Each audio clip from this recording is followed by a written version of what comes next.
Chapter 1. The crossing. In the heart of the dense, white fog stood a black iron cage, within which a small girl sat on the ground, her head bowed, seemingly around 7 or 8 years of age. Clad in a pure white dress, outside the cage, a youth, appearing to be 17 or 18, gazed at the girl with a look of confusion on his face. "Brother," a hoarse voice escaped the girl's throat as she slowly lifted her head. Her bloodshot eyes filled with despair, locking onto the youth's. "Brother, I am afraid." Boom. The sudden explosion violently jolted Hei Jiu from his slumber. From his window seat on the bus, he glanced up to see a traffic accident unfolding not far ahead. The bus driver, seemingly uninterested in the commotion, drove past without halting, leaving Hei Jiu unable to discern the details before they sped away. This minor incident did not spark much discussion among the students on board. They were en route to a rural tourist destination for a spring outing organized by the school, under the pretense of balancing work and leisure, cultivating one's character, all supposedly to ensure everyone's enjoyment. Yet, attendance was compulsory, accompanied by a requisite fee. The class of 32 students in Grade 3, Class 5, along with their homeroom teacher and the driver, totaled 34. The bus had ample seating, allowing Hei Jiu to naturally select a window seat at the back, placing his luggage beside him to deter anyone from sitting next to him. However, this precaution proved somewhat unnecessary, given his less than stellar reputation among his peers, while he had not yet reached the level of being a target for bullying. He was largely perceived as invisible, often deemed uninteresting. Hei Jiu harbored a disdain for such group activities, particularly as the boisterous atmosphere within the bus unsettled him. He cherished solitude, relishing the quiet moments to contemplate his next course of action. Boom! Another accident seemed to have occurred ahead, but this time it was not a mere brush with disaster that a small van, propelled by the force of the collision, hurtled toward the bus where Hei Jiu Saturday. The subsequent boom saw both buses overturned, followed by an explosion that lit up the sky, accompanied by a series of rear-end collisions from vehicles behind. In that instant, all 34 passengers, including the driver, perished on the spot. When Hei Jiu awoke again, he found himself lying among his fellow students in a place resembling a Central Park square. A mass of bodies lay sprawled across the ground, their clothing marred by clear signs of the accident, torn fabric and burn marks. But curiously, no visible wounds remained. Steadying himself, he noticed a large circular magical circle etched into the ground, adorned with incomprehensible symbols. As he instinctively scanned his surroundings, he was met with a group of armored soldiers. Reminiscent of characters from an RPG adventure game, they had encircled him and his companions, while not far away, a white-bearded old man in a regal robe, crowned with a diadem, appeared to be the true king. Crossing? The word unexpectedly erupted in Hei Jiu's mind, and the ensuing events gradually confirmed this absurd notion. One by one, the unconscious students began to awaken, some screaming, others convinced they were dreaming. Fortunately, the king approached with a benevolent expression, addressing everyone as warriors and heroes, skillfully piquing their curiosity and alleviating their fears. Eventually, under the king's personal invitation, they followed him, accompanied by soldiers, to the king's opulent palace. What followed was a thorough grooming of the group. Ultimately, all gathered in the lavish banquet hall. During the meal, King Charles briefly outlined the situation to the bewildered assembly. His narrative conveyed a long-standing legend that foretold the arrival of a group of human heroes destined to save the world on this very day. February 3rd of the year 1020 of the Iron Age to welcome these saviors. The human race was required to perform a summoning ceremony, the method and magical circle of which were derived from an ancient tome chronicling the legend. In essence, this was the crux of the matter, after which the king elaborated on the broader context of this world, a magical realm known as the Iron Continent, characterized by a tumultuous era of conflict between humans and demons, with the latter currently holding a significant advantage. Whether or not the inhabitants wished to accept this reality, it was a truth that could not be altered. Initially, Hei Jiu felt a flicker of surprise at the situation, but soon found it difficult to stir any further emotions. Being an orphan, he had no ties to the world he once knew. Furthermore, his unique status, apart from being a student, rendered him more composed than his peers. Thus, the group of 34 students, homeroom teacher, and driver settled into life within the palace. Though there was an initial struggle to accept their new reality, as time passed, they began to resign themselves to their fate. 3 months swiftly elapsed. During this time, various dignitaries from the palace, be they martial instructors or grand mages, took it upon themselves to teach these so-called human saviors the arts of combat and magic. Participation was voluntary, yet individual aptitude varied, resulting in differing achievements across disciplines. For instance, Hei Jiu possessed the lowest magical aptitude among them. Initially, the new heroes were escorted by generals or grand mages to practice combat against low-level magical creatures. Gradually, they progressed to organizing their own strategies and personnel, venturing into the territories of these creatures without the need for designated protection. It took nearly a year to reach this point, when the hero teams set out to hunt low-level monsters.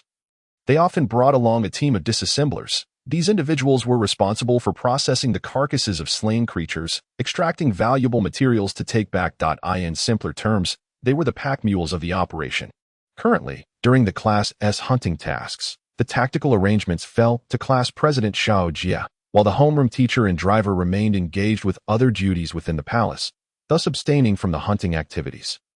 Perhaps it was the newfound authority and vanity gained in this world that led Hei Jiu to become increasingly arrogant, despite having previously exhibited such traits. Ultimately, due to his disdain for Hei Jiu, he relegated him to the role of a disassembler, justifying it with the statement, "The logistics of support are simply too vital. Therefore, a hero must oversee the process," while Hei Jiu and others flaunted their prowess by bullying weaker creatures. Hei Jiu found himself relegated to the role of a subordinate, cleaning up after them. Over time, the team's growing disdain for his perceived lack of contribution became increasingly palpable. Chapter 2. The conflict being assigned to the role of a disassembler was a decision made by Class President Hei Jiu, a fact known to all. However, as time passed, Hei Jiu's absence from direct combat led others to perceive him as merely slacking off. Coupled with his naturally aloof demeanor, prejudices began to cloud their judgment, further diminishing Hei Jiu's standing. Yet, was this truly the case? Certainly not. One must not underestimate the work of a disassembler. In reality, it was no less arduous than confronting low-level creatures. The task of dismantling monster corpses was intricate, demanding considerable time and effort. Often, while others returned home after battle, he remained at the scene, meticulously working to extract materials. This required a keen eye and a diligent approach. Yet, how could the other heroes comprehend this? They had never undertaken such labor to them. The disassembler's role appeared to be mere idleness, as the distance grew between Hei Jiu and the fellow students who had also traversed into this world. He found camaraderie among the other disassemblers. Unlike the others, this group held deep respect for Hei Jiu, as they understood the complexities of their shared profession. The monotony of uninspiring days drifted on for another 2 or 3 months. One day, Class President Hei Jiu led everyone to a new hunting ground, an abandoned mine rumored to be occupied by a band of vicious low-level goblins. The process of clearing out the goblins was straightforward by the time Hei Jiu arrived. The task was nearly complete, with only 7 or 8 remaining. However, contrary to the intel received, it became clear that these goblins were less invaders and more unfortunate wanderers struggling to survive within the mine. This was evident when Hei Jiu, while disassembling the goblin corpses, discovered no weapons among them. The mine was not dark. Luminous stones adorned the walls, casting a soft glow. These were merely common luminescent minerals, devoid of any significant value. "Sir, this..." One of the disassemblers halted in his tracks. Hei Jiu walked over to the decomposer, arriving beside him, and followed his gaze to discover the lifeless body of a female goblin lying at his feet. Judging by her swollen abdomen, it was evident that she had been pregnant for quite some time. The decomposer, a youth of merely 12 or 13 years, was named Higher, a commoner by birth, due to his family's dire poverty and his sister's grave illness, which they could not afford to treat. His parents had no choice but to sell him into servitude at the royal palace. Fortunately, they had been lucky enough to encounter a favorable time for recruitment at the palace. As Higher gazed mournfully at the tragic state of the goblin mother on the ground, he was also drawn in by the raucous celebrations of the nearby heroes, who reveled in the successful completion of their quest. His expression was a tapestry of emotions, and he fell into a contemplative silence. "Sir," he ventured hesitantly, "may I bury this mother later?" Hei Jiu cast a glance at the bloodied wound on the goblin's belly. "Do as you wish." Yet, Higher did not act immediately. He fell into silence, and after a few moments, he mustered the courage to ask, "Can this body be buried without being decomposed first, in this world?" The demon race and the human race were irreconcilable enemies. and to show compassion towards an enemy, wishing to grant them a proper burial, was considered utterly contemptible. Hei Jiu replied he was not of this world, evidently not anticipating that the other would agree, as Higher appeared momentarily stunned. However, before he could react further, Hei Jiu had already turned and entered a secluded tunnel nearby. Just moments ago, Hei Jiu had heard a sound reminiscent of stones falling onto the ground from within. After walking a dozen meters into the tunnel, he stumbled upon an exceedingly frail goblin elder. Standing at a mere 1.2 meters tall, he was gaunt to the bone, sporting a small tuft of white beard. Hunching over and clutching a flint and a half-length piece of magnesium. At that moment, he was attempting to ignite a pile of bird feathers on the ground to create a spark, intending to detonate several massive demolition bombs hidden in the corner behind him. A mutual destruction? That seemed likely. Yet, observing the goblin elder's trembling hands, reminiscent of someone afflicted with Parkinson's, and his clumsy movements, it was clear that it would take him some time to ignite both the flames and the explosives. Fortunately, Hei Jiu had come to check on the situation. Otherwise, the so-called human saviors would have remained blissfully unaware of how they were ultimately buried alive. Stop! A sudden voice from behind startled the goblin elder, causing the flint and magnesium to clatter to the ground.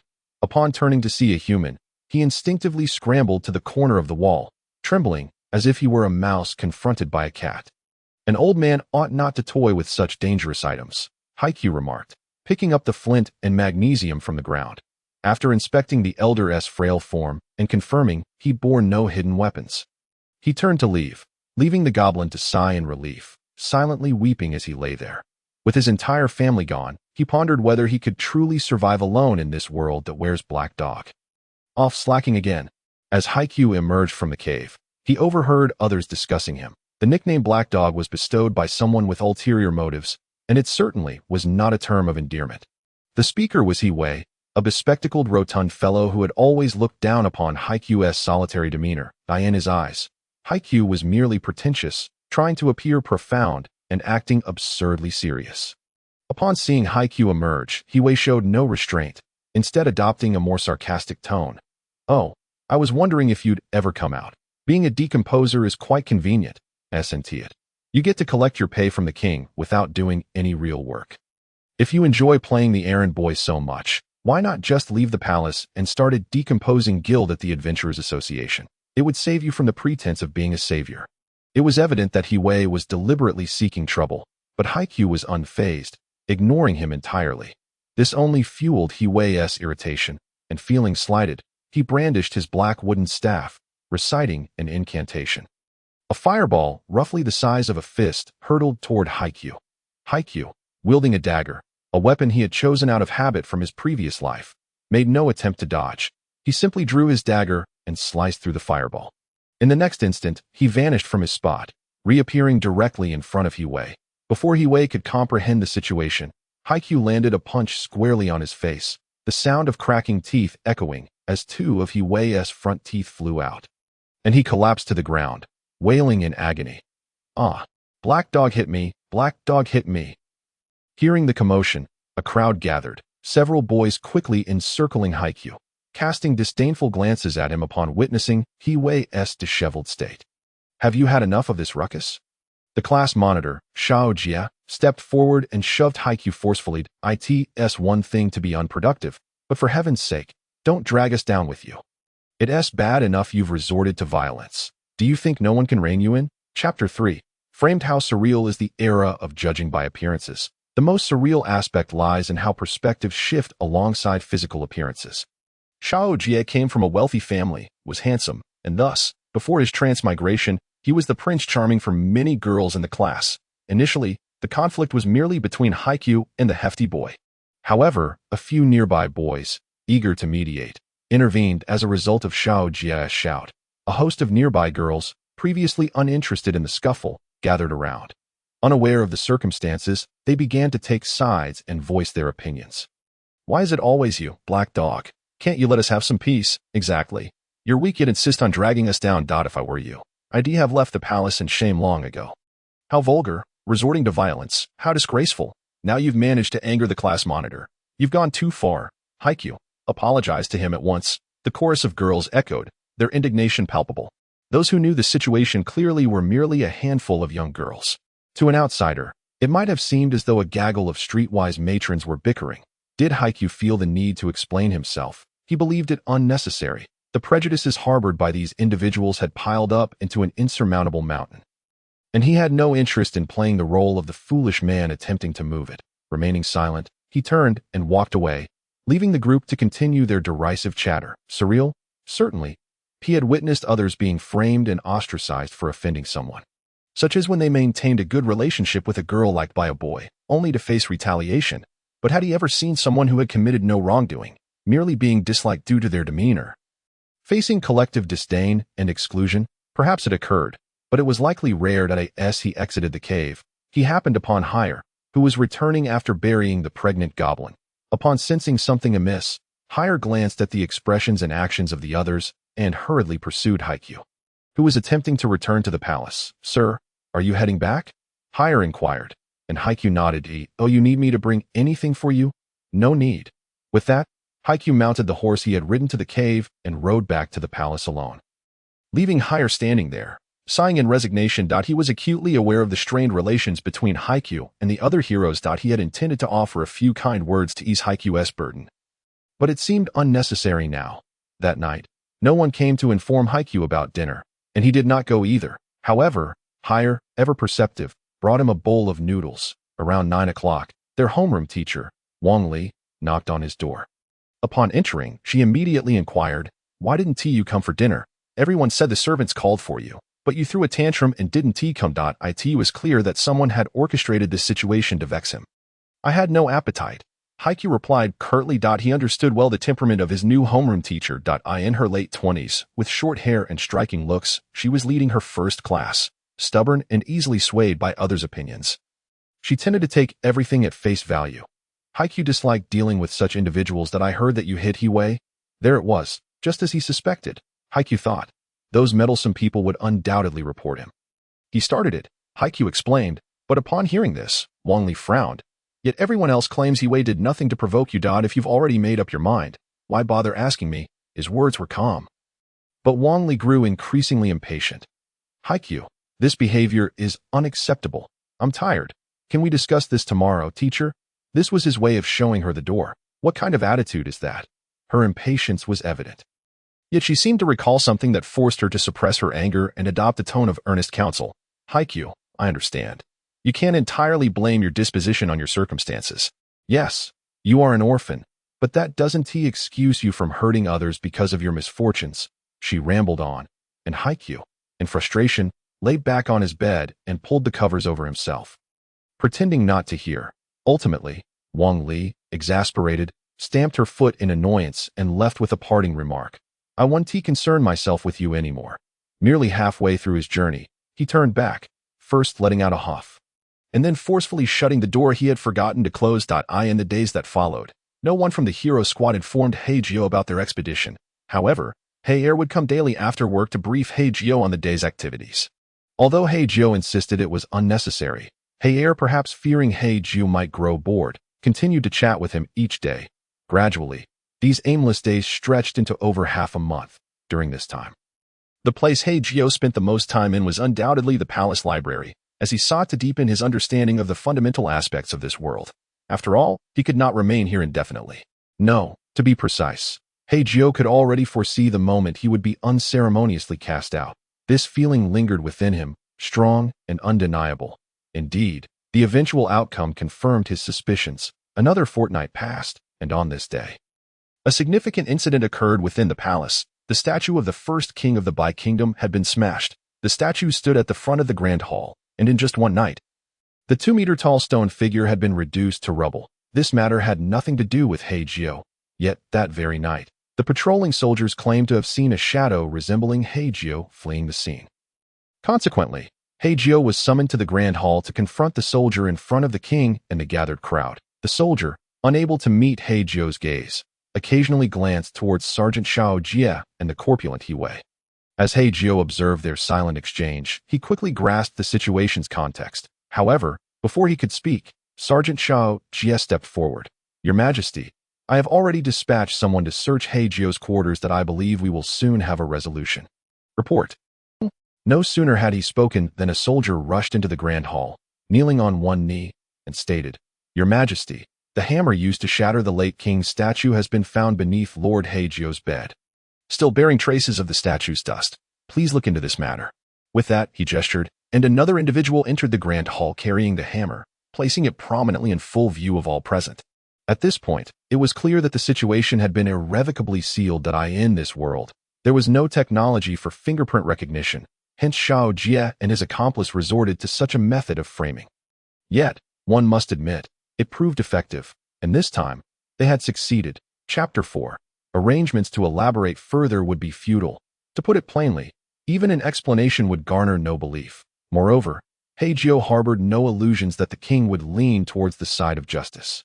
The reason was simple. The so-called late king was, in fact, the king's father, who had been forced from power by the current monarch. Shortly after his ousting, the late king conveniently chose to hang himself. From this perspective alone, Hei Jiu did not believe the relationship between father and son could be particularly amicable.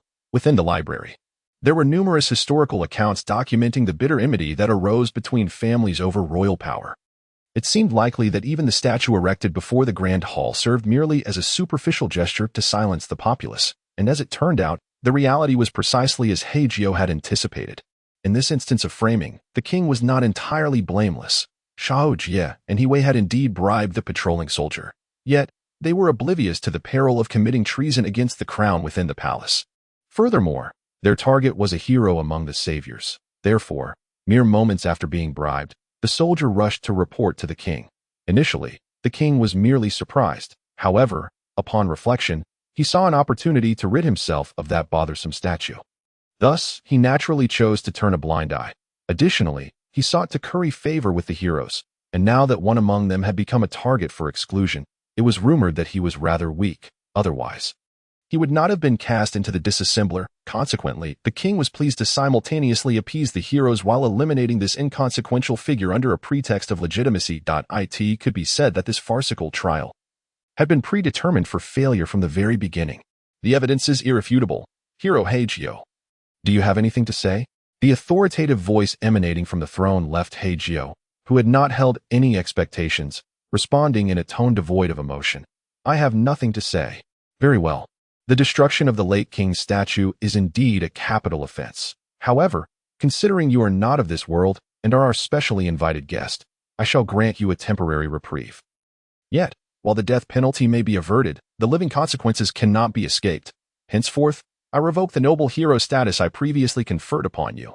You are hereby given 2 days to gather your belongings and depart from the palace, never to return. Thank you, your majesty. With that, he turned to leave. This decisive acceptance not only relieved the king, but also elicited delight and schadenfreude among the onlookers. Only the homeroom teacher, Wang Li, shook her head incessantly, displaying a face of profound disappointment, as if she believed he was beyond redemption. Upon returning to his quarters, Hei Jiu gathered his belongings, which consisted merely of a few changes of clothing. However, when he went to retrieve the box where he kept his money under the bed, he discovered the lock had been tampered with. Initially stunned, he opened it only to find the contents had vanished without a trace. His savings accumulated over a year in the palace had been stolen. As for who the culprit was, given the circumstances, it was not difficult to speculate. Child's play. He could not help but click his tongue, then move the wardrobe aside to retrieve an envelope that had been stuck there for some time. He emptied its contents, revealing a total of 23 gold coins and 4 silver coins. In other words, this constituted the entirety of his startup capital for a new life. In this world, 1 gold coin equaled 100 silver coins, and 1 silver coin equaled 100 copper coins. 23 gold coins and 4 silver coins might not seem like much to the nobility, yet for an ordinary person, it represented a substantial fortune. Tap, tap, tap. After finishing his packing, a knock resounded from outside the door. Come in. Shortly thereafter, Hei hurriedly entered. My lord, are you leaving? Having just returned to the palace, he had heard the news and rushed over. I caused a scene and smashed the statue of the late king, thus receiving an eviction order. Do not jest. How could my lord possibly commit such a childish act? It was indeed peculiar for a 12-year-old to utter such words, especially with the indignation painted across his face. In my view, it must be that narcissist colluding with that fat pig to frame you that I've seen through them. Those two are not good people. Do you realize how dangerous it would be if others overheard you? But they really shouldn't. Hei appeared somewhat aggrieved. Throughout his time in the palace, he had never been treated as a person. He was but a soft target, easily bullied by anyone. Even among the fellow disassemblers, he was often dismissed for his young age, treated like an outsider. Essentially a scapegoat for others' frustrations. Now that he had finally encountered a kind leader, it was disheartening to see him leave so soon. Little Hei, do you miss your family? The unexpected question left Hei momentarily stunned, followed by a bitter smile. I do, but what good does that do? Do you not resent your parents for selling you into the palace? I do not resent them. Hei's reply was resolute as he shook his head. At that time, if it were not for this, our entire family would have starved, and my sister would not have had the money for her medical treatment. You are a good child. A rare smile graced Hei Jiu's face. You may go about your business now. Come see me at 3 this afternoon. I have something to discuss with you. But my lord, you are now obey. His tone grew somewhat stern. Yes, yes. This successfully prompted Hei to reluctantly leave. In the blink of an eye, 3 o'clock in the afternoon arrived.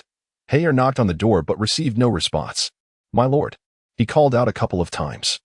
But still, there was no reply. He tentatively pushed the door, discovering it was unlocked. My lord. Upon entering, he found Hei Jiu had vanished, leaving only 2 envelopes stacked on the table, inscribed in black ink with the words, to Hei. In a hurry. He opened the letter, which contained only a note that read, Live well, we may meet again. Apart from these 8 words, there was nothing else. Hei was momentarily taken aback. Once he regained his composure, he hastily opened the other envelope, sensing something inside. Thud. A gold coin fell out of the envelope. Clatter, clatter, he emptied the contents, counting to find exactly 10 gold coins. A full 10 gold coins, sufficient to buy his freedom. Just as he felt a surge of joy, he noticed there seemed to be more within the envelope. As he pulled out half, his hands trembled slightly. When he finally extracted everything and laid it on the table, he discovered it was none other than his contract of servitude. In other words, he was now a free man. When he pulled out the contract, a note came with it. Hei unfolded it, and upon reading its contents, tears streamed down his face. I wonder if this money can treat your sister's illness. After all these years, she may have recovered by now. Remember to honor your parents when you return. If you are not a scoundrel, be cautious on your journey. Do not flaunt your wealth. You are far more mature than you appear, so you will be fine. By the way, the handwriting on this contract is truly terrible. Chapter 5. The Sister Silently. Mei departed from the royal palace, her farewell marked only by the customary greeting from the guards stationed at the gate, who remained blissfully unaware of the fact that Hei Jiu had been cast out. As she gazed upon the bustling marketplace ahead, Hei Jiu instinctively rubbed his eyes. Even now, he held a profound aversion to crowded places. Thus, his destination had been predetermined from the outset, a small town known as Bai Ling, situated to the west of the royal capital. Given its proximity to the borders of both the demon and human territories, the area was largely devoid of common folk. The majority of its inhabitants were guild adventurers, tasked with slaying demonic creatures for profit. Coincidentally, Hei Jiu possessed no other skills. He had previously been a clandestine assassin and, upon arriving in this world, had adopted the identity of a disassembler. Failing to pursue a path as an adventurer would render his talents utterly wasted. With this thought in mind, he hired a carriage bound for Bai Ling. The human guild specialized in exterminating demonic creatures, skinning them, and selling the valuable materials obtained, thereby earning their rewards. Conversely, while the demon guilds occasionally hunted their own kind, they primarily focused on bounties for certain humans. Indeed, they held little interest in the flesh of humans, recognizing its lack of utility. Instead, their pursuits revolved around requests steeped in psychological torment, such as torture or bounties. Additionally, they might capture humans alive, subsequently selling them to demon slavers. Bai Ling, a 16-year-old girl, currently found herself enslaved by the demons. Yet, she was not human, but rather a creature akin to a fox spirit. Having wandered aimlessly during her childhood, she was forcibly taken by her current master, the one-eyed wolf, and fitted with a slave collar. From that moment on, she became a mere tool for the wolf. Driven by the singular instinct to survive, hoping merely for a morsel of sustenance, Bai Ling stood at a diminutive height, slightly over 1.40 m. The wolf had discovered her when she was merely 12 years old. Despite her youth, she had already begun to display a remarkable beauty. The wolf, perceiving that such a beautiful subordinate could eventually become a liability, inflicted a deep gash upon her left cheek the very next day after capturing her. To this day, a formidable scar marred her left face, rendering her appearance quite fearsome. Her hair, a tangled mass of yellow, was dull and lifeless due to prolonged malnutrition. Recently, the wolf required a substantial number of humans to exchange for currency. He intended to plant an informant within the human city, yet he had no acquaintances among them. Thus, he callously severed Bai Ling's tail and ears, casting her into the human territory with the sole aim of having her lure back some adventurers. Upon Hei Jiu's arrival in Baichang, he was momentarily taken aback by the desolation that enveloped the place. The town was in a state of disrepair, with litter strewn across the streets and a series of dilapidated buildings that appeared to have been neglected for centuries. However, knowing that this was a haven for desperate adventurers, he quickly adjusted to the surroundings. At the city gate stood two middle-aged soldiers in tattered uniforms, one stout and the other lean, both seemingly worn by time. "Newcomer?" inquired the affable rotund man. "Yes," replied Hei Jiu. "What brings you here? Seeking someone or looking for work?" asked the more sullen, gaunt soldier. "Work. Oh, well, welcome. Newcomers must pay 5 silver coins for entry and obtain a guild badge at the Adventurers Association, which allows free passage thereafter." "Understood." Hei Jiu produced 5 silver coins. Handing them over obediently, the rotund man accepted them with a slight smile. "You're quite prompt. Given your understanding, allow me to offer a word of advice. Beware, this isn't a safe haven. Do not flaunt your wealth, lest you attract the attention of unsavory characters." "I will take heed. Thank you, sir." With that, he ventured into the city, leaving the 2 men behind to divide the coins cheerfully. "Looks like I won this round. I 3. "You too," remarked the rotund man, and it appeared that even the entry fee was merely a ruse. Yet, this held little significance. Bang! Hei Jiu sought a guide. Anyone would suffice. However, just as he began to scan the area for a target, a thunderous crash resonated from his left front. Turning to look, he witnessed a figure plummeting from a height. A man, an elderly one, who met the ground with a grotesque splatter of flesh and blood. Nearby stood a dilapidated church, which must have taken considerable time to scale. Strangely, no one approached to gawk at the scene, a stark contrast to Hei Jiu's expectations. Amidst the crowd, a man cursed vehemently. "Damn it. Why'd I hear of all places? It's such a public spot. It's absolutely ruining the aesthetics of the town." Though the desolate locale hardly boasted any semblance of beauty, Hei Jiu mused that the man likely worried about the stench of decay interfering with his travels. The man had just exited a nearby building, presumably his home. No one relished the thought of a rotting corpse lingering at their doorstep. With urgency in his step, the man merely muttered a few curses before hastily moving on. Such occurrences seemed routine in Baichang, enough to render the townsfolk numb to the horror. Hei Jiu continued to observe the passers-by, and as his gaze drifted past the church once more, he instinctively halted. On the roof, a figure had appeared, standing at approximately 1.40 meters, clad in a gray robe riddled with patches. The figure's gender was indeterminate. It seemed to be a child. Before Hei Jiu could collect his thoughts, the child leapt off. Expecting yet another tragedy, he was surprised to witness a different outcome. Adjacent to the church stood a large tree, and the child's jump landed in a position that allowed for some cushioning from the branches. Consequently, upon impact with the ground, the child did not die instantly, but let out a chilling scream, its voice raspy, rendering gender indistinguishable. "Huh," laughed an elderly man passing by. "Fool. First time I've seen someone who can't even jump off a building properly." The child's wails were brief, and soon it shakily rose to its feet. Without a moment's hesitation, it glanced at the nearby corpse and lunged toward it, beginning to rummage through the old man's tattered garments. How could a jumper like that possibly possess any wealth? The onlooker jeered. Yet, in the next heartbeat, Hei Jiu distinctly witnessed the child extract a silver coin from the old man's pocket. The elder was taken aback and promptly approached the child as the elder drew near.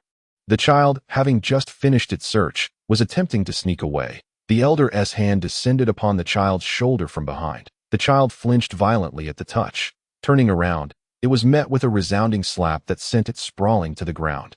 Motionless, save for its left hand, which remained tightly clenched around the silver coin, the elder squatted down, prying the coin from the child's grip. As he departed, he did not forget to kick the child.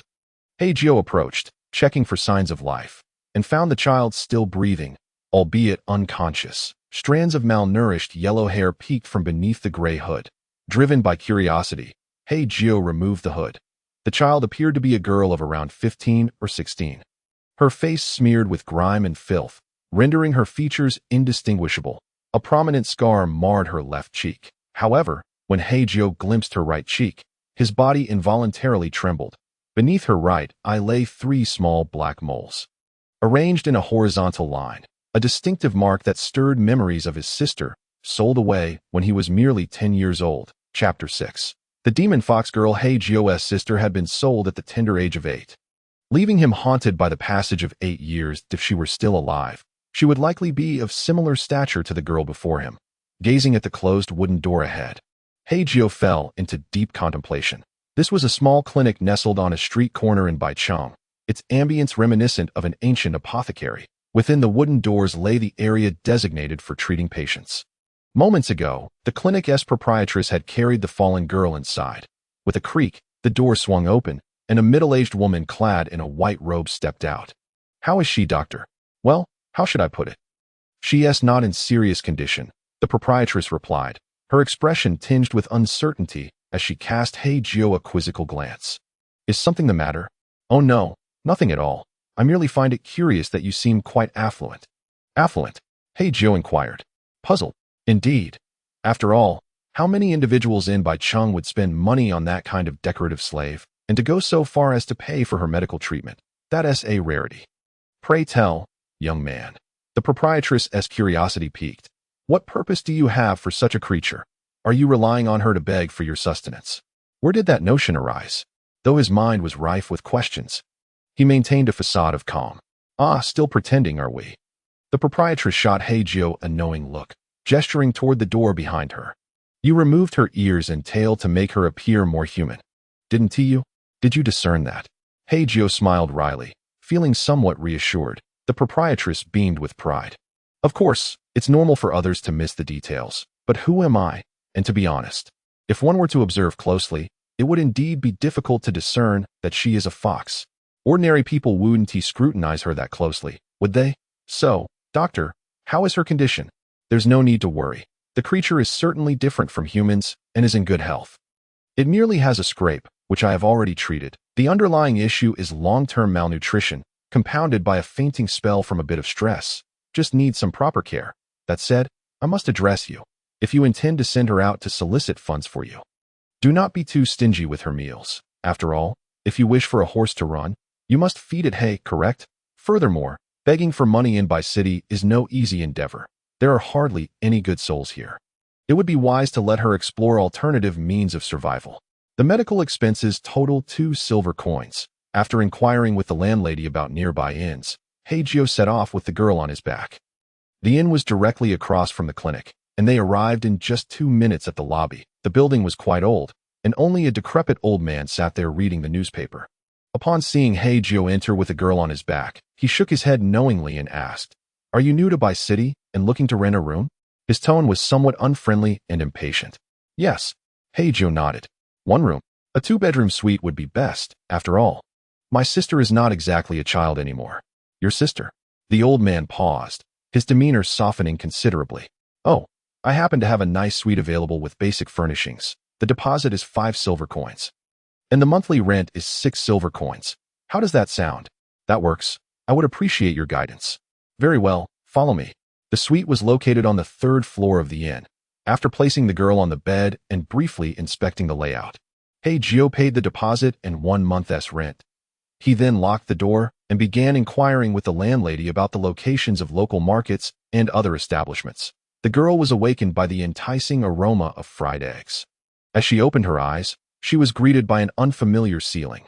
Meanwhile, after enduring hunger and cold for an extended period, she had not experienced a warm and restful sleep for a long time. Not to mention the relentless torment of the slave mark on her body that flared up at intervals. Her stomach audibly protested. Thus, despite her confusion and unease, she climbed out of bed and followed the delectable scent. On the other side, Hei Jiu was frying eggs while contemplating the situation. He had gathered considerable information about the girl, but to ascertain whether she was indeed his sister would require a direct confrontation. One thing was certain. The child was of the demon race, specifically a subcategory of fox kin. The clinic's landlady mistakenly assumed she was Hei Jiu's slave, which conveniently spared him the trouble of concocting an explanation. However, given that humans and demons were sworn enemies, it seemed the most reasonable explanation that one party would be the other's slave when they were together. Yet, Hei Jiu could not comprehend which beast had severed such small fox ears and tail from her. Undoubtedly, the intent behind this action was to integrate her into human society. Otherwise, she would not have appeared in Bai City, would she? Just then, a chair behind him unexpectedly toppled over. Turning around, he saw the girl standing there in a panic. Her eyes filled with anxiety and fear. "You're awake. I made something to eat. Please wait over at the table," he said with a faint smile, continuing to cook as if they were longtime acquaintances. This situation was unexpected for the girl, yet her hunger compelled her to comply. Ultimately, she obediently approached the table. Half a minute later, Hei Jiu brought over 2 large bowls of noodles, each topped with 2 fried eggs. He placed one bowl in front of the girl and the other in front of himself. As he sat down, he could already hear the sounds of the girl voraciously devouring her meal. She was eating in a rather awkward manner, tears streaming from her eyes due to the heat, yet she was fearful of someone taking her food, shoveling it into her mouth with abandon. It was a scene both pitiable and chaotic. "Slow down, don't choke," Hei Jiu said, forcing a smile. He disliked such heart-wrenching spectacles. Watching the girl eat in such a desperate manner, he silently resolved, even if it turned out she was not his sister, he would treat her as one. Not for any other reason, but to atone for his inability to save his parents 8 years ago. Perhaps it was merely a form of self-deception for personal satisfaction. Yet it was undeniably beneficial, was it not? While Hei Jiu was lost in thought, the girl, too, was preoccupied. She was uncertain why Hei Jiu was treating her so kindly, but one thing was clear: he must not have discovered her demon identity. Otherwise, none of this would make sense. Therefore, she could not afford to reveal her true nature. Furthermore, she had not returned to bring something back to the Wolf Lord in quite some time. If she delayed any longer, she might be forced to leap off a building by the curse of her slavery. Chapter 7. Exploration. The last spoonful of soup had been consumed, yet the girl still appeared unsatisfied, her gaze furtively darting to Hei Jiu's bowl of noodles. Observing this, Hei Jiu pushed his untouched bowl towards her. She began to eat, albeit at a much slower pace than before. Throughout this process, neither spoke a word. It was only after she finished the last drop of soup and patted her stomach contentedly that Hei Jiu broke the silence. "What is your name?" Hei Jiu asked gently. The moment she heard his voice, the girl became alert. Bai He," she replied, seemingly earnest but actually lying. Bai He was merely her alias among humans. "How old are you?" "I don't remember," she answered truthfully. "May I ask about the 3 moles beneath your right eye?" "Oh, those." The girl pointed to the moles and said, "I was bitten by a 3-eyed spider a few years ago, and I didn't get timely treatment." Another lie? Hei Jiu felt a twinge of frustration. He was adept at reading people's micro-expressions to discern the truth, and it was evident that this girl was quite vigilant. "Hei Jiu, does that name ring a bell?" "Huh?" The girl displayed a genuinely puzzled expression, which did not seem feigned. "Black wine." No, 9 is the number 9. "Hei Jiu, that is my name." Oh, she replied, her face a portrait of bewilderment, entirely lacking any sign of recognition. Either she was not Hei Jiu's sister, or she had forgotten. "I have a sister who, like you, has 3 moles in the same spot beneath her right eye. She was taken by a human trafficker 8 years ago." The girl seemed disinterested, absent-mindedly fiddling with her chopsticks. "Her name is Bai Ling." Clatter. The chopsticks fell to the ground the moment the girl heard that name. She froze, for Bai Ling was indeed her real name, but she did not believe she was Hei Jiu's sister. The reason was simple: she was a demon, while Hei Jiu was human. Consequently, Bai Ling was now exceedingly cautious, pondering where things had gone awry. Otherwise, why would he know her name and seek to test her? Could it be that during her unconscious state, she had uttered something she should not have? Perhaps in a dream, she mentioned her name. What's wrong? Hei Jiu noticed her unease. "Oh, nothing at all. I'm just surprised to hear another person with the surname Bai," she replied, attempting to sound convincing. The Bai surname is quite rare, after all. To divert the topic, she took the initiative. "Wait a minute. Why does your sister have the surname Bai while you have the surname Hei?" "Because we are not biological siblings." "Not biological?" She placed her right index finger on her lips, feigning a cute expression, despite her heart being filled with panic and fear. "Yes, we met in an orphanage when we were young. and later we were adopted into the same family. But you said earlier that the traffickers were, that family later encountered some problems. The male and female heads became addicted to gambling, leading to their business's collapse. They fled, and Bai Ling was sold to the traffickers as their escape fee. What about you? They didn't have time to sell me, they left without taking me with them. And I was subsequently taken in by a creditor, forced to work for him. Thus began her dark and irreversible path. Oh, that is truly unfortunate, Bai Ling remarked, seemingly at a loss for words. May I ask you a few questions? Hei Jiu inquired. Sure. Go ahead, she replied, her smile a bit strained. What about your family? I have no family. If I did, I wouldn't be begging in by city. She lowered her head, a hint of despondency in her voice. If you don't mind, you can stay here from now on. I'll treat you as my sister. How does that sound? Huh? Bai Ling's head shot up, disbelief etched on her face. Really? She appeared somewhat ecstatic. Of course. After all, I'm new to Bai City and unfamiliar with the surroundings. If I had a trustworthy family member, why wouldn't I want that? Thank you, brother. Bai Ling's smile was radiant, and she leaped toward him, resembling an exuberant child. Bai he has a brother now. Bai he has a brother now. She repeated the phrase fervently, her body and voice trembling with excitement as she tightly embraced Hei Jiu. Bai Ling looked genuinely joyful. Hei Jiu also felt elated and gently patted her back. If only this entire situation were not merely a fade, surely Hei Jiu would be in a state of greater elation. However, matters are far more intricate than they appear. Hei Jiu is acutely aware of this fact. Just how long will this child's performance persist? For now, one can only tread cautiously, step by step. All that is hoped for is a favorable conclusion. Though at present, it remains but a mere aspiration. One can only wish that this child becomes the very reason for my survival. Chapter 8. The Curse of Slavery. With a splash, Bai Ling was bathing in the bathroom. And as for the clothes she would change into later, they were purchased by Hei Jiu while he was out shopping during her fainting spell. In this world, there are no faucets, showers, or water heaters. Most rely on the primitive method of drawing well water. Of course, the bathing water for today had been heated by Hei Jiu. Half an hour later, Bai Ling emerged from the bathroom, clad in a light green short-sleeved shirt and shorts, her adorable round face exuding a charming allure. Nonetheless, the ghastly scar on her face is undeniably conspicuous. For those with a fragile constitution, it would likely be exceedingly difficult to accept. Her hair appeared deliberately tousled, creating an airy, voluminous effect, presumably to obscure the two wounds on her head, making it difficult to discern that they were once the location of her demon clan fox ears. In summary, if one were to overlook the scar on her face, Bai Ling at this moment bore a striking resemblance to an ordinary girl from a humble household. Rest early, Hei Jiu remarked as he rose from the sofa, subsequently retreating to his own room. Bai Ling appeared quite pleased, her face adorned with a refreshing smile, before she too returned to her own room at 3 o'clock in the dead of night. Hei Jiu was awakened by a low, mournful whimper. The sound was not loud, likely due to its owner's desperate attempt to suppress it. The source of the noise came from Bai Ling's room next door. Upon hearing it, Hei Jiu's brow furrowed slightly.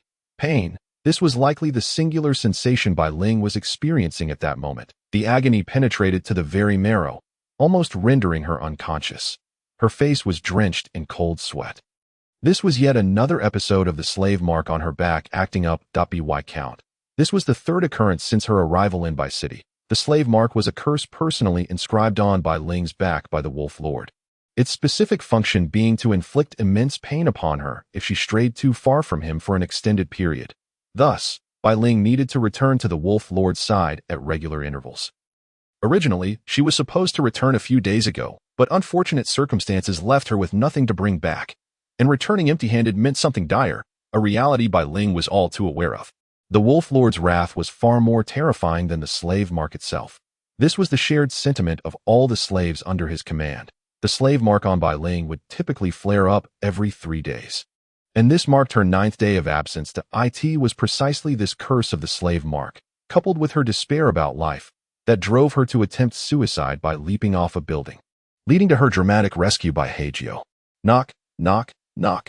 Just as the searing pain on her back began to subside, a knock at the door interrupted the silence. Who is it? Her voice was somewhat feeble. Are you all right? Came Hei Jiu's concerned voice from outside. Brother. I'm fine. I accidentally stubbed my toe while coming back from the bathroom. Did I wake you? I'm sorry. she replied. As long as you're fine. The footsteps outside gradually faded away, and with that, Bai Ling let out a sigh of relief. The following morning, the siblings made their way to the nearby Adventurers Guild. Bai Ling donned her tattered gray robe once more, using the hood and cloak to shroud most of her figure, seemingly anxious about being seen by others. Furthermore, the gray robe had been washed the night before and dried overnight with the window open. Despite its shabby appearance, it was quite cleaned as soon as they entered the guild's main hall. They attracted the attention of several individuals, but it was merely due to Hei Jiu being a new face, resulting in no further developments. The hall was bustling with adventurers, the majority of whom were meticulously selecting tasks from the various request boards surrounding them. Their weapons varied greatly, and their attire was equally diverse. The scene resembled a classic tavern from an RPG game. Hello. The receptionist at the front desk was a young woman clad in attire resembling a priest's robe, appearing to be around 25 or 26, with striking short yellow hair. Hello. I haven't seen you before. Are you new here? Yes. I recently arrived in Bai City and came to register as an adventurer. Register? The receptionist inquired, pulling out a document from the front desk drawer. Haven't you been an adventurer somewhere else before? No, I have never applied. What were you doing before? I worked in the royal palace, primarily as a dismantler, and I have also participated in subjugation tasks alongside heroes. Ah, so you're a talent from the royal palace. My apologies. The receptionist's demeanor grew warm as she extracted a sheet of paper and handed it to Hei Jiu. By the way, who is this beside you? My sister. She is a bit shy. Does she wish to become an adventurer as well? The receptionist offered a pen, and Hei Jiu took it, beginning to fill in his basic information on the form. No, Hei Jiu had already inquired about this in the morning. Bai Ling had expressed no interest whatsoever. After completing the form, he handed it over, and the receptionist stamped it with a red handprint before returning it to Hei Jiu. Go over there. Someone will be waiting for you. She pointed to an entrance further inside. Hei Jiu nodded and, along with Bai Ling, approached the door, pushing it open to reveal a church-like interior. There was no one else present. Only a priest seated in a high chair. In front of him stood an enormous stone table, upon which rested a crystal ball the size of a football. The priest gestured for Hei Jiu to approach, and he walked forward, presenting the form. What must I do? Hei Jiu inquired. The priest handed him a sharp knife. Drop a drop of your blood onto the crystal. Hei Jiu took the knife, pricked his fingertip, and let a drop of blood fall onto the crystal. Sizzle. It was as if a droplet of water had splashed onto a red-hot iron plate, the blood evaporating instantly. Subsequently, the crystal emitted a white light, and a line of data projected above it as if on a screen. Race, human combat skill, magic power, F resistance, others. Undoubtedly, compared to a standard divination attribute, something had gone awry with Hei Jiu's reading. Is the crystal broken? The priest appeared bewildered. However, seeing that at least Hei Jiu's race had been identified, he decided to let it slide. After all, as long as the race was correct, the rest could be glossed over without much consequence. After all, this was Bai City, a place free from oversight. I told them this antique needed replacing ages ago. Look, it's malfunctioning today, he muttered to himself, as he retrieved a document certifying Hei Jiu as an F-level adventurer from the drawer. Since the crystal had only managed to ascertain Hei Jiu's magical attribute as F, the priest casually classified Hei Jiu's overall evaluation as F as well. He first signed his name, and then handed the document to Hei Jiu. Go pay at the front desk. Hei Jiu soon arrived at the front desk. And when the receptionist received the document with eager anticipation, her expression immediately turned to one of bemusement upon realizing it was merely a certificate for the lowest F-level adventurer. It seemed that even those emerging from the royal palace were not particularly impressive. She thought to herself. Chapter 9. A reunion in the Black Forest. The handling fee totaled 10 silver coins, for which Hei Jiu received a copper plate inscribed with a prominent F. It was rectangular and roughly the size of a palm. The fundamental benefit of becoming an adventurer is the ability to accept requests from various towns' adventurer guilds. The requests come with recommended levels from the guild. For instance, a request marked with a large A indicates it is intended for A-level adventurers, thus signaling the difficulty level of the task. In most instances, adventurers will consider their own level and strength when deciding whether to undertake a task. Furthermore, requests can be torn off, and moments later, staff will post a new one in its place, as no one knows whether the previous claimant will successfully complete the task. Therefore, It is entirely normal for multiple individuals to pursue the same request. The resolution is straightforward. First come, first served. Whoever brings back the target first is deemed the task's completer. Naturally, such requests typically have only one target. For those with multiple targets, a different method of calculation is employed. For example, if a request urgently seeks the head of a minotaur with a bounty of 10 gold coins, and multiple adventurers take on the request, only the first to return with the head will receive the 10 gold coins, while subsequent claimants can only sell the head to the adventurer guild at market price. Such situations are still relatively fortunate, as at least the minotaur's head can be sold. However, if someone else's request involves retrieving a specific type of excrement, the bounty being a certain amount, then once the first person collects their reward, the others returning can only stare at their hands in silence, for such a thing is utterly undesirable. Admittedly, this example may seem somewhat distasteful, but it serves merely as an illustration for clarity. Ahem. Now back to the matter at hand. The hall was filled with an ample number of requests, aside from a few mundane ones with minimal rewards. The remainder with higher bounties were predominantly related to the subjugation of magical creatures. Hei Jiu leisurely wandered among the requests, while Bai Ling trailed behind. Her curiosity piqued as she looked around, tugging at Hei Jiu's sleeve like a child in need of reassurance. Suddenly, upon catching sight of a particular commission, Bai Ling was taken aback, her body instinctively stiffening as she halted her steps. Hei Jiu, who quickly sensed something amiss, swiftly turned to follow her gaze. On the wall was a weathered, yellowing bounty notice that had clearly been posted for quite some time.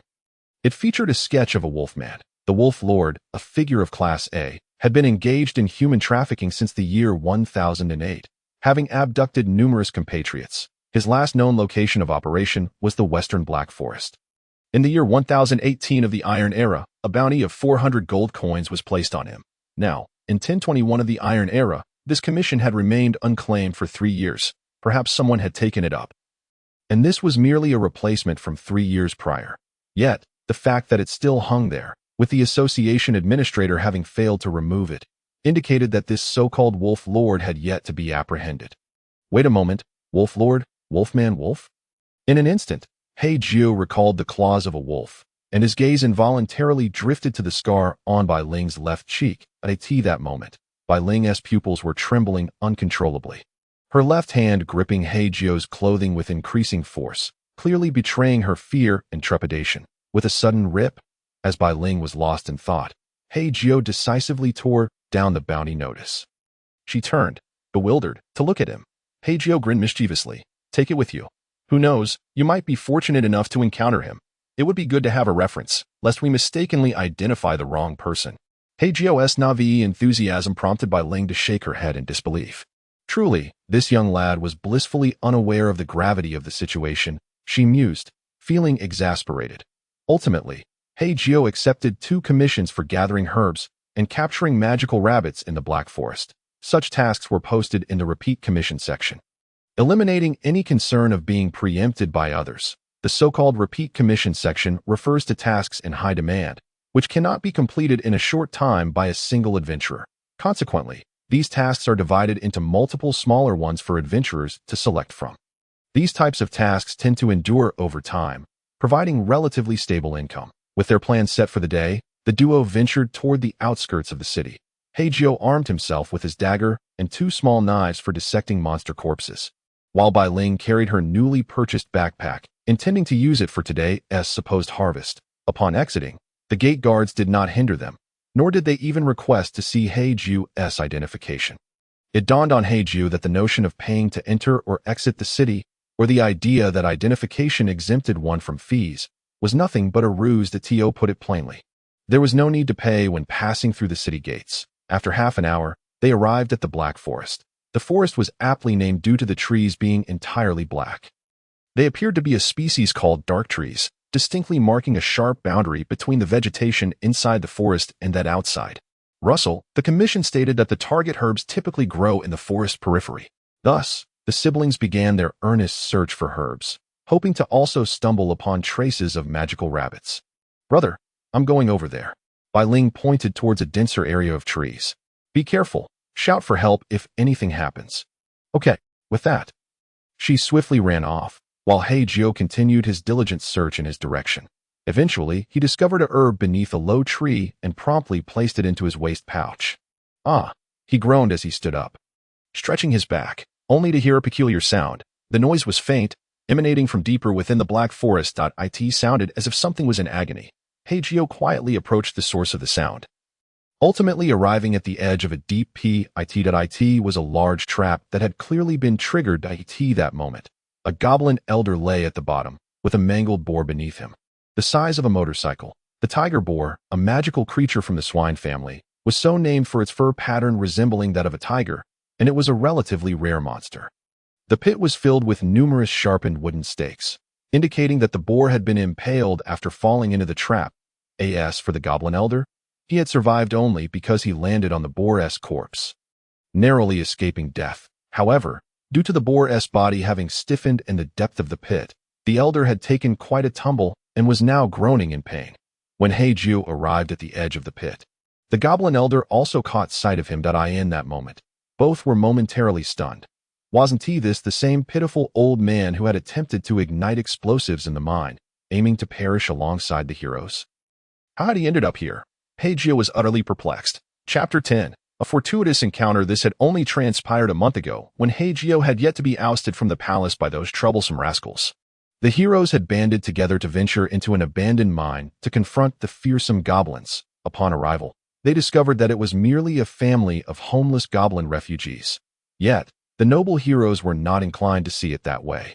Raising their banners of justice, they nearly exterminated a family already in dire straits. In the end, only this goblin elder remained. At that time, the elder had been preparing to secretly ignite the explosives in the mine, hoping to take the heroes down with him. However, Hei Jiu had discovered him and thwarted his plan. Hei Jiu had spared the elder, thinking that this solitary old man had no hope left and would likely perish soon. Little did he expect that fate would bring them together once again in this manner. Still alive, are you? This statement bore two meanings. First, that the goblin elder had not committed suicide, and second, that he had not perished in the trap.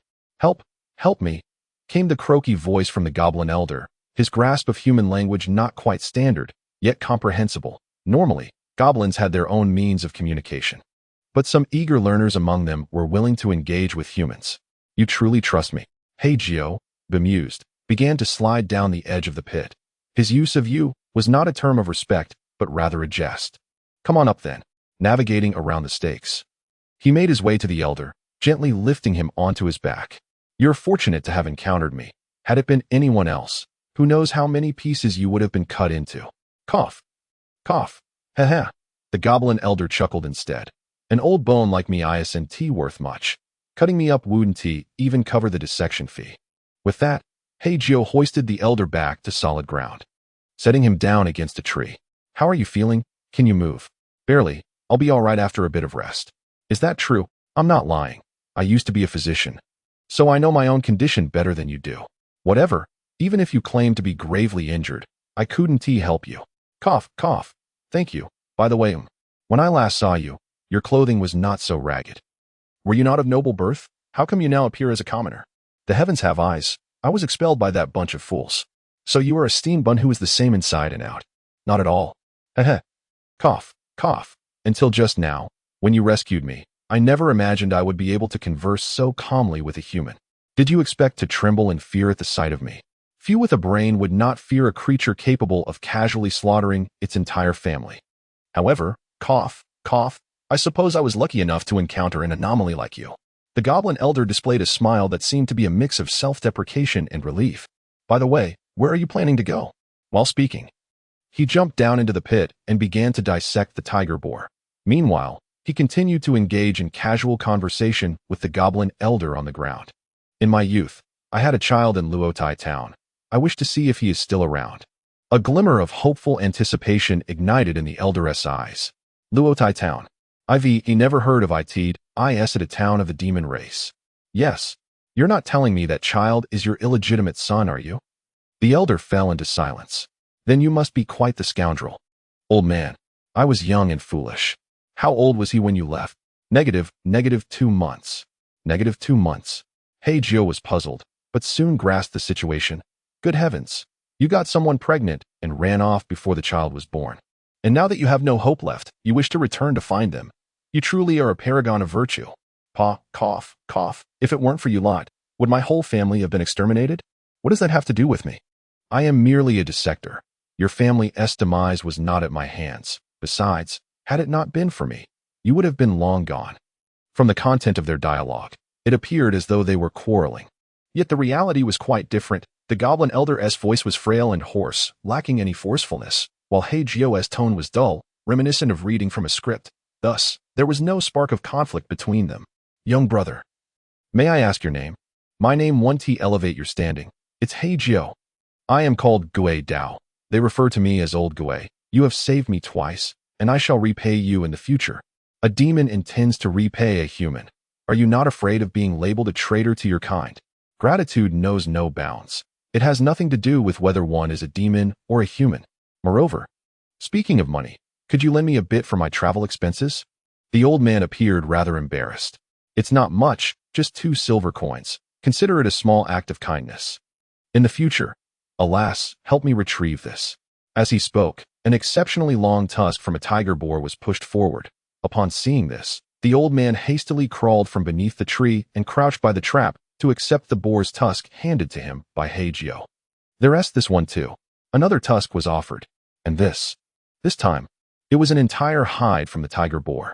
It was the hind leg of the pig, and also the front hoof of the pig. Thus, after a bustling half-day, they managed to gather the more valuable items from the tiger boar.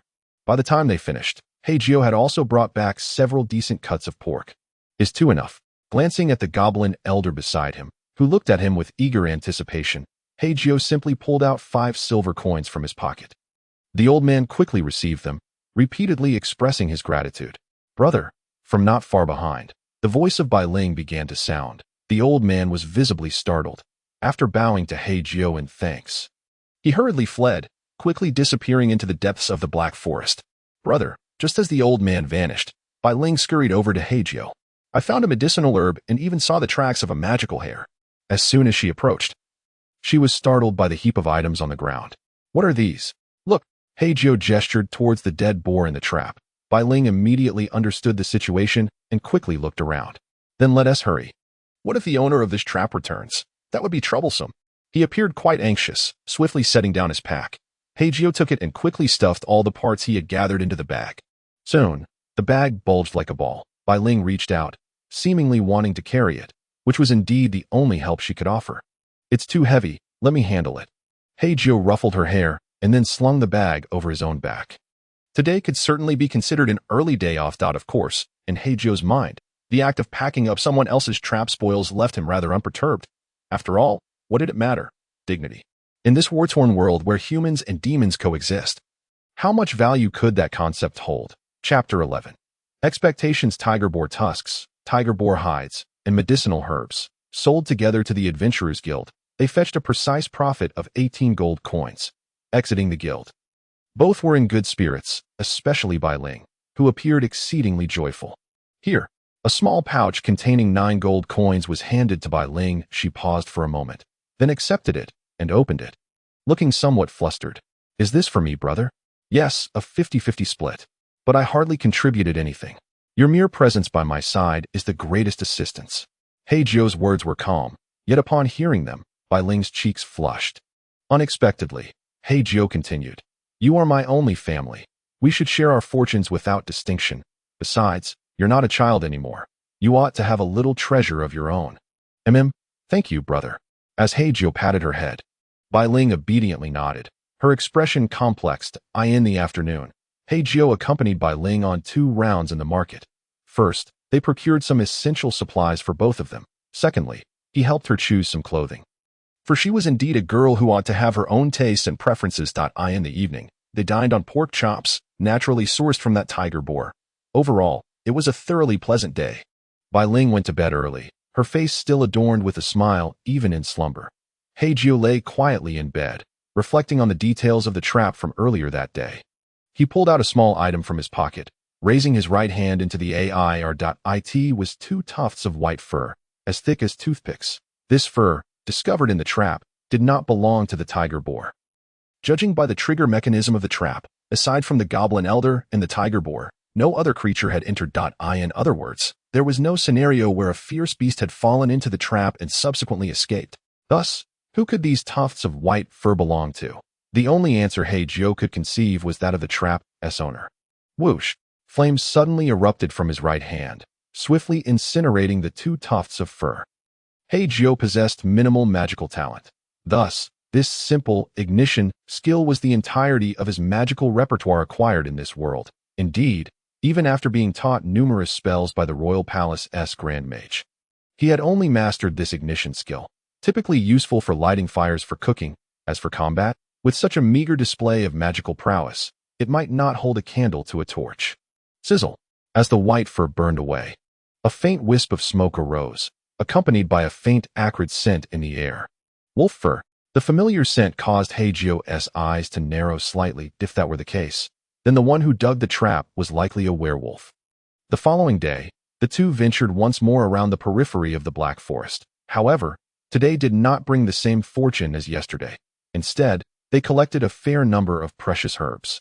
Hei Jiu excused himself under the pretense of needing to relieve himself and went to check on the trap. To his surprise, the items within had vanished, replaced by a massive black python attempting to crawl out. Its belly bulging. The serpent was exceptionally robust, as thick as a barrel, its swollen abdomen nearly a meter wide, stretching over 10 meters in length, covered in sharp black scales. Upon its head rested a single white horn, resembling that of a unicorn. Hei Jiu had fortuitously encountered this creature in the royal library. The demon-horned serpent, a beast of remarkable vitality, would not perish even if severed into pieces. On the contrary, it would spray venom from the cut, causing any infected targets to fall into a frenzied, zombie state. The demon-horned serpent is the type of self-destructing creature that one must avoid at all costs, unless absolutely necessary. No one would dare engage such a monster in battle. As the serpent ascended from the trap, it fortuitously locked eyes with Hei Jiu. His heart sank at that moment. The two remained locked in a tense standoff for nearly 10 seconds. Ultimately concluding with the serpent turning its head and slithering deeper into the forest. Only when it had completely vanished did Hei Jiu exhale a sigh of relief. Today's haul was not as bountiful as yesterday's, totaling about 7 or 8 sellable plants and herbs. Since they were not too heavy, Bai Ling volunteered to carry them. Afterwards, she requested Hei Jiu to wait for her outside the Adventurers Guild, promising to return shortly. When she finally emerged, she brought back 12 silver coins. They split it evenly, each receiving 6 coins, thus concluded the day's adventures. After dinner that evening, Hei Jiu was washing dishes. "Brother, I'm going out to buy a pair of slippers," Bai Ling announced as she opened the door. "Be careful on the way. And remember, bang." However, the door was already closed, and Bai Ling left in a hurry. After finishing the dishes, Hei Jiu also washed some clothes and then swept and mopped the floor. By the time the wall clock ticked from 8 to 10, Bai Ling had yet to return. This caused Hei Jiu, who had been sitting on the sofa reading a newspaper, to feel increasingly restless. Could she have gotten into trouble? The weight in his heart grew heavier. Creak! But the next moment, the sound of a key turning in the lock echoed, followed by the door opening, revealing Bai Ling's return. Unlike when she had left, Bai Ling's clothes were now smeared with mud. Hei Jiu instinctively thought she had been bullied or robbed. As he stood up in reaction, he noticed no signs of her having been attacked. Brother, you're still awake." Bai Ling laughed awkwardly, scratching her head after shutting the door behind her. "I was worried something might happen to you." "What could happen to me? What is that on your clothes?" "Oh, I just tripped on my way back." She chuckled foolishly and immediately headed towards the bathroom. "Brother, I'm going to take a shower." Hei Jiu nodded lightly, but an unmistakable sense of discord began to brew in his heart. "Where are your shoes?" he muttered to himself. Indeed, since Bai Ling entered the house, Hei Jiu had not seen her holding anything.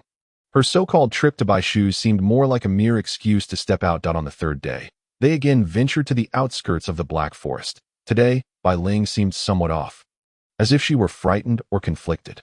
Even though she tried her best to maintain her usual lively demeanor, Hei Jiu still keenly sensed an underlying unease. However, he said nothing, even though he had an inkling of what might be troubling her. 3 days. The number echoed repeatedly in his mind. After all, he had read extensively about the curse of the slave mark in the royal library. Hei Jiu harbored a bold hypothesis. Bai Ling had been placed in White City by a certain figure known as Wolf Lord. And perhaps the scar on her face was also the result of that scoundrel's handiwork. Moreover, Bai Ling's soft whimpering 3 nights ago likely manifested the curse of the slave mark.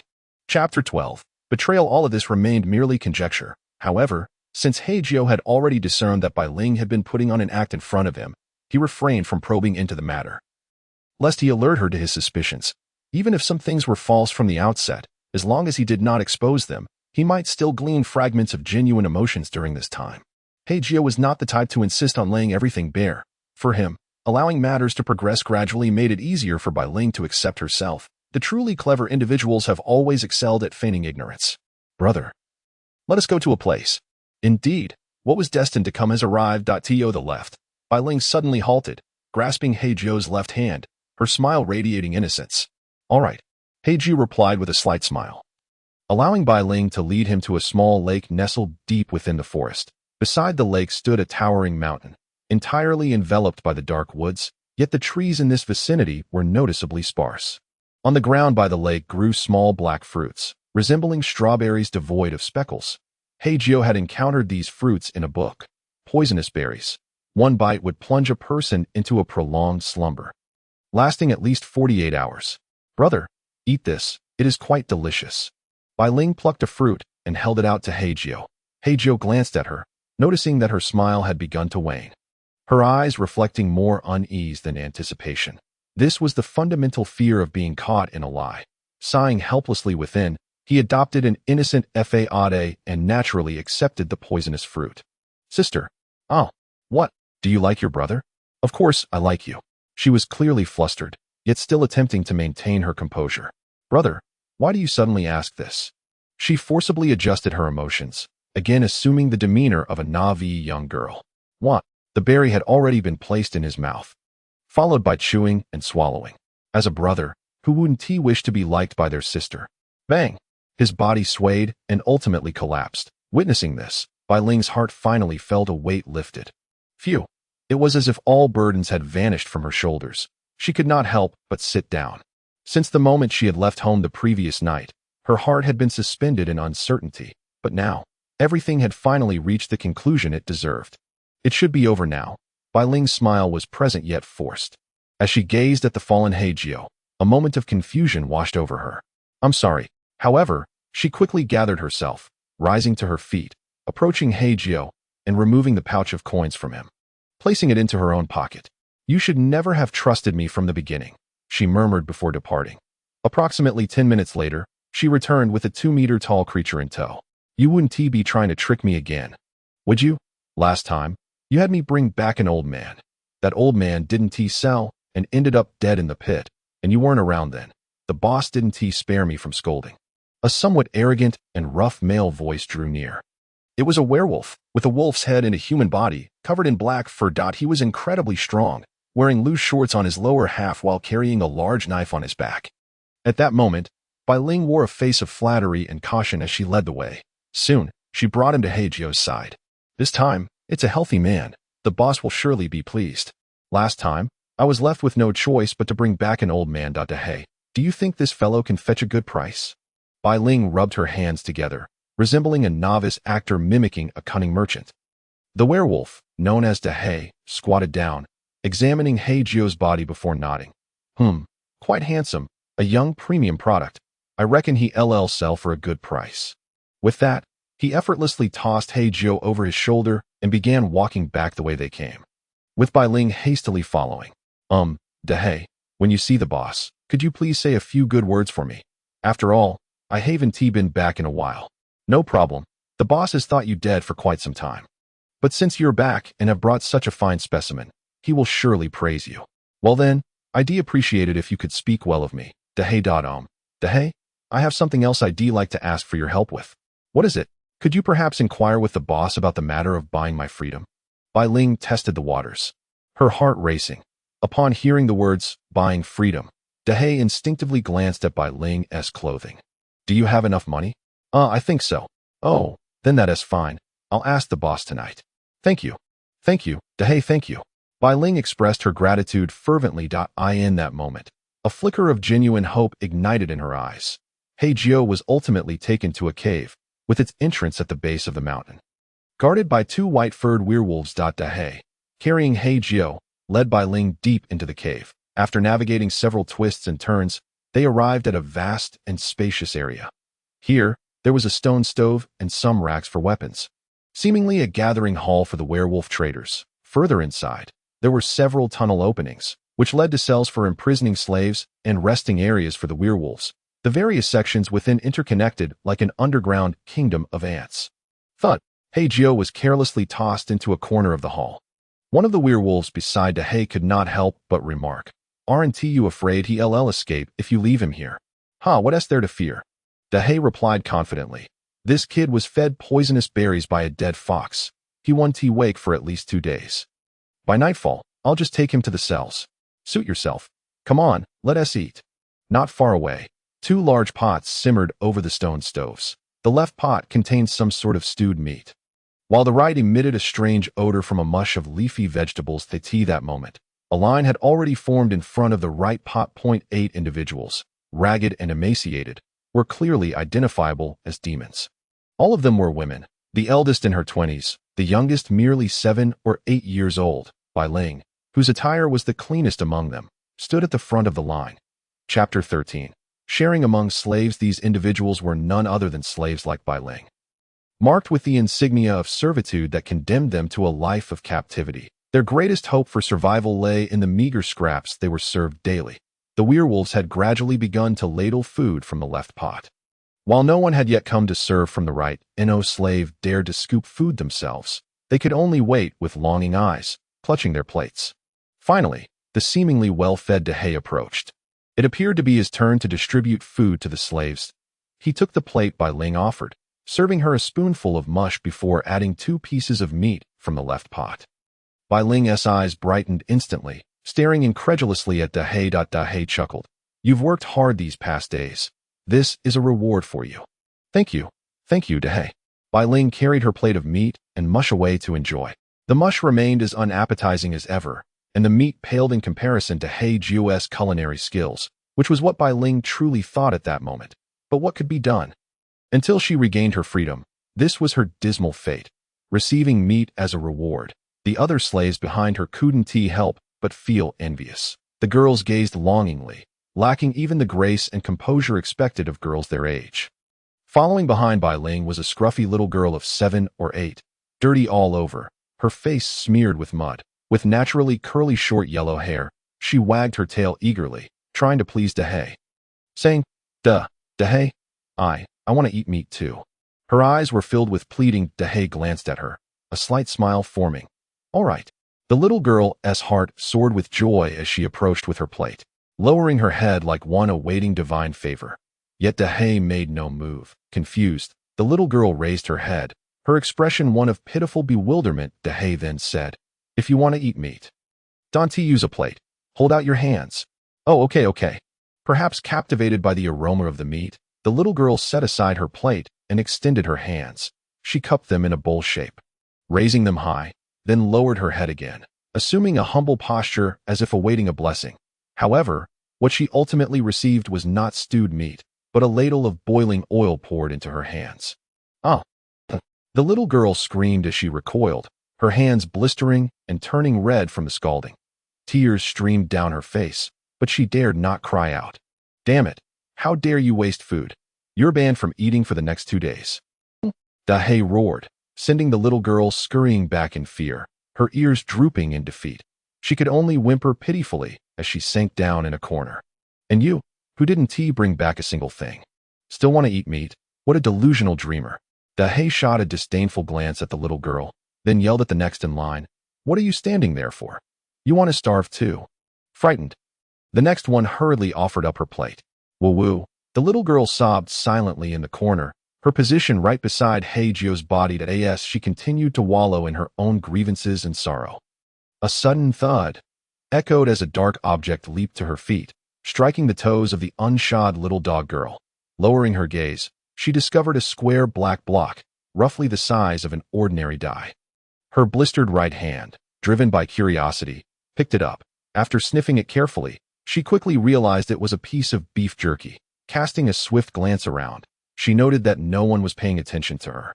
And in a flash, she stuffed it into her mouth. She barely chewed a couple of times, not even taking the time to savor it before swallowing that a soft gurgle emanated from her stomach, protesting the meager morsel. The little dog girl crouched down, following the lingering scent of the beef jerky in the air, gradually making her way to Hei Jiu. Eventually, her nose halted before Hei Jiu's outstretched right hand. But it was already empty. Sitting on the ground, the little dog girl tilted her head in confusion. Her big, watery eyes blinked, as if she had forgotten her previous grievances. "What are you doing?" A voice from beside startled the little dog girl. Looking over, she found it was Bai Ling, who was holding a plate of untouched food that the Hei had given Bai Ling 2 pieces of meat, but she had only eaten one, losing interest afterward. "Would you like some?" She offered the plate, and the little dog girl's eyes sparkled. Just as she reached out her hands to accept it, Bai Ling swiftly moved it aside. The little dog girl looked bewildered, gazing at Bai Ling with pleading eyes. "Sigh," Bai Ling sighed helplessly and said, "Your hands are not in a state to help. So let me feed you." The subordinates and henchmen of the Wolf Lord were dining here, while deeper within the tunnel lay cells meant for imprisoning slaves. Naturally, those slaves were regarded as commodities, lacking the slave mark, and were entirely different from Bai Ling, a labor slave. The food provided to the commodity slaves was hardly commendable, mostly consisting of leftovers from the werewolves, mixed with whatever else to make do. Today, the one responsible for delivering food to the imprisoned commodities was a cheerful cat girl in her 20s. The reason for her joy was simple. During this transport, she could sneak a bite of the slaves' food. In the afternoon, Bai Ling and a few others went outside to fetch water and gather supplies needed within the cave. The little dog girl huddled in a corner, feeling somewhat lost, currently, with her hands blistered and unable to assist. And with no one asking her to do anything, she could only anxiously curl up here, hoping not to be discovered by the werewolves for being idle, lest they resort to violence against her. Fortunately, the werewolves seemed to be in good spirits today, and no one paid attention to her petite figure. Not just her, even Hei Jiu remained abandoned in the corner, with no one willing to lend a hand to toss him into the cell. Time passed swiftly, and soon dusk approached, signaling mealtime. The slaves had already started a fire to boil water, while Bai Ling was adding firewood to the pit. Just then, the Hei emerged from the inner cave. "Fox, come here for a moment." He pulled Bai Ling aside and asked, "I've spoken to the boss. Did you bring the money?" Bai Ling nodded. "The boss wants you to give me the money." With that, he extended his hand. Looking at the large, dark wolf paw before her, Bai Ling couldn't help but hesitate. However, she ultimately steeled herself, biting her lip and retrieving a pouch of coins from her clothing pocket. The ransom amounted to a total of 100 gold coins, of which only those earned alongside Hei Jiu were included. The rest had been painstakingly accumulated by Bai Ling over the years through various means. Of course, she would never normally carry such a sum on her person. Yet, since today was the day of her redemption, she had brought it all with her. Some might wonder, if she had such wealth, why had she attempted suicide a few days ago? This calls for a bit of explanation. Bai Ling was indeed wealthy, but most of that wealth had been acquired through sheer luck and risking her life. In recent years, however, Bai Ling had not seen any significant income, and the ongoing torment of her slave mark from her business trip to Bai City had led her to contemplate giving up her life. Moreover, there was a hint of impulsiveness in her state of mind at that time. Others might argue, if it were me, I would certainly enjoy that money before dying. Yet, those who utter such words fail to grasp the true meaning of suicide. There are many wealthy individuals in this world, but cases of wealthy individuals taking their own lives are not uncommon. So why do they not indulge in wild enjoyment before their demise? The answer is simple. Those who seek death are in pursuit of liberation, and someone who merely desires freedom will not concern themselves with trivial matters. At least for Bai Ling, the notion of enjoyment held little allure. She simply yearned for her freedom. Da Hei took Bai Ling's money and headed towards the Wolf Lord, instructing Bai Ling to wait for his news. However, after nearly an hour of waiting, she saw no sign of Da Hei. By this time, it was already mealtime. After anxiously waiting for another 10 minutes or so, she finally caught sight of Da Hei emerging from the inner cave. Da Hei. Upon seeing him, Bai Ling immediately approached with a beaming smile, only to find that he seemed oblivious to her presence. Walking straight towards the stone stove at this sight, Bai Ling's heart sank. Da Hei. Her pupils trembled slightly, and she hurriedly ran in front of him, arms outstretched to intercept him. Is there something wrong? What about the money? Did you give it to the boss? Money? What money? Da Hei looked utterly perplexed. No, didn't you say you would help me give the ransom to the boss? In her heart, She had an inkling of the answer, yet she still feigned ignorance, unwilling to accept the reality. I don't understand what you're saying. Stop bothering me. I need to get back to work. With that, he turned towards the stone stove. Hey, no, this isn't right. But Bai Ling was not about to give up. After all the effort she had put in, she could not let it all go to waste. Like a woman possessed, she once again blocked Hei's path. I warn you, don't cause trouble. Hei appeared somewhat angered. If you're smart, you'd better scram. But Bai Ling remained steadfast, glaring at him with a mix of anger and desperation. Damn it! Are you not finished yet? Smack! With a glare, he struck her, sending her flying several meters away. Her small frame landed awkwardly on the ground, appearing extremely disheveled. Pain surged through her body, but the deeper hurt lay within her heart. What is going on? Is someone causing trouble?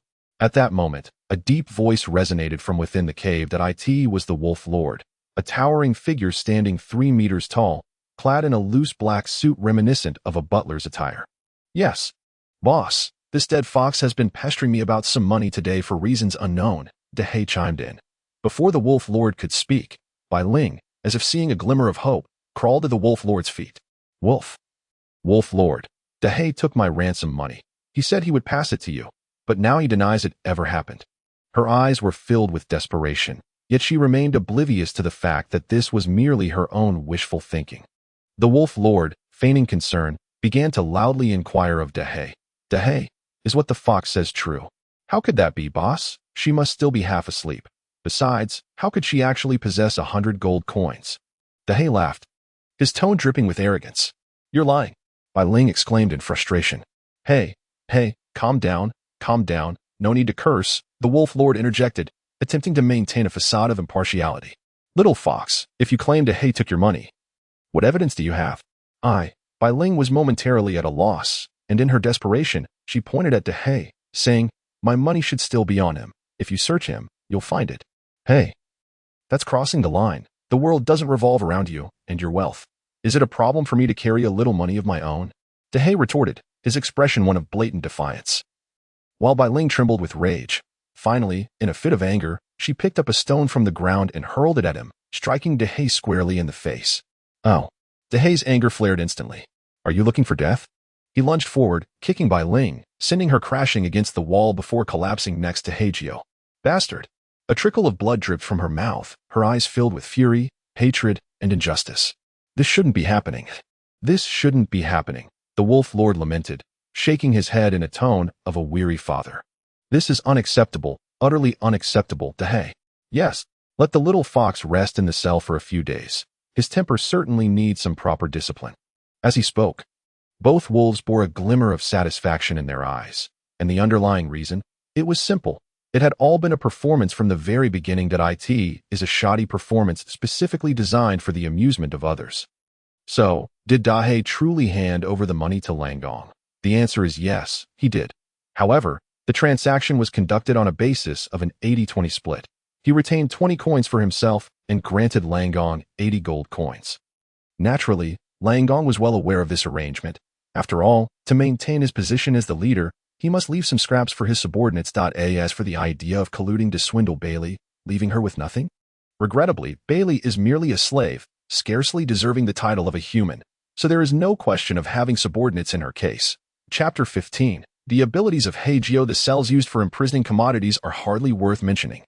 The vast space is divided by rough wooden pillars. One side is designated for female slaves, while the other accommodates males, given that female slaves are more sought after than their male counterparts. There are a dozen or so female slaves, while the male slaves number merely a few. Furthermore, the female section is further partitioned by fences, separating demon kin from humans. In stark contrast, the male side remains undivided. Perhaps this is an attempt to teach Bailey a lesson. Bang!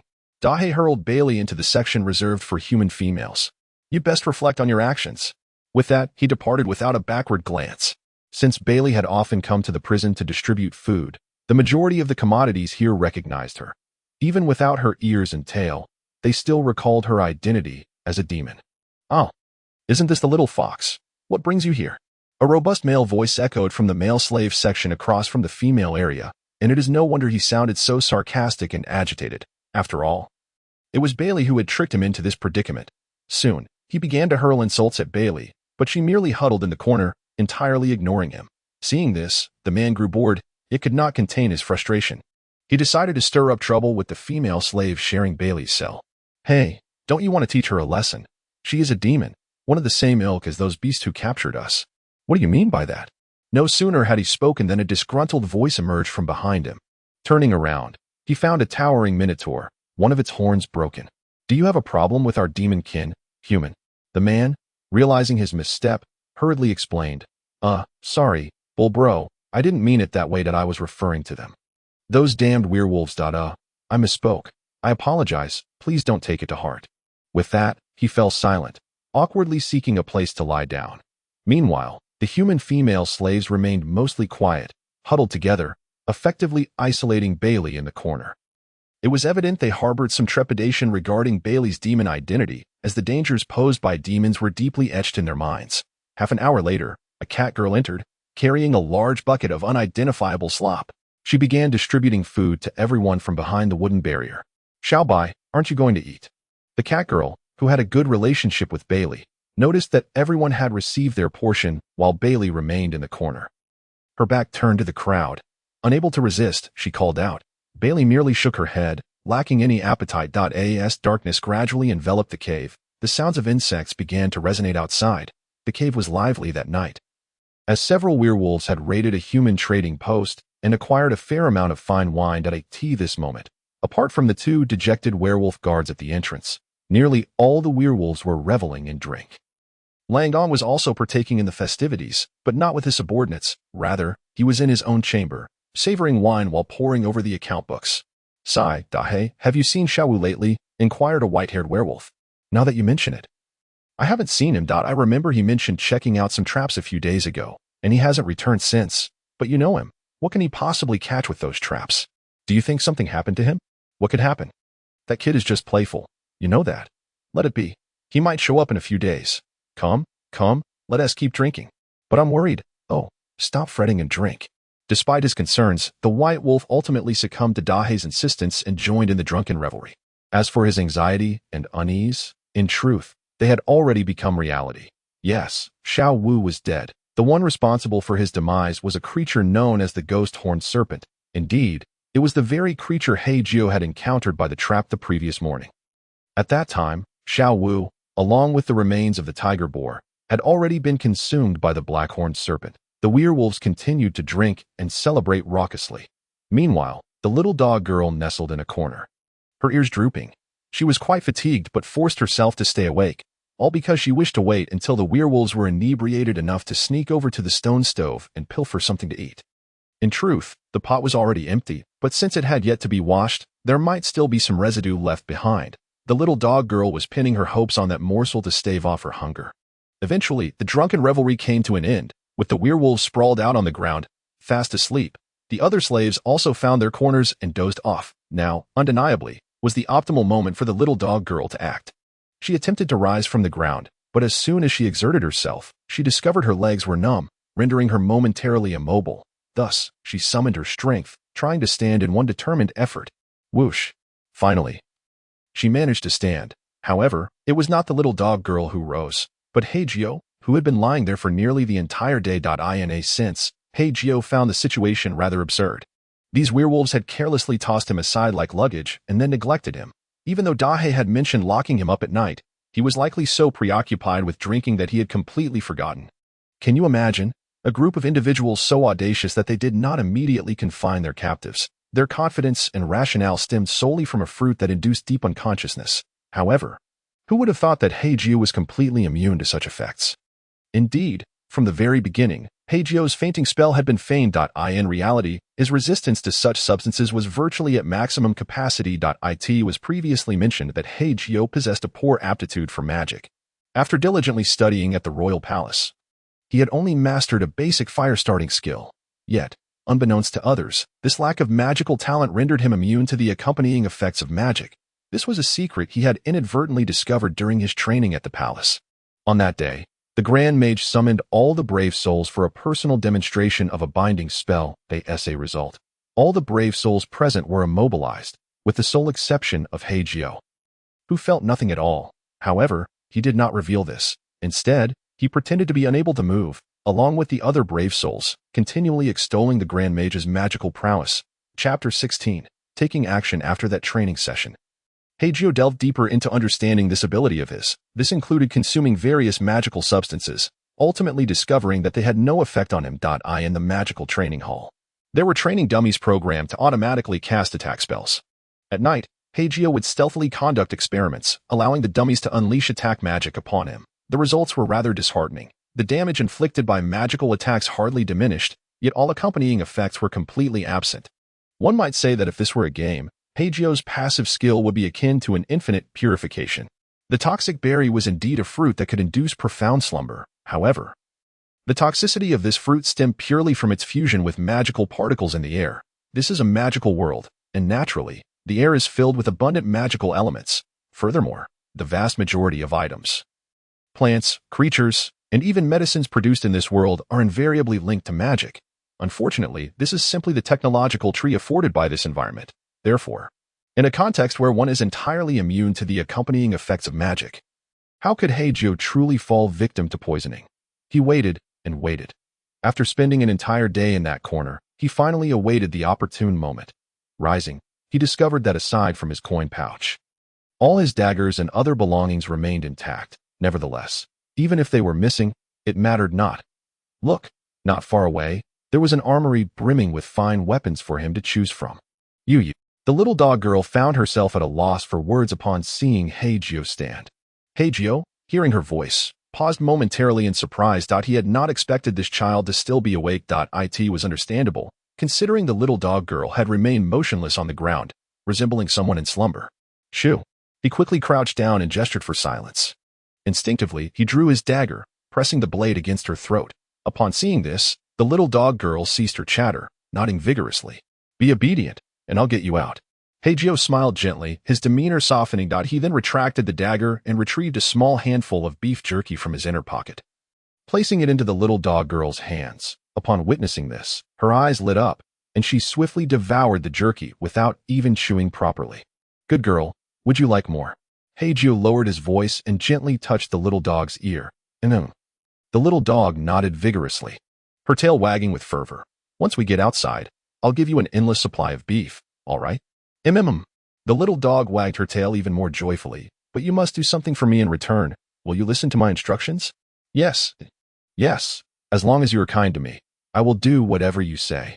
Her eyes sparkled with indescribable anticipation and sincerity, her subtle expressions revealing no trace of deceit. This child would undoubtedly grow into an angel. The kind easily deceived due to her naivety. This was Hei Jiu's current assessment of the little dog, based on his covert observations throughout the day, along with the presence of the Wolf Master. This trafficking group comprised nearly 10 members, not counting Bai Ling and the others. Thus, he inquired, Child, what is your name? Guzi. Hei Jiu momentarily found himself at a loss for words, regaining his composure. All right, Guzi, tell me, how many of them are there in total? Of course, excluding you and those in prison. The wolves, the number of werewolves, including the Wolf Master, there are 11 in total. There's also someone named Shaowu, but he hasn't returned for several days. 11. Which aligned closely with his observations. As for the one named Shaowu, Hei Jiu speculated he had likely met a grim fate. Good child, do you see that jar of wine over there? Hei Jiu pointed to a jar, roughly the size of a rice cooker. With its lid on, he extracted a small bag wrapped in paper from his sock and handed it to Guzi. Is this food? Guzi asked. No. This response caused Guzi's ears to droop immediately. You need to pour the contents into that jar of wine. Then take it to those two at the entrance. Just say that the Hei wanted them to have a drink for their hard work. But remember, don't let them drink too much. And then come back. As for everything that follows, leave it to me. How does that sound? Can you do it? I'll try. Though she spoke those words, her body trembled slightly. Hei Jiu patted Guzi's little head, smiling. You can do it. I believe in you. To an ordinary person, this was merely a commonplace encouragement. However, for Guzi, who had suffered since being brought here by the Wolf Master and had been berated as worthless while enduring sporadic meals, the weight of this encouragement was akin to a lifeline. In Guzi's memory, Hei Jiu was the first person to speak to her with such tender concern. He genuinely believed in her at that moment. She felt that even if she were to die, It would not be in vain. As the old saying goes, those who have grown accustomed to darkness, once they see the light, can no longer bear the darkness. The little dog proceeded to the jar of wine, lifted the lid, and poured the powder from the paper bag inside. After sealing it again, she took 2 large bowls to cover the top and wobbled her way outside the cave while cradling the jar of wine. The 2 guards, taken aback at seeing Guzzi emerge with the jar, were momentarily stunned. However, upon hearing her explanation, their hearts immediately soared with delight. After all, they had longed to drink this wine and had scarcely doubted Guzzi's words. Perhaps they could never have imagined that the usually honest and simple child had become their reaper. Finally, Hei Jiu has acted like a human. The 2 exclaimed as they each took a bowl and began to drink heartily. They downed several bowls in quick succession. Suddenly, one of them widened his eyes and collapsed to the ground with a thud. "Hey, what's wrong with you?" The other's words trailed off as he too fell to the ground, frothing at the mouth and dying. Watching this unfold, Guzzi was filled with trepidation, her heart racing uncontrollably. She had witnessed murder before. After all, these slave traders had killed more than 1 or 2 people. Yet, it was her first time taking a life with her own hands. The mission had been executed well. Guzzi wagged her tail and returned to the cave, devoid of any guilt or sorrow over having killed the wolves. Instead, she was filled with anticipation, eagerly wagging her tail, hoping for praise from Hei Jiu. Chapter 17. The Little Dog Poo. Another werewolf's head was severed by Hei Jiu. He wielded a weapon reminiscent of a tang knife, now stained with the blood of werewolves. Due to the lack of time to implement further protective measures at the scene, despite Hei Jiu's caution, splatters of werewolf blood had marred his clothing. The weapon had been taken from a nearby rack, its usual owner unknown. Big brother. Upon entering, Guzzi found Hei Jiu had just decapitated the final werewolf. His movements were so light that none of the enslaved individuals sleeping at the scene stirred.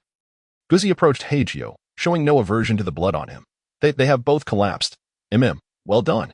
Hei Jiu patted Guzzi's head, who relished the gesture, her tail wagging like a rattle drum, her face alight with satisfaction. Little dog. Are there guards at their prison? Though he had a general idea, he still felt compelled to confirm. No, there aren't, because there is only one exit from the prison, and usually there is no concern about someone escaping. All right. Can you lead me to the prison? Nodding. She took Hei Jiu's hand and dashed toward the inner cave. Soon, they arrived at a fork in the path. This way leads to the prison. Guzzi pointed to the right, pulling Hei Jiu along. And what's down the other path? That leads to the wolf master's quarters. At this, Hei Jiu abruptly halted. What's wrong, brother? Guzzi, is this the only exit here? Hei Jiu walked back to the fork, gesturing towards the left passage leading to the wolf master's domain. Yes, I see. He pulled a set of keys from his pocket, which he had just taken from Hei. They were likely the keys to the prison. Could you do me a favor and unlock everyone in the prison? He handed the keys to the innocent-looking Guzzi, crouching down to wipe the dirt off her face. Sure, but what about you, brother? Guzzi asked, puzzled as she received the keys. I want to go have a chat with the wolf master. After parting ways, Guzzi hurried at her fastest pace to the prison. Some were already asleep, while others were wide awake. Among them was the Minotaur in the male prison. Guzzi, why aren't you asleep at this late hour? The Minotaur was seated on the ground, meditating. However, Guzzi did not answer his question. Instead, she rushed over and used the keys to unlock the prison door. Is there really someone checking on us at this hour? This was indeed a rare occurrence, as it was uncommon for a master to inspect the male prisoners. But Guzzi did not respond. She simply opened the door for the male prison and proceeded to unlock the female prison. Witnessing this scene, all the unsleeping prisoners finally sensed that something was amiss. Little dog, what is going on? Bai Ling stepped out from the prison door as one of the wolf master's subordinates. She was well aware of the inner workings of this system. When she saw Guzzi enter with the keys, she immediately realized something was off, as the keys were usually held by trusted individuals close to the wolf master, like Hei. Quick, everyone, run. My brother sent me to rescue you. Guzzi panted as she spoke. Upon hearing this, the atmosphere instantly shifted. Brother? What brother? What about those werewolves outside? The Minotaur inquired. They re-dead, all of them. Brother is off fighting the wolf master. He told me to save you all. The crowd exchanged glances. But some were indifferent. Who cares? If we can escape, only a fool would stay here. A man sprinted out of the prison, and soon others followed suit, fleeing in droves. As they passed through the cave's hall, they were greeted by the sight of headless werewolf corpses strewn across the ground. Ha ha ha, I'm free, one shouted in exultation as he dashed out. Others either cried or laughed in joy, all following suit. At that moment, whether their companions were human or beast was of no consequence. They were merely beings driven by their instinct to survive. The escape unfolded in a grand manner, awakening the laborers who had been sleeping in the hall. The crowd was initially bewildered, first realizing someone had escaped, then seeing the pile of werewolf corpses, leaving them both pleased and somewhat at a loss. Eventually, they opted to follow the fleeing slaves out. Boom. Everyone rushed out of the cave. But one individual stopped at the moment of exit. It was Guzzy. The slaves outside were uncertain of where to go next. Unintentionally, the Minotaur noticed Guzzy turning back towards the cave. Hey, Guzzy, what are you doing? This way. Guzzy turned back with a smile, saying, my brother is still inside. I want to help him. You help your M. What can you do? What if your brother isn't a match for the Wolf Master? Then I'll die alongside my brother. With that, she ran off, her pace quickening. Fear was absent from her demeanor, replaced instead by anticipation, and genuine joy. It was as if a soulless being had suddenly been endowed with a heart. Yet, such an abrupt choice was bound to be incomprehensible to the majority. After all, the masses were normal people, while Guzzy was anything but. Upon witnessing the scene, the Minotaur could not restrain himself from uttering a curse. His impression of the dog was relatively favorable, not for any particular reason, but simply because the creature reminded him of his dearly departed daughter. However, given the circumstances, the most pressing concern was how to escape. If the so-called brother mentioned by the dog had indeed perished at the hands of the Wolf Lord, then the predicament of his group would become perilously dire. It was essential to recognize that the ferocity of the Wolf Lord and his minions was of an entirely different caliber, representing a significant qualitative enhancement. The crowd hesitated on which direction to flee. A sudden hissing sound emerged from the distant thicket. When they turned to look, their hearts sank in dread. The source of their alarm was a serpent, as thick as a barrel, known as the ghost horned snake. Typically, these serpents would not venture near the territory of the Wolf Lord, as they were well aware of the danger he posed, especially with the black sulfur he had laid around the boundary of his domain. However, this time, the scent of blood from the numerous wolf corpses within the cave proved irresistible, compelling the snake to cross the territorial line. Flicking its tongue as it approached, the arrival of the ghost horned snake sent the slaves into a complete frenzy. Yet, at that very moment, accompanied by the rustling sounds, a fool snake leapt from the underbrush. Chapter 18. The Death of the Wolf Lord. The fool snake, a species of serpentine demon with a modicum of intelligence. In truth, apart from its size, its bodily structure bore little difference to that of an ordinary snake. It possessed the ability to speak and delighted in inquiring about the names of others. Once it learned a name, it would attempt to address the individual accordingly if the person chose not to respond. It mattered little, however, should they answer. The snake would scheme to devour them. Of course, not answering did not guarantee safety, for if it were in a foul mood, it might still choose to consume you. Such creatures were akin to the name-calling snake from the comedic monologues of Gwadi Gang, with the distinction that the name-calling snake was a terrestrial monster, while the fool snake was a denizen of this world's demons. One could say that the fool snake was nearly equivalent to a husky within the demon race. Furthermore, it was exceedingly rare. Humans had scarcely recorded any text pertaining to it for the interactions between the fool snake, the ghost horned snake, and the slaves. We shall set that aside for now. Let us turn our attention to the situation concerning Black Nine. The dog was, in fact, at a loss regarding what to do next. Her singular focus was to reach Black Nine as swiftly as possible. Contemplation of what to do thereafter was entirely absent from her mind. Ahead lay an expansive area strewn with stones. As the dog arrived, the battle between Black Nine and the Wolf Lord had only just commenced. The commotion from the cave had roused the Wolf Lord from his lair. Unexpectedly, just as he stepped out of his chamber, a specialized dagger intended for disassembly was hurled directly into his eye. Awoo! The Wolf Lord howled in agony, yanking the dagger from his left eye and scanning the surroundings. When he finally caught sight of the shadow of Black Nine standing atop a stone not far ahead, puff! Before he could fully comprehend the situation, another dagger pierced his other eye in a flash. This time, it struck his right eye. Awoo!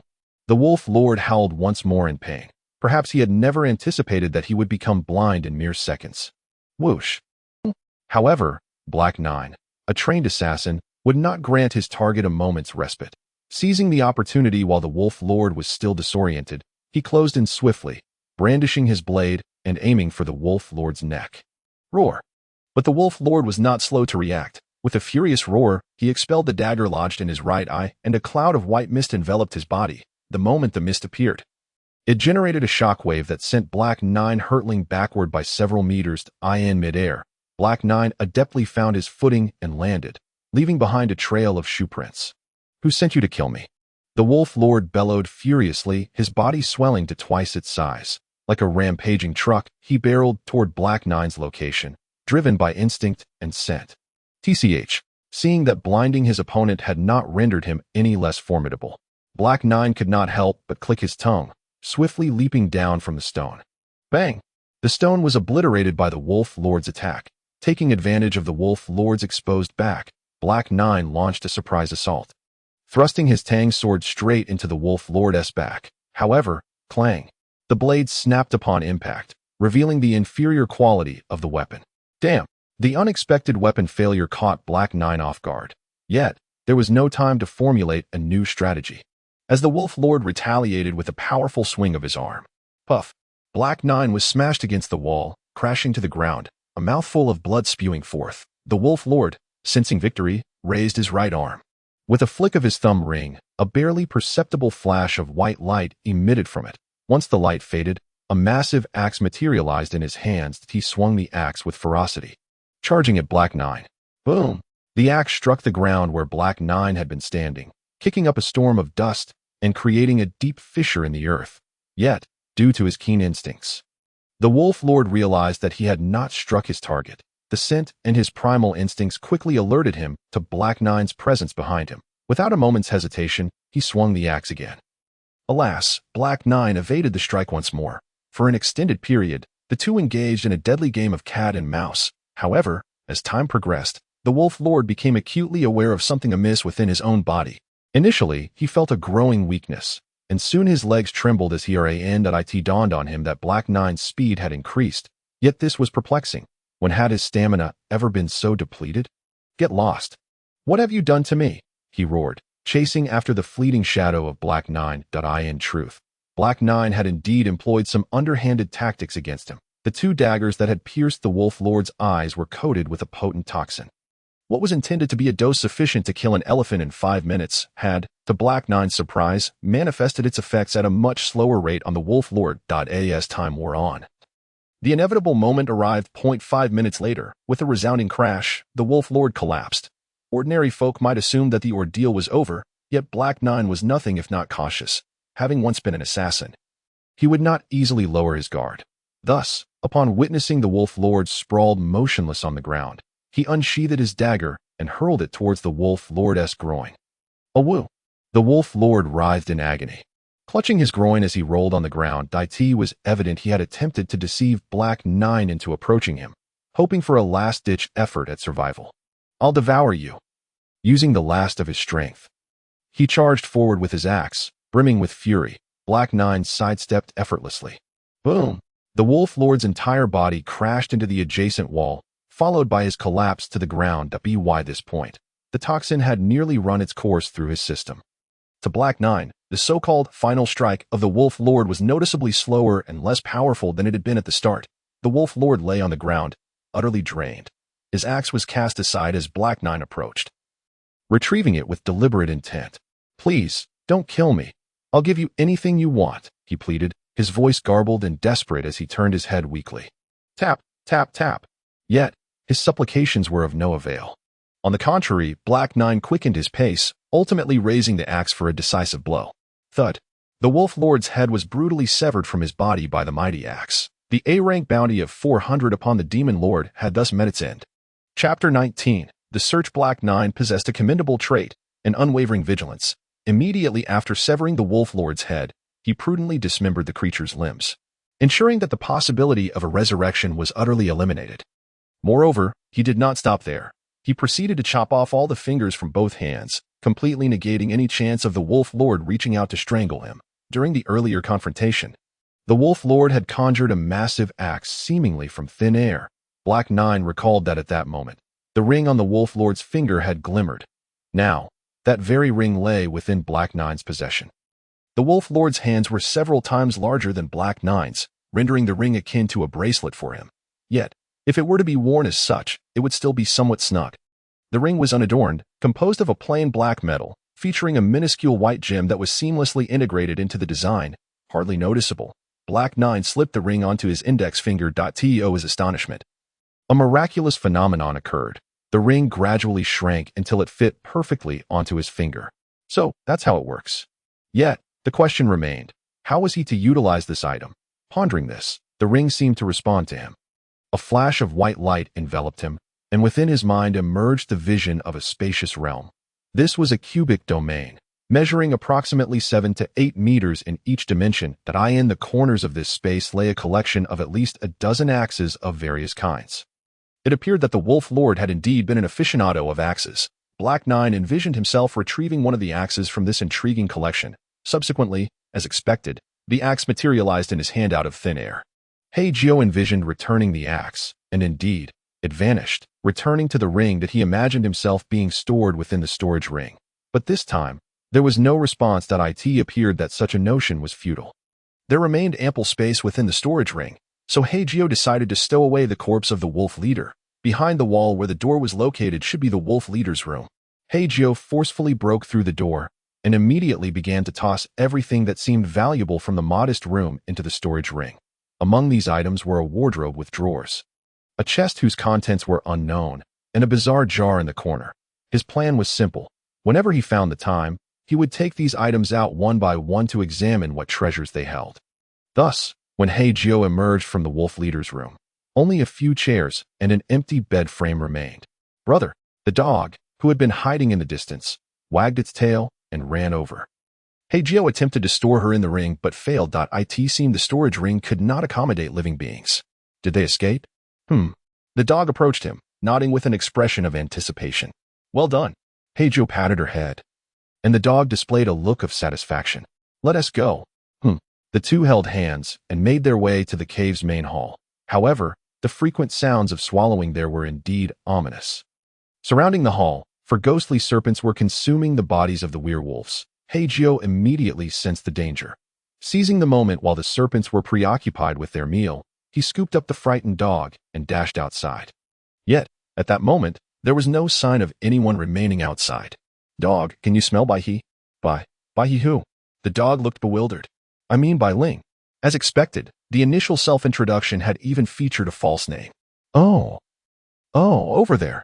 The dog sniffed and finally pointed to the left. Hei Jiu set the dog down and instructed her to climb onto his back, as it would be less strenuous to run this way. He then sprinted in the indicated direction. After running for over 10 minutes, aided by the fading moonlight, he spotted a concealed cave. That moment, the slaves were quietly entering the cave, moving cautiously, fearful of making even the slightest sound. Their fear stemmed from the foolish serpent that was scanning the surroundings nearby. Hey, is anyone there? Can someone talk to me? The foolish serpent was in place, shouting loudly, appearing rather dim-witted. If only someone would respond. It wouldn't lose track of them. Suddenly, the sound of footsteps behind attracted the foolish serpent's attention. Seeing a human carrying a dog girl, it became excited. Hey, what's your name? Do you? Bang. However, the intended greeting was abruptly interrupted by Hei Jiu's axe. Due to the serpent's remarkably tough scales, the blow did not break its defenses but rendered it unconscious. Upon witnessing this, Hei Jiu was momentarily stunned, then retracted the axe back into the storage ring, disregarding the serpent's fate as he hurried toward the cave. Boom! Crash! Suddenly, heavy rain fell from the sky, accompanied by thunder and lightning. Everything happened so abruptly. Fortunately, Hei Jiu was quick enough that by the time he reached the cave, he was not completely drenched. The cave was shallow, merely a few meters deep, with tall weeds obstructing the entrance. Hei Jiu simply pushed the grass aside, and the 20 or so individuals inside were clearly visible to him. The slaves were momentarily stunned upon seeing Hei Jiu, but once they recognized the dog on his back, they sighed in relief. Little dog. The Minotaur rushed over, but when he was about a meter away, Hei Jiu's dagger was already aimed at his throat. Where's my sister? His voice was chilling. The Minotaur's pupils trembled slightly, for there was no sign of Bai Ling among the group. The Minotaur felt a sense of dread from Hei Jiu's gaze, and combined with the unmistakable scent of werewolf blood emanating from him, it was easy to deduce that he was the brother the dog had mentioned. Since he appeared here, it was evident that the wolf leader had met his end. Of course, the knowledge of the wolf leader's demise did not come solely from the presence of Hei Jiu, but rather from the astonished realization of the slaves who bore the wolf leader's mark that it had completely vanished. In other words, they had regained their freedom. Uncle Nyo, do you know where Bai Ling went? The dog, now on the ground, quickly helped Hei Jiu inquire. Upon hearing this, the Minotaur realized that the sister Hei Jiu referred to as Bai Ling.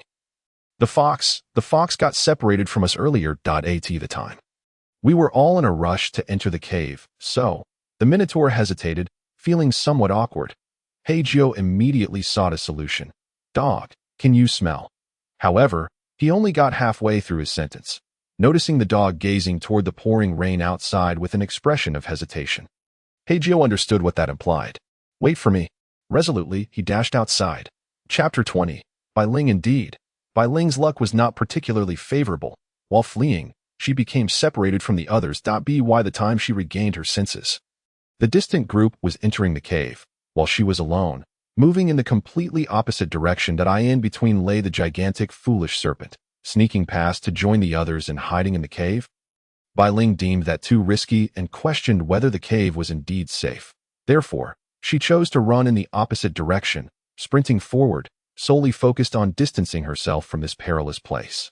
Bai Ling thought that as long as she ran in one direction, she would eventually escape the dangers of the Black Forest. However, for someone who had never been here before, the direction she chose was not an exit from the Black Forest. Rather, it led straight into the depths of the forest, a dead end. I must survive. I must live. I cannot die. She repeated such thoughts in her mind over and over. Just moments ago, she was astonished to discover that the slave mark on her body had vanished. In other words, the mysterious brother, the dog mentioned, had likely slain the wolf leader. After all, there were only two ways to remove a slave mark. Either the master voluntarily releases it, or the master dies, causing the curse to fail. This instance clearly belonged to the latter. This also meant that the freedom she had long yearned for was finally within her grasp. From this day forth, she would be free. Her future looked bright. She could completely discard those cursed memories and start anew. Yes, she still had plenty of beautiful youth to enjoy. Therefore, she could not die. She absolutely had to escape. She could not perish here. Boom. Crash. Thunder roared as the torrential rain descended, making the ground increasingly difficult to traverse and turning it muddy. Thud. Bai Ling slipped, falling to the ground in a heap. When she got back up, she was covered in mud. Looking utterly disheveled, tears threatened to spill, but in the end, she gritted her teeth, wiped her face clean of mud, and continued forward. Eventually, she reached a cave to take shelter from the rain, since cold winds occasionally blew in from outside. She had to venture deeper into the cave. After turning a corner, she saw glowing stones all over the stone wall, allowing Bai Ling to see the entire interior clearly. She also realized that this cave had reached its end. Although there were many fist-sized, unknown small holes in the walls, it was evident that they were not passages meant for humans. The temperature dropped sharply and soaked through. Bai Ling ultimately curled up in a corner. She was exhausted, hungry, and thirsty, but once she sat down, she found it impossible to move. She felt weary and thought to herself that she would take a nap. When she woke up, the rain should have stopped, and she could continue her journey. Thus, she hugged her legs, shivering as she attempted to enter a state of slumber. However, this process lasted less than 5 minutes. Oh, there's a cave. Suddenly, urgent footsteps echoed from outside the cave. Bai Ling immediately became alert, raising her guard. Soon, she saw two men, one old and one young, drenched as they rushed inside. The elderly man appeared to be in his 50s, while the young man seemed to be in his 30s. They looked like two human adventurers. When they spotted Bai Ling huddled in the corner, they were momentarily taken aback, then exchanged a glance filled with self-mockery. "Little girl, are you lost too?" The elderly man seemed well-meaning, finding a place to sit down. Followed by the young man, Bai Ling hesitated for a moment before finally nodding. "Did you come out alone? Where are your parents?" The elderly man appeared to be quite talkative, but such questions were not favorable for Bai Ling. Upon hearing the word parents, she inexplicably thought of her so-called brother, Hei Jiu. Foolish girl. Her expression gradually darkened as she struggled to comprehend why someone could be so naive as to let themselves be deceived. However, he was no longer present. Hei Jiu had not been among the group when the slaves fled. Bai Ling suspected that he had been slain by the dog brother alongside the werewolves. Otherwise, why would he not have been there during their escape? Or perhaps, still in a state of slumber, he remained lying somewhere in the cave. But the cave had encountered peril. Bai Ling had witnessed the ghostly serpents entering. Estimating the situation, one could surmise that she had already been devoured by one of the creatures. And in due time, she would be expelled. Regardless, it was certain that she had encountered peril. The old man, noticing that Bai Ling seemed disinclined to engage in conversation, chose to remain silent. Meanwhile, Bai Ling, provoked by the old man's inquiry, found her thoughts spiraling into chaos. She chastised herself for being foolish, for placing her trust in Bai Ling too easily to in her mind. She relentlessly belittled the other person, hoping to alleviate her own turmoil. Bai Ling was not at fault. She simply wished to survive. This world was inherently vile and treacherous, and Bai Ling had no regrets about her actions. Furthermore, it was merely a human. Humans and demons were born to be mortal enemies. Ending his life was no different from slaughtering a chicken. Thus, Bai Ling bore no psychological burden. Like a brainwashing attempt, she endeavored to convince herself, yet the chill enveloping her grew ever more intense. Bai Ling could not help but recall the warm room that Hei Jiu had prepared for her, complete with a cozy bed. Gurgle. Her stomach protested, filled with hunger, as the air was infused with the aroma of barley. She glanced over to see two adventurers feasting on flatbreads, yet they appeared to have no intention of sharing with her. Bai Ling reminisced about the generous bowl of noodles that Hei Jiu had cooked for her.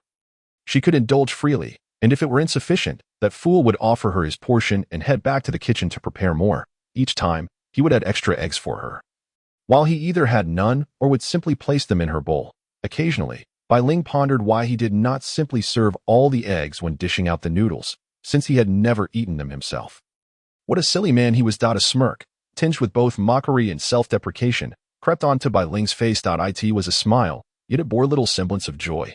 Ultimately, she succumbed to slumber amidst the sound of the adventurers chewing their flatbreads. When she awoke, however, she was greeted by a nightmarish reality. Dad! Dad, what is happening? The young adventurer's terrified cries roused Bai Ling and the slumbering old man. What on earth is wrong with you? The old man rubbed his eyes. But upon realizing the scene before him, all traces of sleep vanished. Cold sweat cascaded down his brow. Chapter 21. Bai Ling before them lay a sight of horror, 40 to 50 green. Man-eating ants swarmed the ground, each the size of a barrel, encroaching upon the cave from the outer edges. These ants, a virulent and formidable breed, were a perilous threat, naturally vicious, with an astonishing bite force. They were drawn to the scent of blood. Should one fall prey to them without a timely escape, they would be reduced to mere bones. The ants advanced steadily towards the cave, while the two adventurers and Bai Ling retreated further inside.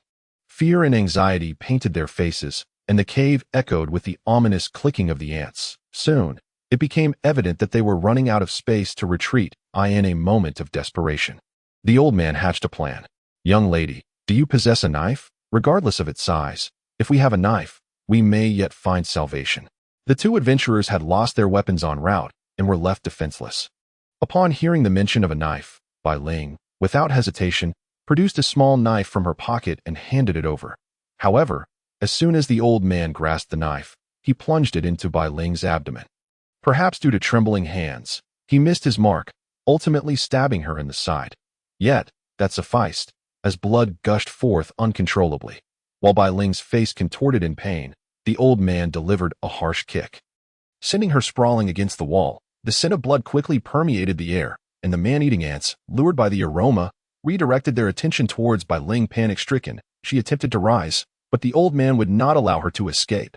He swiftly approached and kicked her in the stomach, causing her to collapse once more. He intended to flee, yet Bai Ling clung desperately to his leg.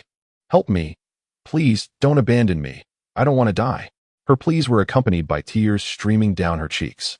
If one of us must perish to save us both, then do something noble. The old man gritted his teeth, trying to extricate himself, but Bai Ling's grip was unyielding. That moment, the young adventurer, having seized the opportunity to escape the cave, called out urgently, Dad, hurry. The old man grew increasingly frantic. Gritting his teeth, he kicked Bai Ling's head repeatedly. Let go, damn it. Release me. His voice had transformed into a hoarse roar. After rendering her face a bloody mess, Bai Ling finally lowered her head, and the old man seized the chance to kick her fiercely in the back of the head. Yet, she refused to relinquish her hold. Help me. I don't want to die. I've only just gained my freedom. I want to live. Her voice became raspy, barely coherent, but the old man felt no compassion for her plight. Finally, he knelt and stabbed her in the back leg. Ah!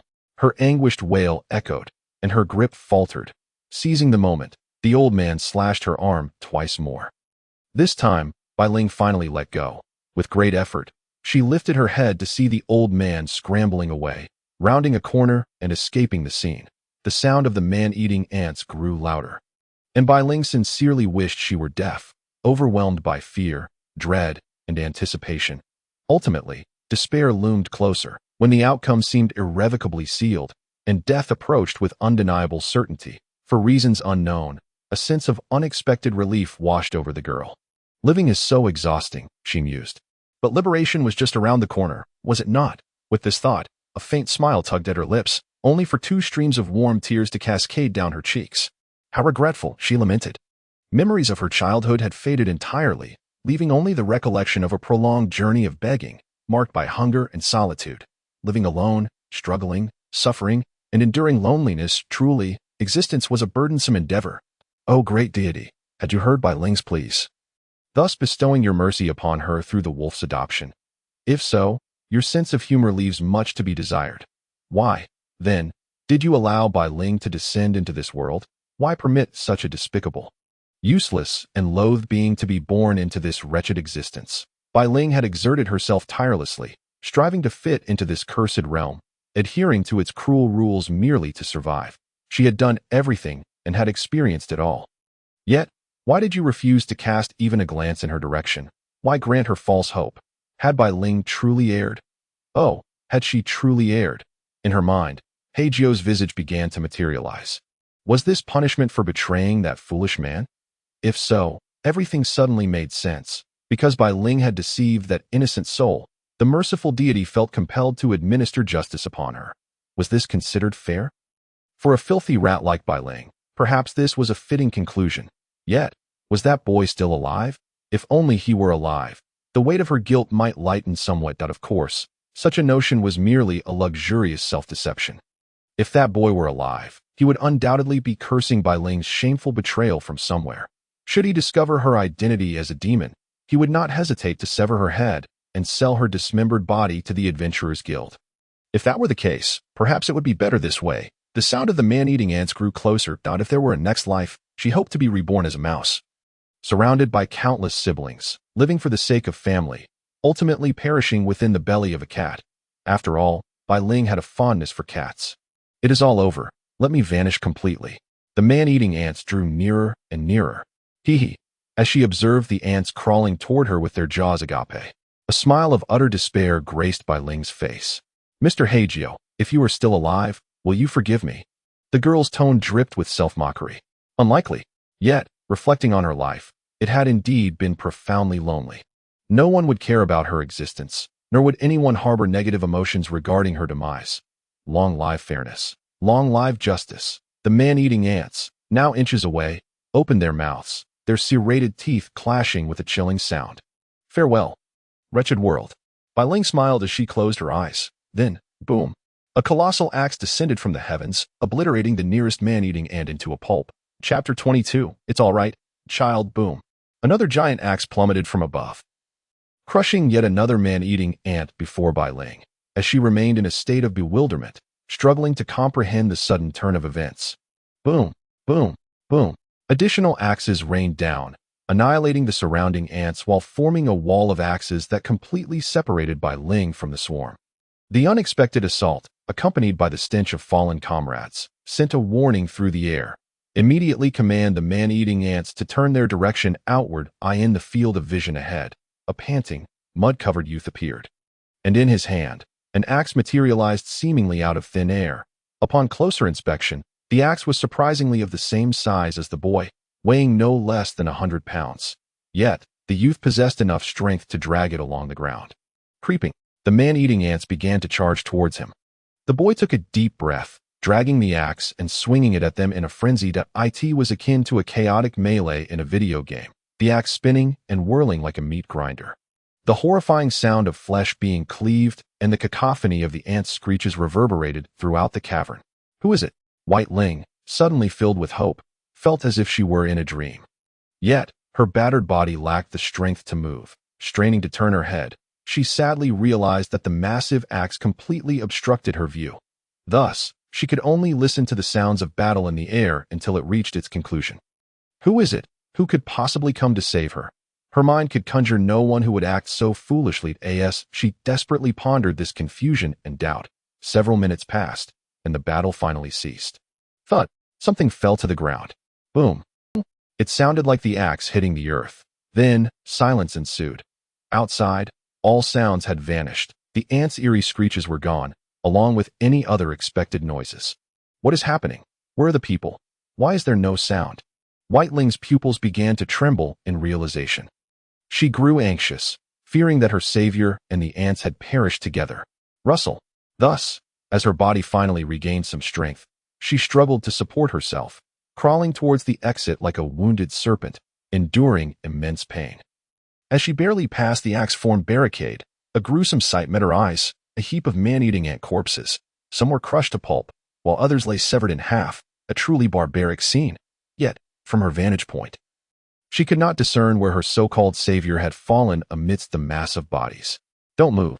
Just as she began to search frantically, a feeble voice echoed from a distant corner. The tone was hoarse yet familiar. Following the sound, she saw a figure pushing aside the ants that weighed down on him. Staggering to his feet, it was Hei Jiu. This moment, he was drenched in blood. Rainwater mixed with the green blood of the ants and his own, along with the mud from his earlier fall, rendered him a pitiful sight. Yet, he seemed oblivious to his condition, slowly approaching the dazed Bai Ling with his battered body. Are you hurt? His voice was weak and heart-wrenching. He crouched down, raising his trembling hand, unsure of how to address her numerous injuries. It's fine, child. After a brief moment of mental blankness, she hurriedly retrieved a roll of white cloth from her storage ring. I won't let you die. Gently lifting her clothing, he began to staunch the bleeding from her waist. Bai Ling could see it clearly. His hands trembled violently as he worked, a manifestation of his exhaustion and physical strain. Brother. She hesitated, finally calling out softly, her tone tinged with confusion and uncertainty. I'm here. Hei Jiu's voice was eerily low. Why did you? If I hadn't come, you would have died, wouldn't you? But I betrayed you. Shoo. Hei Jiu made a gesture for silence. Lift your waist a bit, otherwise the bandage won't fit. Bai Ling complied, allowing him to bind her waist wound as quickly as possible. Are there any other injuries? He inquired. No, nothing else. The rest are trivial. That's good. As he spoke, before Bai Ling could utter her next sentence, he suddenly lifted his shirt, revealing a gaping, egg-sized wound on his side, blood slowly seeping from it. Upon witnessing this, Bai Ling was left in shock. Hei Jiu, however, appeared relieved, beginning to tend to his own injuries. Thud! Tears fell to the ground without warning. When she regained her senses, Bai Ling's face was completely drenched in tears. Seeing this, Hei Jiu halted his actions. Are you uncomfortable anywhere else? His face revealed an anxious worry, to which Bai Ling merely shook her head. No, just some sand in my eyes. Her sobbing voice made it evident to anyone that she was lying. That's good. Hei Jiu forced a smile, continuing to bandage his wounds. You shouldn't have come to save me. Bai Ling covered her face, her tears flowing uncontrollably like a dam bursting, her voice becoming increasingly muffled. But if I don't care for you, who else will? Yet this is fate, a punishment from the divine for your betrayal. I have not yet fallen so low as to need a god to interfere in my personal life. No. Hei Jiu, you don't understand. Believing she had lost the right to call him brother, she addressed him directly by name. Yet, his reaction was one she had not anticipated. You are of the demon race, aren't you? Bai Ling fell silent, then nodded in acknowledgement. And then, there is nothing more. Thus I cannot possibly be your sister. Did I not say from the very beginning that it did not matter whether you were her or not? I would treat you as my sister regardless. But it's not the same. Then, you believed I was human, but I am not. From where do you deduce that I was unaware of your true nature? Upon hearing this, Bai Ling trembled in disbelief. She stared incredulously at him, while he continued to explain in a weak voice. During our first meeting, when you were unconscious, I took you to the clinic. The female doctor told me you were merely a fox, with your ears and tail severed by someone. She even thought you were a slave I had purchased, and to this day, she still believes that. Chapter 23. I shall assume the role of your savior. Then why didn't you tell me? Wouldn't it burden you to know? If that were the case, you wouldn't be able to interact with me normally. Hei Jiu drew a dagger from his waist and cut the bandage. Bai Ling, unable to comprehend why. Then do not dwell on it. But, are you not even a little angry? Bai Ling betrayed you. She nearly caused your death. From the very start, all her gestures of goodwill were merely to. So why do you think I would be unaware? That's. How could that be?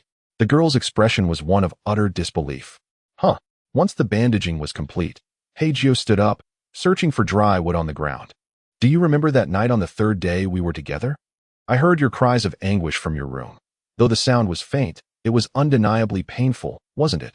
So that's why you, what else could it be? Hei Jiu continued. At the Adventurers Guild, you trembled in fear at Wolf Lord's commission. At that moment, I pondered whether the one who severed your ears and tail was indeed the Wolf Lord. His intention seemed to be to have you infiltrate White City to prevent your escape. He would naturally mark you with a slave brand. As for the purpose of the slave mark, I had at least read about it in books. So I thought, could your cries of despair that night have been the result of the torment from the slave mark? Coupled with the time of your previous jump, it had been nearly 3 days. I speculated that you must have jumped because you couldn't bear the mark's pain. If so, the mark likely activates every 3 days. Eventually, as expected, 3 days passed, and you offered me a poisonous berry. In truth, I recognized that fruit from the start, but I was immune to that poison, which is why I dared to consume it so boldly. Otherwise, I would have surely sought an opportunity to dispose of it. As for what happened afterward, there was nothing more to say. I seized the chance to win over the dogs, poisoned the wine they drank, and decapitated them all. Following that, I had to deal with the Wolf Lord. After all, if he didn't die, everything would be meaningless, wouldn't it? I compared the scar on the Wolf Lord's little finger to the one on your face, and ultimately found them to be identical. Speaking of which, has the slave mark on you disappeared? With that, he approached, carrying a bundle of wood. All he found in return was Bai Ling's shocked and bewildered expression. At this moment, her mind was in turmoil. She could never have imagined that Hei Jiu was merely playing along with her charade. Everything, every single thing, was merely her own delusion. The other party, fully aware of her ill intentions, still chose to leap into the pit. Why was it so? What was worth all this? For her despicable self, why go to such lengths? Why? As she uttered these words, Bai Ling's entire body trembled. Hei Jiu raised his right hand, conjuring a flame that ignited the pile of wood, instantly warming the surrounding air. Yet, Bai Ling had lost all interest in being astonished. What do you mean, why? Why are you going to such lengths for me, even if it seems a bit embarrassing? Though your expression is gradually turning sour, it's because if I were to lay everything out plainly, you would be on guard, right? So I thought it best to go along with you and let things unfold naturally. Besides, looking at it now, isn't it quite favorable. The Wolf Lord is dead, and you are free. Once we bring the Wolf Lord's body back to the Adventurers Association, we will have money at that point. We can simply buy a house in White City, have our own home, and not be left wanting. Stop joking around. However, this beautiful vision of the future was met with an uncontrollable fury from Bai Ling. Are you a fool? Why pretend as if nothing has happened? Why can you still smile and forgive Bai Ling when she nearly brought about your demise? How can you be so excessively magnanimous, to the point it seems pathological? Any normal person, no matter how kind-hearted, could not possibly forgive someone like that. What are you doing? Is this a joke? Testing just how shameless Bai Ling can be? Do you intend for Bai Ling to live a life riddled with inner torment and guilt? Stop joking around. Yes, that's right. Bai Ling is the most despicable and shameless scoundrel in this world, and she cannot possibly feel indebted to your kindness. No matter what you do, Bai Ling will unhesitatingly accept your goodwill as her due. So please, do not waste your kindness on Bai Ling, you scoundrel. You are nothing but the foolish farmer in the tale of the farmer and the snake. The only path you should take is to eliminate Bai Ling. As for everything else, that is the filthy work only despicable villains and foolish beasts would engage in. Ha, ha. The torn voice vented its fury, the entire body heaving with violent breaths. Black Nine watched on, slightly embarrassed and at a loss for words. You've got a case of Chinibyo. Get lost. Bai Ling angrily slapped away Black Nine's outstretched hand. Her face flushed with rage, and Black Nine couldn't help but chuckle. What are you laughing at? Bai Ling glared at him, her expression filled with dissatisfaction and anger. Sorry, I couldn't help it. Black Nine continued to stifle his laughter. Bai Ling resolutely turned her head away. Shaking with anger, The two fell into silence for a minute, before Black Nine finally spoke up, his voice soft. Bai Ling is a good child, and will surely continue to be. The girl, still turned away, offered no response, her body trembling slightly. Additionally, I am not exactly a good person myself. In fact, it's rather embarrassing to admit, but before I met you, I was an assassin. So what? A choked voice emerged from her frail form. Black Nine retrieved a blanket from his storage ring and draped it over her shoulders. You mentioned that you are a rat in the sewer, right? On this matter, I share your sentiments, for I am not much different from you. I often ponder, if justice has its heroes, then darkness must also have its saviors. Yet, saviors always seem to prefer cleanliness. Thus, those of us living in the filthy sewers cannot expect their favor. So I wonder, what can we obtain, what can we accomplish, and how should we go about it? Ultimately, I have arrived at my own answer. To rely on each other, to redeem one another, and to place no hope in that elusive savior. Therefore, wherever and whenever, I shall rescue you, regardless of whether you are of the demon race or human. After all, if one were to abandon their convictions over something as trivial as a racial difference, then such awareness would be rather cheap indeed. So please, be my sister, allow someone like me, who also resides in the sewers, to assume the role of your savior. With that, he gently embraced Bai Ling from behind. Her body ceased to tremble. She turned around and collapsed into Black Nine's arms, sobbing uncontrollably that I hope she doesn't get snot on my clothes. Black Nine thought at that moment. Chapter 24. The rain outside continued to pour frighteningly, showing no signs of abating. After a prolonged bout of weeping, Bai Ling, exhausted, fell asleep in Black Nine's embrace. He gently laid her on the ground. Then, he retrieved the contents of the Wolf Lord's wardrobe from his storage ring. Opening it, he found that the majority of the clothing consisted of oversized suits. The Wolf Lord seemed to be a man fond of professional elite attire. However, as previously mentioned, he had an enormous physique. So naturally, the clothes were ill-fitting for Black Nine, and Bai Ling. The bottom of the wardrobe was a small compartment. Black Nine opened it, and was surprised to find that it contained clothing of normal human size. Both male and female, he speculated that these were likely garments meant for soon-to-be sold slaves. Much like the extravagant packaging used by merchants, such tactics are quite common in chocolates and other goods. He recalled that before Uncle Yao was turned green, he had bought a box of chocolates for his girlfriend for about 100 yet. Aside from the ornate packaging, it contained merely 30 to 40 chocolate balls. If taken out individually, they would barely amount to 20. Thus, it can be said that these capitalists are nothing but blood-sucking beasts. Cough, cough. Back to the point. Black Nine took out a set of black clothing and stepped outside the cave. First, he stripped down and used the rainwater to cleanse his body, before putting on clean clothes and returning to the cave. Looking at Bai Ling, who lay on the ground soaked, Black Nine hesitated before gently rubbing her face. Bai Ling. Sister. Bai Ling reluctantly opened her eyes, and upon seeing Black Nine in new attire, her eyes widened in shock. Where did you get those clothes? Look. Black Nine pointed to the nearby wardrobe, saying, I found them in the Wolf Lord's room. I casually packed them into my storage ring when I came. He began to showcase his ring. Bai Ling seemed to remember something and picked up the blanket covering her. I forgot to ask earlier. Where did you get this blanket, brother? I got it from the Wolf Lord. Oh, I see. She nodded, then looked at Black Nine earnestly. Then surely you must. Must what? Well, I think I should. If you're going to be formal with me, I'll be sad. Saying this, he swiftly delivered a light smack to Bai Ling's head, causing her to yelp in surprise. In any case, what I want to say is that you should never use that kind of language in front of others. Is that thing really that precious? This was something Black Nine didn't quite understand, as he had only seen the concept of storage rings in his previous world. After crossing over to this one, he had not encountered any related material in the royal library. Yes, it is extremely precious. This artifact was developed by the demon race in recent years, said to have been created by a mysterious goblin craftsman. However, it seems that shortly after its creation, the craftsman was killed, and the item vanished. In fact, even among our demon race, its existence is akin to a legend. While the specifics remain unclear, it is likely that the legend holds some truth that it's just puzzling how it ended up in the Wolf Lord's possession. Have you never seen the Wolf Lord use this thing? No, not once. I imagine others haven't either. Bai Ling shook her head firmly, which made Black Nine regard the ring with increasing importance.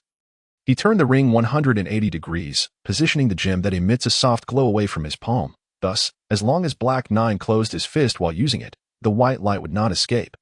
And naturally, it would not be discovered. I will be careful. He then pointed to the wardrobe. Are you going out to wash up? Bai Ling went out to bathe, while Black Nine began to organize the items in the Wolf Lord's room one by one. Once he laid everything out from his storage ring, the cave felt significantly more cramped. By the way, be careful with your wounds while washing. If anything happens, remember to call for me immediately. Okay. Bai Ling's reassuring response came from outside the cave. Speaking of which, this girl's physical resilience is quite impressive. She had trouble moving earlier, yet now she could go wash up alone. Could this be the physical advantage of the demon race? Black Nine thought, feeling as if he himself were the normal one. Among the Wolf Lord's furniture, Black Nine unexpectedly discovered 2 jars containing dried meat. He quickly called out to the outside. Sister, I found some dried meat. Oh, great. Bai Ling's voice instantly brightened, sounding very excited. A few minutes later, she rushed in wearing a short-sleeved shirt and denim shorts. She eagerly grabbed one of the jars from Black Nine, then sat down on the blanket spread across the ground, beginning to enjoy her meal. There's water here. It seems to be wine. Black Nine handed her a bottle of dark wine, and Bai Ling's eyes sparkled as she exclaimed, This wine is quite expensive. I've only seen the Wolf Lord drink it twice since I've been with him. I don't like drinking. If you want it, feel free to have it all. As he spoke, he got up to drape another thick blanket over Bai Ling. He then brought over a medical kit. After you finish eating, change the bandages on your wounds and apply some medicine. Bai Ling nodded eagerly, reminiscent of a chick pecking at grains, as she savored a delightful glass of wine while relishing the dried meat. Her gaze gradually shifted towards Hei Jiu, who was busy organizing boxes in the corner. Unexpectedly, tears began to cascade down her cheeks, a manifestation of the happiness that had suddenly enveloped her. Brother, aren't you going to eat? Bai Ling inquired. Hei Jiu paused, acutely aware of the subtle shift in her tone. What's wrong? Are you unwell? He turned around, only to behold the sight of Bai Ling's tear-streaked face. Fortunately, these were not tears of sorrow. Be careful with your new clothes. You might get snot on them. Hei Jiu resumed his task, while Bai Ling hastily wiped away her tears, pouting slightly in a playful complaint. Brother, you really lack social awareness. Speaking to a girl like that will surely prevent you from marrying in the future. I only comfort you when you are sad. As for tears of joy, they are merely a waste of time. This happiness will persist, and eventually, even you will lose the desire to cry. I am merely preemptively curtailing your dark history, so you ought to be grateful. Moreover, your brother is a staunch advocate of singlehood, solitude. He has no faith in love. Chapter 25 Goblin Merchant. Goei-san's sister, look what I've discovered. He too exclaimed, opening a box that revealed a dazzling array of treasures. What is it?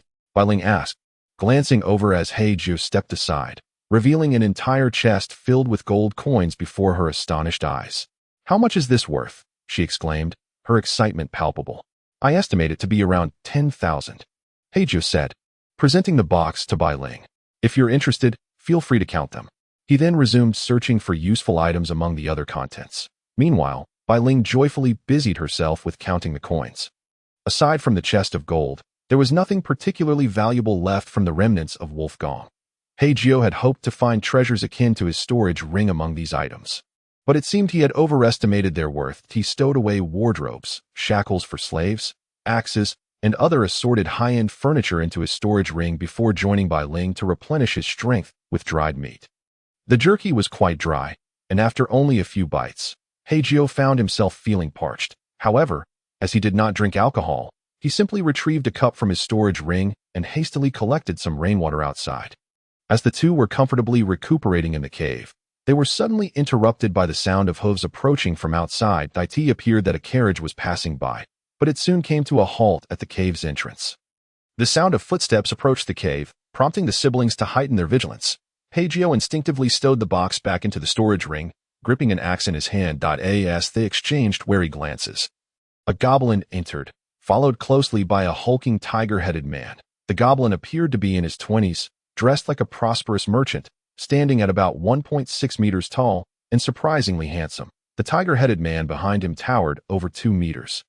Robustly built and wielding a massive sword like a bodyguard. Once both parties had caught sight of each other, Hei Jiu grasped the handle of his axe tightly, prepared to strike at the slightest hint of danger.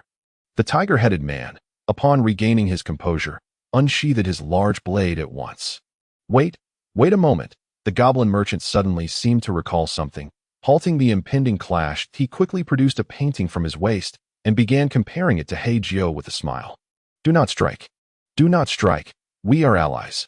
He turned the painting towards Hei Jiu, who, upon seeing it, was taken aback to discover it depicted himself. Confusion stirred within him until the goblin began to clarify. Greetings, benefactor. My grandfather was fortunate enough to be saved by you. I am his grandson. Gue-san. Noticing Hei Jiu's lingering bewilderment, he continued. By the way, my grandfather's name is Gue Dao, nicknamed Old Gue. Old Gue was the very goblin elder Hei Jiu had encountered just days prior. It was astonishing that, in such a short span, he had found a family member from the past. It was evident that Gue-san had accepted him, and it seemed that his grandson was eager to express gratitude on behalf of his grandfather. This indicated that the elder was likely a magnanimous and filial individual. Now that it was confirmed they were not enemies, there was no need for hostility, and soon both parties were gathered around the fire. Engaged in conversation, the tiger-headed bodyguard, named Huzi, retrieved some food from the carriage parked at the cave's entrance to offer hospitality, an assortment of dried meats and fine wine, though Hei Jiu abstained from the latter. Through their discussions, it became apparent that old Gue had recently found his former beloved, who had patiently awaited his return all these years, single-handedly raising their son to adulthood. Fortunately, the son had proven to be successful, marrying and even becoming a general in his own right. This general wished for his son, Gue-san, to join the military and one day inherit his position. However, Gue-san, being physically frail and disinterested in martial pursuits, had instead developed a keen interest in commerce. Thus, barely an adult, he ventured into the world to gain experience in trade. The bodyguard at his side was, of course, a loyal confidant entrusted by his father. The true reason for their journey into this territory was not merely for business, but also to seek fortune and potentially locate the savior of his grandfather. Little did they expect such serendipity to lead them to Hei Jiu's cave. By the way, benefactor, why are you here seeking shelter from the rain? I simply happened upon this place during a downpour and sought refuge with my sister. But what about the injuries on your bodies? We just fought against a certain kidnapper and sustained minor injuries. The kidnapper you mentioned, is he not the infamous Wolfgang of the Black Forest? Huzi interjected, disbelief mingling with uncertainty in his eyes. Ah, Hugo, you know him. Indeed, young master. Before Wolfgang ruled the Black Forest, he was a mercenary. I was fortunate enough to have crossed paths with him a few times, though I was consistently outmatched and often found myself in peril. After speaking, he glanced at Hei Jiu, only to notice a barely perceptible hostility gleaming in his eyes. At the same time, Hei Jiu's hand instinctively moved toward the axe's handle, yet he maintained an outwardly calm demeanor as he asked, Who, brother, are you perhaps acquainted with that Wolfgang? That simple question startled Huzi, prompting him to hastily clarify. No, we are merely rivals. Please do not misunderstand. How could a soldier align with a bandit? Seeing Hei Jiu retract his hand from the axe handle, Huzi finally breathed a sigh of relief. However, sir, what of Wolfgang now? Huzi cautiously inquired. He is dead. By the way, are you interested in purchasing his remains? I could offer them to you at a discount. Well, Huzi chuckled awkwardly, hesitating to respond. While Gue-san interjected, the Human Adventurer Guild will certainly determine the price for the corpse, but I would be willing to acquire any remaining goods, such as, for instance, this axe. It's clearly mismatched with your physique, so it must belong to Wolfgang. May I take a look? Sure. Hei Jiu pushed the axe forward, but Gue-san struggled to lift it, ultimately resting it against a stone as he began to examine it closely. What an exceptional axe. This alone could fetch a price of 80 to 90. Gue-san exclaimed, showering praise, while Huzi seized the moment to lean in, asking, Sir, could you tell me how you managed to defeat Wolfgang? Chapter 26 The Origins of the Slaves, an Ambush. Poison, nothing more. So that's how it is, Huzi pondered, as this explanation seemed plausible. After all, if Hei Jiu, a mere human, could defeat Wolfgang in a fair fight, it would undoubtedly diminish Huzi's esteem.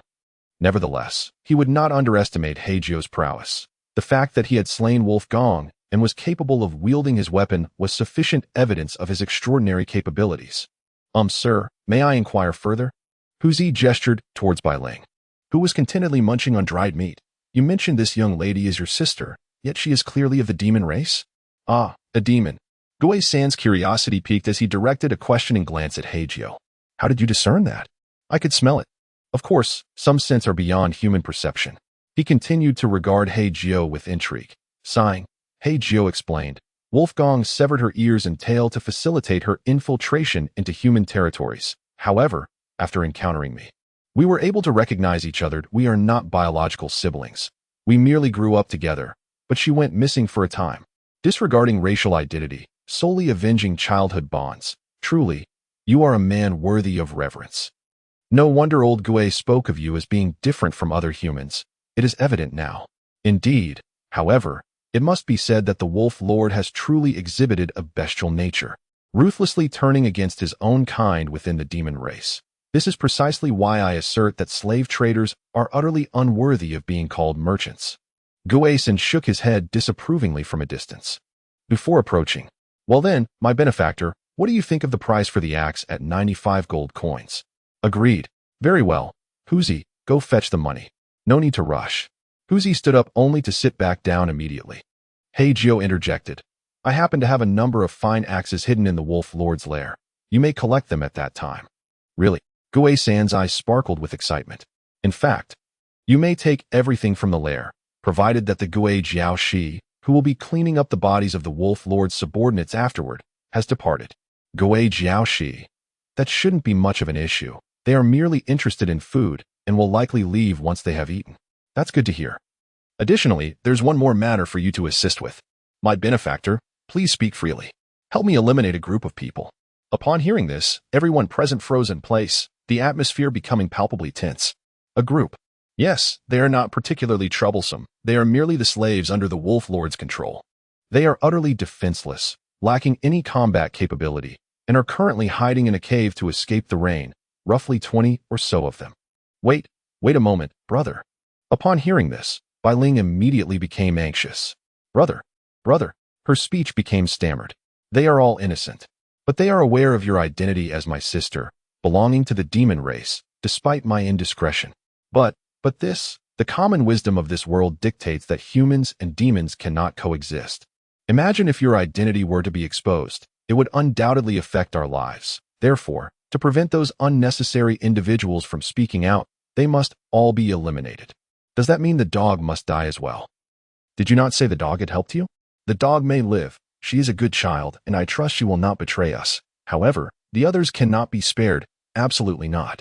Hei Jiu spoke with resolute determination, causing the onlooking goblin Huzi to feel a chill in his heart.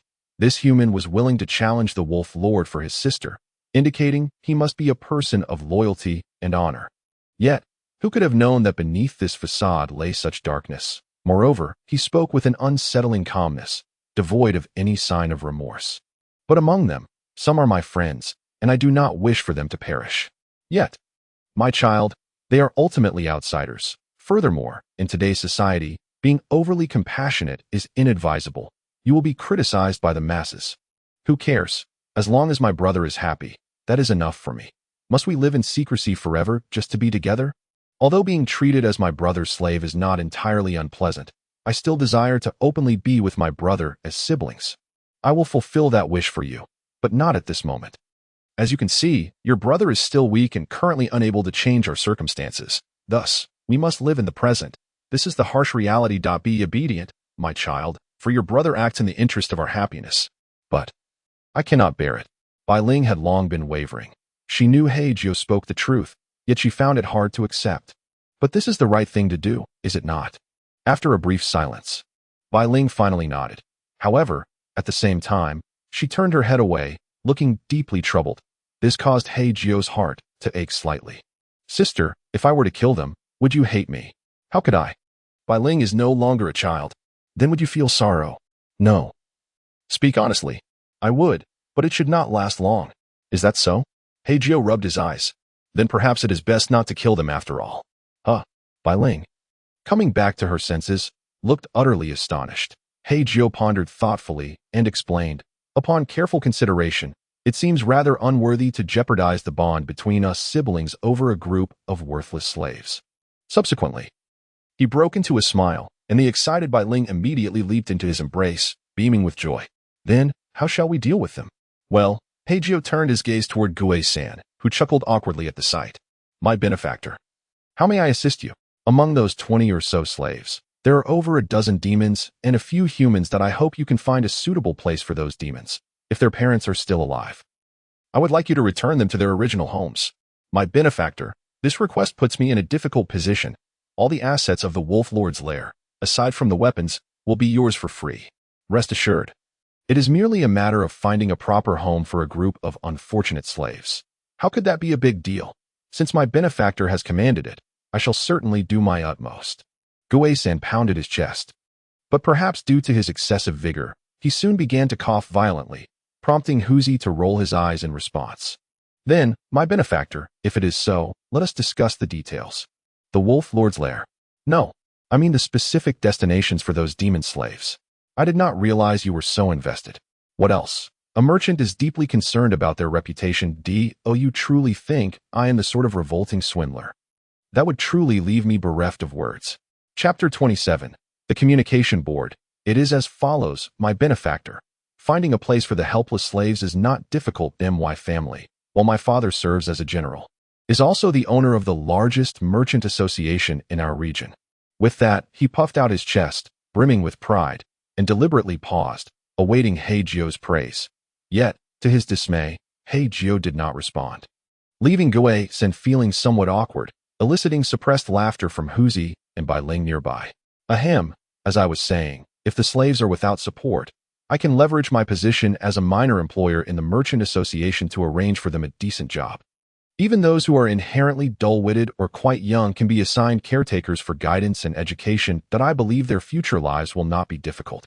However, the issue arises with those slaves who have families. If children were merely taken away by the Wolf Lord, then it would suffice to return them home to reunite, perhaps providing some monetary support for their families. However, my benefactor, do you know that? In this world, parents constitute a profession that does not require examinations. Thus, what if those slaves were sold willingly by their parents? How then should we proceed? Even if we return them, would that not be akin to leading lambs to the slaughter? It was evident that Gue-san had thoughtfully considered this matter, demonstrating that he did not take Hei Jiu's commission lightly, albeit motivated by financial gain. Let us first inquire about the opinions of those directly involved. If the individuals involved do not wish to return, that is well. But what if they are obstinate and insist on going back? Naturally, if their parents were coerced into selling their children, we could consider giving them a chance. However, what if their parents are truly despicable individuals? At that point, what shall we do? Nearly everyone fell into contemplation, and after about half a minute, Hei Jiu spoke. Cannot you send someone to take care of them? That would surely sadden the children. Gue-san appeared somewhat speechless. What if we were to entice their parents? Arousing their desires, for instance, through gambling, leading them into substantial debt, and then your people could seize the opportunity to step in when the child is utterly disillusioned with their parents, purchasing them away. What if that child is stubborn and unyielding? Then let the creditors deal with them. What if that child learns the truth afterward and seeks revenge on their parents? In that case, there would be no need to keep them, for you have already done your utmost, have you not? Please, do not speak as if this wicked scheme were my own idea. Gue-san's eyelids twitched involuntarily. And he then asked, what do you plan to do with the remaining human slaves? If you could assist, I am afraid I am powerless. I do not hold significant influence among humans. Gue-san repeatedly waved his hands, fearing that Hei Jiu would pass the trouble on to him. I intend to hand those individuals over to the Adventurers Association. After all, in that place, money can solve anything. My benefactor is not concerned that they might betray you. Of course. That is why I plan to thoroughly explain the situation to them shortly. How will you explain? I will say that Bai Ling is my purchased slave, and we have grown accustomed to referring to each other as siblings. A normal person would not risk themselves for a slave. Furthermore, even if it is a demon slave, a normal person would not allow them to remain so close. It would invite gossip. Hence, I plan to give them a good scare. After a brief pause, with Huzi driving the cart, they set off once the rain had lessened somewhat. The group arrived at the entrance of the cave. By this time, dawn had broken, and the 20 or so individuals inside were huddled in a corner, trembling. Upon noticing the cart stop at the cave's mouth, many looked up. Only the dog was particularly sharp-eyed, immediately spotting Hei Jiu leaping down from the cart. Brother! She hurriedly scrambled to her feet, and then dashed forward like the wind. The tail wagged joyfully with unrestrained enthusiasm until it finally leaped into the embrace of Hei Jiu, who, after gently stroking its head, elicited a blissful expression of sheer contentment. This sight caused Bai Ling, who stood nearby, to involuntarily twitch at the corners of his eyes to TO him. It seemed unfathomable that Hei Jiu and the pup had only known each other for a mere 2 days. Yet their bond had developed at such an astonishing pace. Bai Ling found it difficult to comprehend, and he felt a twinge of displeasure at the pup's endearing reference to Hei Jiu as brother. Bai Ling Jia. From the inner side of the cave, a cat girl who appeared to be around 8 or 9 years old hesitantly waved at Bai Ling, exhibiting a notable wariness towards Hu Zi and the others. Upon noticing this, Bai Ling promptly approached her. Then, under the watchful gaze of the crowd, he began to explain to the anxious slaves about his brother, Hei Jiu, and the forthcoming endeavors he would undertake for them. His tone was infused with pride and boastfulness, swiftly redirecting everyone's attention to Hei Jiu, who was currently reunited with the pup. The slaves expressed their joy at the prospect of freedom, with some unable to contain their tears. The next steps were relatively simple. The younger slaves were to be seated in the wagon, while the rest would follow it to the lair of the Wolf Lord to collect their spoils. Due to Hei Jiu's injuries, he mingled with Bai Ling in the wagon. Gui-san's wagon was spacious, pulled by 2 robust black horses, easily accommodating all the children. Once they felt secure, the children began to sing within the wagon, their tunes resembling self-composed melodies that contrasted sharply with conventional nursery rhymes, as evidenced by the lyrics that included the phrase, Wolf Lord. Upon arriving at the Wolf Lord's lair, they discovered that the bodies of his subordinates had vanished, and the well-fed Gui Jiao she had also departed. Gui-san eagerly explored the cave, emerging with a beaming smile. He produced a small black square object, and, after uttering something to it, tucked it back into his pocket. "What is this?" Hei Jiu inquired, leaning closer. "Oh, this." Gui-san revealed the object, which was roughly the size of a mobile phone and crafted from a mysterious black stone, inscribed with peculiar symbols. "This is a communication token, a highly confidential item from our trade guild. Even unavailable on the black market." "Mobile phone?" Hei Jiu pondered. Then, with a puzzled expression, he asked, "What is its purpose?" "Its utility is substantial." Gui-san replied with a smug demeanor, lowering his voice. "This item comes in pairs, regardless of distance. It allows communication with its counterpart." After a moment of hesitation, he retrieved a green communication token from his inner garment and presented it to Hei Jiu. "I originally had no intention of giving this to you, but my grandfather insisted I repay you well, so here you go." He then displayed a merchant's characteristic grin. "So, in the future, if you have any lucrative business opportunities, be sure to contact me." Chapter 28. Parting. How do you use this? Quite simply, just infuse it with your magical energy. Hei Jiu infused a small amount of his meager magical energy into the green token. Suddenly, a soft chirping sound emanated from within Gui-san's garments, lasting only a moment before fading away. Gui-san retrieved a green token identical to Hei Jiu's and infused it with magical energy, enabling the 2 tokens to communicate freely. Does using or connecting this token require magical energy? Indeed. What happens when the conversation ends? You can either infuse it with magical energy to forcibly end the call or wait for it to terminate automatically after about 10 minutes. Currently, the maximum duration for a call is 15 minutes. "Oh, quite impressive," Hei Jiu remarked, though his expression did not convey much astonishment. They waited in place for about 10 minutes when suddenly, a thunderous bird call echoed from above. Looking up, they beheld 2 enormous birds, each the size of an elephant, with 3 or 4 goblins perched upon their backs. While the onlookers were left in astonishment, the birds soon found a suitable landing spot. Quickly, 7 goblins, dressed as servants, leaped down from the giant birds and hurried over to Gui-san. "Why are there only you few? Didn't I ask for more people to come?" Gui-san expressed his dissatisfaction, to which one goblin quickly replied, reporting to the young master, "We ran out of cargo birds at home, and the others had to ride swift horses. However, they should arrive soon." "Oh, very well then. This is the cave." He pointed towards the Wolf Lord's lair. "Extract everything of value inside, and set aside all the weapons." "Yes." The goblins complied, rushing into the cave to begin their task. Meanwhile, Bai Ling approached, speaking in a hushed tone. "Brother, we are short one person." "Who?" "The only adult among the humans." "A man." In essence, he referred to the individual who had previously berated Bai Ling when she was first imprisoned in the cell across from him. "Where did he go?" I heard from the pup that he refused to stay in the cave during the rain. So he ran outside. And then, he was swallowed by a large snake outside the cave. Isn't that fortunate? Adults are difficult to manipulate. From here on out, I merely need to provide some psychological support for those little goblins, which will lighten my burden. Understood, brother. As they spoke, someone wrapped their arms around Hei Jiu's waist from behind. Startled, he turned to find it was the pup, who appeared on the verge of tears. What's wrong? Pup, did someone bully you? Hei Jiu crouched down and gently patted the pup's head. The pup, sobbing, looked down and said, Sister said I have to go with the goblin uncle. Isn't that good? The goblin uncle will take you back to your parents. But I don't have parents. Hei Jiu felt a bit awkward and quickly added, That's all right. The goblin uncle will help you grow into a capable person. I don't want to be a big person. I want to go with my brother. The pup looked up. Her eyes filled with pleading. That's not possible, pup. Hei Jiu wiped her tears away. It's not convenient for you to stay by my side. I have many things to do, so I cannot take you along. Seeing her still looking pitiful and on the verge of tears, he comforted her. But I promise, as long as I have time, I'll come to visit you in Luo Tai town, okay? Cough, cough. That is not Luo Tai town.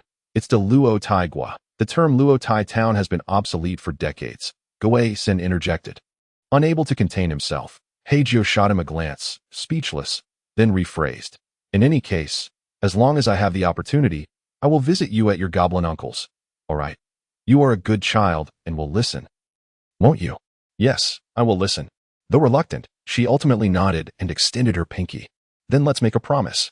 Yes, a promise. Pinky swear, cross my heart, 100 years, no changing. Gui San's convoy of 7 or 8 wagons gradually arrived, followed by a dozen goblins who began to search the Wolf Lord's lair for valuable items. They scoured the area. Hei Jiu seized the opportunity to retrieve the Wolf Lord's corpse and the massive axes from his spatial ring.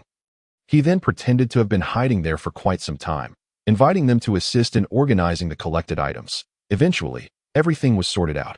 All the weapons were bundled together and sold to Gui San, netting Hei Jiu a total of 1,300 gold coins. He then requested a large wagon from Gui San to transport the Wolf Lord's body back to Bai City, while also bringing along the remaining 6 human children to the Adventurers Association.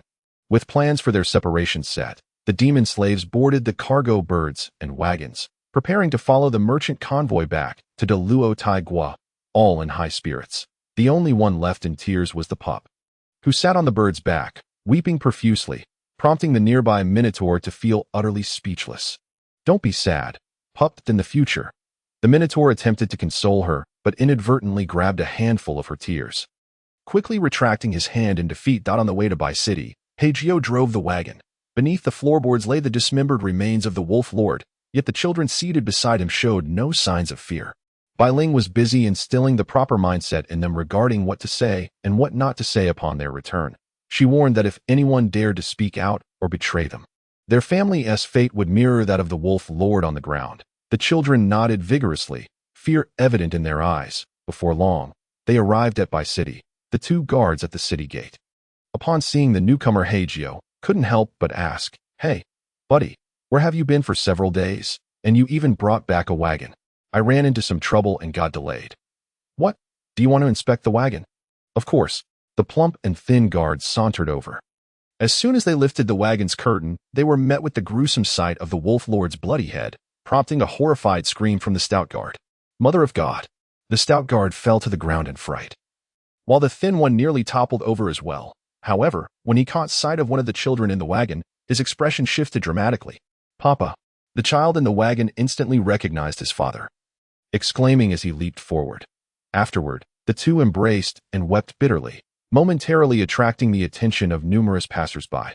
While this heartfelt reunion between father and son unfolded, on the other side, the plump man, having regained his senses, clambered back to his feet. He leaned closer to Hei Jiu and whispered, Brother, what on earth is happening? Who is this big wolf head? The Wolf Lord has been slain. The children in the carriage were those he had abducted. May I inquire about your adventurer rank? Are you joking with me? Chapter 29. The Black Fox Empress. The corpse of the Wolf Lord fetched 400 gold coins, which Hei Jiu promptly used to commission the Adventurers Guild, hoping to reunite these children with their original parents. Or at the very least, find them a good home. Hei Jiu did not concern himself with the specifics. as these children were merely a burden to him, since he could spend money to offload them onto the Adventurers Guild. Why not take advantage of the opportunity? He and Bai Ling enjoyed a delightful day in the commercial district of the town, purchasing numerous items, with Bai Ling smiling sweetly to in the following days. Neither of them ventured out to earn money. The reason was quite simple. They were exceedingly wealthy, possessing over 13,000 gold coins, a sum roughly equivalent to 130 million Chinese yuan on Earth. They had thoroughly transformed into invisible tycoons. Meanwhile, having slain the Wolf Lord and saved those children elevated Hei Jiu to the status of a hero in Bai City over the past few days. The local newspaper had been devising various ways to pester him, desperately seeking an interview. Essentially, this was the nature of their tedious and monotonous daily life. About a week later, one evening, an unexpected call from Gue-san arrived just as Hei Jiu was getting into bed. To his surprise, the next moment, the green communication plate emitted a gulu-gulu sound. Hello. He infused his magic power and answered the call. Hi, benefactor. How have you been lately? Gue-san's familiar voice came through the line. Is there something you need? Actually, not much. I just wanted to inform you that I have arranged the whereabouts of those slaves. Fortunately, nothing unexpected occurred. Thank you for your hard work. Is there anything else? Hey, since it's rare for us to connect, do you really need to be so cold? The voice on the other end pouted, then shifted to a somber tone. Benefactor, I recall you mentioning that your fox girl sister is named Bai Ling. Correct? Yes. Hei Jiu couldn't help but frown, sensing that what Gue-san was about to say would not be pleasant. I remember you telling me that you and Bai Ling grew up together, but later became separated, and now you've finally reunited. Is that right? What's the problem with that? Gue-san chuckled wryly. Benefactor, you have done me a favor, and between us, we are not exactly strangers. Please be honest with me. Does this so-called sister of yours truly share your upbringing? It should be, at least. I believe she is. I can sense something amiss in your tone. Could you elaborate? Hei Jiu sighed deeply, then said, I once had a sister who was human. Due to certain circumstances, we became separated. If she is still alive, she would be the same age as the current Bai Ling. Additionally, she was also named Bai Ling and bore an identical birthmark. In summary, the fox girl Bai Ling bears such a striking resemblance to your human sister Bai Ling that you believe the fox girl is indeed your sister. Correct? Absolutely. Otherwise, what are the odds of such a coincidence? I see that if what you say is indeed true, I can understand your position. However, benefactor, you may have truly mistaken identities this time. Please, do elaborate. Of course, but I have another question for you. Has this fox girl sister of yours mentioned anything about her past? It seems she has amnesia. She only began to remember things about 6 years ago. And if I am not mistaken, she would have been around 10 years old at that time. It appears I can be even more certain that she is not your sister. What on earth is going on? Sigh, Gue-san exhaled. Then stated, the Black Fox Empress, Yu, has a daughter named Bai Ling who went missing 6 years ago, and coincidentally, she was precisely 10 years old at that time. Following this, Gue-san detailed the entire situation to Hei Jiu.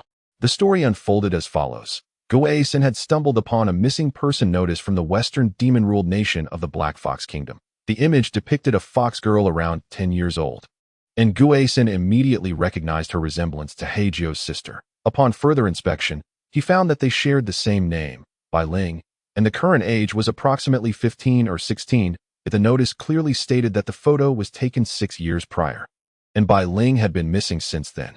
Regarding her identity, it openly declared that she was the princess of the Black Fox Kingdom. Anyone providing useful information about the princess would receive 100 gold coins. And if she were safely returned to the Black Fox Kingdom, the rewards would include titles and immeasurable wealth.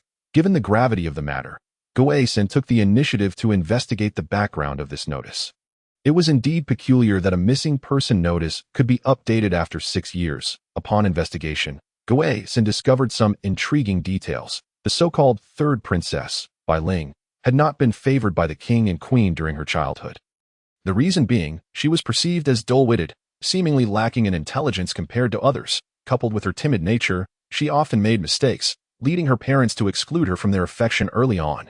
Overall, she was not particularly endearing, resulting in a significant lack of parental love. Even after her disappearance at the age of 10, her parents only sent people to search for their little princess during the first year. After that, they completely abandoned the search, as if they had never had this child. The relationship between the king and queen of the Black Fox Kingdom was not as harmonious as it appeared. In fact, the queen despised men but was ultimately taken by the lustful Black Fox King, forced to marry him. It could be said that the queen's feelings towards the king were more rooted in hatred than the love she feigned. Thus, 1 month ago, the Black Fox Queen staged a coup, executing the king and all his allies. Since the remaining 3 sons and 2 daughters sided with the king, they too met their demise. The queen's hatred for the king was profound. With the king's faction eliminated, the sole ruler, the White Fox Empress, ascended to the throne as the White Empress, Hei Jiu. However, with her ascension came the new dilemma of selecting an heir. As previously mentioned, the Empress despised men, making it unrealistic for her to seek a new consort. Surrogacy was illegal, and the Empress wished to avoid unnecessary complications.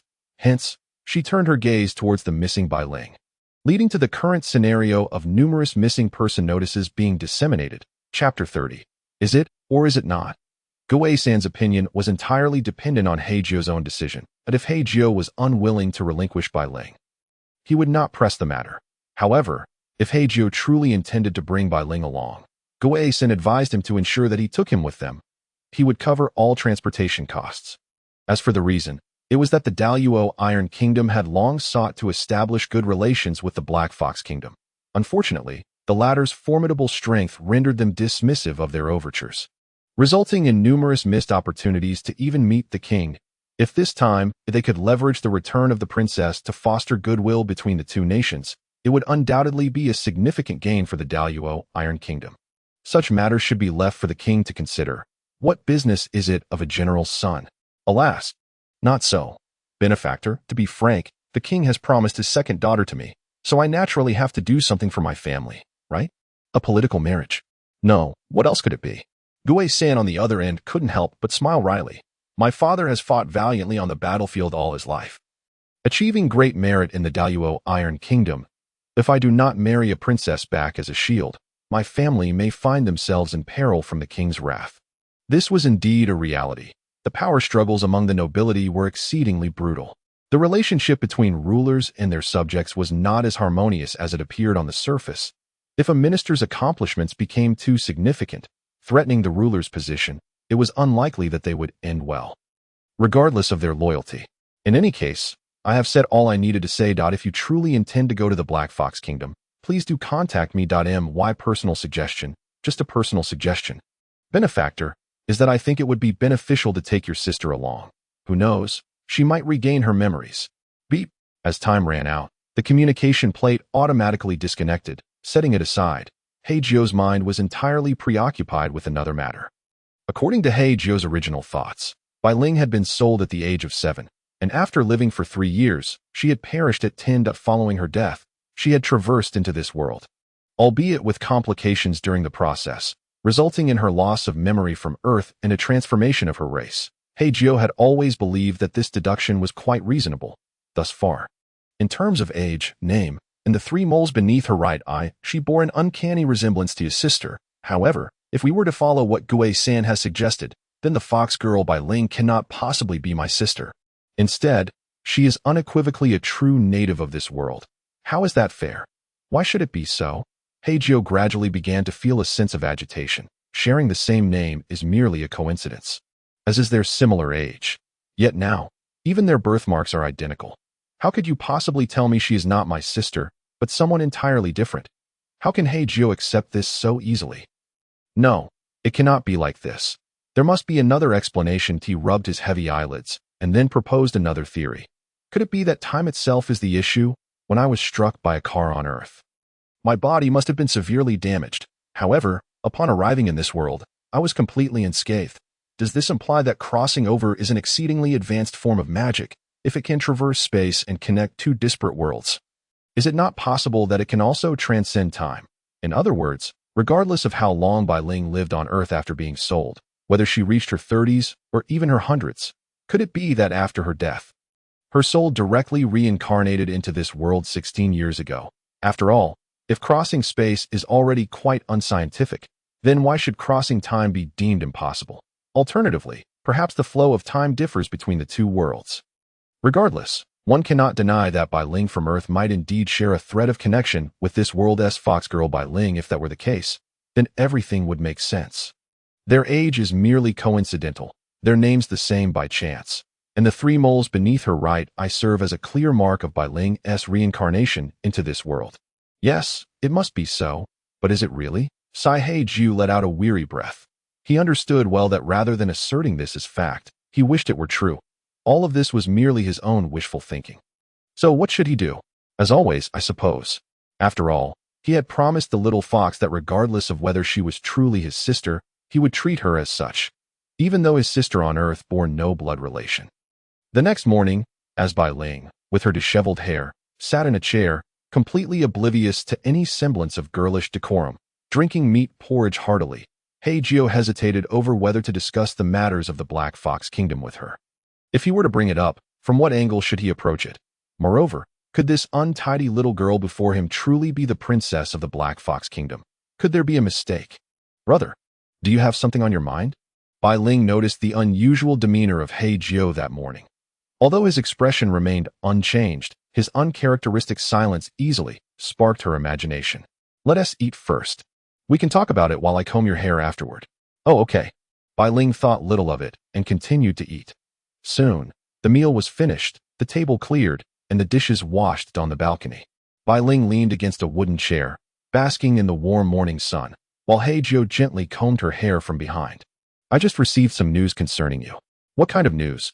Your heritage. My heritage. Bai Ling was somewhat taken aback, not turning her head due to her hair. There is a powerful country in the west, called the Black Fox Kingdom, currently ruled by a female emperor named Hei Jiu, who, like you, is a white fox. She is very likely your mother. Are you saying Bai Ling is a princess? Indeed. Haha, don't joke with me. Bai Ling dismissed the idea entirely, thinking that Hei Jiu was merely trying to amuse her. It wasn't until some time passed without Hei Jiu responding that she began to sense something was amiss. Brother, are you serious? She turned her head, feeling a tug on her hair from the comb, but not paying it much mind. Hei Jiu shrugged and smiled. If we return, perhaps you will regain your past memories. Also, that scar on your face might even be healed. I've heard that the self-healing magic of the Black Fox Kingdom is quite potent. Are you joking? Brother, you must be joking. How could I possibly be a princess? Bai Ling laughed, but her laughter was strained. Chapter 31. Gathering the girl's face displayed a hint of panic, encompassing both hesitation and distress. Ultimately, her response was extremely cautious. Over the next few days, Hei Jiu gathered a plethora of information regarding the Black Fox Kingdom for Bai Ling. In essence, it is a kingdom located in the frigid western regions, characterized by ice and snow. Perhaps it is because foxes are quite resistant to the cold, or maybe the majority of the populace are Arctic foxes. Speaking of which, are there black Arctic foxes? Of course, none of this is particularly important, as the common logic of Earth holds little sway in this magical realm. After reviewing numerous pieces of intelligence regarding the Black Fox Kingdom, the next step was to seek opinions. However, Hei Jiu could tell that despite Bai Ling not yet responding, her heart was already beginning to stir with curiosity. Most amnesiacs are naturally inquisitive about their pasts, even if those around them repeatedly insist that they need not remember the past. That the present is quite fine, and that memories of the past are not necessarily good things. Curiosity is not easily quelled. Having discerned his sister's thoughts, Hei Jiu had no qualms about providing her with a way forward. Thus, when Bai Ling asked for his opinion, he replied, "Why not go take a look? It may not be a bad thing. Perhaps it will even heal your facial injury if you decide you do not wish to stay. We can simply flee." Indeed, upon receiving such approval, the little one's face lit up with an expectant and joyful smile. Now that a decision had been made, preparations could commence. Hei Jiu swiftly contacted Gue-san, and together they agreed upon a rendezvous point at the lair of the Wolf King in the Black Forest. On the day of their departure, the female administrator of the Adventurers Guild unexpectedly approached them. Their paths happened to cross fortuitously. "Mr. Hei Jiu, is there something you need?" Well, it's like this. Recently, the royal city has been recruiting formidable adventurers, and since you previously worked there, I suggested to the city lord that you be considered. The lord was pleased and wrote a letter of recommendation to the king on your behalf. After reviewing the letter, the king personally approved your early admission. Truly, it seems that Mr. Hei Jiu is quite well regarded at the royal palace. You've been specially favored by the king. I am here to congratulate you. The administrator wore a bright smile, believing she had done a good deed. However, Hei Jiu's subsequent response caused her smile to falter abruptly. Not interested. With that, he turned away without a backward glance, taking Bai Ling with him, leaving the administrator rooted in place for quite some time. Mr. Hei Jiu, by the time she regained her senses, both of them had completely vanished. This incident quickly reached the king's ears. The king was a remarkably pragmatic individual. Previously, in an attempt to curry favor with other heroes, he had unceremoniously expelled Hei Jiu. Now, upon learning that Hei Jiu had slain an A-rank monster, the Wolf King, he viewed him as a valuable asset and sought to reclaim him for his own purposes. After all, A-rank monsters are not easily dealt with. The Tio speak frankly. None of the remaining heroes in the royal palace possess A-rank strength, despite their frequent bullying of lower-level monsters to inflate their own egos. But the king was no fool. He was well aware of the overall weakness of the hero's current abilities. However, what could be done? These individuals are heralded in the writings as saviors. Thus, no matter how nonsensical their behavior, the king would merely smile and offer encouragement. He had thought that by lowering himself to invite Hei Jiu back, Hei Jiu would return out of gratitude. After all, he had personally ordered his dismissal. As a king, publicly reversing a previous decision should carry significant weight. No, if Hei Jiu were a little more sensible, he would surely come back. However, this was not the case. Upon being informed that Hei Jiu had rejected his goodwill, the king's face contorted with agitation. Humph, ungrateful wretch. Thus, his disdain for Hei Jiu grew once more, and he ordered that anyone aware of this matter remain silent. Anyone daring to utter a word would face execution. Brother, will this provoke the Old One's wrath? Here, the Old One referred to the king of the palace. If worst comes to worst, we can go to another country. He is not my son, so why should I coddle him? Hei Jiu appeared unfazed. But he is the king. And so what? What does that have to do with us? Well, that seems true, but what if he seeks revenge against us? There are other human nations besides his. If it comes to it, we can also go to the demon realm.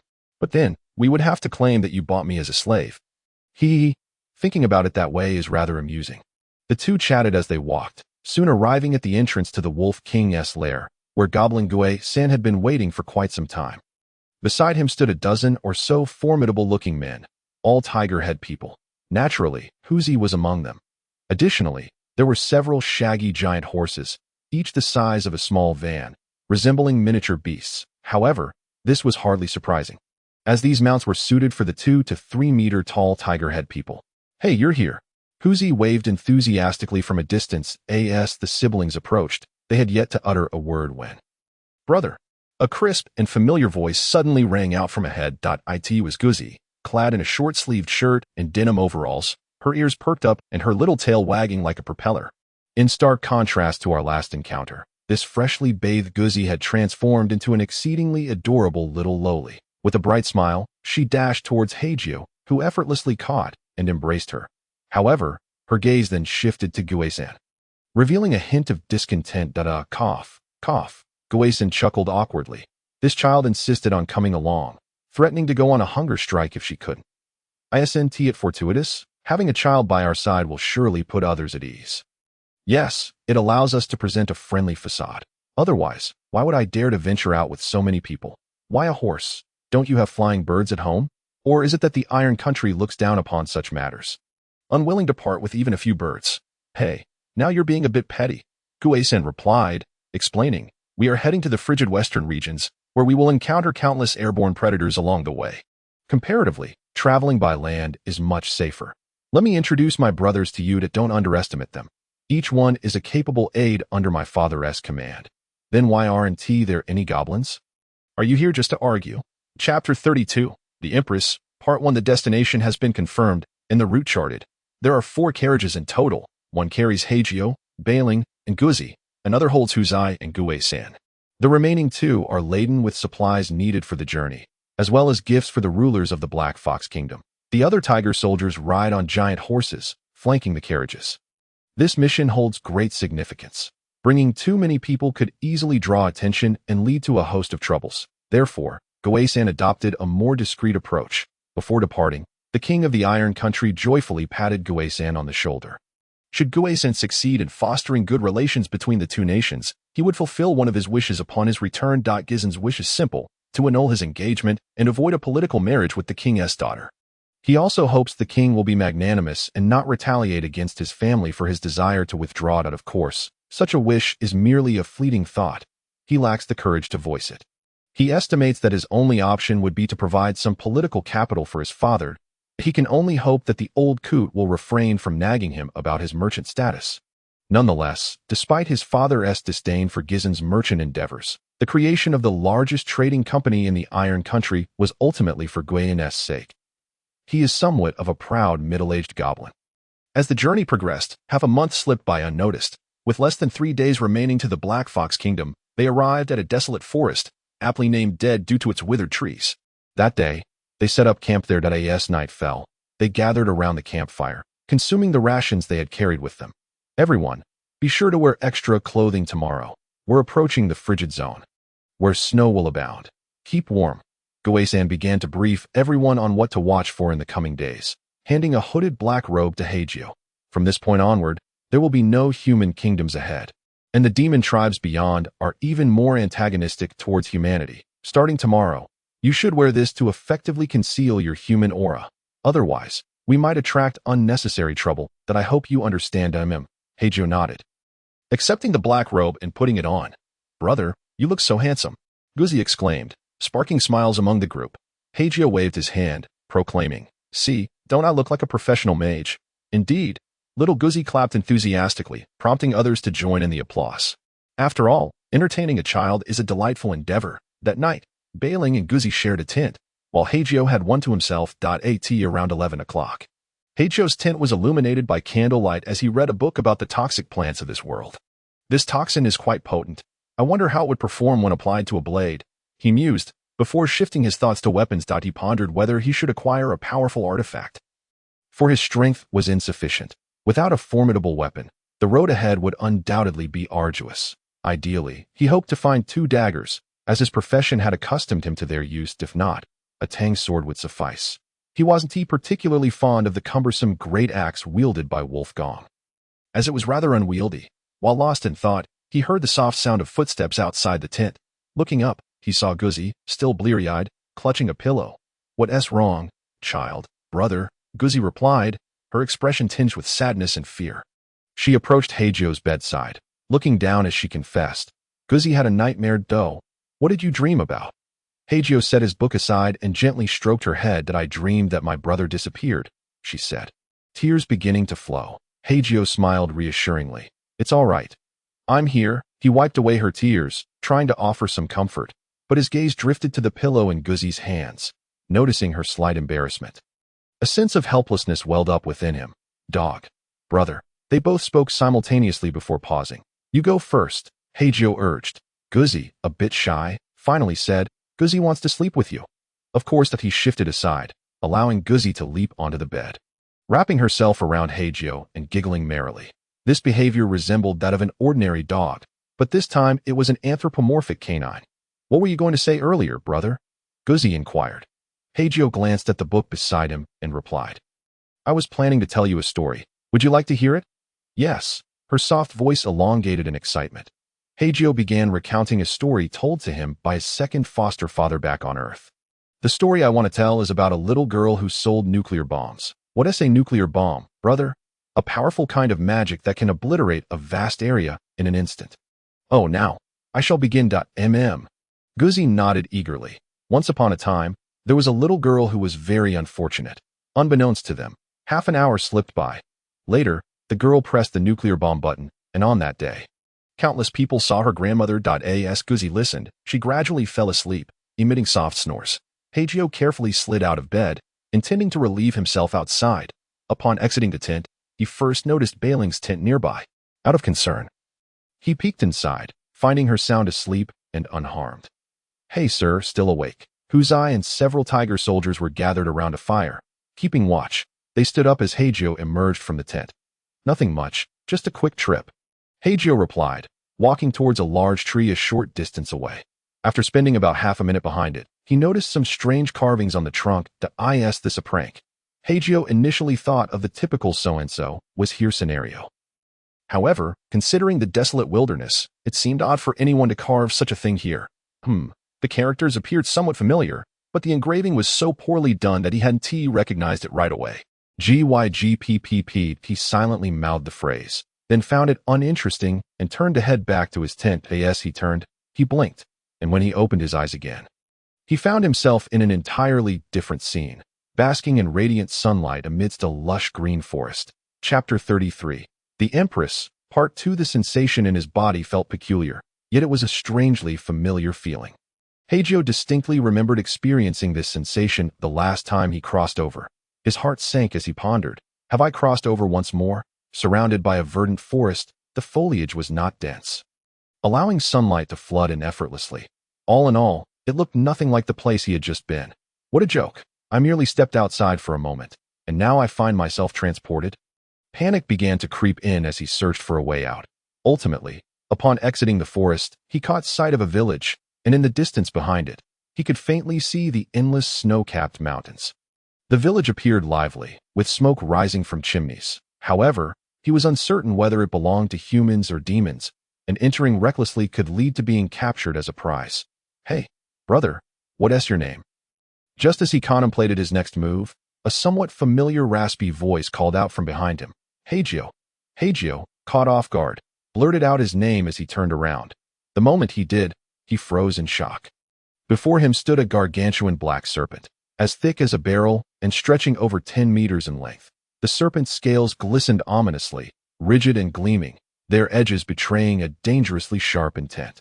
Most notably, on one of the scales adorning its visage, a shallow gash marred its surface. In that instant, a vivid memory surged through Hei Jiu's mind, recalling the day he had slain the Wolf Lord. He remembered that during his search for Bai Ling, he had encountered a cacophonous giant serpent. It seemed to have uttered something, but Hei Jiu had not paused to listen. Instead, he had swiftly delivered a blow with his axe, rendering it unconscious. Now, he could scarcely fathom that he would stumble upon this foolish serpent once more. Yet, was it not a bit implausible? If he had traversed realms, could it be that this dim-witted serpent had done so as well? Hei Jiu. Hei Jiu. Hee. I've learned your name. Boy, you're finished. The raspy voice was impossible to forget. Finally, having acquired his adversary's name, the foolish serpent cackled with glee, its mouth agape. Wait. Hei Jiu exclaimed, leaping aside, believing he had evaded the serpent's attack. However, to his astonishment, the serpent ceased its assault, failing to strike him at all. This was something Hei Jiu had not anticipated, for, according to his nature, had he been the foolish serpent, he would not have inquired about his name. Rather, he would have bitten down without hesitation the moment he appeared behind it. What do you want? The serpent inquired impatiently. Oh, it's nothing much. Since you intend to devour me, shouldn't you allow me to die with some clarity? What? Why not consider it an act of kindness? What is kindness? Is it powerful? Hei Jiu began to understand how to engage with this creature. Though the serpent was indeed formidable, it did not appear particularly astute. Indeed, it is powerful. Haven't you heard the saying? The benevolent are invincible, meaning a kind-hearted serpent is exceedingly strong. Oh, if I'm strong, then surely I possess a kind heart. Precisely, so let me die with clarity, and allow me to ask you a few questions. If you please. Very well, ask away, on account of your goodness. It appeared that the foolish serpent had entirely forgotten the term. May I inquire your esteemed name? What on earth? I don't understand. What is your name? Me. My name? Of course, I have a name. Oh, wait, it seems I don't. Why don't you give me one? How about Little Cacophony? Little Cacophony. While I don't comprehend it, it sounds quite impressive. From this day forth, I shall be known as Little Cacophony. Do you have any more questions? I wish to ask, do you know where this place is? Here? How would I know? I merely followed the scent of your caravan until you disappeared after urinating at night. I thought I had misjudged, but upon approaching the tree that smelled of urine, I realized you had indeed vanished. Then, when I turned around, I blinked and ended up here. Now, you little rascal, 2 questions are enough. It's time for you to be devoured. With that, the serpent opened its maw once more. Wait, is there something else? Could you spare me, good sir? Trust me, if you let me live, I can bring you more food. No. Little Cacophony's refusal was decisive. Why not? Because I know your name. What relevance does that have? Hei Jiu was baffled. It has great significance. Our clan holds the lives of those whose names we inquire about. They must ultimately end up in our bellies. What if the individual is a stone person? Hee. Little Cacophony wore a smug expression. Why would I need to ask them their name? I could simply refrain from doing so. But what if someone tells you the stone person's name? If I didn't ask, why should I acknowledge the name given by another? Do you think our celestial serpent clan is foolish? Not at all. I merely believe you are quite clever. He, indeed. Little Cacophony beamed with pride. Hei Jiu then pointed behind him. Good sir. Look, there is a pig behind you. So what if there is? What's so special about a pig? Haha, you must think I'm foolish to fall for that. But that pig is golden. Huh, where? Little Cacophony turned around, scanning the area, but found nothing behind him. Damn it! You tricked me, he exclaimed, cursing as he turned back, only to find that Hei Jiu had vanished. Glancing in the direction of the village, Little Cacophony cackled. Huh, what a fool. You could have easily escaped into the village, yet you chose that wretched path instead. With that, he pursued Hei Jiu. What Little Cacophony could conceive, Hei Jiu could as well. However, if he were to run toward the village, he would endanger its inhabitants. He might require assistance from that very village in the future. Thus, bringing trouble to them right from the start was hardly a prudent choice. As he fled, Hei Jiu retrieved the black robe that Guisan had given him from his storage ring. It was said that this garment could obscure the presence of human beings. He wondered if it could mask his scent. After donning the robe, Hei Jiu swiftly ascended a tree to conceal himself. Before long, Little Cacophony arrived beneath the tree, looking up and laughing. Don't think that just because you wear a cloak I won't recognize you. Chapter 34, The Empress Part 3. Fleeing for one's life, an accidental act of mischief simultaneously underscored the serpent's keen sense of smell. Guisan's black robe was utterly ineffective against him. As Little Cacophony laughed heartily beneath the tree, Hei Jiu seized a small vial from his storage ring. He uncorked it and poured the entire contents of poison directly into the serpent's mouth. This was the same poison he had used to slay the Wolf Lord, now in its latest refined form. Ah, gulp. Little Cacophony choked momentarily, but quickly swallowed it down. What was that? He wondered, puzzled, before attempting to climb the tree. Just as he was about to reach the treetop, Hei Jiu leaped down and sprinted deeper into the forest with remarkable speed. Whoa, quite the resilient one. It was evident that Little Cacophony's vocabulary was limited. The forest once again became a stage for their chase. Hei Jiu dashed ahead, his sole objective to buy time while waiting for the serpent's body to succumb to the effects of the poison. The two pursued one another through the woods. 1 minute passed, then 2, 5 minutes, 10 minutes, half an hour. Damn it. Exhausted and accepting reality, Hei Jiu could no longer contain his frustration. Undoubtedly, the wretched Little Cacophony had become immune to his poison. In other words, he was now Hei Jiu's nemesis. If this continued, he would inevitably be caught and devoured. Thus, Hei Jiu resolved to turn and hurl a flying dagger straight at Little Cacophony's eye, with a sharp clang. The dagger struck the serpent's eye, but it was clear that the eye possessed an impenetrable, transparent barrier, deflecting the blade away. What manner of creature was this? How could such a beast exist? 1,000 expletives raced through Hei Jiu's mind as he abandoned all hope of resistance. He continued to flee, desperately contemplating his next course of action. Somewhere within the forest, a 7-year-old demon girl, a member of the White Fox clan, with cascading silver hair, was present. She was adorable, despite her clothes being ragged and her face smudged with dirt. Her beauty remained unblemished. One might say she resembled a young Sudaji in an improper analogy. The girl typically avoided venturing deep into the forest due to its dangers. However, she was in desperate need of money to afford treatment for her ailing mother, her only family. Thus, she was compelled to brave the depths of the forest to gather valuable plants to sell. The deeper one ventured into the forest, the more rare and precious the flora. Today, the girl had finally obtained a bone herb, but before she could even warm it in her basket, a massive tiger boar charged at her. The creature was as large as a rhinoceros, and upon seeing her, it bellowed and charged forward.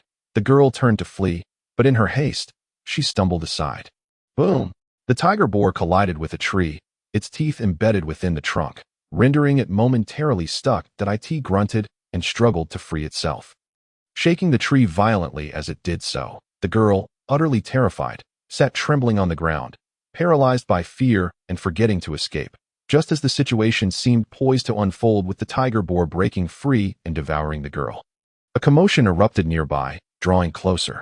Hei Jiu, stop! You let Little Cacophony go. A voice, both comical and absurd, echoed, capturing the girl's attention. She gazed in that direction, only to be met with an even more bizarre scene. A figure clad in a black robe was hastening towards her, followed closely by a massive black serpent.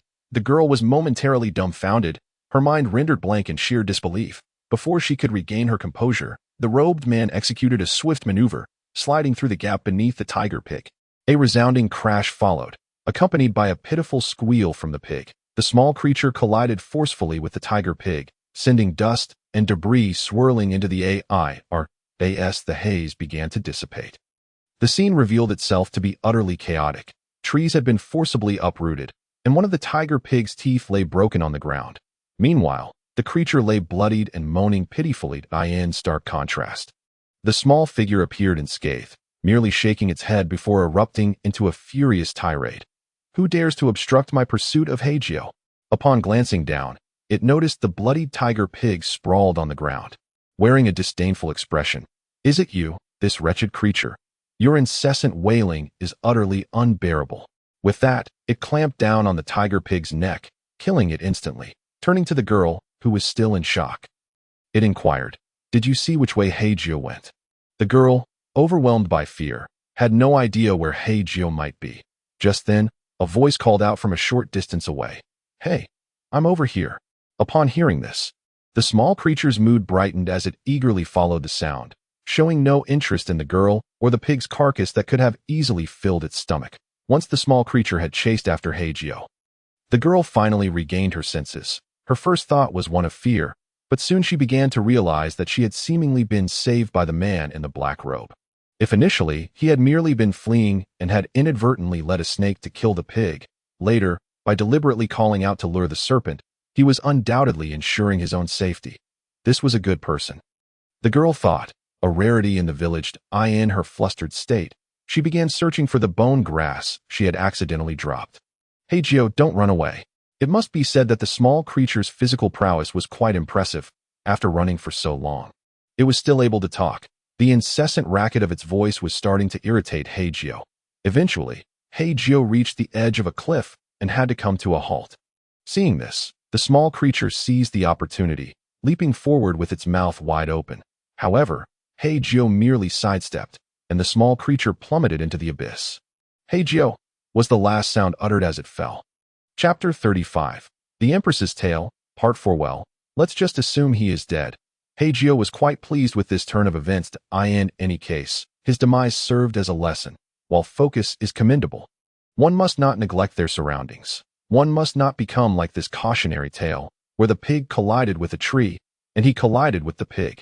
Having narrowly escaped disaster, Hei Jiu sat down to rest for a moment before swiftly returning. Compared to the perilous depths of the forest, the vicinity of the village was far more reassuring. On his way back, he fortuitously stumbled upon a piece of bone grass, which seemed to be a precious herb that could fetch several silver coins at the apothecary. Looking up, he noticed a young fox girl searching for something. Sensing the gaze upon her, the fox girl suddenly turned her head, and at that moment, their eyes met. Hei Jiu fixated on the fox girl's ears and tail, wondering what Bai Ling would look like. The fox girl, meanwhile, was intently focused on the bone grass in Hei Jiu's hand. A moment of silence ensued. Noticing that the other held a basket, Hei Jiu quickly realized that she was a child gathering herbs in the forest. He decided to toss the bone grass towards her. The fox girl paused for a moment before hurriedly catching it. Thank you," she spoke softly, a hint of fear in her voice. Curious, Hei Jiu asked, "This place is quite dangerous. Why would a girl like you come here? Is your family in need of money?" His straightforward question prompted an instinctive nod from the girl. "My mother needs money for medicine, so—" "And your father?" "I don't know. He left when I was very small. Mother said he sacrificed himself to protect us, but I know that's not true. She just didn't want me to be sad." Though he had merely inquired about her father, she divulged much more. Hei Jiu understood the psychological implications. If a child were wary of him, she would not share unprompted information. Conversely, when given an opportunity, she revealed much about her life. This indicated that she likely had few friends. The lack of suitable interaction made her susceptible to feelings of loneliness and distress. Such individuals yearn for attention from others, making it easy for them to share their tragic stories with strangers. Adults might silently bear their burdens, but children lack the same resilience. "What's your name?"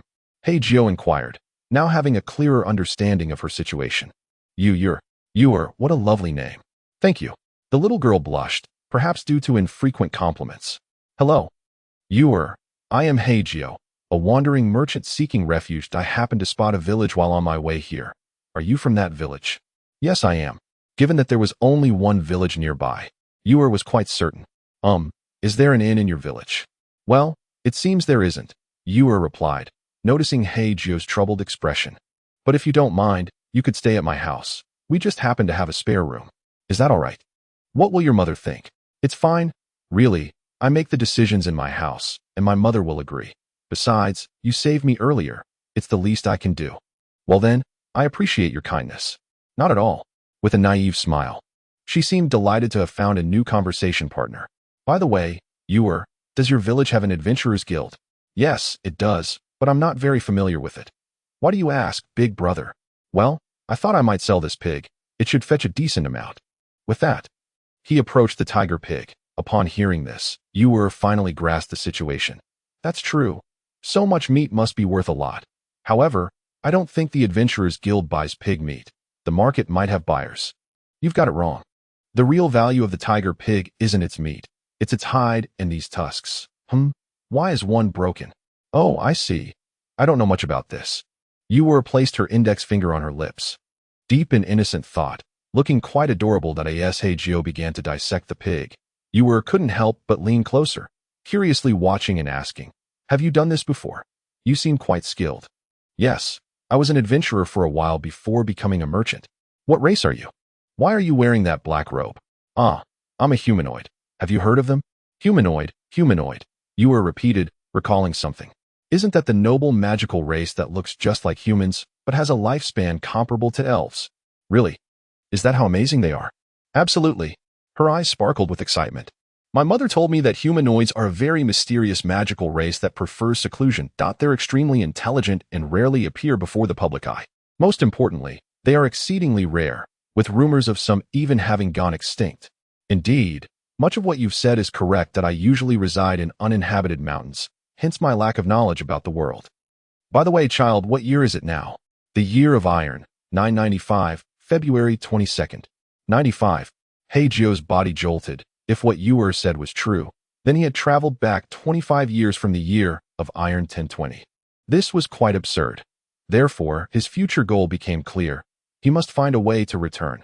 Hei Jiu had no desire to restart in this era, as doing so would render his painstaking efforts to gain Bai Ling's favor worthless.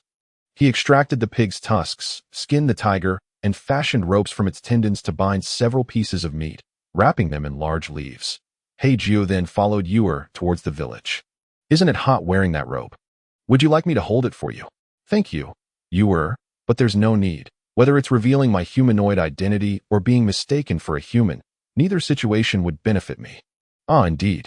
In truth, it was the fear that once the robe was removed, the essence of the human race would be discerned by others. Chapter 36. The Empress, Part 5. Usually before the entrance of the village stood a sign with the bold inscription, Bai Jiu Village. From the very first step into this village, many villagers directed their gazes towards that direction, the majority being herbivorous beastmen. Hey, you little wretch, where did you lure a man from? A ragged deer-headed man couldn't resist making a jest. However, without a doubt, apart from his own amusement, such remarks were quite irksome to Ewer. There exists a type of person in this world who is exceedingly repugnant. They engage in vile acts yet attempt to divert these actions into a comical spectacle. Consequently, as they provoke laughter from onlookers, they feel an immense sense of pride, addressing the aggrieved party with, hey, don't be so petty. I was merely joking. Look, everyone is laughing. Isn't it hilarious? People ought to live with a sense of humor. It is as if they believe that as long as everyone except the aggrieved party finds it amusing, the harm inflicted upon the individual is of no consequence. Treating a lack of decency as a jest is, in essence, disgusting. Naturally, Ewer had no desire to engage with such individuals, yet the deer-headed man pressed on. Inching closer. Hey kid, what do you have on you? Let me have a look. With that, he reached out towards the tiger boar tusks. However, before he could make contact, Hei Jiu swiftly seized his neck. Stop, cough, I can't breathe. The deer-headed man's face turned crimson. And despite appearing far more robust than Hei Jiu, in terms of sheer strength, it was not certain who would prevail. After all, a human capable of wielding a 100-pound axe had, in a sense. Become a monster. Although Hei Jiu himself did not share that opinion. Stop, I was wrong. Bro, please don't. The deer-headed man's face shifted to a deep purple, signs of impending death becoming evident, prompting him to plead for mercy. Ultimately, Hei Jiu flung him away with a forceful motion, casting a glare that compelled the man to retreat with drooping ears, defeated. That deer is actually quite strong. Yura seemed to have something on her mind as they made their way to the Adventurers Association of the Demon Tribe. Having fallen to wearing such rags. How strong could he possibly be? Aren't you afraid that others might seek vengeance for him if you confronted him directly?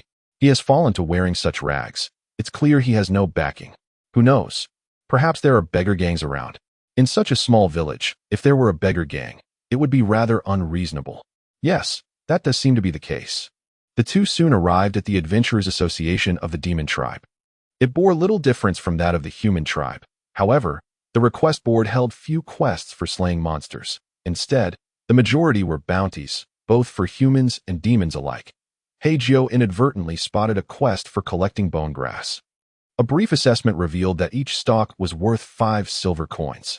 Yet, in Hei Jiu's memory, bone grass should have been worth at least 10 silver coins. That it appeared that the prices of the demon tribe had shifted considerably over the past 25 years.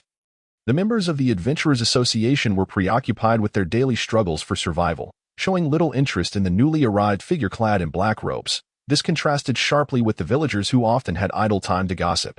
After selling off all the valuable items, including tiger boar tusks and pig skins, the net income amounted to only 2 gold coins. However, for Yura at that moment, it was a significant sum. When Hei Jiu handed her a gold coin, the young girl seemed momentarily stunned, appearing somewhat at a loss. Hei Jiu merely smiled faintly, saying, "It's only right. Consider it your lodging fee for this period."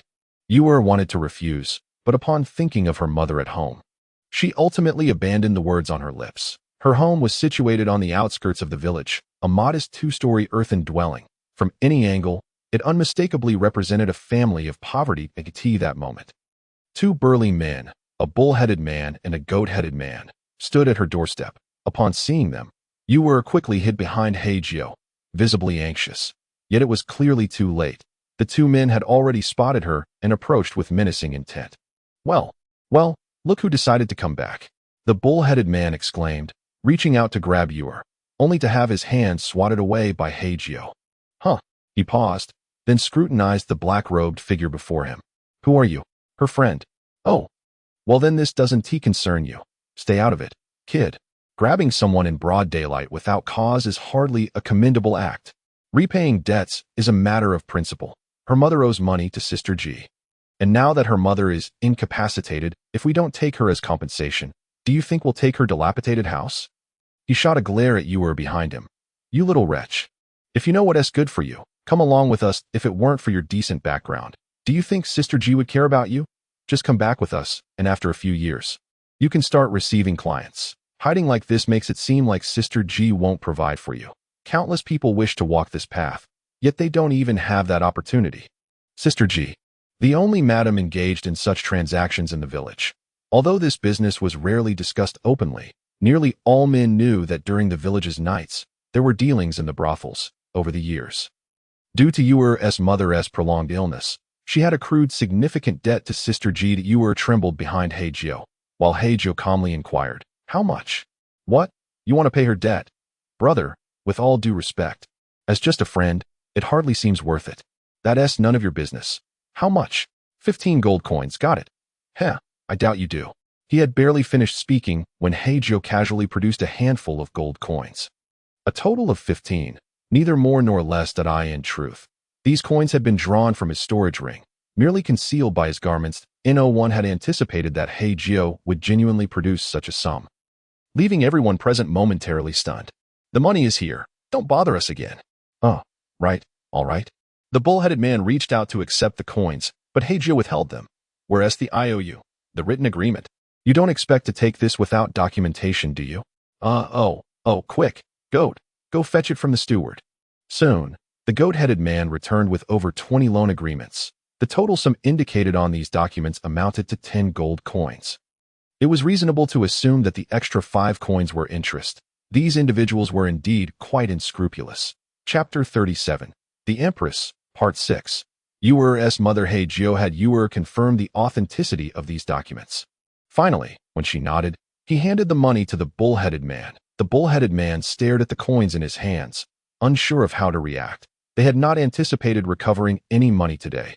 Their intention had always been to confront Yuer. Yet now, they had unexpectedly received both the principal and interest, leaving him somewhat bewildered. But what could be done? The money had been repaid, and he had no reason to linger further. They turned to leave. Thank you, Yuer murmured from behind, unsure how to face Hei Jiu. I will definitely repay this money. Hei Jiu merely smiled faintly, saying, if you can't repay it, being my goddaughter will suffice. He then entered the house. I certainly don't want that. Yuer shot him a disdainful glance. For she believed Hei Jiu was not significantly older than herself. That being said, she couldn't help but think of the wealthy older men in the town who took young wives, where an age gap of 20 years was quite common. Her face flushed instantly. From the moment Hei Jiu stepped into the earthen dwelling, he was met with a peculiar odor, reminiscent of decaying meat bones that had been dried by the wind not long after rotting. It was likely the remains of a dead rat that hadn't been cleaned up in time. Directly ahead was a dilapidated wooden door. As soon as Yuer entered, she called out, Mom, I'm back. No response came from beyond the door. She must have been asleep. Feel free to make yourself at home. I'll go prepare some medicine. Yuer headed to the kitchen to start a fire for boiling medicine. The stove was a traditional earthen one, with two sides connected. You might as well light the fire here too, otherwise, the meat will spoil. Hei Jiu placed the tiger boar meat on the chopping board. Since I'm here, let you taste my cooking. With that, he busied himself. Yuer initially wanted to say it was unnecessary, but realizing her lack of culinary skills, she ultimately chose to remain silent. Soon, the fire on the left was also lit. Hei Jiu noticed that the oil in the kitchen was running low. Thus, he decided to utilize the fat from the tiger boar meat to begin frying. The aroma of the pork quickly filled the entire house. Yuer couldn't help but swallow. Did you used to work as a chef? Well, not exactly. Mainly, when I was a child, no one cooked. My brother's cooking was truly terrible, and after he left for work, I had to learn. Oh, I see. In truth, Yuer was left somewhat bewildered by the response. Yet her query had found resolution, and thus she refrained from probing further. The answer provided by Hei Jiu revealed a rather harsh reality. As previously mentioned, Hei Jiu's adoptive parents had absconded due to debts, leading him to be taken in by a creditor. However, this creditor was far from benevolent. Aside from Hei Jiu, he had taken in over a dozen other children, all of whom were subjected to rigorous training from a young age. Groomed to become assassins and mercenaries for his own ends, the environment was harsh, devoid of dedicated cooks. The children were merely given ingredients to fend for themselves. Ultimately, the eldest among them assumed the role of chef. Tragically, this child perished following a successful mission. One might wonder, why did he die after succeeding? The answer is simple.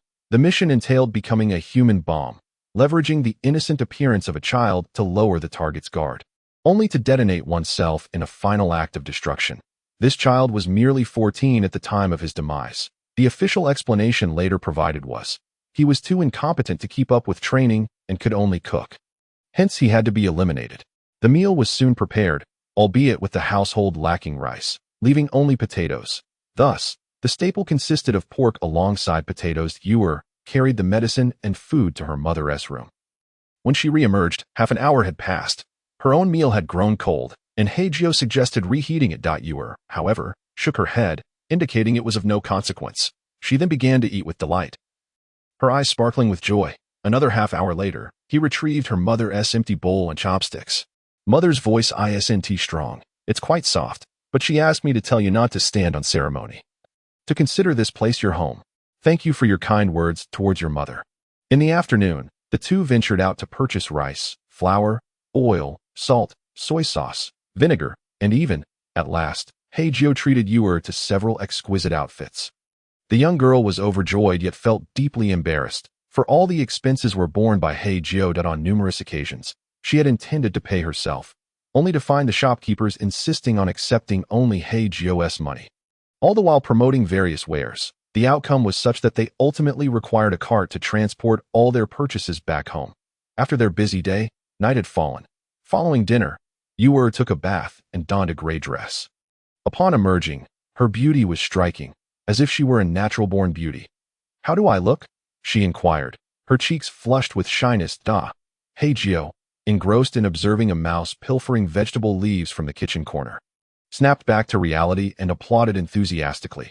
"You look stunning, truly the most beautiful little fox I have seen at your age." Yuer's face turned as red as an apple, completely oblivious to any insincerity in Hei Jiu's tone. In the deep of night, around 11 o'clock, Hei Jiu arose to relieve himself. Upon his return, he found the wind had pushed open the door to Yuer's mother's room. He approached to close it but soon heard faint snoring emanating from within. This was unremarkable, except that it was clearly the sound of a child. The difference between adult and child breathing is discernible upon attentive listening. Was Yuer sleeping in the same room as her mother? This was Hei Jiu's initial thought. However, mere seconds later, he sensed something was amiss. The peculiar odor from earlier in the day seemed to have intensified, and notably, only Yuer's breathing could be heard within the room. Something felt decidedly wrong. Whoosh! A flame ignited from his right hand, kindling the oil lamp on the table. As he turned to the large bed in the corner, his body froze in horror. The mother lying there was nothing but a corpse.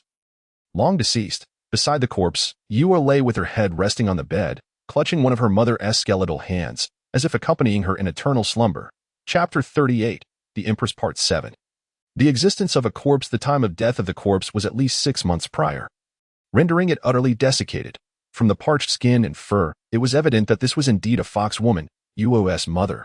The head of the mummified body bore many dark, dried stains around the mouth, exuding a potent aroma of traditional Chinese medicine. The entire visage had turned black. Furthermore, Hei Jiu discovered remnants of fresh medicinal concoction in his own tiger pork potato dish within the corpse's mouth. In other words, Yuer had been caring for a body that had been lifeless for an indeterminate period. The bed linens beneath the corpse bore marks of decay, indicating that Yuer's mother had rotted away, leaving behind dark imprints of maggots that had crawled across the mattress. Of course, the body had since completely dried out. The unexpected sight compelled Hei Jiu to rub his eyes in disbelief. He recalled the words of the Minotaur from earlier, that Yuer's mother owed them money, suggesting that it was she who had personally borrowed the funds. Had it been Yuer who borrowed the money, the Minotaur could have simply stated that it was Yuer's family that owed the debt, or directly referred to Yuer herself. This line of thought opened the door to a highly plausible scenario. Yuer's mother had fallen gravely ill and, in desperation to fund her treatment, had sought a loan from Jie. Unfortunately, fate dealt a cruel hand, and she succumbed to her illness, passing away in her bed. Yuer's mother was her sole relative. Given her previous remarks, it was apparent that Yuer had no friends. Thus, the loss of her mother was an overwhelming blow, one she could not bear, leading her to engage in self-deception, attempting to shield her crumbling heart with a subconscious lie. This situation had grown complicated. Hei Jiu felt a headache forming. Just then, Yuer, who had been dozing by the head of the bed, stirred awake. Upon seeing Hei Jiu, she appeared somewhat surprised. "Brother, what are you doing here?" "Oh." Hei Jiu quickly donned a smile and explained, "The wind blew the door open, so I came to close it and check the window." He walked over and shut the window right before Yuer's eyes. "How is your mother?" he inquired, leaning in as though the deceased woman were truly alive. That a flicker of concern crossed Yuer's face. "She has been like this for quite some time, hardly speaking. And when she does, her voice is barely audible." I consulted a physician, who said it was due to malnutrition and advised me to ensure she eats well. Has that physician ever visited your home? "No, but I explained my mother's condition to him in detail." "What exactly did you say? Could you share? Why do you want to know, brother?" Yuer asked, curiosity sparkling in her eyes. "I have some knowledge of medicine. Perhaps I can be of assistance." "Oh." The young girl's eyes brightened. "It's nothing much. Really, I'm mainly told the physician that my mother has been losing weight and is reluctant to move. Even her voice is weak. Then he told me it was due to poor living conditions and malnutrition, and that she needed nourishment. If that were the case, it was no wonder the physician had made such a hasty conclusion. Firstly, Yuer's family was indeed impoverished, so attributing her mother's emaciation to malnutrition was entirely reasonable. Secondly, given their financial constraints, the physician likely had no desire to make a house call. Thirdly, Yuer could not take her mother to the clinic, as her subconscious would not allow for any events that could potentially expose the truth. Ultimately, it was all a matter of self-protection based on her subconscious. If mishandled, it could lead to an even more severe breakdown. "Oh, you usually sleep with your mother?" "No. I have a habit of kicking off the covers, so I generally don't sleep with her, but it's getting late now. You should return to your room and rest." Okay. With that, the two exited the room. Yet, shortly after Ewer had drifted off to sleep in her own room, Hei Jiu stealthily returned. Upon entering, he noticed a very old notebook tucked in the corner by the bed, covered in dust as though it had not been touched in ages.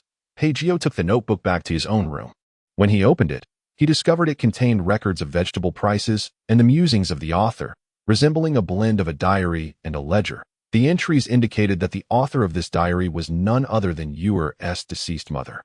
The pages were laden with expressions of fear and anxiety about the future, as well as deep concern for Ewer's well-being. The final entry read, "I am acutely aware that I shall not see the sun rise again. As I approach the end, the only thing that troubles me is my dear daughter, Ewer. If you are reading this, my beloved, it means that I am no longer with you. I am so sorry for the burden I have placed on you in my final days.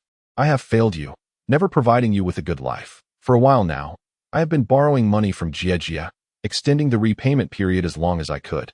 However, that money was not meant for medicine. It is all buried beneath the tree on the back hill, the one you loved so dearly as a child that I hope that once you finish reading this diary, you will take that money and seek a better life elsewhere. I may be foolish and lacking in many ways, but this is all I can leave you. Borrowing money is never right, so promise me, Ewer, never to follow in my footsteps. Moreover, the day after tomorrow marks your 7th birthday. Here, I wish you a joyous birthday, my dear child. I hope you grow up swiftly and one day encounter your beloved Prince Charming. With all my love, your mother, February 22nd. February 22 indeed.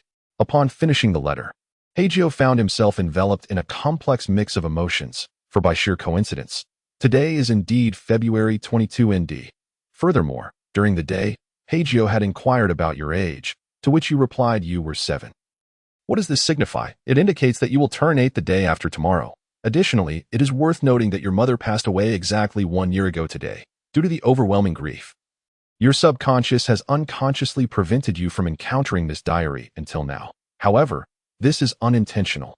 Ever since your mother's demise, you have shown little inclination to observe anything in the room apart from her.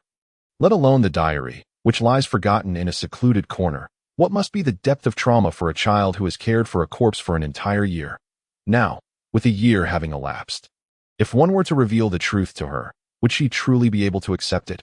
All of this remains shrouded in uncertainty. It seems rather peculiar that I have inexplicably traversed to the very day following your mother's death. It feels as though someone is deliberately guiding me, leading me to save this unfortunate child. Chapter 39. The Empress, Part 8. Happy birthday morning has arrived, which means tomorrow is your birthday. So, how does one select a gift that a little girl would adore? Hei Jiu could think of only one, to bring her mother back to life. Of course, that was merely a fleeting thought, as Hei Jiu knew it was beyond his capabilities. Rising early, he prepared meat porridge. And you, as always, took a bowl back to your mother's room. When you emerged again, it was half an hour later. Shall we go out and have some fun today? Hei Jiu suggested, and after a moment of contemplation, you eagerly nodded in agreement. Throughout the day, the two of you wandered around the various shops and stalls in the village. You found delight in the street games, such as tossing rings to win prizes. This simple form of entertainment is often seen even in modern times. Hei Jiu found it rather dull, yet he feigned enthusiasm to match your joy. The two of you spent a delightful day outside, with you appearing quite content. After all, you are but a child, and all children possess a touch of innocence and a playful spirit. The next day, Hei Jiu proposed another outing, and you happily followed along. Just as the previous day, the two of you frolicked and laughed together as you passed by a jewelry store, the only one in the area. Hei Jiu noticed you occasionally glancing at a string of necklaces displayed within. It was a simple yet elegant necklace adorned with purple-black gemstones, priced at 20 gold coins. You seemed to desire it, yet you showed no inclination to pause, as if wishing to conceal your thoughts.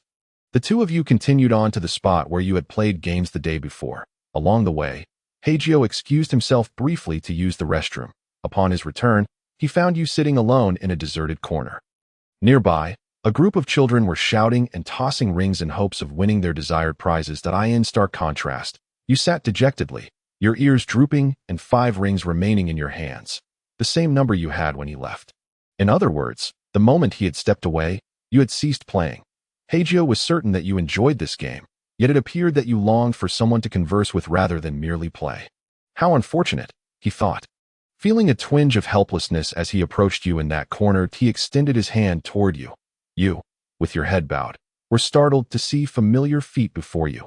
After a moment of surprise, you looked up and your face lit up with a smile as you grasped Hei Jiu's hand, allowing him to help you up. Soon after, the two of you resumed playing the ring toss game.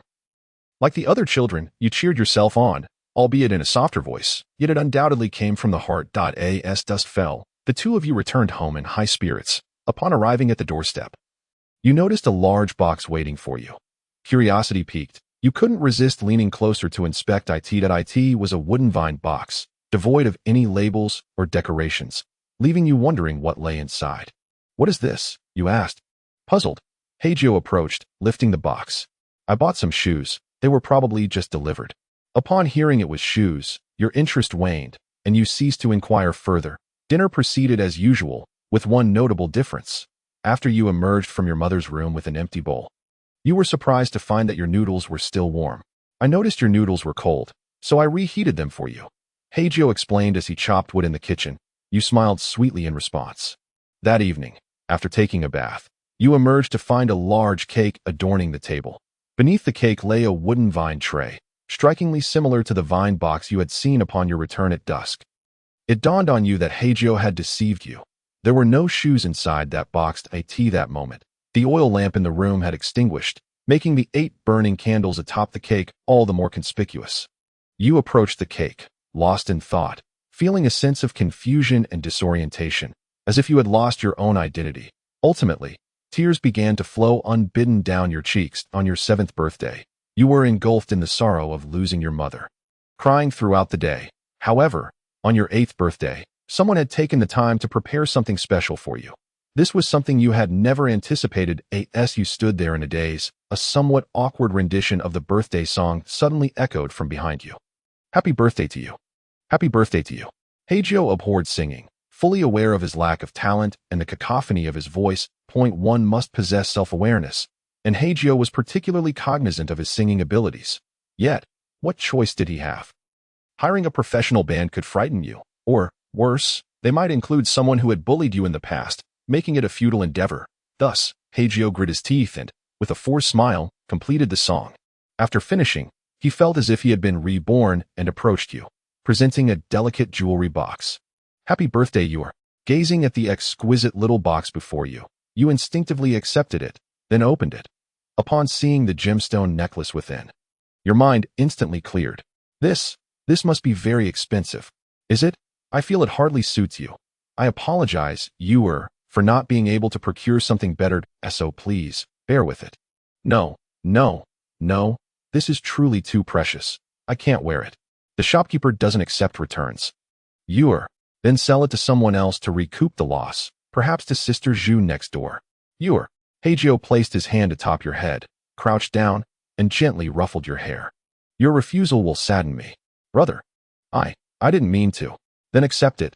Do not waste the kindness I have bestowed upon you, all right?" After a moment of hesitation, you lowered your head, shyly responding with a soft You then asked, "Could you help me put it on?" Of course, there were no mirrors in the room. Hei Jiu initially contemplated imitating scenes from television dramas, where parents adorned their daughters with necklaces before a mirror, allowing him to say, "Look how well this necklace suits you. It's truly beautiful." However, the harsh reality denied him that opportunity. Nevertheless, after fastening the necklace around your neck, Hei Jiu positioned himself in front of you, stating, "See, it suits you perfectly. It's truly beautiful," which caused your cheeks to flush crimson. Chapter 40.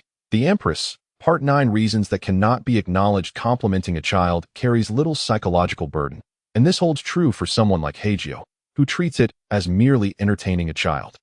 Conversely, had the recipient been an adult, Hei Jiu might not have uttered a single word of praise. This day, he has always interacted with those around him in such a manner.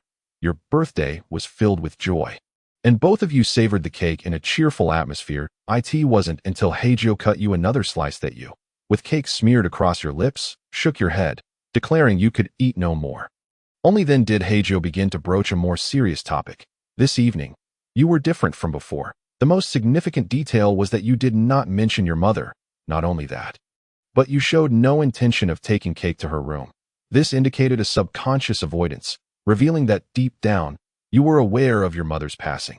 This birthday was gradually helping you confront that reality. In other words, tonight, this tragic self-deception might finally come to an end. Aren't you going to take some to your mother?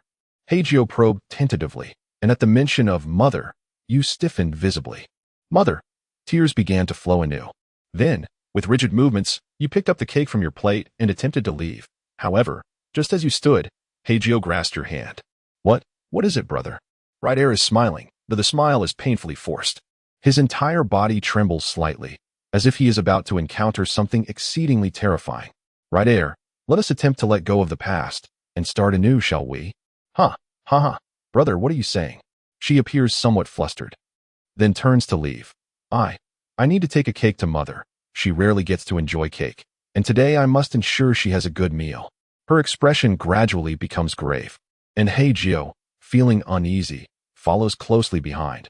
Mother Wright's room remains unchanged, the oil lamp flickering as the skeleton lies peacefully on the bed. However, unlike last time, the food in the skeleton's mouth has begun to rot. With a few strands of noodles that mice have nibbled on, that if it weren't for the mice, one can only imagine what the bed would have turned into. Mother, it's cake time, your favorite cake. Right Air approaches, beginning to feed the skeleton. Her body shakes, her hands quivering uncontrollably. Why won't you eat? Why aren't you moving? Her voice begins to break, her entire being shaking violently from profound sorrow. Indeed, her subconscious defense has crumbled. Right Air has fully come to terms with her mother's condition on the bed. All this has happened merely because of Hei Jiu's concern over the past few days, leading her subconscious to believe that there is no longer a need for self-deception. Mother, please eat, why won't you?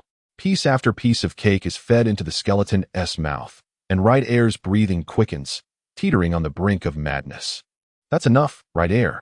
Hei Jiu steps forward, grasping her hand. But Right Air resists. What are you doing, brother? Mother wants to eat cake. She loves cake. But Right Air, mother is no longer here. What nonsense. The abrupt revelation shatters her composure, resulting in a furious scream. She forcefully shakes off Hei Jiu's hand and continues to feed the skeleton. Mother loves cake, doesn't she? She loves cake. Right Air, calm down. I am calm. In her rage, she turns to glare at Hei Jiu. Get out. Yet Hei Jiu is not so easily deterred. He swiftly snatches a piece of cake from her plate and swallows it whole. Then, cough, cough, cough. He struggles to breathe for a while. What are you doing? Right Air's face is a mix of confusion and fury.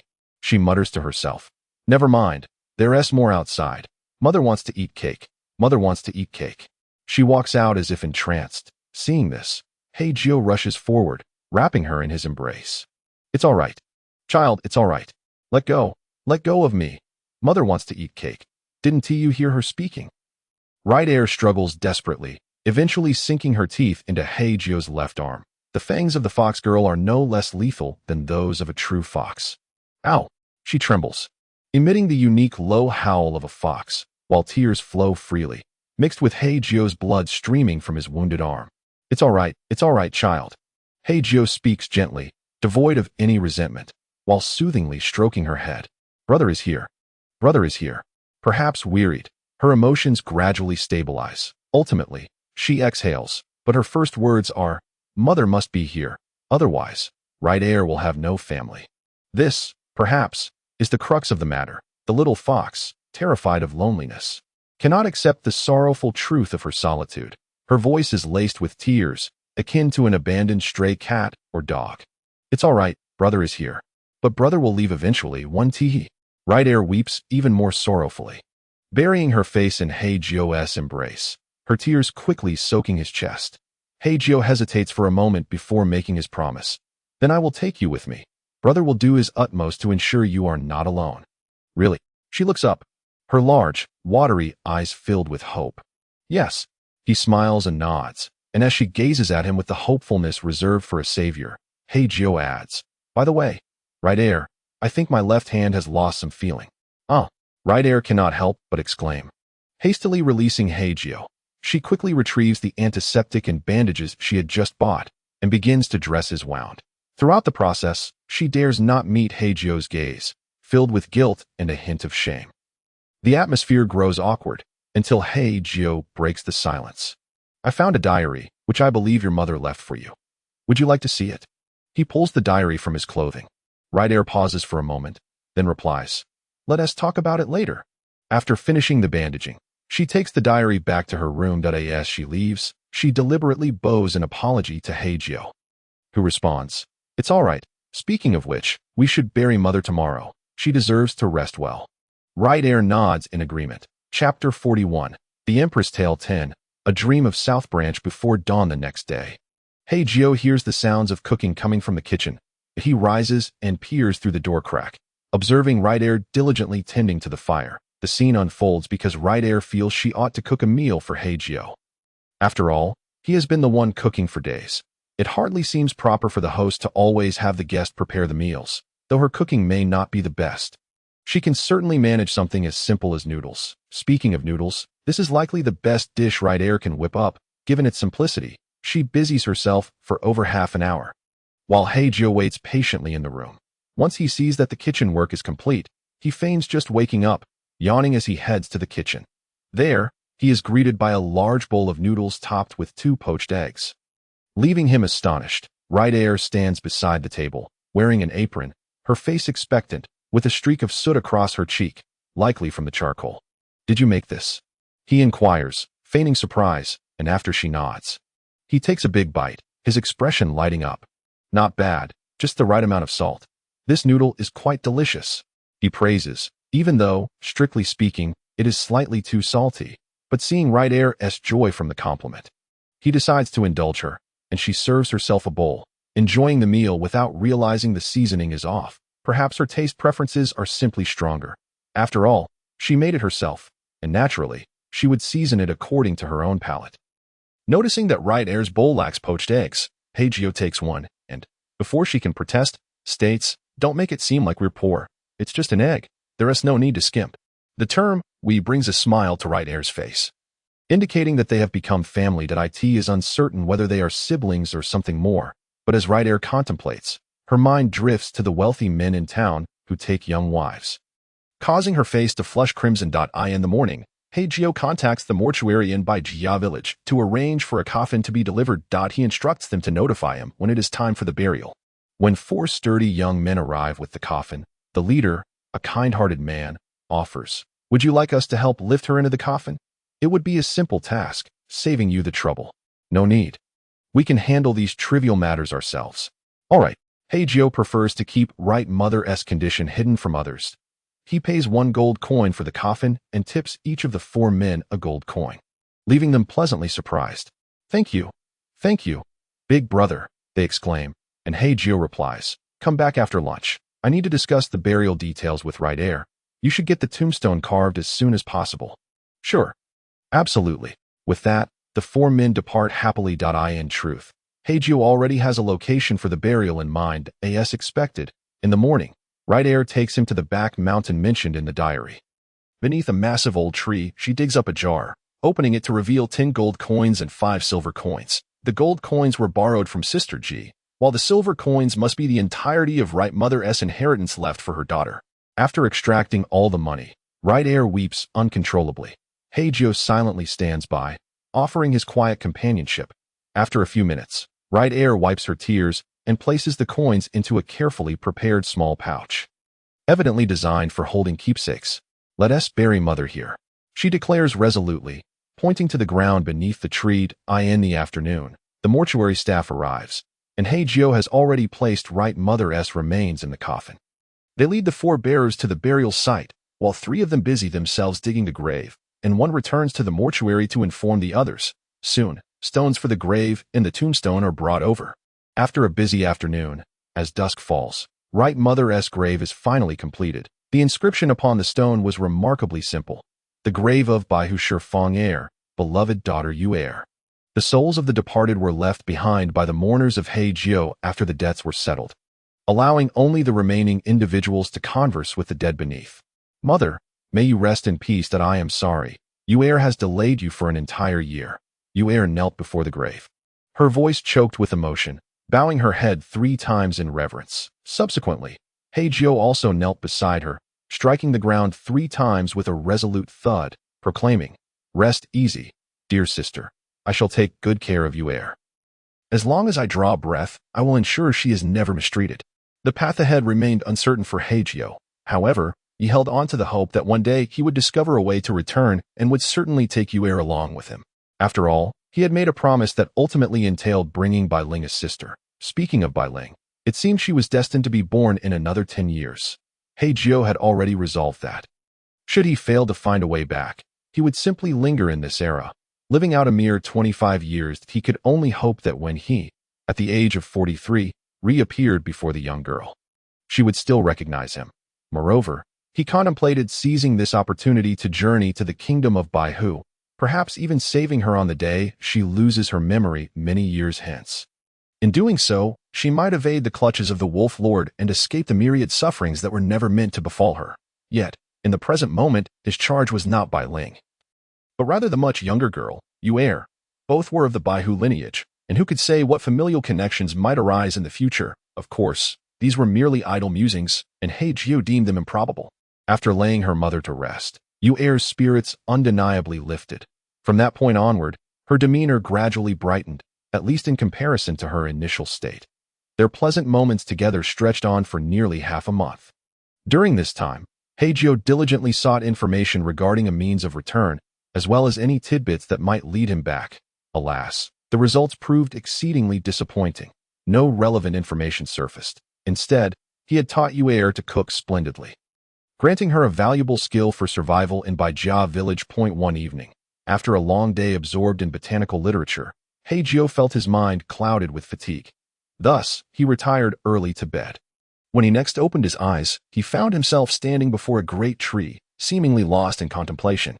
"Sir, is everything all right? I saw you standing there for quite a while," came the familiar voice of Hu Zi from behind. Chapter 42. The Empress, Part 11. Reluctant betrayal. Wait, he thought, something fell amiss. Hadn't he just been in Yue's home? Why now was he surrounded by desolate woods in the dead of night? The once inscribed spell on the tree had vanished, leaving only Hu Zi's concerned voice calling out to him. Sir? Hei Jiu responded, walking over. What happened? I saw you standing there in front of the tree for ages. Nothing, just pondering some matters, he replied, returning to his tent. On the bed, the dog lay curled up, clutching a pillow in its sleep, a posture indicative of insecurity. The blanket had slipped to the floor, and Hei Jiu picked it up, draping it over the creature. Then he lay down beside it, hands behind his head, a look of exasperation on his face. Suddenly recalling something, he raised his left hand, and the prominent bite mark on his arm came into focus. It was Yue's doing. Though the wound had healed completely, it left an indelible mark. Yet, thanks to this reminder, Hei Jiu became acutely aware that those moments had indeed been real, not mere illusions. How embarrassing! Or perhaps it was self-deception. Just moments ago, he had patted his chest, assuring Yue that he would care for her and would never leave her alone. Yet, what had he done? Departed without a word. And now he found himself 25 years into the future. The child was now 33. Should they meet again, how could he face her? He had offered a lonely child hope, only to bring her despair in the end. What had become of her? Hei Jiu felt a throbbing headache, accompanied by a profound sense of guilt and self-reproach. Perhaps it was due to having just awakened from 25 years of slumber that he now felt utterly restless. Rising, he resolved to take a stroll, seeking solace to calm his turbulent emotions. What's wrong, sir? Off to relieve yourself again? Hu Zi remarked as he noticed Hei Jiu's exit. I can't sleep, just going for a walk. Should we accompany you for protection? No need.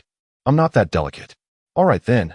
But sir, you needn't be so anxious. While the kingdom of Bai Hu is indeed inhumane, you did save their princess. Surely, they wouldn't harm you simply for being human. Hu Zi, misunderstanding Hei Jiu's trepidation regarding the kingdom of Bai Hu, offered his misguided reassurance. Hei Jiu ignored him, heading straight into the depths of the withered forest. The further he walked, the sparser the dead trees became, revealing a landscape littered with lifeless trunks, the cause of which remained a mystery. However, the desolate forest ensured that no large carnivores would venture here, making it a veritable wasteland devoid of life. Not even the scurrying of insects. As he continued, Hei Jiu stumbled upon a relatively open area. Not far ahead, a village appeared, yet it was eerily silent, with no lights illuminating its homes by the light of the moon. He observed that most of the earthen dwellings had collapsed, and the surrounding walls were in ruins, suggesting it had been long abandoned. At the center of the village stood an enormous, grotesque black tree, with a trunk nearly 4 meters in diameter, yet only 8 meters tall, a dead, robust, fatty tree. Out of curiosity, Hei Jiu approached for a closer look, unwittingly arriving at the village entrance. Upon inspection, it was indeed a deserted settlement. Yet, for reasons unknown, this village seemed somewhat familiar. He began to search the area for stone tablets or wooden signs, as most villages would erect such markers at their entrance. Ultimately, Hei Jiu discovered a sign in a corner that had not yet succumbed to decay. Turning it over, he found 3 large characters inscribed. Bai Jiu Village. The sense of familiarity washed over him. Yes, this Bai Jiu village was none other than the place he had inhabited with Yuer 25 years prior. Now, after a quarter of a century, the village lay in ruins, and even the surrounding forest had suffered. What had transpired in this region during his absence? A plague? Or perhaps a perilous dark magic? Hei Jiu could not discern the truth. Now that he recognized the place, he quickly navigated to Yuer's home. The 2-story earthen dwelling had completely crumbled, and amidst the wreckage, Hei Jiu found nothing of value. However, in a sense, this was a good omen, indicating that Yuer had likely relocated, leaving no trace of anything that could endure. He silently hoped for her continued happiness and safety. With these thoughts in mind, he made his way to the back mountain, the site where Yuer's mother had been buried. Yet, the grave had vanished, leaving only a deep pit before Hei Jiu. It was clear someone had moved the remains, and that someone was likely Yuer. This was encouraging news, suggesting that the girl was indeed alive, and Hei Jiu felt a weight lift from his heart. He then proceeded toward the large tree that had piqued his curiosity from the start. According to his recollection, this area had once served as a marketplace, where villagers gathered to sell fruits and vegetables. While he knew not the reason for the giant tree's presence, the enormous nest atop it certainly captured Hei Jiu's attention. Thus, leveraging his agility, he climbed into the nest. What he encountered was a multitude of animal bones and remnants, alongside several glimmering objects illuminated by the moonlight. These bones were likely the remains of creatures consumed by the nest's owner. As for the sparkling items, they included not only luminous stones, but also an array of valuable jewelry and gems. Certain bird species possess an instinct to collect shiny objects for their nests, which is why, even in modern times, one might hear tales of birds pilfering rings and earrings from humans. In any case, the nest's owner exhibited this trait, and now, it seemed, Hei Jiu had struck a fortunate deal. He gathered all the gleaming items into his storage ring, contemplating when he might next entertain Bai Ling with these treasures. However, he was taken aback to discover that, beneath the layer of gems and luminous stones, lay the corpse of a fledgling bird and a formidable black sword. Chapter 43. The Empress, Part 12. That the Demon's Sword Alpha. The fledgling appeared to have perished in its youth, its body thoroughly desiccated. Roughly the size of a baby carriage. One could only imagine how large it would have grown if it had lived. To Hei Jiu's surprise, the corpse exhibited only signs of drying, devoid of any decay. Indeed, this desiccated body was remarkably well preserved, evoking the sensation that, with the mere addition of moisture, it could spring back to life. After discussing the desiccated corpse, let us turn our attention to the colossal sword on the other side. This blade is entirely black, devoid of any superfluous embellishments or engravings. Measuring approximately 2 meters in length and around 40 centimeters in width, its sharp edge gradually thickens toward the center, reaching a maximum thickness of about 10 centimeters. The material of the sword does not seem metallic. Rather, it resembles black crystal. There are no hand guards to protect the wielder, as the grip and blade are seamlessly integrated, exuding an aura of pure simplicity. Hei Jiu attempted to lift the sword and examine it closely. To his astonishment, despite exerting all his strength, he could not budge the sword even slightly. Is this made from a mold? Logically, this sword should weigh at most around 200 pounds. But it appeared to weigh at least 1,000. Of course, it might be that some magical incantation renders it usable only by specific individuals. Such tropes are common in cinematic narratives, akin to the legendary sword in the stone. Unable to lift it, Hei Jiu decided to temporarily store it in his storage ring, that he first placed the desiccated bird's corpse inside, as it was quite a rarity, and then attempted to stow the colossal sword as well. However, he ultimately failed, which puzzled him. Bai writes, the storage ring should only reject living beings. Could it be that this massive sword is somehow alive? Hei Jiu tentatively prodded the blade's edge. Suddenly, the sword moved. slicing a gash into Hei Jiu's arm. Fresh blood spurted forth, splattering onto the sword, which eagerly absorbed every drop as if it were parched earth rejoicing in the rain. The moment any blood touched the blade, it was completely consumed, and then the sword lay motionless once more, as if nothing had occurred to a blood-drinking sword. Such a concept is quite common in games. Hei Jiu's left hand throbbed with pain, prompting him to hastily retrieve bandages from his storage ring to staunch the bleeding. He did not flee. In his estimation, if the sword truly intended to kill him, it would have acted long ago. This time, he learned from his mistake and refrained from touching the blade's edge, instead poking at the grip. Perhaps it was a trick of perception, but the sword seemed to move slightly again. Hei Jiu attempted to grasp the grip, and unexpectedly, the once immovable sword could now be effortlessly lifted. Moreover, its weight now seemed to be merely a few dozen pounds. Blood recognition, he mused, immediately recalling the classic trope of enchanted artifacts. However, has there ever been a scenario where a weapon required a forced bloodletting to bond with its wielder? I am the demon sword Alpha. Human, may I know your name? A raspy voice, neither distinctly male nor female, echoed in his mind, sounding more like a monstrous amalgamation. Even with his eyes shut, Hei Jiu recognized the voice speaking to him. He attempted to respond mentally, stating his name as Hei Jiu. Yet, human, may I know your name, was repeated, indicating that it could not read his thoughts. The sword seemed rather polite, at least using an interrogative tone instead of a demanding one. Reluctantly, Hei Jiu vocalized, Hei Jiu. After that, the sword ceased its inquiries but offered no further response, appearing to fall silent as if in slumber. Hey you. Just as Hei Jiu was about to speak again, the colossal sword suddenly stood upright, floating in midair. Offer me your blood, it is pure magic, it demanded, the eerie voice sounding ominously threatening. I must refuse. Humans are fragile and can bleed to death. Hei Jiu was unwilling, as bandaging his wound was quite troublesome. If you do not comply, I shall take it by force. An overwhelming aura enveloped Hei Jiu's entire being, rendering him immobile. Undoubtedly, should the sword choose, Hei Jiu would meet his demise. However, he was not one to concede easily. Gritting his teeth, he declared, You may draw my blood, but do not allow me to perish.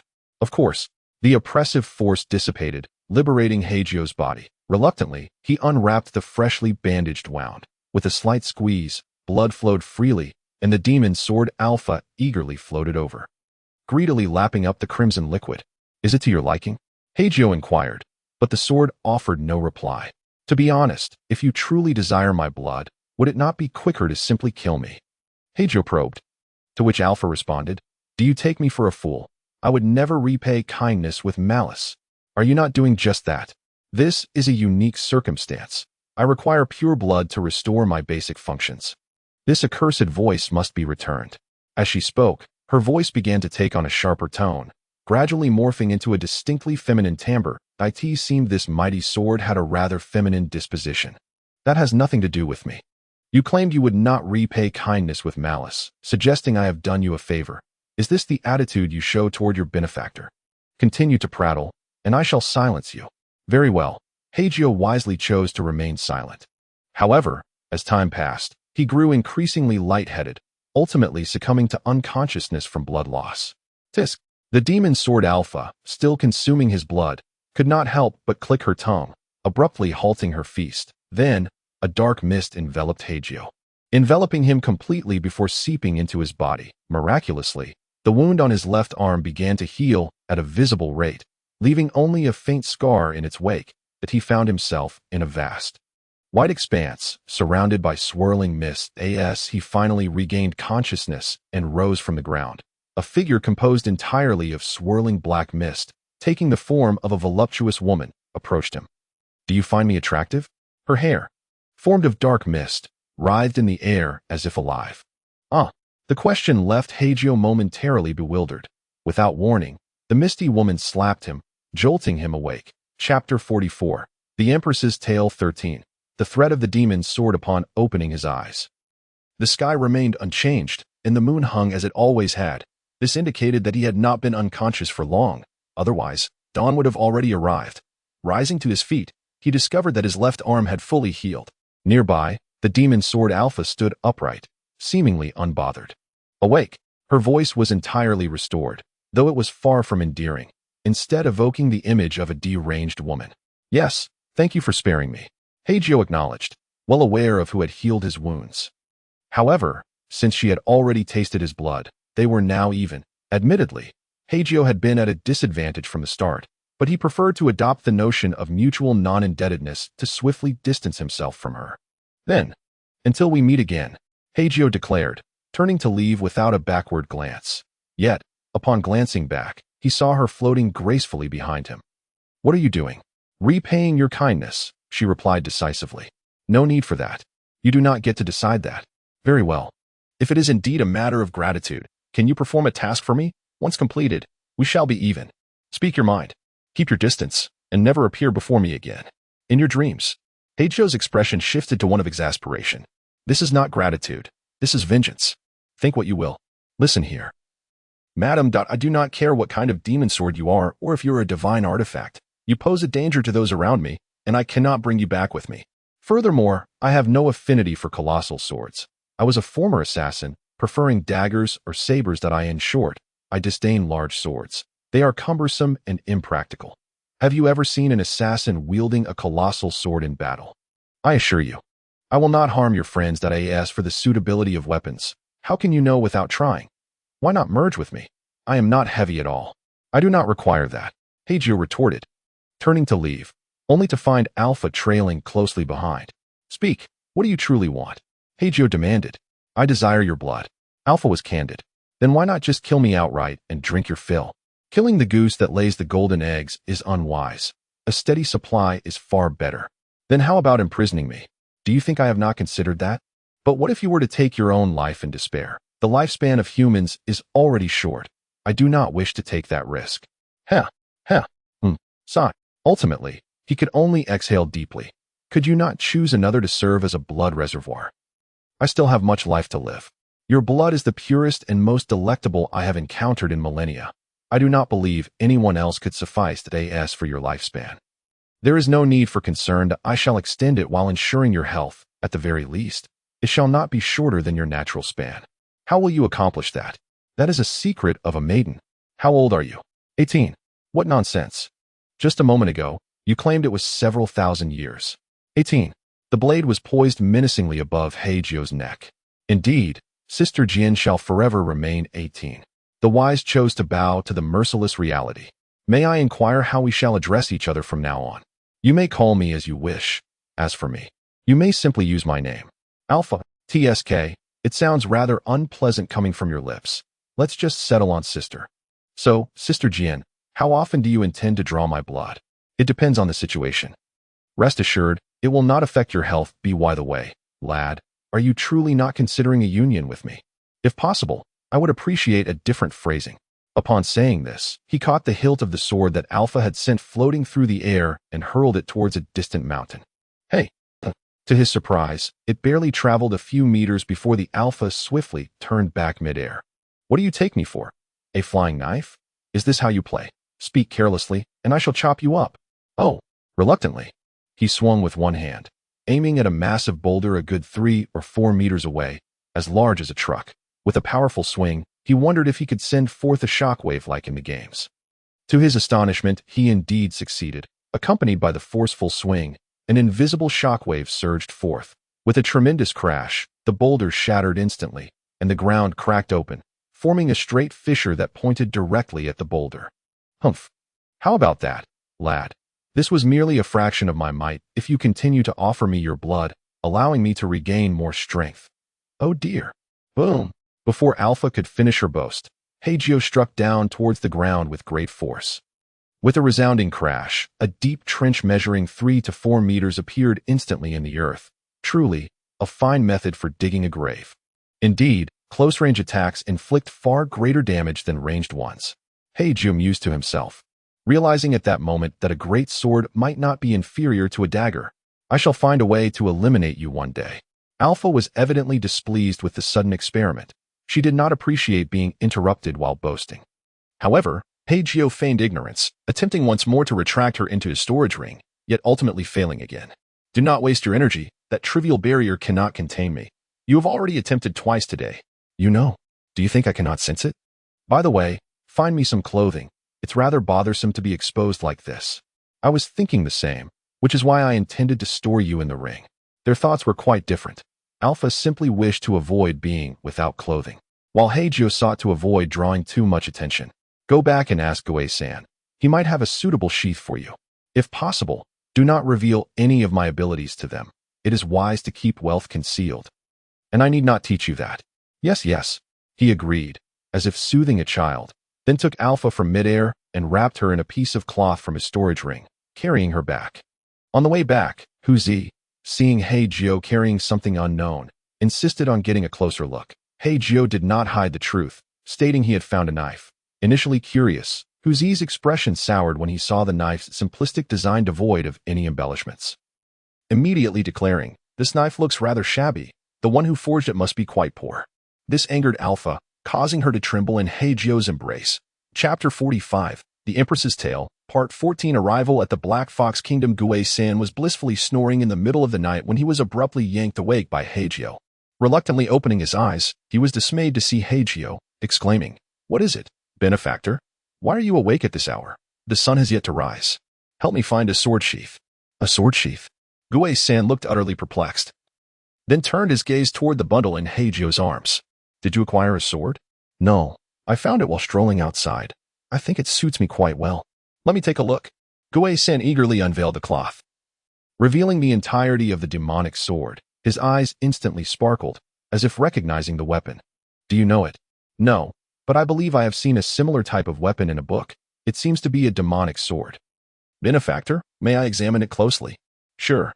Gui-san's excitement surged as he attempted to grasp the sword, but despite his efforts, he could not lift it an inch. He was not surprised. Instead, he tentatively touched the blade with his index finger. As expected, he cut himself, quickly placing his finger in his mouth to suck the blood clean before hastily bandaging it. "Benefactor, you have brought back a demon lord. Do not speak as if it was my choice."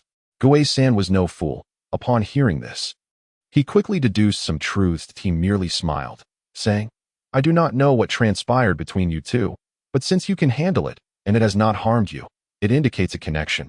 Let us hope you can coexist harmoniously. Would you be willing to buy it?" "No. Do not joke, benefactor. Such a lethal weapon is only sought after by those who value their lives little. Moreover, it has always been they who choose their customers, not the other way around." During this conversation, Alpha had not uttered a single word in his mind. Thus, Hei Jiu boldly inquired, "Have you heard of the name demonic sword, Alpha?" "No, I have not, but I can try to look into it. However, do not hold your breath. So far, only 3 demonic swords have been reported in this world, and no one knows their names. Do look into it as best you can. Just find a moment. Of course, I shall see if there is a suitable sheath." With that, he hurriedly departed the scene. "I do not believe anyone in this era knows me. Lad, you are wasting your efforts. Who knows? Just ask around casually. Or perhaps you could voluntarily tell me. The past is far too distant to recall, and most of it has long been forgotten, but I have no desire to strain myself recalling insignificant matters." "Then how did you end up in that bird's nest? Can you remember that?" "I do not recall. I only know that upon waking, a foul scoundrel was groping me, and thus I punished his left hand." "Me? You dare to take responsibility, at least that shows some promise." TCH.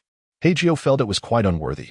Soon, Gui-san returned with a massive leather sword sheath, complete with a strap to be worn on the back. Hei Jiu tested it and found it fit Alpha perfectly. Not bad at all, yet Alpha herself disagreed. "What a cheap leather smell.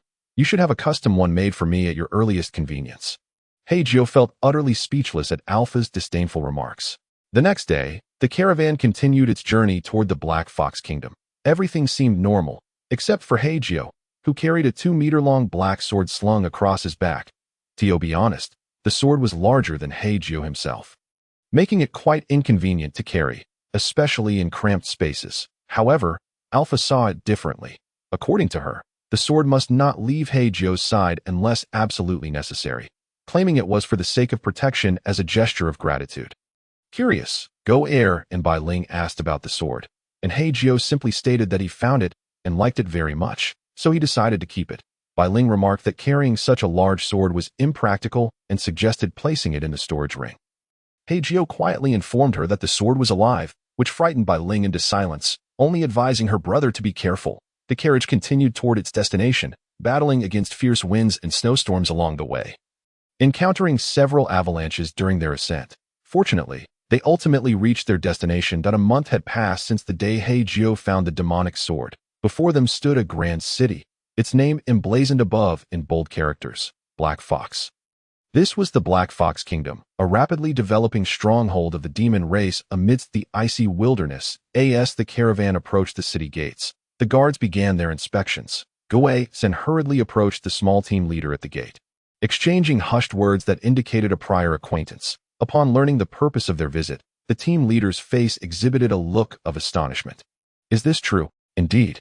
With that, Bai Ling pointed at Hei Jiu. Clad in a black robe and bearing the massive sword beside Bai Ling at that moment, Bai Ling was curiously gazing around with her wide, sparkling eyes, marveling at the beautiful snowy world. The team leader instinctively approached Bai Ling, causing her to hide behind Hei Jiu. Hei Jiu stepped forward, shielding her, and declared, "If it were not for the certainty of the princess's identity, looking would be fruitless, would it not? I merely wish to confirm. Do you speak with conviction? We have exerted considerable effort to return the princess. Should you be an undercover agent of the Black Fox Kingdom and harm her, we would find ourselves bereft of solace." The captain of the Black Fox Squadron, momentarily at a loss for words, pondered this notion and realized there was some truth to it. Nevertheless, as a mere messenger, it was not his place to delve into such matters. "Third brother, do you have any correspondence?" The captain turned to Gusan, who eagerly leaned in and produced a letter from his sleeve. "All the details are inscribed upon this parchment. I humbly request that you convey a message for my elder brother." "Of course. Third brother, you have struck it rich. Do not forget to treat us to drinks afterwards." "Indeed, indeed." After collecting the letter, the captain gestured to several soldiers at the city gate. "Let them pass. Escort them to the post station for rest." With that, he mounted a long-haired beast reminiscent of a dinosaur and hastened toward the Fox King's palace. It is worth noting that this dinosaur-like steed is known as the long-haired earth dragon, a unique creature of this realm. Classified as a type of earth dragon. Chapter 46, The Empress's Tale, Part 15, The Princess's Role. The current ruler of the Black Fox Kingdom is a sovereign and an empress. At first glance, she appears to be in her early 20s. However, to attribute her true age solely to her appearance would be rather foolish.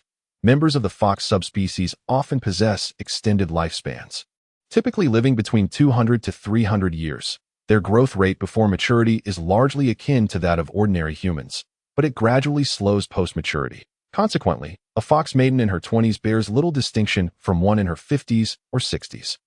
Recently, the Empress has been in a foul mood, primarily due to the actions of the Western White Wolf Kingdom. The White Wolf Kingdom, a military powerhouse that expands through warfare, has been encroaching upon neighboring territories and has triumphed in numerous battles, annexing considerable lands. Presently, its strength eclipses that of the Black Fox Kingdom. With a population of 1 million, the Black Fox Kingdom can muster around 100,000 troops, while the White Wolf Kingdom has surpassed 4 million in population, with a minimum of 500,000 soldiers at its disposal.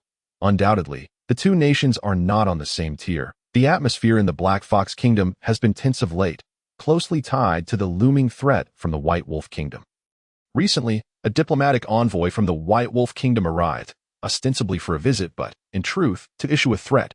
Their message was blunt. They wished to forge a marital alliance with the Black Fox Kingdom. Should the Empress refuse, they would resort to armed conflict, though surrender was also an option. This was clearly an attempt to put the Empress in a difficult position. Firstly, it is well known that she currently has no male heirs. Secondly, her aversion to men is hardly a secret. Was the White Wolf Kingdom's proposal not an attempt to compel the Empress to bear a child with someone, thus humiliating her? Note, the Iron Continent lacks surrogacy technology and opposes surrogate transactions. Starting from another world. In short, it is evident that the adversary is deliberately complicating matters, seeking merely a pretext for war. The Empress's recent insistence on searching vigorously for her daughter, Bai Ling's whereabouts, serves a singular purpose: to silence the White Wolf Kingdom. In her eyes, the so-called Bai Ling is merely a sacrificial pawn. After all, even her marriage was not of her own volition, let alone this daughter born out of coercion. Indeed, even her own flesh and blood holds no sentimental value for her. Since being brought to the Black Fox Kingdom, her spirit has been utterly extinguished, The root of all her woes lies in the shameless betrayal of the person she trusted most.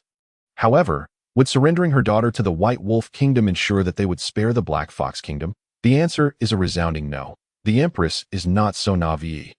Ultimately, her daughter is merely a bargaining chip to buy time to in recent days. The Empress has ensured that Fox City, another massive stronghold under the Black Fox Kingdom, has been meticulously managed. This city, with its formidable terrain, is easy to defend yet challenging to assault. The Empress intends to use her daughter as a means to delay, facilitating the evacuation of all personnel from Fox City. In truth, many have already migrated there, and her confidants have advised her to depart as well. Yet, as the ruler of the Black Fox Kingdom, she must present a resolute front to her subjects. Thus, she must be the last to retreat. Furthermore, if she were to flee from the onset, it would undoubtedly provoke the White Wolf Kingdom. Should any unforeseen incidents arise, it would prove even more difficult to manage. Report. Just as she was lost in thought, a guard burst into the room and knelt before her. Speak, Your Majesty, an envoy from the Ironfall Kingdom requests an audience. Here is their letter of introduction. Show them out. I am currently unable to attend to them. However, it appears they are accompanied by Princess Bai Ling. Princess, the Empress paused, then glanced at a female guard clad in armor beside her. Go and ascertain whether it is truly her. If so, welcome them into the palace. Understood. The guard nodded, took the letter from the soldier, and then proceeded to follow him out. The guard, known as shadowy, is in her early 20s, a member of the catfolk subspecies, and a magical creature. She was rescued by the Empress from the slums a decade ago and has remained fiercely loyal, now serving as both her personal guard and trusted confidant, currently holding the rank of general. Xiaowu has watched Bai Ling grow up. The two were childhood playmates. Thus they share a profound familiarity that it is only fitting that Xiaowu, being the most appropriate choice to verify Bai Ling's identity, was sent on this errand. As soon as she left, the Empress opened the letter in her hand. The contents of the letter were not complex, merely detailing Bai Ling's experiences thus far and her amnesia. When the Empress read that Bai Ling had been rescued by an 18-year-old human named Hei Jiu, she froze momentarily. Then, frowning, she shook her head. Impossible, merely a coincidence in naming, she muttered to herself. Furthermore, the disparity in race and age is hardly reconcilable. Is it? At the post station the cold outside was palpable, yet the interior of the post station felt considerably warmer as the group gathered around the fire, conversing and sharing stories. Xiaowu was ushered in by a soldier. She surveyed the surroundings and her gaze quickly settled on Bai Ling, who stood beside Hei Jiu. Initially taken aback, she then began to tremble slightly. Little princess, is it truly you? Without a doubt, this was the princess. Even without her ears and tail, and with a scar marring her face, Xiaowu recognized her childhood companion in an instant. Unable to contain herself, she stepped forward. Upon seeing this, Bai Ling hurriedly hid behind Hei Jiu. Hei Jiu stepped forward, extending his right hand to intercept her. What is the meaning of this? Xiaowu, feeling somewhat put out by Hei Jiu's obstruction, retorted. The princess has amnesia. Your actions may frighten her further. Amnesia? This revelation took Xiaowu by surprise. However, reflecting on the unfortunate events that had transpired in the Black Fox Kingdom over the years, perhaps amnesia might not be a misfortune for Bai Ling, particularly as Xiaowu was aware of the Empress's intentions to sacrifice Bai Ling. Bai Ling exhibited a marked aversion to unfamiliar faces, at least towards Xiaowu in her current state. Noticing Bai Ling's fear, Xiaowu felt a surge of sympathy towards Hei Jiu. Concluding that he must treat the princess well, considering the trust she had placed in him. Thus, her demeanor softened. Everyone, please follow me to the palace for rest. The Empress has already prepared accommodations for you. In reality, accommodations had not been arranged, but that did not hinder Xiaowu from selecting a few decent rooms to host them. The group followed Xiaowu to the Fox King's palace. During their journey, Hei Jiu inquired of Bai Ling, "Do you recall anything?" Bai Ling shook her head. "I think I might have a vague memory, but nothing clear." Chapter 47. The Empress's Tale, Part 16. The encounter. The group was received at the Fox King's palace for rest, and Xiaowu informed them that the Empress would soon pay them a visit. Subsequently, she went to the Empress's quarters to report on the princess's condition. When she returned, she was accompanied by two elderly women with white hair. Allow me to introduce our head physician and the Grand Mage. They may be able to heal the princess's injuries. The two elderly women requested to have Bai Ling alone in a room with them. Bai Ling felt a pang of fear and glanced at Hei Jiu. Only after he gave a gentle nod of encouragement did she muster the courage to follow them inside. The three then began their work within the room. And it was uncertain what concoction the physician employed. As Bai Ling lay on the bed, her fox ears and tail began to visibly grow at an astonishing pace. Eventually, her tail and ears fully formed, and the scar on her face vanished completely. After completing their tasks, the head physician suddenly collapsed to the floor with a thud, falling silent. What happened to her? Bai Ling expressed concern, to which the Grand Mage replied reassuringly, "She is merely fatigued. A brief rest will suffice." With that, she carefully assisted the physician to a chair. "Are you ready, princess? I am about to commence." The Grand Mage produced a crystal ball the size of a palm, preparing for what she termed a memory restoration procedure. Outside, those waiting quietly were filled with apprehension, their faces betraying their worry. However, Hei Jiu noticed that aside from concern, there was a hint of reluctance in Xiao Wu's expression, observing her moving towards the door. Hei Jiu decided to follow suit. Upon exiting, he found Xiao Wu gazing out at the snowy landscape, her mind evidently troubled. Sha heard footsteps behind her. Turning around, Xiao Wu presented a formal smile to Hei Jiu and promptly inquired, "Are you looking for the restroom?" "No. If it's convenient, I intend to ask you something. You must have a good relationship with the princess, right?" "Indeed. What questions do you have? What do you plan to do with the princess next? Are you training her to be the heir? But judging by your expression, it seems there is something else at play. You are overthinking. I wish that were the case. However, I have already made an agreement with that child. The reason I brought him here is simply to help her recover her past memories. For that, I extend my gratitude on behalf of the Black Fox Kingdom. But what is this agreement you speak of? If this kingdom makes her unhappy and she wishes to leave, I will take her away. Is that so?" Xiao Wu merely smiled, though her smile seemed somewhat forced. Meanwhile, Hei Jiu could clearly see the naivete reflected in her eyes. Of course, it was not Xiao Wu who was naive, but rather her perception of Hei Jiu as such. "You seem to harbor doubts. Indeed, there is something more to this, isn't there? Even if you know, what of it? You are merely an outsider." As her expression gradually calmed, Xiao Wu gazed out at the snowy landscape and couldn't help but sigh. "Could you kindly elaborate on the specifics for this outsider, considering I am assisting you in retrieving the princess?" Xiao Wu appraised Hei Jiu from head to toe, thinking to herself that he was just a human, incapable of causing any significant trouble. As for Gue San and his band of tiger men, they represented the Ironfall Kingdom, and even if I were to perish, I should still stand by national interests. Naturally, they would not dare to act recklessly within the Black Fox Kingdom. I ask you, why did you bring the princess back? Because bringing her back comes with many rewards. And I believe it is crucial for the princess to return to her homeland. You are quite honest. Hypocritical. This was the true sentiment that Xiao Wu held towards Hei Jiu at that moment. Ultimately, it all boiled down to monetary gain. However, this was for the best. The more he acted thus, the less likely he was to stir up trouble. Since you are curious, I shall enlighten you, as this matter is easily discoverable with a little inquiry. With that, he began to succinctly outline the situation from the White Wolf Kingdom's side. After listening, Hei Jiu said nothing, only quietly contemplating something. "What are you thinking?" Xiao Wu asked. Hei Jiu replied, "To be blunt, the princess is merely a tool to buy time. You do not truly believe that the White Wolf Kingdom will cease its actions, do you? You are not foolish. But is this truly wise? You seem to have a good relationship with the princess. Can you really bear to watch her walk to her demise? What does it matter if I cannot bear it? I am a servant of His Majesty, whatever she commands. I shall obey. This center of power is a place that devours without leaving bones, and the so-called harmony and beauty exist only in dreams." With that, he turned to walk back inside. Just as he was about to enter the room, he suddenly turned back and said, "If I am not mistaken, the princess will likely be sent away by tomorrow morning." Xiao Wu did not need to voice this, yet she chose to say it to Hei Jiu. It was clear what she was anticipating. Approximately half an hour later, Bai Ling emerged from the house. The Grand Mage was supporting the chief physician, both wearing expressions of joy. Anyone with eyes could see that the treatment had succeeded. However, more people chose to focus their judgment on Bai Ling. After all, her fox ears and tail, along with the scar that had vanished from her face, were far too captivating.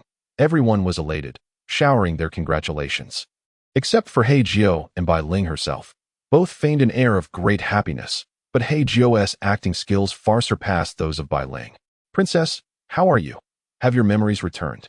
Guaisen could not help but approach eagerly. Appearing particularly enthusiastic, Bai Ling nodded in affirmation, and her aura had transformed entirely, no longer resembling the timid and lively little girl she once was, but rather a poised and courteous individual. Afterwards, Hei Jiu wished to converse with Bai Ling. Yet she expressed her fatigue, desiring to rest early. Hei Jiu discerned that Bai Ling was avoiding him, yet he felt powerless. Soon after, the Empress herself came to visit, attempting to express her gratitude to everyone. After all, as the ruler of a nation, a degree of official sincerity was expected. However, upon catching sight of the Empress, Hei Jiu was rendered completely petrified. Indeed, it was Yu Air, without a doubt. Even after all these years, her naturally exquisite beauty remained unmistakably familiar, making it difficult to forget, especially her silver hair, which continued to captivate. Yet, what confirmed Hei Jiu's recognition of her was the string of gemstone necklaces she wore around her neck. Chapter 48. The Empress, Part 17. Bai Ling's decision. The necklace, while appearing lovely, paled in comparison to the Empress's attire and aura. It could be said that the necklace was the only aspect that did not align with the Empress's regal presence. Yet, she continued to wear it, a birthday gift given to her by Hei Jiu when she was 8. To die was the most genuine sentiment coursing through Hei Jiu's mind at that moment. Even he possessed a sense of shame. The present her left him utterly ashamed to face the Empress. Hei Jiu was acutely aware of how fragile Yu Air had been as a child, and he had betrayed his promise to her. One could only imagine how heartbroken she must have been thereafter. He could not allow himself to be recognized. He could no longer remain here. Hei Jiu attempted to escape from the room, standing at the back of the crowd, reasoning that if he moved swiftly enough, he could slip away unnoticed. Just as he was about to act on this thought, fortuitously, the Empress in front spoke. It is said that a human named Hei Jiu saved Ling Air. May I inquire where this gentleman is? I would like to see him. Your Majesty, right here. Right here, it's this little fellow. Hu Zi exclaimed, seizing Hei Jiu and pushing him towards the Empress. In no time, they had brought him before her, and Hei Jiu kept his head bowed, his hood almost concealing his entire face. Mr. Hei Jiu, what is the matter? Noticing Hei Jiu's persistent bowing, the Empress appeared somewhat puzzled. Below, Hu Zi could not resist cracking a joke. Your Majesty, this lad must be too mesmerized by your beauty to look up at you. He is quite innocent and has yet to be seen with a girlfriend. Upon hearing this, others could not help but burst into laughter. The Empress also smiled, saying, Is that so? I do not believe it, Mr. Hei Jiu. Do you not intend to raise your gaze and look at me, to prove something to your friends? Why, Your Majesty, that truly puts me in a difficult position, Hei Jiu replied, deliberately altering his voice to prevent recognition. Fortunately, this tactic proved effective, as the Empress did not suspect him. Rather, the others erupted in laughter once more. Well then, if that is the case, I shall not put you in a bind. The Empress chuckled and continued, I have a friend named Hei Jiu as well, though he is a humanoid and older than you, yet his courage surpasses yours by far. Why, yes. Yes, Hei Jiu repeatedly affirmed, agreeing to whatever she said. In the time that followed, the Empress sincerely expressed her gratitude to everyone. She first had a group carry in 2 full chests of jewels, then thanked Guaisen on behalf of the Ironfall Kingdom. Finally, when it came to Hei Jiu, she inquired, Does this young gentleman have any aspirations for an official position? If you are willing, I could arrange a spot for you at the military academy right now. Naturally, Hei Jiu politely declined. After the Empress departed, all present wore smiles. Everyone gathered together, eagerly admiring the treasures within the chests. It seemed no one noticed that the Empress's actions had been somewhat hasty, as if she intended to swiftly conclude this matter and proceed with her next plans. While all were filled with anticipation for the future of the Ironfall Kingdom, only Hei Jiu cared for Bai Ling's current feelings. Nightfall arrived, around 11 o'clock. The vast majority had fallen asleep, and Hei Jiu seized the opportunity to quietly approach Bai Ling's room. As expected, guards had been stationed outside, likely concerned about the princess's potential escape. There were 4 guards in total. Hei Jiu did not deem it wise to confront them directly. Thus, he opted for an alternative approach to it that moment. The lights in Bai Ling's room had yet to be extinguished. She sat on her bed, weeping incessantly. Earlier, the chief physician and the Grand Mage had informed her of the developments from the White Wolf Kingdom, and they had also disclosed the Empress's arrangements for her for Bai Ling. She had naturally made her choice. Sha, While crying, she was startled by a sudden sound from the roof. As tiny particles of dust began to fall to the ground, Bai Ling looked up in surprise. And to her astonishment, she saw Hei Jiu stealthily removing the tiles from the roof. Upon meeting her tear-streaked gaze, he smiled and made a shushing gesture. Jumping down from such a height would undoubtedly alert the guards outside. Fortunately, the magic sword Alpha could float, so Hei Jiu had no choice but to embrace her, allowing her to safely lower him to the ground. You rogue. During the descent, Alpha's discontented voice echoed in his mind. Hei Jiu expressed his utter helplessness regarding the intricate distribution of the magical sword's body parts. Bailey had lost all inclination to be astonished by the Black Blade's levitation abilities upon catching sight of Hei Jiu. Tears streamed down her face uncontrollably. Are you no longer pretending? To be honest, your aloof demeanor during the day left me quite disheartened. Outside the room, guards were present, thus their voices were hushed. Bailey merely wiped away her tears and said, I don't wish for this either. But my identity does not permit it. Sob. All right. Stop crying. I have gathered most of the details. Speaking of which, your mother is quite ruthless. You've been back for quite some time, and she hasn't even come to see you, Hei Jiu remarked. Though he spoke with a heavy heart, as such words reminded him of the promises he made to you 25 years ago, Theo put it plainly. Hei Jiu believed he had no right to criticize the Empress's decisions. His remarks were solely a strategic attempt to persuade Bailey. Mother has always been like this. I have long grown accustomed to it. Then, what do you plan to do next? Are you going to the White Wolf Kingdom? Bailey fell silent before nodding. Why must you do this? Didn't we agree that if it was uncomfortable here, we would leave? You came back to recover your memories, and now that your memories have returned and your injuries have healed, why sacrifice yourself in such a thankless manner? Bailey remained silent for a long while before finally saying, I have never succeeded at anything in my life, which has left my father and mother deeply disappointed. Now, as the princess of the Black Fox Kingdom, I have finally found an opportunity to contribute to my people that I do not wish to give up, at least this time. I do not want to disappoint my mother, and you don't want to disappoint your father either, even though he has passed away. May I ask how you feel about your mother killing your father and your siblings? Chapter 49, The Empress. Part 18. The obstructor. Some questions are undoubtedly akin to pouring salt on a wound, and Hei Jiu's inquiry was one such question. Brother, don't you fear that such questions will cause me pain? You intend to shoulder the responsibilities of the nation alone while casting aside your brother, who has always cared for you. Have you considered how much that pains me? I risked my life to rescue you from the Wolf Prince, nearly losing my own life in the process. And now, you wish to leap into the fire. Yes, I'm sorry, brother. If apologies were effective, what need would there be for the police? If you acknowledge your mistake, then let us flee now. I've heard that our time is running out. I estimate that by tomorrow morning, your mother will send someone to pack you off to the White Wolf Kingdom. Is that so? Well, that's quite all right. After all, time changes everything. Bailey's face revealed a forced smile devoid of any humor. And finally, Hei Jiu rubbed his eyes, his tone shifting from jest to seriousness. Are you truly prepared for this? She nodded, but Hei Jiu could see that Bailey's gaze was resolute. Very well, then I shall accompany you tomorrow morning. For we are siblings after all. Thank you, brother. With that, Hei Jiu pushed open the door and stepped outside.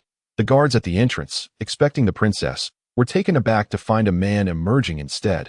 They froze in surprise, exchanging glances when Bailey's voice rang out from within. A bunch of useless fools. How could you fail at such a simple task? If it weren't for my older brother's surprise inspection, I wouldn't have known how lax your guards have become. As she spoke, she pointed to the large hole in the roof. Fortunately, it was my older brother who came today. Had it been some other villain, I fear I would have met with misfortune. Princess, please calm down. The four guards turned pale, kneeling and bowing their heads, cold sweat pouring down their faces. Very well, this time I shall let it pass. However, should there be a next time, I will demand your heads. Yes, thank you for your mercy. Princess, the four were overjoyed, breathing a sigh of relief. However, Bailey suddenly scolded them again. What are you still standing around for? Hurry up and make way for my older brother. Do you think he has nothing better to do than linger like you? Upon hearing this, they hastily scrambled to their feet and courteously escorted Hei Jiu out. That night, the guards at Bailey's door were reinforced by 4 additional members. Moreover, 2 others were secretly stationed on the roof, keeping watch. The entire night, they were on edge, fearing Hei Jiu might conduct another surprise inspection, or worried about potential exposure, or perhaps intent on concealment. The following day, at dawn, Bailey was summoned to the carriage heading to the White Wolf Kingdom. The efficiency of this operation was astonishing, and one could not help but acknowledge the speed with which it was executed. As Bailey sat in the carriage leaving the palace, she frequently peered out the window, seemingly anticipating something, yet ultimately saw nothing. That familiar figure did not appear. Surely, her brother was still asleep, Bailey thought to herself. After all, who could have anticipated that her mother would act with such swiftness? Yet, if her brother were to awaken and discover she was gone, how would he feel?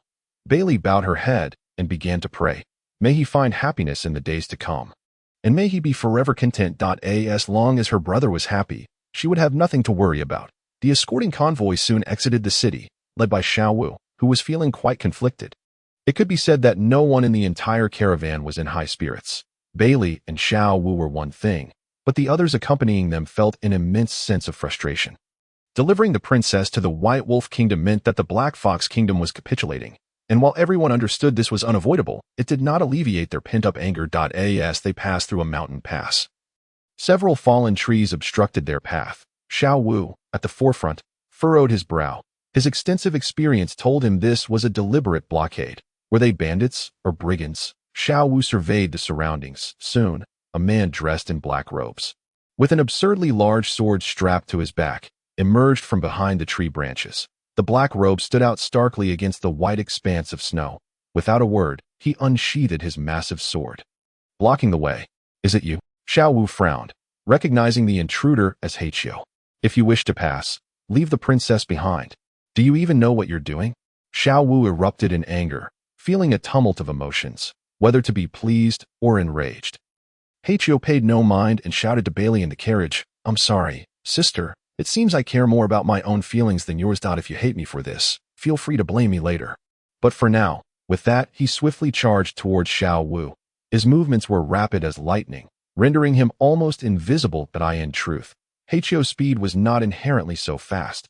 However, due to his recent training with the magical sword Alpha, he had learned to adeptly harness Alpha's speed, strength, and levitation abilities, significantly enhancing his combat prowess. In an instant, Hei Jiu was airborne before Xiaowu, delivering a horizontal slash. Yet, Xiaowu was no pushover. He quickly rolled off the horse's back, narrowly evading the attack. Just as he was about to spring up and draw his sword, Hei Jiu's speed was overwhelming, landing a fierce kick to her waist. Xiaowu was sent flying several meters away, and as she lifted her face from the snow, she found a massive sword poised above her neck. The entire confrontation transpired in the blink of an eye, before anyone could react. Xiaowu had already been defeated. You've lost. Let your people leave, Bailey. Then you might as well kill me. Xiaowu gritted her teeth, closing her eyes, adopting a posture as if she were prepared to meet her end. Oh, is that so? Then I shall kill you first, and then your subordinates. The end result will be the same. With that, he raised the enormous blade, ready to strike. Brother! Bailey's voice suddenly pierced through the carriage. Filled with desperation, tears streamed down her face, her sobs reminiscent of a weeping willow. Let me go. Her plea was a mixture of desperation and anguish, as if she were leaping into the fire. I'll let you go. You speak of great ideals and want to leave, but what about your brother? Alone and desolate. Should I wait for you to die and guard your grave? Go to hell with the Black Fox Kingdom. I am human. Why should I care about the fate of your demon kingdom?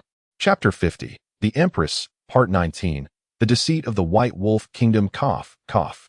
After just a couple of loud shouts, Hei Jiu's voice had grown hoarse.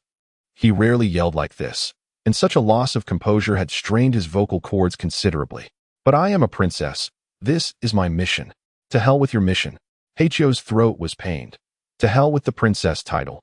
Ever since the existence of the Red Light District Princess, that title has become a joke that I only recognize one weeping sister named Bailey.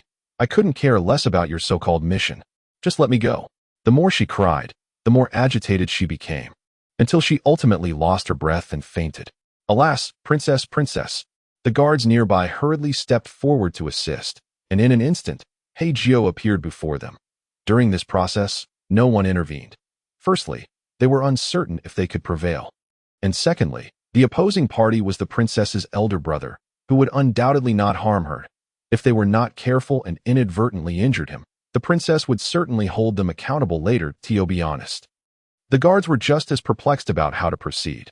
Their mission was initially to follow Xiao Wu's orders. Now that General Xiao Wu had yet to express his stance, the only course of action they could take was to encircle Hei Jiu and Bai Ling's carriage. Without daring to make any further moves, upon seeing that Bai Ling had merely fainted, Hei Jiu couldn't help but breathe a sigh of relief at the same time. The angry expression that had adorned his face moments ago vanished entirely. Returning to his usual demeanor, they asked for the reason. The explanation was simple. It was all an act. Hei Jiu had never truly been angry or agitated. From the very beginning, he had been aware of how to handle the situation. What he had just expressed was indeed heartfelt. However, if he had spoken in his usual tone, it was likely that the distant palanquin would not have been able to hear him clearly. Thus, he had to raise his voice and shout. Additionally, he was concerned that simply shouting would fail to convey his true feelings, fearing that Bai Ling might think he was jesting, thus ruining the atmosphere. Therefore, Hei Jiu was compelled to infuse a hint of anger into his tone, yet it seemed he had overdone it, frightening the young lady in the process. Nevertheless, this outcome was not entirely unfavorable. At least it meant she would no longer impede his decisions. "You truly seem to care for the princess," came Xiao Wu's voice suddenly from behind. Devoid of the hostility she had previously displayed, Hei Jiu turned to see Xiao Wu limping towards him, clutching her backside. "If I recall correctly, I should have kicked you in the waist. I kicked a sharp stone instead, and it likely broke the skin. I sincerely apologize. You should seek the heavenly physician." With that, he laid Bai Ling down and drew his colossal sword once more from behind.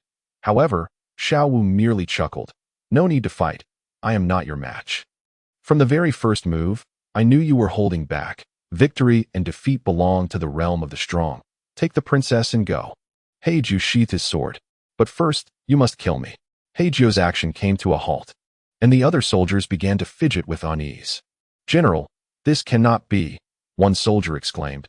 "We can simply return and explain everything to His Majesty."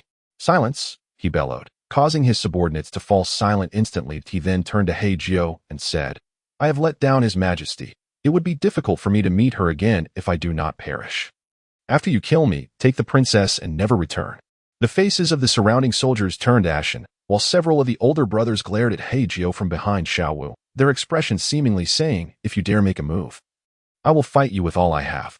The situation had become quite precarious at that moment. A swift horse galloped in from the direction of the White Wolf Kingdom that a soldier from the Black Fox Kingdom, bloodied and battered, rushed towards them upon spotting his comrades. However, in his haste, the horse, having presumably gone too long without rest, stumbled over a tree root, sending the soldier flying several meters before crashing onto a thick blanket of snow. Groaning in pain, a guard rushed forward to assess the situation, quickly shouting, "General, it's Xiao Heir. Xiao Heir has returned." "Xiao Heir." Upon hearing this, Xiao Wu's eyes widened, and she dashed forward, seeing Xiao Heir, bloodied and cradled by his comrades. Barely clinging to life, she anxiously inquired, "What happened, Xiao Heir? Were you not sent to deliver a message to the White Wolf Kingdom?" The so-called message was actually a delegation sent to inform the White Wolf Kingdom that Princess Bai Ling had been found and to urge them to honor their promise and prepare for an alliance with the Black Fox Kingdom, as the princess would be delivered soon. Little did they know that the delegation, which had only departed yesterday, had returned with only this single survivor. Xiao Heir coughed violently a couple of times before speaking in a hoarse voice. "Parched from lack of water. Tell His Majesty, the White Wolf Kingdom deceived us. Our men encountered their army at the border. They are already advancing. It was all a ruse." With those words, he seemed to exhale a final breath. Convulsing a few times before falling still, the soldier holding Xiao Heir checked for his breath, trembling as he uttered, "General, Xiao Heir is gone." A chill swept through everyone's hearts. Xiao Wu gritted her teeth, visibly furious, as if she might crush her own teeth in anger. "So, what will you do now? Do you still intend to surrender the princess?"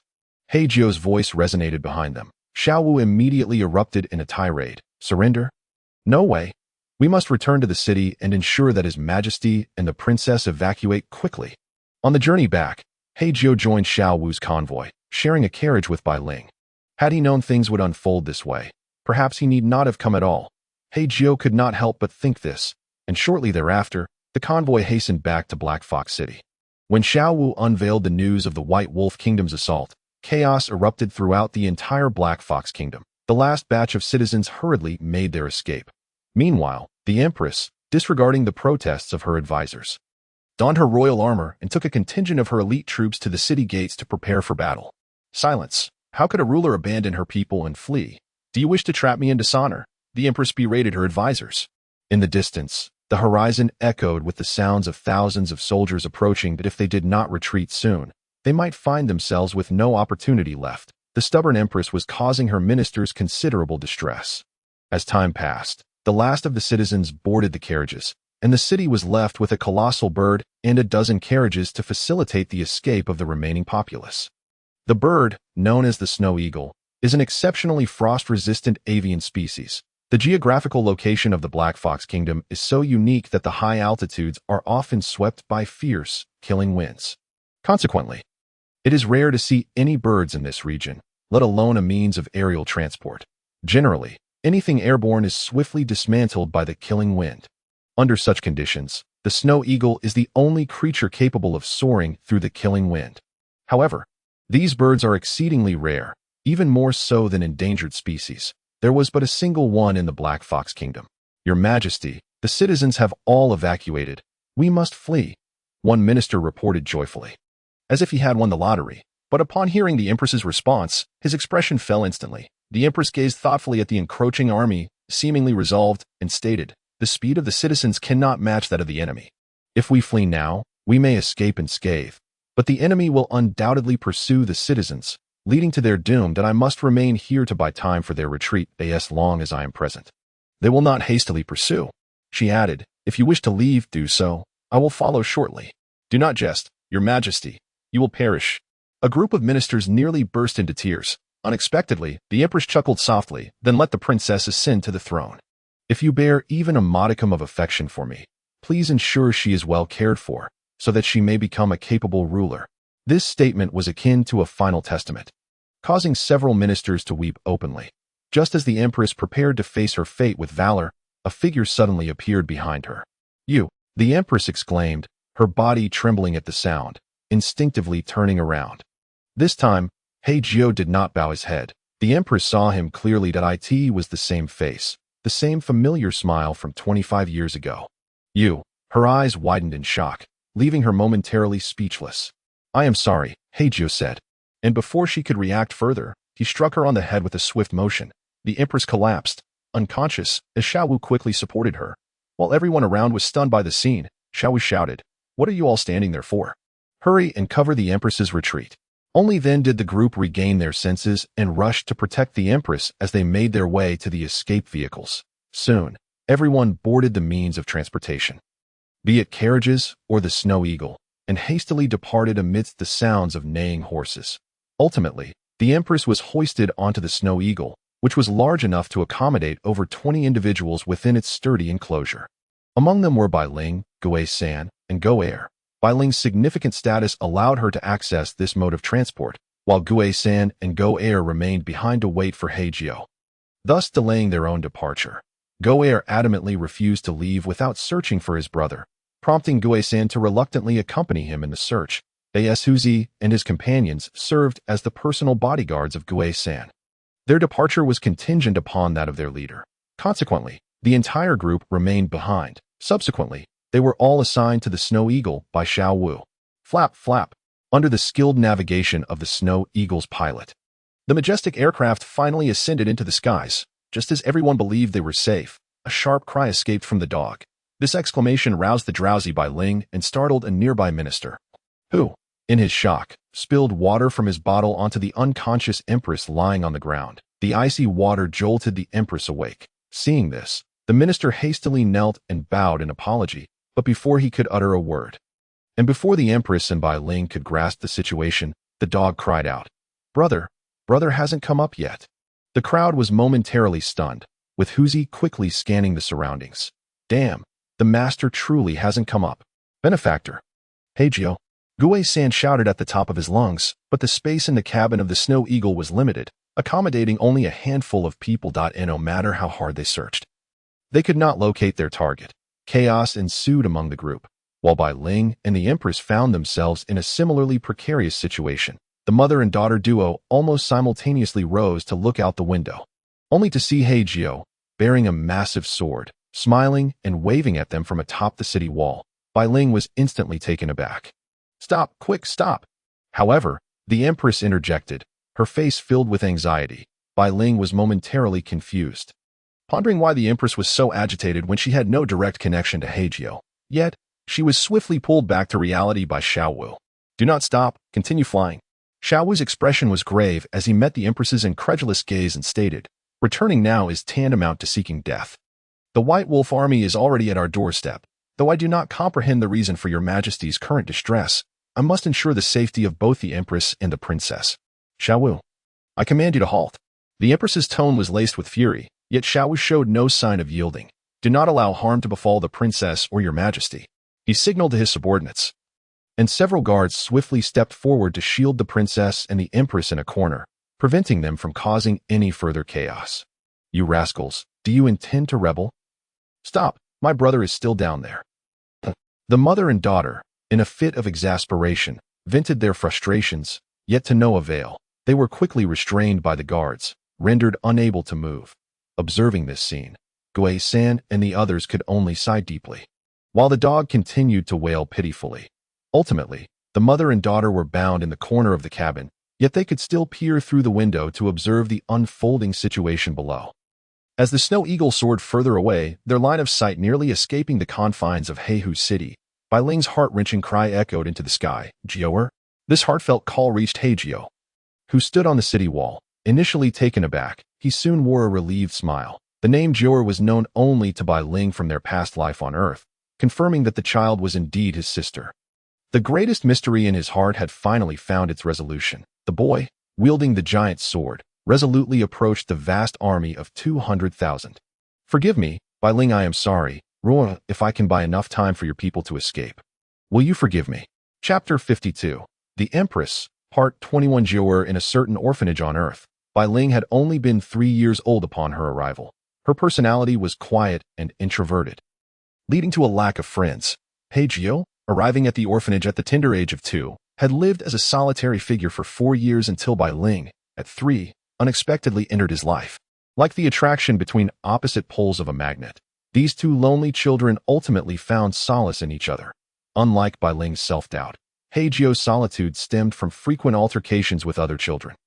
Sometimes, he intervened when he witnessed older kids bullying younger ones. Other times, he was deliberately provoked, frequently battered and bruised. He had never been defeated. The defeated would unite to report him to the adults, who reprimanded Hei Jiu without hearing his side of the story. Eventually, when someone was finally willing to listen to his explanation, that child would deny Hei Jiu's account, either from intimidation or other reasons. As such incidents accumulated, Hei Jiu ceased to engage with others altogether. However, Bai Ling was an exception. She was a newcomer, shy and self-conscious, struggling to fit into the social circles of the orphanage. Hei Jiu never regarded her as part of the others. Generally ignored and deemed dull, she became an unwitting target one day when a larger child snatched the chicken leg from her bowl during a cafeteria overflow. The little girl cried incessantly, which irritated Hei Jiu as he ate nearby. Glancing at the culprit, a chubby boy with whom he had a history, Hei Jiu seized the opportunity to intervene under the guise of justice and taught the boy a lesson. To further justify his actions, he proclaimed, "You even stole my sister's chicken leg. You must be tired of living." Thus, from that day forward, their lives became irrevocably intertwined. They became friends and siblings, even being adopted into the same family. "Brother, brother." The 5-year-old girl approached with a wildflower, a smile gracing her face. "What is it, sister?" The 8-year-old brother lay beneath a tree, enjoying the cool breeze. "Can I give you a nickname?" "Let's hear it." How about Jiu? That's a girl's name." "Don't use it." "Hee hee, but I think it's lovely. Jiuer, Jiuer, Jiuer he." The boy sighed in resignation and said, "Suit yourself." In an instant, memories flooded back to Bai Ling of her previous life on Earth and her encounter with Hei Jiu. Why had she forgotten? Why had she forgotten? Why did she forget the most important person in her life? "He was my beloved brother." Tears streamed down her face uncontrollably, and she eventually collapsed to the ground, all her sorrow and memories coalescing into a fervent plea within her heart. "Brother, please don't die." Hei Jiu City. The advancing army loomed ever closer, the horizon obscured by swirling dust. The solitary boy, brandishing a colossal sword, marched toward the enemy ranks. Ultimately, a bittersweet smile graced his lips. Strangely enough, the sight of Roar clad in armor facing death mirrors Bai Ling's expression when she ventured to the White Wolf Kingdom. Truly, mother and child are alike, or perhaps there are other adjectives that could describe them. Even as death approaches, you still ponder such things. The dissatisfied voice of Alpha echoed in his mind, followed by a resigned sigh. I thought I had found a reliable benefactor, only to discover a fool. What does it matter?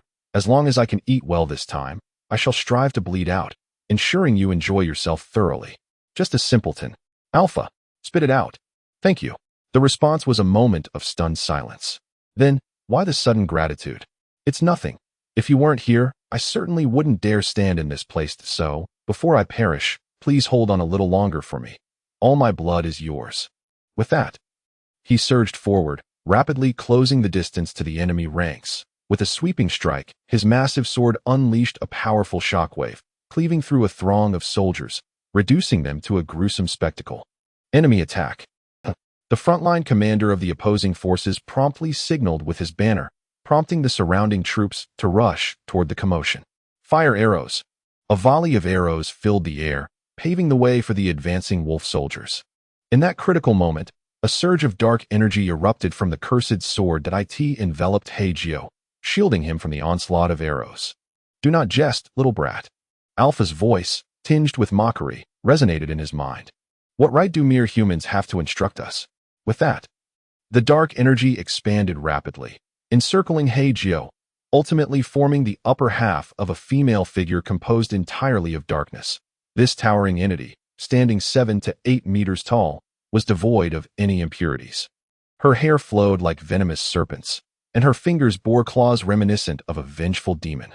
Roar. The dark entity's debut was marked by a deafening roar, devoid of any feminine quality, a primal scream of a monster craving bloodshed. This sound sent nearby warhorses into a frenzy, and numerous wolf soldiers were unseated, plunging the scene into chaos. Hei Jiu's intent was clear, to penetrate deep into the enemy's rear, targeting their commander directly. Rumble.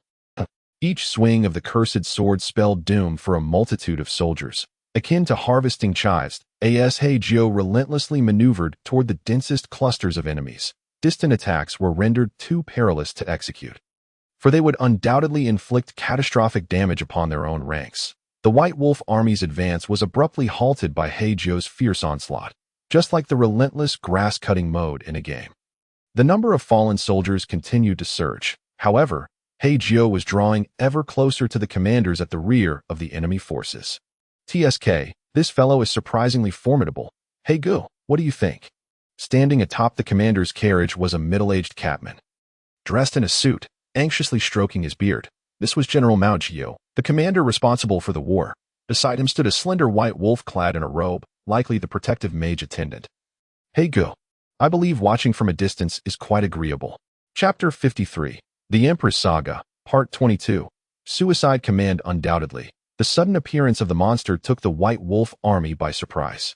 However, to suggest that the commanders had no countermeasures would be to underestimate this army gravely. As they beheld the massive dark mist creature drawing nearer, and her hair, which lashed out like whips, transforming men into mere pulp, Commander Mao Jiu even found her two colossal hands, capable of brutally crushing both men and horses, somewhat endearing.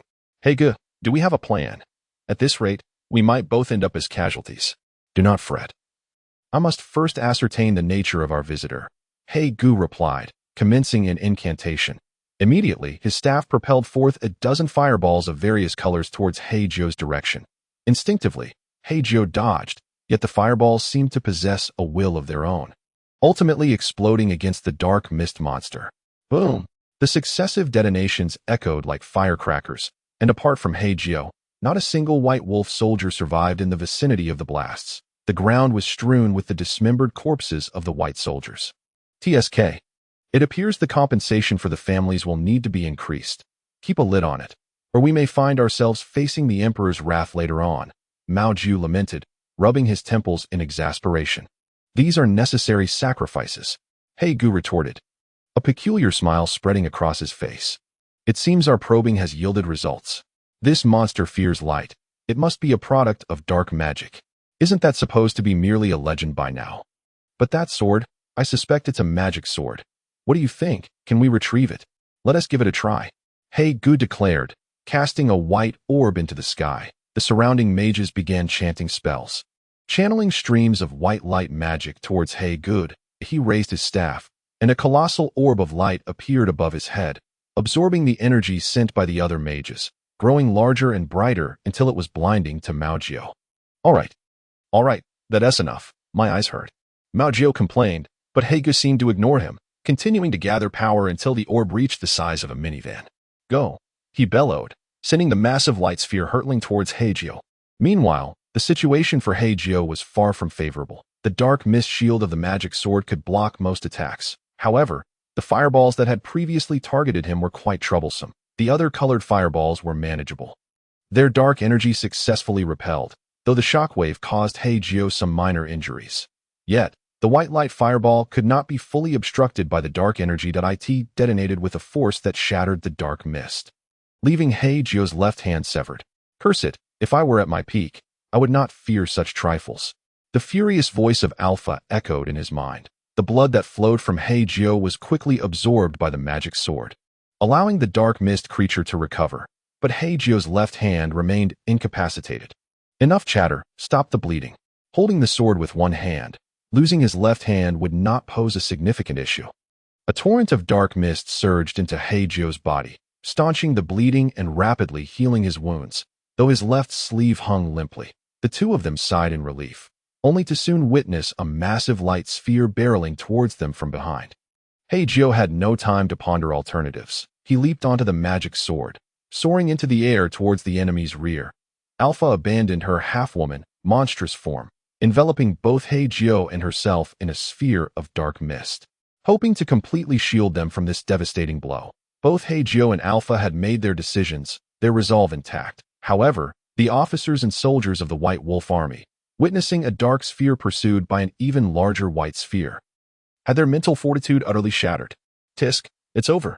Hei Jiu's eyes twitched uncontrollably, while Hei Jiu immediately grasped his shoulder. At the last moment, just as the light sphere and dark sphere were about to collide, he used his once-a-day teleport spell to forcibly drag them out of the explosion's range. Boom! The sound of the explosion echoed like a mushroom cloud in the distance. The immense blast obliterated every soldier in the rear, including many noble scions seeking glory. They would never have imagined they would perish at the hands of their own. The explosion's radius was catastrophic, leaving no wolf soldier alive within a kilometer. A massive crater was left in the ground, and at its bottom lay a bloodied young boy, pinned beneath a pure black magic sword. The last remnants of dark mist enveloping them dissipated along with the smoke. Cough. Cough, cough. Yet Hei Jiu was not dead. He merely coughed violently, each spasm expelling more blood. The fleeing commander Hei Jiu and Hei Jiu stood on a hillside 2 kilometers away, their faces reflecting their horror at the devastation of their own ranks. So, how do we shift the blame this time? Hei Jiu thought his headache was unbearable, while Hei Jiu remained unfazed. After all, the White Wolf Kingdom cannot do without me. I have nothing to fear. Damn it. What am I to do? Even if I sleep with the Empress dozens of times, she won't be able to save me this time. Let us go check on that monster, if it's still alive and can be of use to us. I believe the Emperor will spare you, considering my relationship with the Empress. Just then, a sharp-eyed soldier arrived, pulling a carriage. The two hastily climbed aboard, and with the army in tow, surrounded the massive pit, revealing Hei Jiu's tragic condition at the bottom. Still alive, we must capture him alive, Hei Jiu immediately declared. Hei Jiu, working in sync, began chanting a spell to transport Hei Jiu and the magic sword back to the surface. The surrounding soldiers dispersed, creating a large space for Hei Jiu and the sword to lie on the ground. As Hei Jiu approached, Hei Jiu stopped him. Let us set a precaution first. With that, he cast another spell, encasing Hei Jiu and the sword within a prison of white light. Now they cannot escape, whether human or sword. Hei Jiu appeared quite confident. Hei Jiu, unable to contain his excitement, approached as if he had discovered a fascinating toy. Goodness, this fellow is still human. Chapter 54, The Empress Saga, Part 23, Turning the Tables. Hei Jiu, can you heal him? I fear that if this continues, he will perish. Hei Jiu worried about the potential failure of their capture, knowing he would have no explanation for the king. Despite his liaisons with the Empress and several noble women, this loss was too severe. If he returned empty-handed, the king would undoubtedly hold him accountable. I advise against lowering your guard. Let him linger for a while longer. I will act when he is on the brink of death. But I see he is about to bang. Just as those words left his mouth, Hei Jiu unexpectedly retaliated, seizing the magic sword and hurling it at Mao Jiu. Unfortunately, it struck the barrier of light, clattering to the ground. Moreover, Hei Jiu noticed that the barrier blocked the wind and dust, evidenced by the swirling dirt rising outside and the fluttering garments of those beyond it. Only he remained undisturbed within the confines of the light prison. See, I told you so. Hei Jiu's tone dripped with sarcasm at the swift turn of events. Mao Jiu found himself at a loss for words, as his childhood friend had always been more perceptive than he. Hey, brother, how about surrendering? Come to our White Wolf Kingdom. I guarantee you a life of luxury. He crouched down, attempting to coax him, but to no avail. Under the watchful eyes of all, Hei Jiu staggered to his feet. With his remaining hand, he drew a dagger from his waist. Sighing in resignation, Mao Jiu stood up, wearing an expression of exasperation, and declared, "Let us see who can outlast whom." With that, he turned to leave, exposing his back to Hei Jiu. Not hesitating, Hei Jiu charged forward. Observing this scene, Hei Jiu and the soldiers dismissed it entirely, having anticipated the disastrous outcome when Hei Jiu collided with the light barrier. However, what transpired next left everyone wide-eyed. Without the slightest hesitation, Hei Jiu dashed forward, treating the so-called light prison before him as nothing more than a mere decoration. This is bad. Black Jiu, the first to react, immediately sensed the gravity of the situation. Almost instinctively, he uttered, "Freeze spell." A non-chanting immobilization spell was cast upon Hei Jiu, yet it proved utterly ineffective. Hearing footsteps behind him, Mao Jiu instinctively turned around. Before he could even discern the identity of the newcomer, Hei Jiu swiftly slashed his throat with a single stroke. Mao Jiu's eyes widened in terror as he collapsed, his body twitching for mere seconds before he succumbed to death. Hei Jiu then rushed towards Black Jiu. The normally composed Black Jiu instantly panicked. Freeze spell. Again, it bore no fruit. Teleport. On cooldown. Damn. Ultimately, he too fell victim to Hei Jiu's blade, convulsing briefly on the ground before departing this world in anger. The onlooking soldiers gaped in shock. With Black Jiu's demise, his light prison vanished. Seizing the opportunity, Hei Jiu sprinted to retrieve the magic sword, then leapt onto an abandoned carriage. Drive, he shouted, blood spilling as he commandeered the vehicle and sped away. The soldiers, finally regaining their senses, hurriedly pursued him. Sword sister, sword sister. One called out to Alpha, but his mind received no response. Finally, he reluctantly sheathed the magic sword, steering the carriage with one hand, while hastily retrieving bandages from his storage ring to staunch his bleeding. Using his teeth to hold them in place. For a one-armed hero, this was no small feat. Hei Jiu felt his head swimming, relying solely on adrenaline to keep himself alive, that he knew that if he let his guard down, he might perish on the spot. That, of course, all of this would be reflected upon later. Fortunately, his earlier judgment had proven correct. As mentioned before, Hei Jiu's immunity to magic rendered Black Jiu's light prison ineffective against him. Some might wonder why, if the light prison could block even wind and sand, he was able to charge out with a blade. Logically, he should have been unable to escape with any weapon. Moreover, as long as Hei Jiu was not completely unclothed, he should have been unable to leave at all. This necessitates a discussion of Hei Jiu's unique abilities. In fact, while immune, he also grants immunity to anything that comes into contact with him, which is why he could wear clothes and wield a sword as he charged out. Others might question why he did not simply take the magic sword with him to fight. Firstly, the magic sword is a living entity, and thus cannot enter the storage ring. Hei Jiu feared that if he rushed out with the magic sword, it might get stuck inside, leaving him to face the embarrassment of being unarmed. After all, he could only take inanimate objects with him. As for living creatures, Hei Jiu had no opportunity to experiment, nor could he afford to gamble in such a perilous situation. Secondly, well, there is no second point. Returning to the main narrative, Hei Jiu sped down the road with the carriage and eventually arrived at an abandoned village. Seizing the moment, he hid in the firewood room of a dilapidated earthen house. Just as he settled into a corner to recuperate, he looked down to find a gash on his left foot that had gone unnoticed. The blood flowed slowly, but the injury revealed his whereabouts. Indeed, a clear trail of blood footprints led directly from the firewood room to the exit. Damn!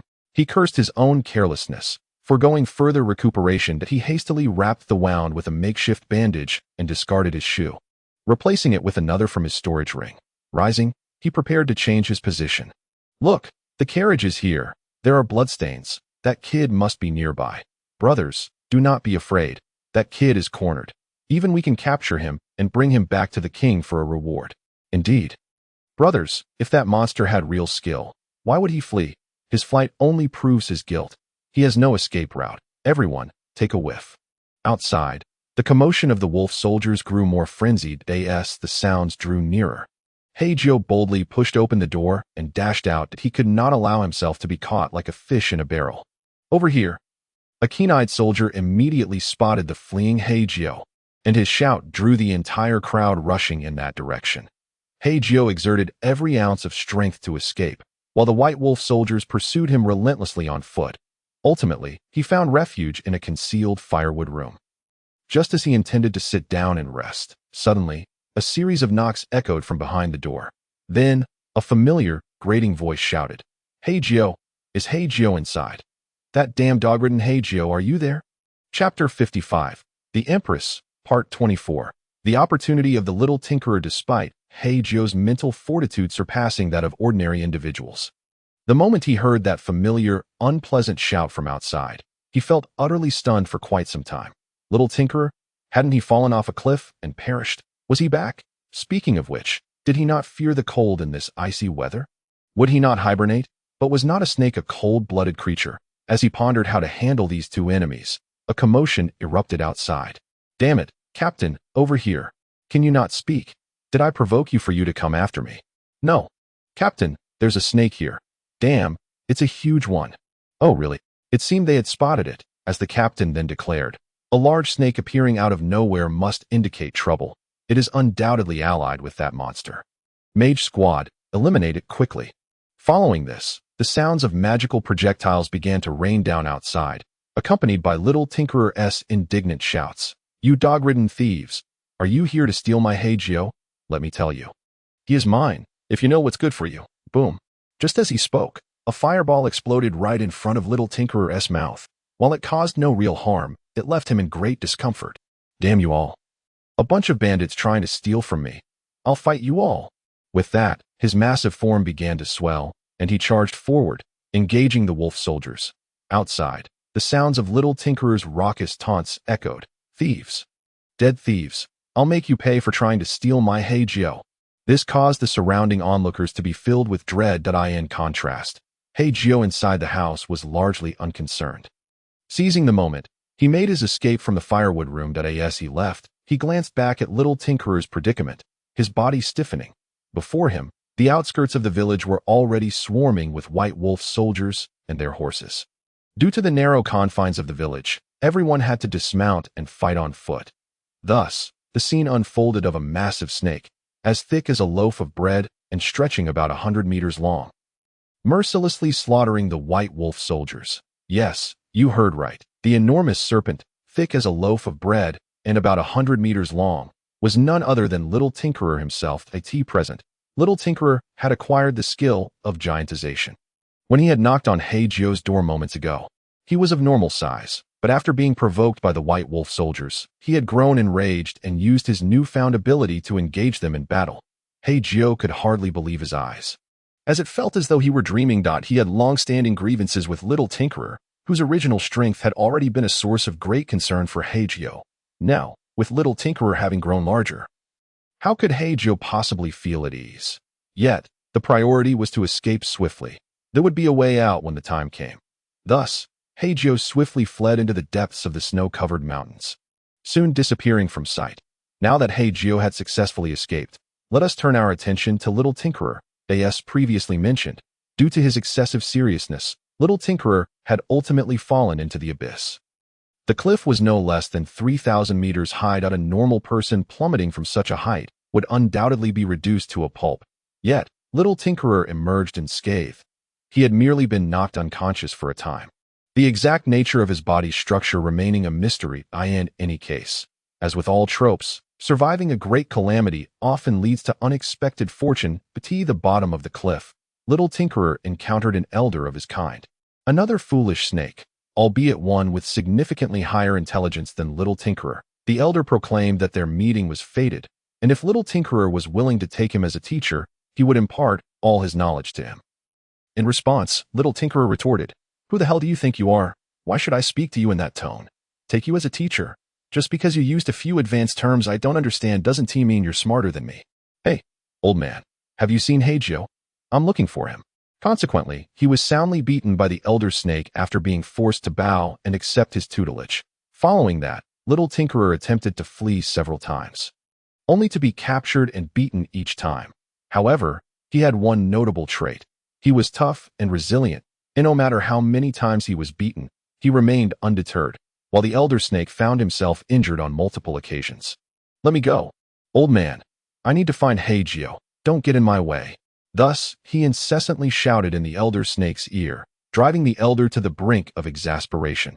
Eventually, seeing that force was futile, the elder had no choice but to take a softer approach. The best method was to engage little Tinkerer's interests. Therefore, the thought of Hei Jiu, which little Tinkerer was so fixated on, became the elder snake's leverage. For instance, if little Tinkerer was reluctant to learn giantization, the elder would encourage him, saying, "If you learn this, I guarantee you can catch Hei Jiu." Really? Of course. Thus, the little broken gong truly began to study diligently. Leaving the old snake utterly speechless, he mused to himself, "Had I known it would be so easy to approach with gentleness, I would not have expended so much effort earlier." In any case, the old snake was willing to teach, and the little broken gong was eager to learn. After nearly a month of dedicated practice, the little broken gong had finally mastered the art of transformation. When he felt he had learned sufficiently, he could not resist seeking out the old snake for confirmation. Old man, come see how well I've learned." Upon arriving at the cave where the old snake usually rested, he was met with the sight of the old snake coiled up in a corner, utterly still. "Old man, are you sleeping?" The little broken gong crawled over and called out for some time, but the old snake remained unresponsive. Leaning closer, he extended his tongue to sniff the old snake's breath and soon realized that he had passed away. "Hey, old man, don't scare me like this. You haven't even checked my progress yet. At least help me see if I can catch Hei Jiu." Yet no matter how much he shouted, the old snake could never return. So what was the point of this? If you were destined to die, you might as well have enjoyed it. Why drag me along and waste my time? What was the purpose of your efforts? His voice dwindled to a whisper. "I don't know, master, I truly don't know." A feeling unprecedented and uncomfortable surged within him, a sensation foreign to the little broken gong. Foolish snakes possess very low intelligence, and thus, they often live their lives without comprehending sorrow or loss. They typically experience only three emotions: joy, anger, and boredom. Resembling a blank slate untainted by the world, the old snake was dead, and while the little broken gong felt a tinge of sadness, it was soon eclipsed by an overwhelming joy. "Haha, I am finally free. Hei Jiu, just you wait and see how I catch you." After digging a pit to lay the old snake to rest, the little broken gong joyfully embarked on his adventure to find Hei Jiu. Not long after, upon awakening, the little broken gong found himself back 25 years in the future. Chapter 56. The Female Emperor, Part 25. The picky demon soared when the little broken gong opened his eyes. He discovered he was in an abandoned village. The area was blanketed in snow, and the temperature was frigid, contrasting starkly with the place he had fallen asleep. As he pondered the situation, he suddenly spotted Hei Jiu, bloodied and stealthily entering a woodshed. Recognizing Hei Jiu brought the little broken gong back to life. After a long separation, he felt mischievous and approached the door to knock with his tail. However, before Hei Jiu could respond, a group of oblivious white wolf cubs charged at him.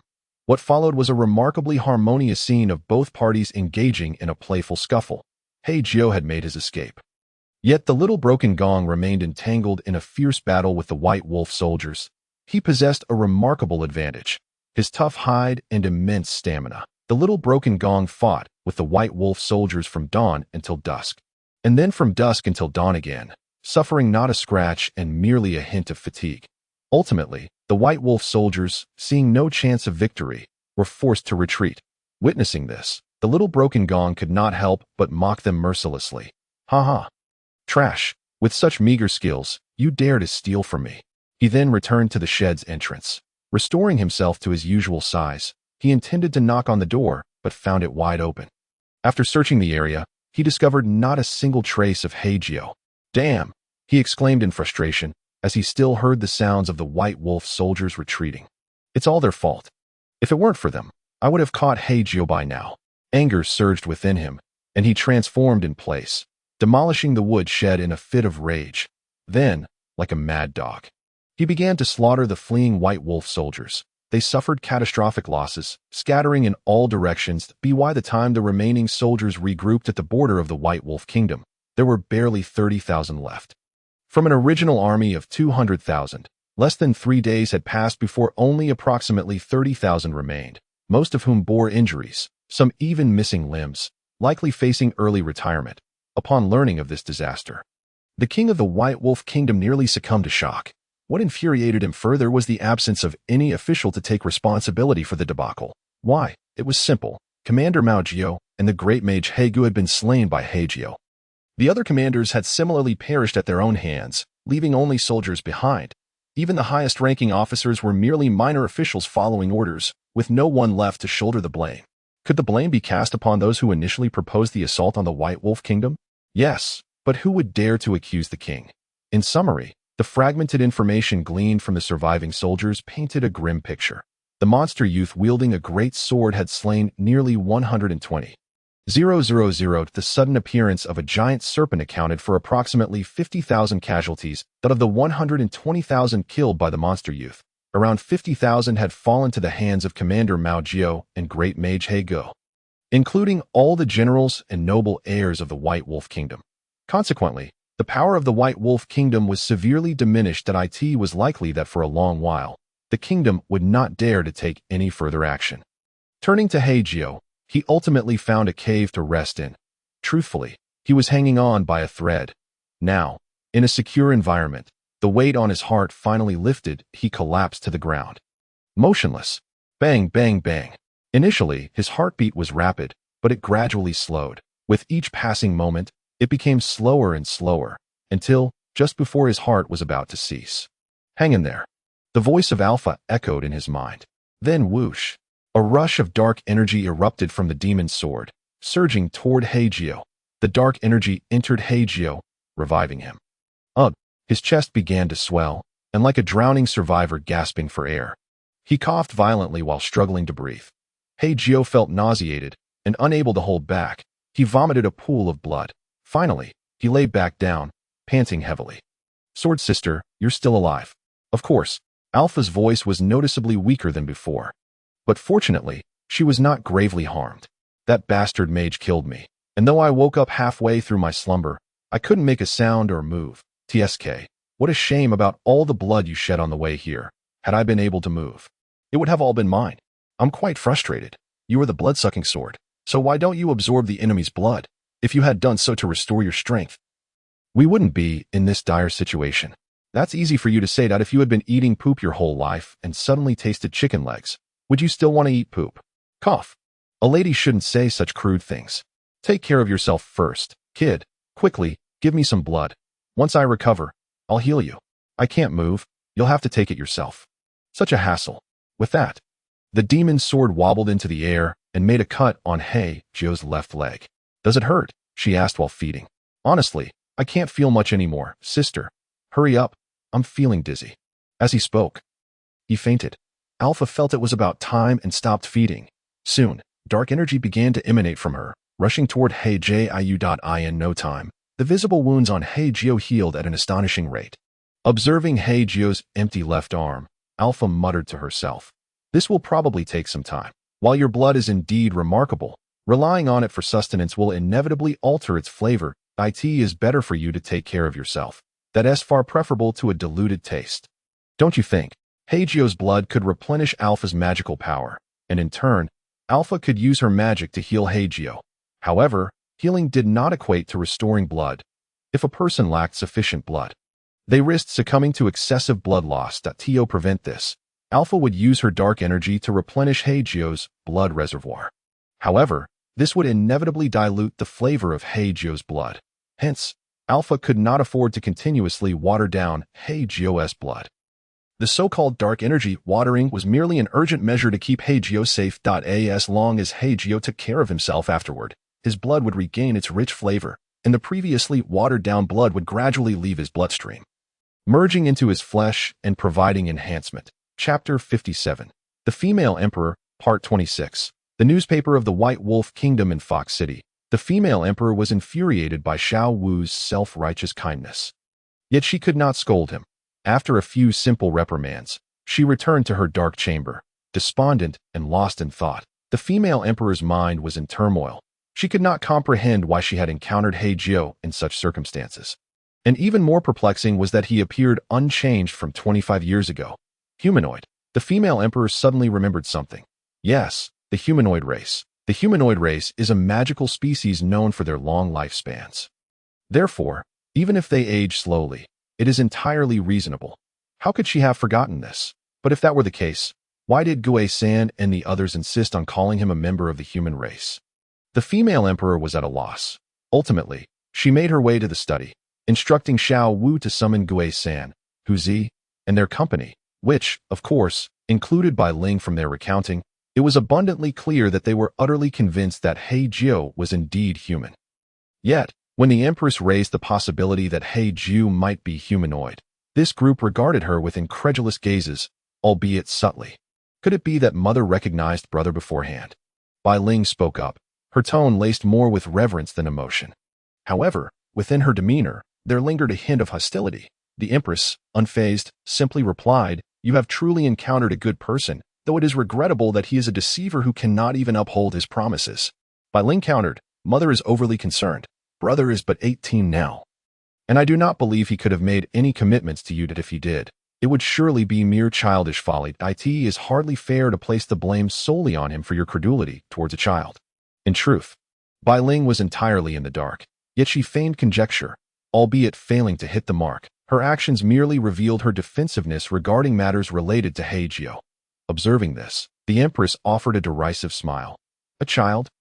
On what basis do you presume your uncle to be younger than his biological mother?" Uncle.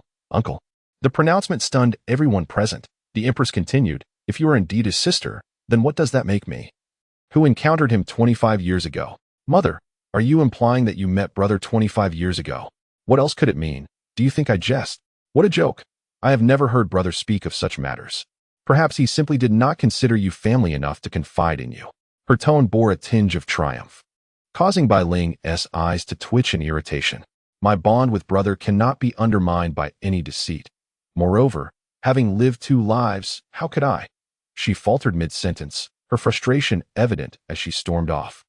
In the past, Bai Ling would never have dared to speak to the Empress so audaciously. However, since the restoration of her memories from Earth, her attitude towards the Empress had undergone a significant transformation. As she had articulated, having lived 2 lives, with memories of humanity from Earth and those of a fox girl in another world, in her heart, Hei Jiu's significance surpassed all else. New doubts and confusions began to swirl within the Empress's mind. Meanwhile, Xiao Wu, having received news from a scout, entered the study with an expression of disbelief. He exchanged a glance with the Empress, who waved her hand in annoyance. "Do not be overly concerned. Just speak freely." Xiao Wu then relayed, "The scout reports from Hei Jiu City. No need. I am not in the mood to hear the prattle of those white wolf creatures." "No, it's not that. Not that. Are you suggesting they have collectively lost their wits and failed to enter the city?" "Your Majesty is partially correct. They indeed did not enter the city." Upon hearing this, the Empress's ears perked up. "Elaborate." "The White Wolf army was defeated." "Defeated?" The revelation left nearly everyone present wide-eyed and incredulous, as if it were some cruel jest. Is the scout bribed? Such a fabrication is absurd. The Empress's irritation was palpable. Xiao Wu shook his head. "The scout is one of my trusted agents, of utmost integrity. Furthermore, his entire family resides in Fox City, leaving him with no reason to betray us." Seizing the moment while the Empress remained silent, Xiao Wu continued, "According to him, a black-robed monster wielding a giant sword slaughtered the White Wolf army. This is the newspaper he acquired today. Your Majesty, please take a look." With that, he produced a newspaper from within his garments and handed it to the Empress. As she accepted it and focused her gaze, she saw the bold headline, "Shameless Black Fox Kingdom allies with Demon King, leading our 170,000 just forces to total annihilation." The manner in which this headline was crafted is a matter for another discussion. Yet one thing was undeniably true. They had indeed lost 170,000 men. The newspaper emphasized the so-called Demon King, illustrating him as a malevolent figure clad in black, wielding a massive sword, exuding an aura of evil. And grinning menacingly. All the animosity was directed towards this demon king, while the casualties attributed to their own mismanagement and incompetence were conveniently omitted. The reasons were twofold. Firstly, it would be rather embarrassing to admit. Secondly, by channeling all the hatred towards the demon king, it effectively redirected the ire towards the Black Fox Kingdom, which, in truth, had no alliance with either party. However, this did not deter the enemy from furiously spinning their narrative for their own benefit. Akin to certain Western liberal democratic media tactics, self-staging, dark filters, selective reporting, and fabrications. What act among these had they not committed? As long as the profit was substantial, even if it contravened the law, they would not hesitate to silence dissent. After perusing the newspaper, the Empress felt her mind overwhelmed. Upon finishing, she passed the paper to Gue-san and the others, who had been eagerly surrounding her. Gue-san took it, and the group immediately gathered around to read the contents. Upon grasping the information presented, they collectively gasped in astonishment. Dog-Air, visibly enraged, exclaimed, "That is not my brother. My brother does not look that hideous when he smiles." This sentiment resonated with the others, who concurred. Although the credibility of the newspaper's reports was relatively high, the Empress still felt the need to remain vigilant. Thus, she resolved to dispatch a team to Hei Jiu's city to verify the situation. Only if it were true that no one remained would she formulate subsequent plans. Dog-Air was eager to accompany them, prompting Gue-san to express his concerns and insist on joining as well. With Gue-san in tow, Hu-Zi and the others naturally followed suit. Consequently, the entire group set out, including Bai Ling, who would only later learn of these developments. Chapter 58. Empress, Part 27. Previous life encounters. In summary, it was the same old crew, with the addition of Xiao Wu and several White Fox soldiers under her command. The Empress had initially barred Bai Ling from accompanying them, citing the need to protect the princess's safety. However, Bai Ling cleverly stacked several stools on the table, climbed atop, and swiftly removed the roof tiles to make her escape. She then met up with Gue-san and the others along the way. Xiao Wu, though speechless, refrained from commenting further. Upon their arrival at Hei Jiu's city, they found it had indeed transformed into a desolate ghost town. As the group wandered through the silent streets, they suddenly heard a familiar laugh echoing ahead. Recognizing it, they quickened their pace. Hei Jiu had fashioned a snowball the size of a soccer ball from the ground.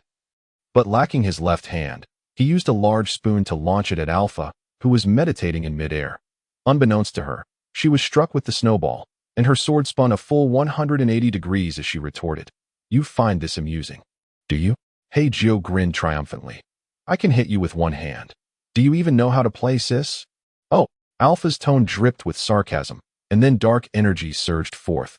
These shadows coalesced into clawing black hands, each crafting their own snowballs from every direction. Then, like a barrage from a machine gun, they hurled them at Hei Jiu. But who was Hei Jiu? Evading such attacks was a trivial matter. Thus, he could not help but dodge while mocking his opponent's accuracy. "Ha! That won't do, sis. Your aim is..." Just as he was about to finish his sentence, he heard Dog-Air's voice from afar, and his body momentarily froze. Turning, he saw Dog-Air bounding towards him, brimming with excitement. Suddenly, boom! Countless snowballs rained down upon Hei Jiu, quickly burying him beneath a mound of snow. "Humph! You are no better than this," echoed Alpha's voice, filled with vindication. In the meantime, a panicked Dog-Air rushed over. Beginning to dig out Hei Jiu from the snow, the others seized the opportunity to gather around as well. Before long, the snow-covered Hei Jiu was unearthed. "Brother, your hand!" Bai Ling cried out upon noticing the empty sleeve. Tears streaming down her face, Dog-Air, overwhelmed with emotion, began to weep profusely. "Why cry? It's not like I can't recover. Just a few days of care, and Sister Sword will take care of it," he reassured. "Sister Sword?" The group exchanged puzzled glances as the enchanted sword, Alpha, floated over and then returned to its sheath. After the battle with the White Wolf Kingdom, Hei Jiu found it nearly impossible to discreetly manage matters regarding the magic sword. Thus, he opted for candid acknowledgement. "This is the magic sword Alpha." An unintentional acquisition. He then shifted the topic. "Since everyone is present, let us return." "Return? To where?" "Shall we sense something amiss?" "To where we came from. I believe there is nothing left for us here." "Wait. You have yet to meet the Empress." "I have met her before. I doubt it is necessary now. Next time, I shall make it a point."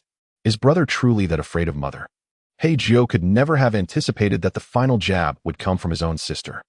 "Bai Ling, what are you saying, sister?" "I merely think," Bai Ling is eager to understand what transpired between you and mother. Moreover, one may evade the initial troubles, yet cannot escape the inevitable consequences, given the disposition of the Empress Mother. Even if you flee to the ends of the earth, she shall undoubtedly find you.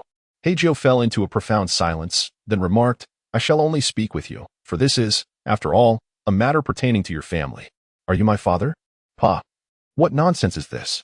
Subsequently, the two sought a secluded staircase where Hei Jiu recounted the intricate circumstances to Bai Ling. So that's how it is. I was puzzled as to how you became my uncle. This indicates that you still regards me as her elder brother. Yet the more I consider it, the more I feel unworthy to face her. What does my brother intend to do henceforth? To be honest, I am uncertain. I wish to take you back to Bai City. Yet your ears and tail have already manifested. Your facial injuries have healed, and you have grown so beautiful. To think I could hide you away would be rather presumptuous. How I long for a peaceful realm where humans and demons coexist, devoid of such convoluted entanglements. Has my brother not considered remaining in the Black Fox Kingdom? Hei Jiu glanced at Bai Ling, noticing a glimmer of expectation in her eyes, which gave him confidence. Your utterance of such words reveals that you cannot relinquish the burden of being a princess. Truthfully, I do not believe that the power dynamics among the nobility will lead to anything fortuitous. Escaping is quite commendable, albeit disgraceful. It proves to be quite effective. Such a response is rather cunning, rendering it nearly equivalent to saying nothing at all. Do not dwell on me. Let us turn the conversation to you. You called me Jiu when you departed. Did the memories of Earth return? Earth? What Earth? Do not play coy with me. I have been your elder brother for 2 lifetimes, and I am well aware of your temperament. How have you fared since being sold to the traffickers? The inquiry was tinged with hesitation. But Bai Ling merely smiled faintly. It was tolerable. I endured merely 2 days there before I took my own life. What? A group of so-called guests had a particular fondness for my type. The proprietor instructed me to entertain them. And thus, I leapt from the building, before any indignity could befall me. In hindsight, you were indeed correct. Otherwise, I would have spent my life tending to your psychological wounds. I believe that even should my brother wish to treat me, it would not prove difficult. With that, mimicking Hei Jiu's tone, she added, Listen, child, justice has its heroes, and darkness ought to have its saviors as well. Yet the savior, do cease the mimicry. It was a moment of folly. And now it only brings me embarrassment. Hei Jiu, utterly speechless, covered his eyes, prompting Bai Ling to erupt into uncontrollable laughter. And what became of my brother afterward? Has he fared well? It was passable. I was adopted by the creditors of that couple, who were involved in the underworld and quite affluent, ensuring I received an education. During a school trip, I met with an accident, which led me to this realm. Moreover, I encountered that couple afterward. The parents who adopted us. Indeed, what became of them? They perished. How did they die? They fell into the hands of my adoptive father and were cast into the sea to feed the fish. I see. Hei Jiu deliberately omitted a crucial detail about that couple's demise. The one who had orchestrated it was none other than himself. The haunting image of the couple, bound and pleading for mercy, lingered in his mind, an incessant cacophony. Chapter 59, The Empress, Part 28, The Empress's Night Visit. The Empress returned with her entourage. First the army, followed by the hastily evacuated citizens. Smiles adorned the faces of the people, while the Black Fox City press fervently celebrated the so-called universal jubilation. The newspapers laid bare all of Hei Jiu's identities. The human who commanded the demon's sword. The hero of Black Fox City, the sole individual among humans whom the demon race could trust. Undoubtedly, all of this seemed designed to strip Hei Jiu of his humanity. The atmosphere in the streets was akin to this. Oh. Who are you praising? What? Humans. Are you out of your mind, plotting a rebellion? What? It's Hei Jiu. Then all is well. Why is that, brother? Oh, you are unaware. Though Hei Jiu is of the human race, he possesses a heart akin to that of the demons. He is merely a compatriot clad in human skin.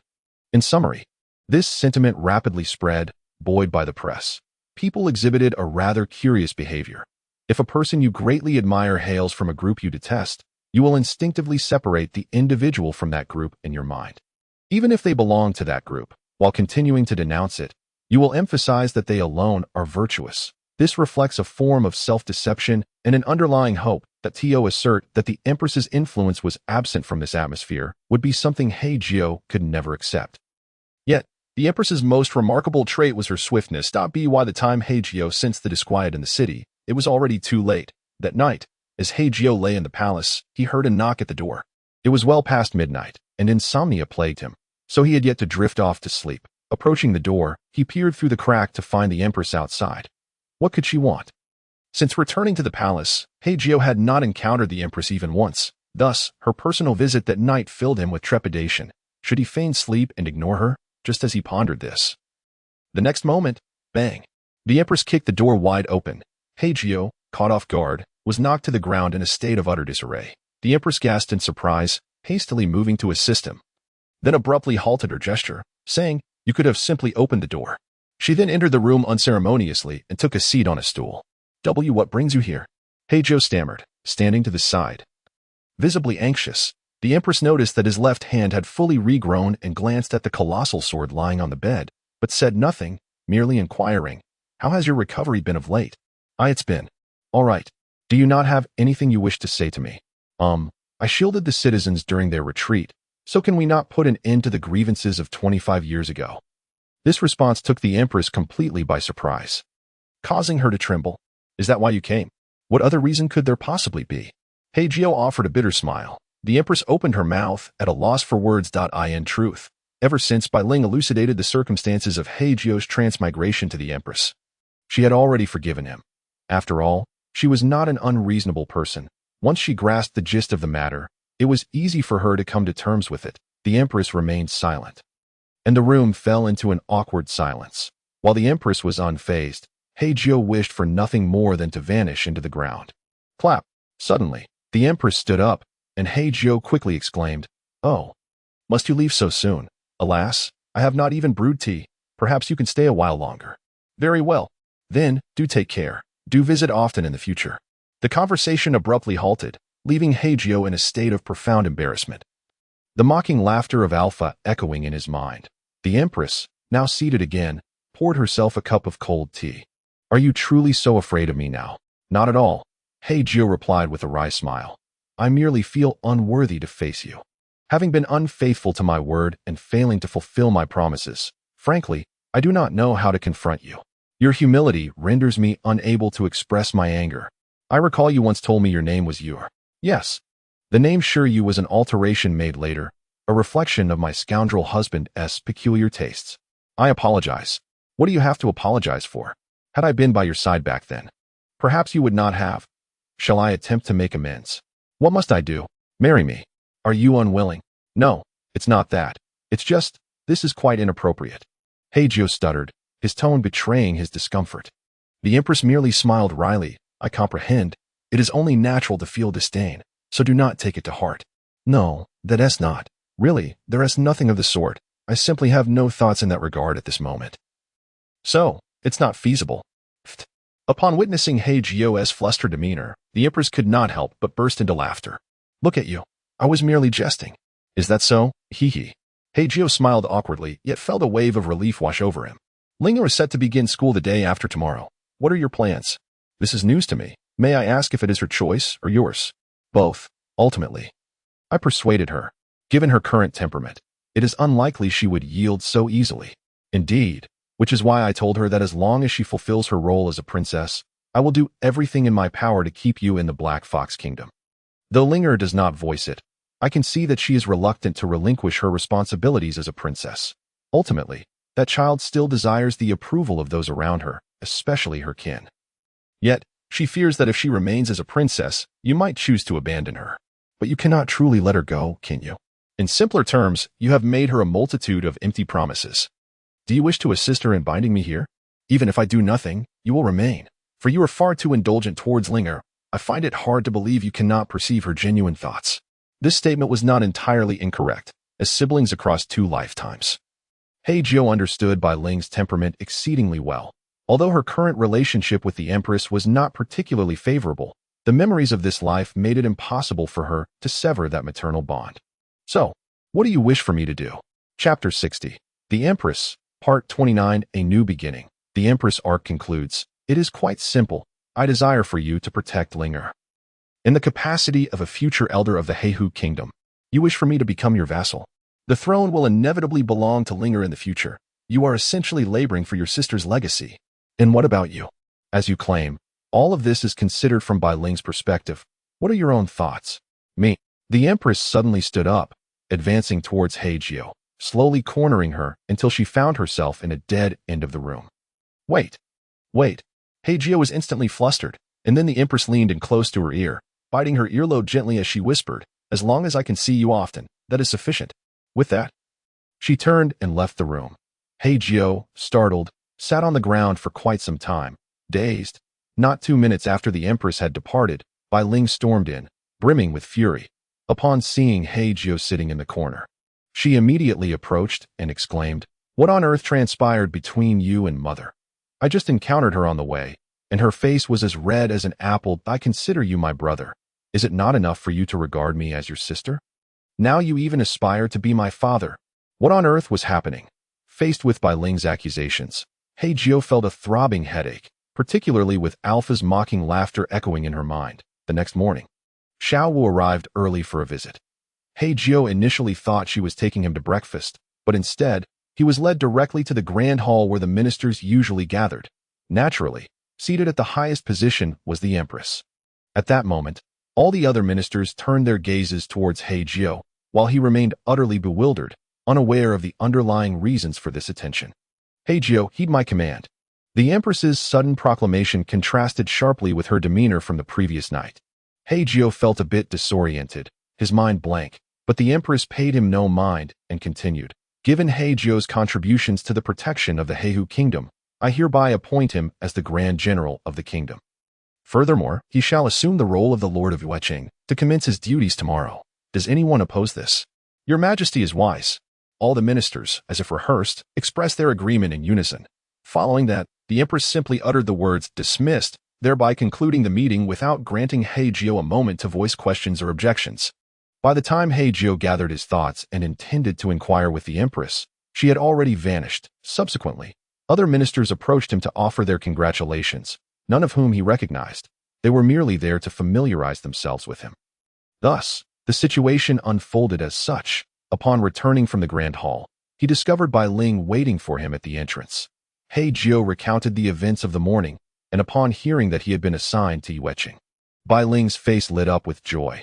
The reason was simple. The noble academy of the Heihu kingdom was situated right next to Yueching, that if Hei Jiu were to take up his post there, the siblings would have more opportunities to meet. "I actually wish to live a life of leisure. Could you plead with the Empress on my behalf to forego this official position?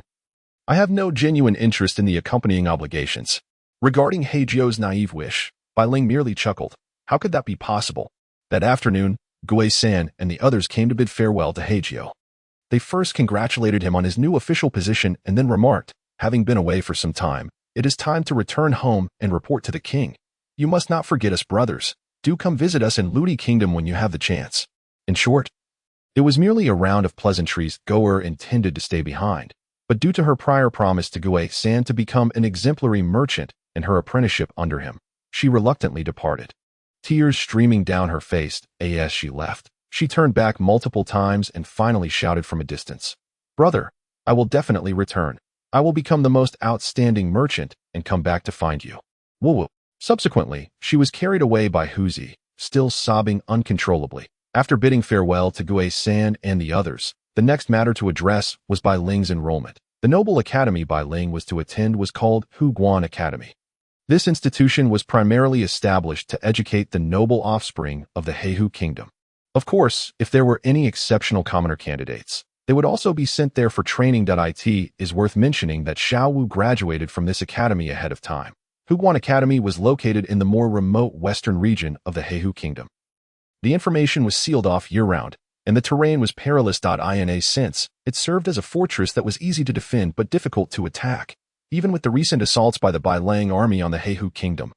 Very few outside the school's upper echelons were aware of it. Bai Ling was originally scheduled to start attending the academy the following day, but considering that it coincided with Hei Jiu's new appointment, she decided to arrive a day early. The group rode snow steeds towards the academy to report. The so-called academy resembled a classical castle. Upon hearing that Her Highness the Princess was coming to study, the school had already arranged for someone to await her arrival. The principal was an elderly man with a white beard, a yellow-skinned fox hybrid. From the moment he laid eyes on Bai Ling, he was exceedingly humble, which greatly pleased Hei Jiu. At the very least, he could ensure that Bai Ling would likely not be bullied at school. Bai Ling's enrollment was not solely her affair. The Empress had also assigned her a bodyguard, who was none other than Xiao Wu, a former graduate of this academy. Xiao Wu felt extremely disheartened by the Empress's decision to send him away. He believed she was displeased with him for his actions while retreating on the back of the Snow Eagle. However, the Empress explained, "It is precisely because you are my most trusted aide that I entrust the future of our nation to you for protection." At these words, Xiao Wu's eyes immediately sparkled. His previous feelings of disappointment vanished entirely, replaced by an overwhelming sense of pride and boundless confidence. After bidding farewell to Bai Ling on campus, as he was about to leave, the principal specifically approached Hei Jiu. There were no particular matters at hand. He merely sought to establish a closer connection and handed Hei Jiu a business card. Hei Jiu initially accepted it with a smile, but later, during the carriage ride back, he casually tossed it out of the window. "General, shall we head directly back to the city, or proceed to your territory for duty?" Apart from Hei Jiu, the group consisted of only 6 fox soldiers. These 6 were new recruits specially assigned to Hei Jiu by the Empress. Their disadvantage lay in their lack of elite prowess, but their advantage was that they were untainted by other factions. To Yuecheng. Yes, the fox soldiers immediately turned their horses and headed toward the desolate woods on the left. It seemed that a completely different life awaited him. Gazing out at the vast expanse of white, Hei Jiu felt that all of this was so surreal. Where would he go from here? One step at a time, I suppose. The Empress Arc. Concluded Chapter 61. Yuecheng, a medium-sized city, was not particularly small, yet its population was woefully scarce, totaling merely 5,000, with military strength barely exceeding 200. Its remote location left the citizens impoverished. It was said that the previous lord resigned due to the unbearable poverty, returning to his noble family in the Heihu Kingdom to live a life of idleness. When Hei Jiu's carriage finally caught sight of the city's dilapidated state from a distance, he was taken aback. On the city wall, there were only 2 guards, and their tattered clothing bore patches. This was supposed to be the military. He would believe them to be actors in a play if told they were beggars. This place, just as he was about to utter the word dilapidated, he noticed the expressions of those around him were filled with excitement. Sensing something was amiss, Hei Jiu quickly changed his words, saying, "It is rather quaint." Upon hearing this, the others displayed expressions of joy. Hei Jiu then inquired, "I see you all are quite pleased. Is there some reason for this?" One person eagerly replied, "To speak frankly, we 6 are all from Yuecheng. Now that we have returned home, it is only natural to feel immense joy." "I see." Hei Jiu understood. It was not uncommon for those who had achieved success after leaving their hometowns to harbor a longing to return and boast of their accomplishments to friends and family. "By the way, I still do not know your names. Please introduce yourselves."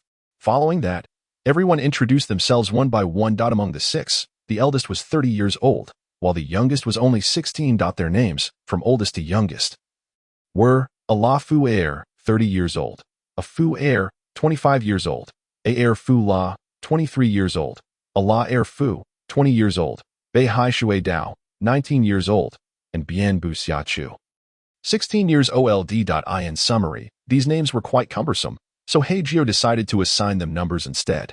"The names are too lengthy for me to remember. I shall simply refer to you by age. From eldest to youngest, as old 1, old 2, old 3, and so forth, up to old 6. As you wish, my lord." Then, old 1. "Yes, my lord." The leader, who was driving the cart ahead, quickly responded, "May I ask, is this Moon City particularly impoverished?" "Indeed, General," the leader replied, his tone tinged with a hint of helplessness, while the others around him wore slightly awkward smiles. Hei Jiu did not pursue the conversation further. Instead, the leader hastily added, "Please do not take offense. General, you are the protector of our Black Fox Kingdom, and the Emperor's decision to assign Moon City to you certainly carries her intentions. Oh, pray tell. Firstly, Moon City is barren and devoid of resources. In other words, it has yet to fall under the influence of other nobles. Once you assume your position, General, you may implement reforms at your discretion without fear of interference from behind. Secondly, although the population is sparse and the citizens are impoverished, this means that if you provide them with even a modicum of kindness, they will undoubtedly be grateful and become your staunch supporters. Are you suggesting that there are no loyalists to the former lord among them? General, you jest. The previous lord was nothing more than a pampered young master. Having never faced hardship throughout his life, any benefits that came his way, he would surely hoard for himself, never distributing them to the common folk. In fact, he found the conditions here so unbearable that he resigned. Keep in mind that he lived a life of luxury within the city. Your reasoning is sound. Please continue. What about the third point? General. The third point is the most crucial. Despite its poverty, Moon City is not small in size. If you can find a way to revitalize this place, the future profits will surely be substantial. Is that so? Hei Jiu nodded thoughtfully and then inquired, how many lords have ruled this city since its days of destitution? I would estimate there have been over 100. In other words, over 100 lords have failed to enrich this city, and you expect me to succeed? General, you must have faith in yourself. Get lost. I don't need your consolation. Amidst their playful banter, smiles spread across everyone's faces, instantly deepening the bond between Hei Jiu and this group. Having an approachable superior is far preferable to dealing with someone whose demeanor suggests the world owes him a debt. The general is different from the others. So he will surely succeed, the leader asserted with unwavering confidence. What leads you to such a conclusion? Firstly, the general has risen from the depths of despair, which already places him leagues above those who merely engage in empty rhetoric. Secondly, as a member of the human race, the general is willing to engage the White Wolf army for the sake of the princess, demonstrating his loyalty and sense of duty. Thirdly, the emperor himself has recognized the general's talent, so he is unlikely to falter. Just then, the cart came to a halt at the city gates. Above the entrance hung a dilapidated sign that seemed ready to fall at any moment. Moon City. Oh dear. Could you not smile a little more graciously? The new lord arrives tomorrow, and if you all wear such faces, you will certainly leave a poor impression on him. After all, this new lord is the one who saved our great general. Did you not just see the newspaper yesterday? Have you all forgotten? As soon as he stepped down from the cart, he noticed the sounds of a rehearsal echoing from within the city.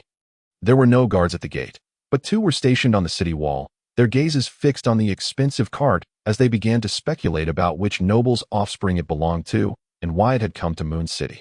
Perhaps they were here to scout the territory in advance, hoping to establish a good rapport with the new lord who was about to take office. The two guards whispered amongst themselves while Hei Jiu entered the city accompanied by 6 fox soldiers.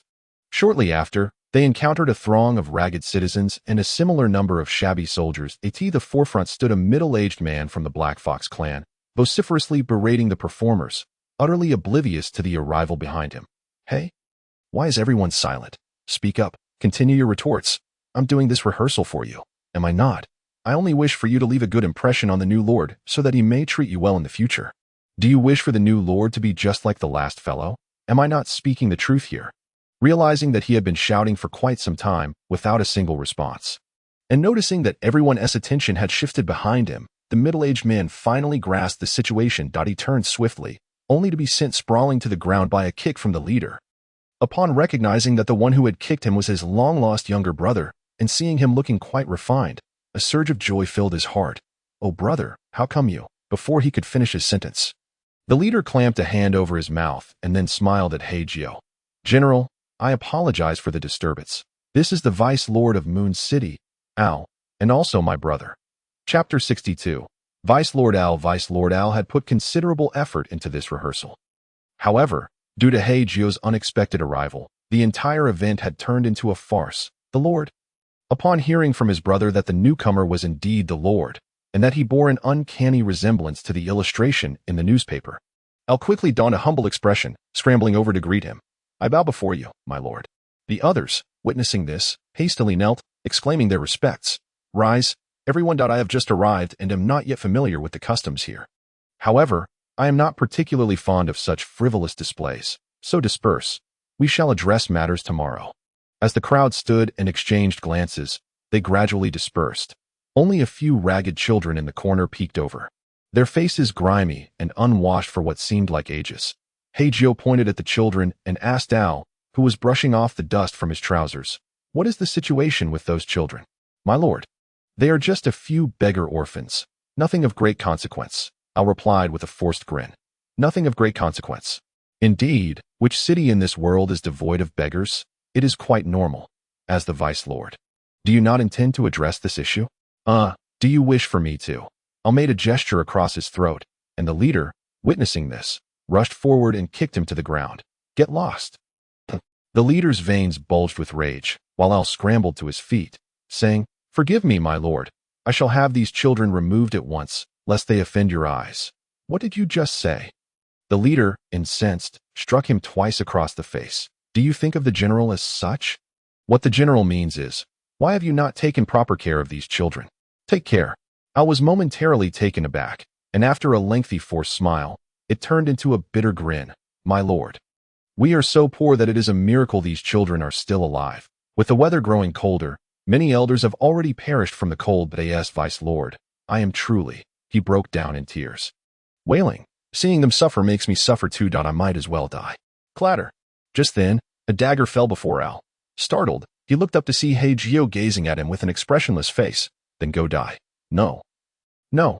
Do not jest, my lord. I was only kidding." Al forced a laugh, his embarrassment palpable. Hei Jiu bent down to retrieve the dagger, stating, "I will tell you once more. I despise insincerity if you continue with this nonsense. You may as well resign as vice lord." Yes. Being practical is best. Being practical is best. I initially thought you were just like the previous lords, but I see now that you are a man of action. I underestimated you, my lord. Now, what would you like to do? Shall I take you to familiarize yourself with the situation in Moon City?" Al's thought process shifted rapidly. He soon led Hei Jiu on a tour of Moon City. Particularly eager to showcase the most impoverished areas, he pointed out which families had lost loved ones the previous day, which ones would starve the next day, which had not eaten their fill for days, and which families had soldiers who had perished in battle, their compensation swallowed by the higher ups. In short, he aimed to expose all the darkness and misery of Moon City before Hei Jiu. His demeanor suggested he was practically begging. "My lord, do you see how poor we are? We are so destitute. As your lordship, please help us." While such a plea was unbecoming, it genuinely stemmed from concern for the people of Moon City. This, in turn, fostered a modicum of goodwill in Hei Jiu towards Al. After touring much of Moon City, they finally arrived at the place where Hei Jiu would be residing, a two-story villa with a front yard, surrounded by a wall and a few winter trees to shield against the cold winds. The furniture inside was somewhat worn but still functional. In the coming days, consolidate the immediate issues faced by everyone and present them to me at your earliest convenience. Make sure to prioritize the most pressing matters, Hei Jiu instructed. Yes, I will certainly do my utmost. Al nodded vigorously. Just as Al prepared to leave, Hei Jiu called out to him, "Al." "Yes, my lord, I am here. Take this money and give it to the family in urgent need of funds for medical expenses. Their condition cannot be delayed. Purchase some provisions to distribute among everyone. I estimate that should last us for 2 days. Remember, everyone must receive their share, and do not regard the beggars as less than human." With that, a handful of gold coins was placed into Al's hands. Al stared at the pile of coins for quite some time, his body trembling as he spoke. "Thank you, my lord. On behalf of the residents of Moon City, I express our heartfelt gratitude." He then pocketed the coins and attempted to kneel, only to be kicked in the rear by Hei Jiu. "Will you ever change this wretched habit of yours?"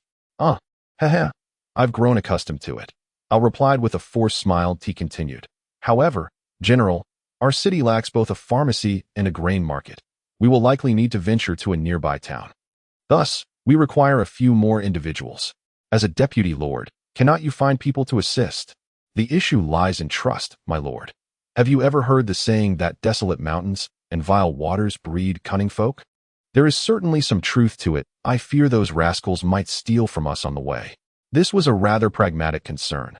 Good and evil often coexist. Therefore, Hei Jiu decided to let the second-in-command and his companions accompany Al, leaving only the eldest to stay with him. "What sort of temperament does your brother possess? Speak honestly and do not deceive me," Hei Jiu inquired, and the eldest did not hesitate. "While he can be somewhat smooth-talking, he is fundamentally an honorable man. Of course, one wouldn't discern this at first glance. He has his flaws, but he is quite upright. You can trust him, my lord.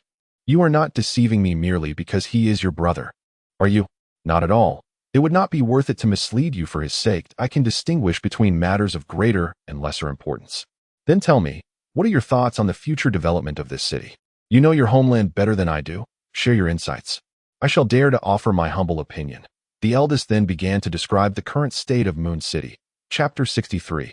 The state of Moon City. The townsfolk primarily engage in fishing and hunting. However, due to the city's persistent poverty, The youth have suffered from long-term malnutrition, leaving few robust individuals, thus resulting in relatively low efficiency. Moreover, with the years growing increasingly colder, the fishing industry has become more challenging. Without fish, there is no income. Without money, one cannot support their household, afford new clothing, or purchase warm bedding. Consequently, instances of freezing to death have become all too commonplace. The children, on the other hand, survive by gathering firewood and foraging for snow mushrooms in the forest. As the townspeople are too impoverished to afford warm clothing or blankets, the demand for firewood has inadvertently increased. Yet this is not a solution. Without skilled craftsmen and basic tools, the dilapidated houses are drafty, and the risk of accidental fires looms. In summary, it is a town resembling a slum. And then, that is where your concerns begin, my lord, the eldest responded with earnestness. Nonsense. I asked you for suggestions. And instead, you simply reintroduced me to the background of our plight. To be frank, I am merely a soldier. If you require me to find trouble for someone, I can assist, but when it comes to town planning, I truly lack the expertise. Then calculate how long your brother's meager sum will last. Well, based on the local price of 2 pounds of rice for 10 copper coins, 1 gold coin can provide 2 pounds of rice for 1,000 people. Our city has approximately 5,000 residents, meaning 5 gold coins would supply 2 pounds of rice to everyone. Given that my lord has spent over 20 gold coins, each person would receive about 8 pounds of rice. This should last quite a while, particularly if we practice frugality and complement it with our usual side dishes. A month is feasible. However, transporting 40,000 pounds of rice will be quite the endeavor. Merchants will certainly need to assist. Of course, this depends on what my brother actually purchased. There may also be oil, salt, soy sauce, vinegar, and meat, so you need only wait and see. During my recent inspection, I noticed several abandoned chicken coops. Why is no one raising chickens anymore? My lord, when people can barely sustain themselves, who has the means to raise chickens? Sometimes, the cost of feed exceeds that of food for humans. Free range may be good, but there is no telling who might steal the chickens or if they might fall prey to wild beasts. Once again, without sufficient firewood, no one is willing to reinforce the chicken coops. It is already difficult enough for everyone to survive. Raising chickens is simply too costly. If I were in your position, I would simply relocate elsewhere. In fact, many have already left, but some still cling to their homeland, the eldest replied with a bitter smile. Hei Jiu pointed at him and remarked, such as yourself? You have keen eyes, my lord. Take me to the places where you usually fish. Certainly, please follow me. With that, he began to lead the way. Soon, they arrived at a vast lake. Its surface covered with thick ice up by the shore. A few young men were desperately wielding picks, attempting to break through the ice to fish. However, they ultimately failed. The ice was far too thick. And despite their labors, hope was nowhere in sight. Just then, Hei Jiu and the eldest approached.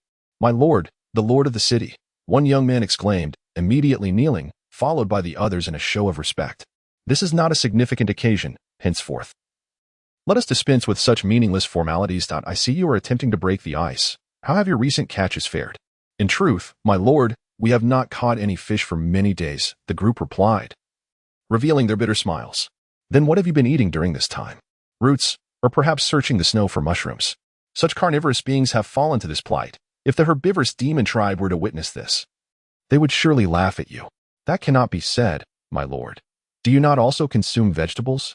I am human. Humans are omnivorous. What relevance does your comparison hold? With that, he drew his magical sword. The eldest, seeing this, quickly ushered the group aside. The sword swung, and with a tremendous crash, the thick ice shattered into fragments. The young men's faces lit up with joy, and they hurried to fetch nets from a nearby wooden shed, eager to showcase their skills. By the time they returned with the nets, however, Hei Jiu and the eldest had already vanished. How long will it last? Hei Jiu asked the eldest on their way back. I estimate that it will all freeze over by tomorrow morning. I see. That is not a sustainable solution. Nevertheless, the fishermen have grown accustomed to this for quite some time. To put it bluntly, could you not find a neighboring enemy nation with a favorable environment and eliminate them? Then relocate everyone there.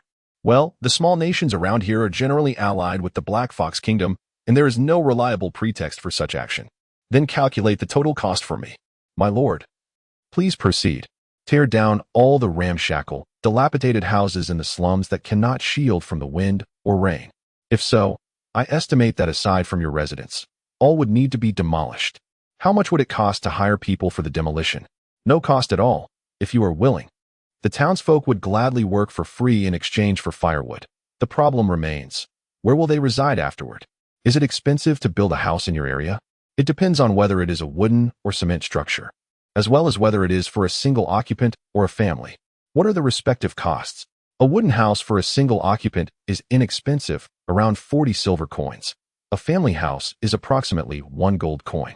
A stone house for a single occupant costs 2 gold coins, while a family house is about 5 gold coins. That we have roughly 3,000 families in our city. If we were to build stone houses for all, it might require over 15,000 gold coins. Such a sum. It is not excessive. While food prices are high here, construction has always been an underappreciated business, making it comparatively cheaper than in other regions. One more question. What about the land? Oh, you need not worry, my lord. Moon City clearly stipulates that land belongs to the state, and the lord has the authority to dispose of it as he sees fit, though it may sound harsh. The reality is that Moon City is under dictatorial rule. In other words, as long as you are shameless enough, not only can you claim the land, but it is also legal to forcibly take women from the populace. That notion is truly repugnant. Yet, it is a common understanding among the people of Moon City. By the way, do the people of Moon City pay taxes? Surely the government cannot operate without any revenue. In the past, when crops could be grown, they did pay taxes, but now, with the increasing snowfall each year, no one cultivates anymore. Thus, taxes are no longer collected. Even if they were to pay taxes, it would be in the form of other meager goods, such as the scant food available. The previous lord often grew frustrated over the inability to collect taxes, and some families with daughters even attempted to use them as a long-term means of tax payment. However, the lord disdainfully rejected their commoner status, ultimately resulting in nothing being collected. Chapter 64. The blessings of arrival. That evening, after washing up, Hei Jiu lay in bed and sent a communication to Gue-san, bluntly stating, "Lend me some money." This abruptly interrupted Gue-san's attempt to reminisce. "Is that so, benefactor? Do you truly lack funds? Why not just ask the Empress directly? I do not wish to approach her. Simply state whether you will lend me the money. You know, I truly cannot comprehend the nature of your relationship with the Empress. Speak plainly. How much do you require?" 20,000.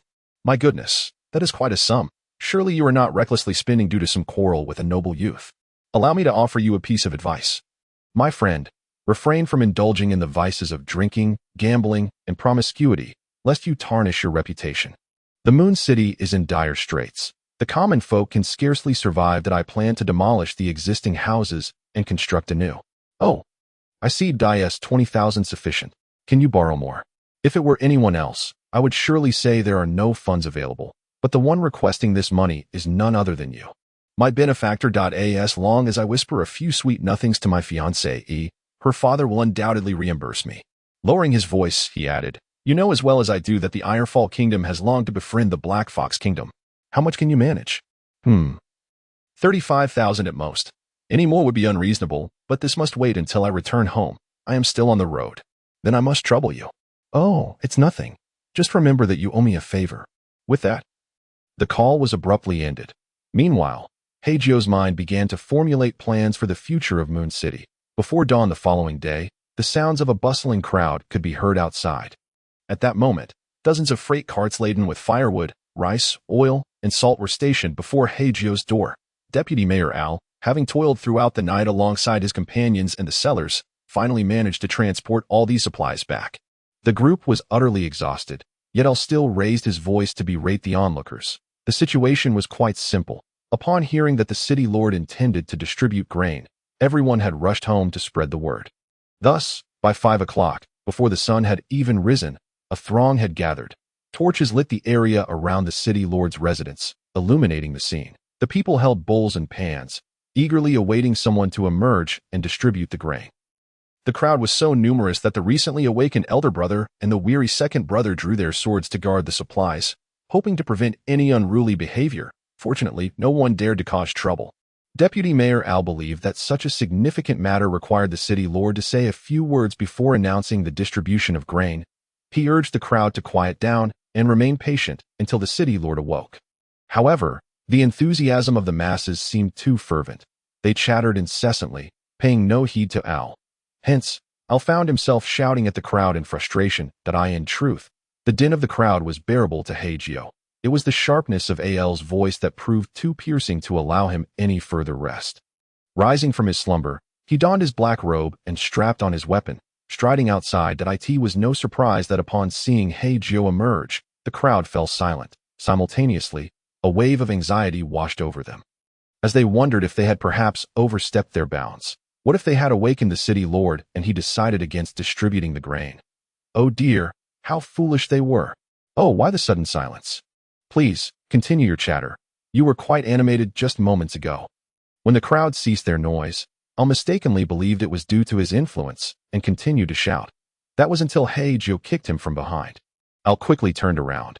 Oh, my lord, I sincerely apologize. The townsfolk are simply too enthusiastic, which is why they disturbed your rest. Please forgive them. They did not mean any harm. Though he often cursed fiercely. Deputy Mayor Al was quick to defend his people in critical moments. Hei Jiu stifled a yawn and remarked, "You certainly have the loudest voice." Yes, I am guilty. I shall reflect upon my errors. In any case, Hei Jiu glanced at Al, whose clothes were drenched in sweat, and then at the second brother guarding the supplies. You have all worked hard. Once the grain is distributed, return and rest well. I shall increase your wages this month. Yes, thank you, City Lord. A smile spread across the faces of the crowd, save for the elder brother, who appeared somewhat embarrassed, having been the only one not to venture out for this procurement. My lord, would you like to address the townsfolk? Al gestured toward a nearby stone. Hei Jiu stepped onto it and declared, everyone shall receive grain, so please form an orderly line, no cutting in line, and no chaos. Under no circumstances is anyone allowed to deceive others into giving up their grain, regardless of the situation. Once again, I shall emphasize, no deceit, no underhanded tricks, and no word games. Violators will face severe consequences. Is that understood? Silence fell over the crowd, as they seemed intimidated by Hei Jiu's chilling words. I am speaking to you. Do you understand? His tone remained indifferent, yet this time someone boldly affirmed, we understand. Hei Jiu noticed it was the group of youths he had encountered by the lake the previous day, grinning and waving at him. Their eagerness encouraged the others to join in, much like children in a kindergarten following suit. Soon, the scene unfolded where everyone joyfully received their rations. Some expressed their gratitude profusely, while others knelt and bowed in excitement, and some even wept tears of joy, akin to abandoned children finally receiving attention and care. The distribution continued from morning until noon, and by the end, Hei Jiu realized some had yet to claim their share. Is there anyone who hasn't come to collect? Hei Jiu inquired, to which Al nodded. Some individuals are unable to come due to health issues. Living alone, and since you previously stated that no one should claim without due cause, their rations have not yet been distributed. However, there is no need for concern. I will send people to deliver to each household. Good. And for the children without guardians, they might struggle to manage their rations. Please take the extra effort to find them decent housing and assign trustworthy individuals to care for them for a time. And what of the adults who cannot care for themselves? They shall receive the same treatment. Until the next policy is established, ensure their lives are sustained. Chapter 65. The Summer Pearl. All matters were progressing steadily, while ensuring that the citizens of the city would not starve in the short term. Hei Jiu began to discuss his plans for the reconstruction of the city's houses with Deputy Mayor Al and the others. Naturally, the news delighted them, yet they expressed concern over the source of funding. Hei Jiu reassured them, I will personally cover the expenses that in the meantime, seek out reputable builders and suppliers of raw materials. Remember, it is crucial to find quality and trustworthy sources. Moon City is still in its infancy, and you are my most trusted confidants. Even if you are tempted to line your own pockets, do not do so now. Once I leave, you may act as you wish, but for now, I am the city lord, and I advise you not to betray my trust. Yes, my lord, I shall serve you diligently and shall never engage in actions that harm my homeland. The group quickly voiced their agreement, and then Al asked, my lord, once we have resolved the housing issue for the citizens, what shall we do about employment? Continuing in this manner is not a sustainable solution. What about greenhouses and aquaculture? The latter I understand. But the former, greenhouses? Al scratched his head, puzzled. The elder brother chimed in. Greenhouses, my friend, you seem somewhat uninformed. I learned about this in school. It involves constructing a structure that maintains a suitable temperature for growing vegetables. Even without sunlight, by utilizing heat-emitting stones. Is that so? But such technology must surely require a considerable investment, Al mused, stroking his sparse beard. The second brother interjected. We have ample land, and the greenhouses themselves aren't overly expensive. But the biggest issue is those special heat stones. I've heard they are quite pricey, each costing several silver coins. General, do you have sufficient funds? The others cast worried glances in Hei Jiu's direction. He replied, do not fret about the money. You may contact the relevant parties to assess the situation. A collective sigh of relief swept through the group. Al continued. Aquaculture isn't particularly difficult. It's merely a matter of constructing chicken coops and cattle pens. However, does this mean we will cease fishing? If we can fish, that would be ideal. The problem lies in how to prevent the lake from freezing that I cannot possibly guard it 24 hours a day. Hei Jiu surveyed the group and inquired, does anyone have suggestions? The group pondered deeply. And eventually, the youngest, the sixth brother, seemed to recall something. General, I have heard of a marvelous item known as the summer pearl. They say this pearl can prevent the water within a 10-mile radius from freezing, maintaining a temperature between 10 to 25 degrees year-round. If you calculate, our lake is just within that 10-mile span. With this pearl, we need not worry about the fishermen catching no fish. So this pearl is quite warm. Then, no, it is not warm. It is a magical artifact, my lord, and should not be considered with conventional reasoning. But our fish thrive in cold temperatures. Suddenly raising the temperature could affect their growth. No, my lord, you need not worry. Al interjected. I recall when I was a child. He stroked his sparse beard nostalgically. There was a period of nearly 2 years without snowfall, and the temperatures were rather high, even somewhat warm.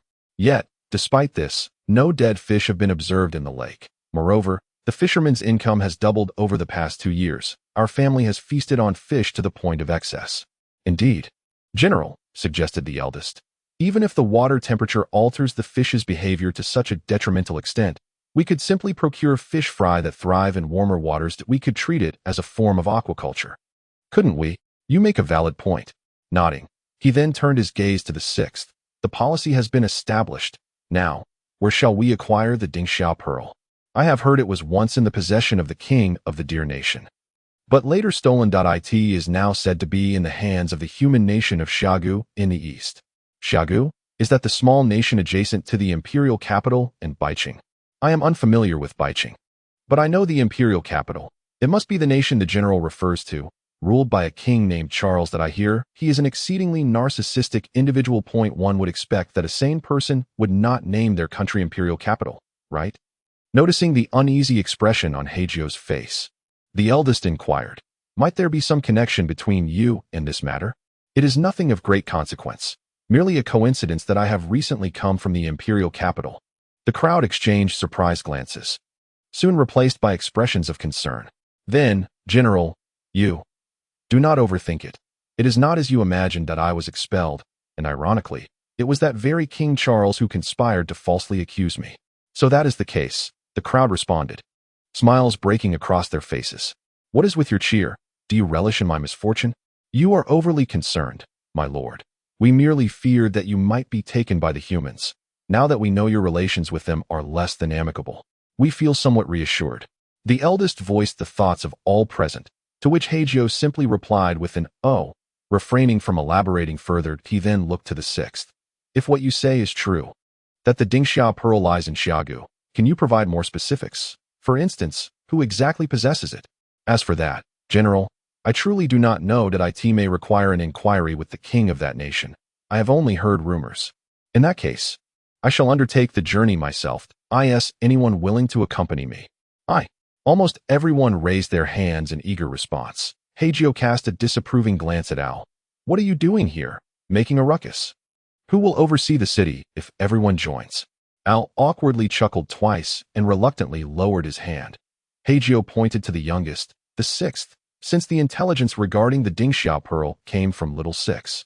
I shall take him alone. Upon hearing this, the others pouted and dropped their hands, contrasting sharply with the excited and joyful countenance of the sixth. I will depart with little six this afternoon. As for the city's construction, I kindly ask for your assistance in my absence. There is a chest of gold coins beneath my bed, containing approximately 10,000 pieces. Please utilize this to engage builders and greenhouse entrepreneurs. I shall replenish the funds upon my return that I do not expect you to have everything ready by the time little 6 and I come back, but a solid foundational preparation is necessary. But, my lord, where shall everyone stay after the houses are torn down? We will first construct temporary shelters to shield from the elements. This should not incur substantial costs. Soon, that afternoon, Hei Jiu and little 6 mounted their horses. Setting forth towards the east, little 6 donned a black cloak, much like Hei Jiu, and appeared quite elated, akin to a child on an adventure. Chapter 66. The doll story An's daughter has perished. The cause being the entertainment of the nobility. Ans is the head of the research department in Xiaogu, akin to a director of a research institute in modern parlance. However, he is not of noble birth. His achievements thus far are solely attributed to his innate talent and relentless diligence. Irregular work hours are a common occurrence, and his diet often consists of whatever is available. As a result, at just over 30, he has already acquired a host of ailments. Yet, despite his humble origins, he remains unrecognized by the lofty aristocracy. In essence, he is trapped in a thankless position, laboring for meager wages while contending with the disdainful ignorance of the noble class. Nevertheless, his income is significantly better than the hardships he once endured. Of course, it pales in comparison to that of the aristocrats. Yet, when juxtaposed with the lives of ordinary citizens, he enjoys a modicum of prosperity. Ans is a man consumed by his obsession for research, while his wife continually urged him to engage with the aristocracy and cultivate connections. However, Ans remained indifferent to her pleas. Ultimately, his wife, unable to tolerate the stark disparity between her expectations of a high official life and the reality of Ans' singular focus on his studies, left him for a nobleman, swiftly divorcing him and becoming the new concubine of that aristocrat. For their daughter. She was left in Ans' care. When his wife departed, their daughter was merely 3 years old. Now, 15 years later, she has blossomed into a graceful young woman. Throughout these years, Ans has played both father and mother. Perhaps the departure of his wife has awakened a sense of loneliness within him. Thus, he strives to dedicate ample time to his daughter, who has enjoyed a joyful upbringing. Her name is Lily, an exceedingly innocent and adorable child, kind-hearted and beautiful, well-mannered and educated, having never committed an act of wrongdoing against others throughout her life. Yet, such an angelic being was sullied and discarded naked into a sewer, only to be discovered the next day, lifeless, devastated. Ans brought his daughter's body home and petitioned the king to investigate the matter thoroughly. Initially, the king expressed righteous indignation, assuring Ans that the incident would be thoroughly examined, promising him justice. However, just 2 days later, the situation took a turn. The king instructed Ans to deliver Lily's corpse to the authorities so that the medical examiner could ascertain details regarding the perpetrator from the wounds. Yet, as soon as Ans submitted the body, he was met with the return of Lily's ashes. The official who delivered the ashes stated with feigned solemnity, "The medical examiner has determined that the deceased committed suicide." Suicide? Ans' mind exploded with disbelief that a body covered in bruises, stark naked and frozen to death in a sewer, with even grotesque fluids present on the surface, and they dare to proclaim this as a suicide. As a father, how could Ans possibly accept such a notion? Yet, the official merely advised him, "You would do well to accept this, for it serves no one's interest to pursue this matter further." And with that, he departed. The implication was clear. The perpetrator must be a noble, and one whom Ans could not confront. But would Ans truly resign himself to this fate? The day after receiving his daughter's ashes, he stormed back to confront the king. The king feigned a few words of counsel, but when Ans refused to relent, he had him imprisoned, hoping to instill a sense of reflection. Ans, imprisoned, descended into madness. Teetering on the brink of insanity. On the 4th day of his confinement, emissaries from the foremost noble family, the Jiu family, arrived, offering Ans 300 gold coins in hopes of silencing him. 300 gold coins?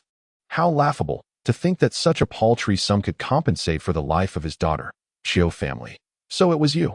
Ans' rage soared to unimaginable heights, but in his desire to escape, he feigned acceptance of their terms. For an extended period thereafter, he became exceedingly withdrawn, speaking little to anyone. The king and the Jiu family, relieved by his silence, resumed their condescending demeanor towards him, believing that 300 coins had successfully silenced him. This was the prevailing sentiment among the nobles aware of the situation, that a mere 300 coins could easily dismiss his plight. Following his release from prison, and isolated himself entirely within the laboratory. During this time, he engaged with no one, delegating all responsibilities to the deputy director, who reveled in his newfound authority as for Ans. What he busied himself with in solitude held no interest for the deputy. Thus, a tranquil month passed. Finally, one day, a voice resonated from Anne's laboratory. "Daddy, where am I?" It was Lily's voice. On the experimental table lay a doll, exquisitely crafted to resemble Anne's daughter.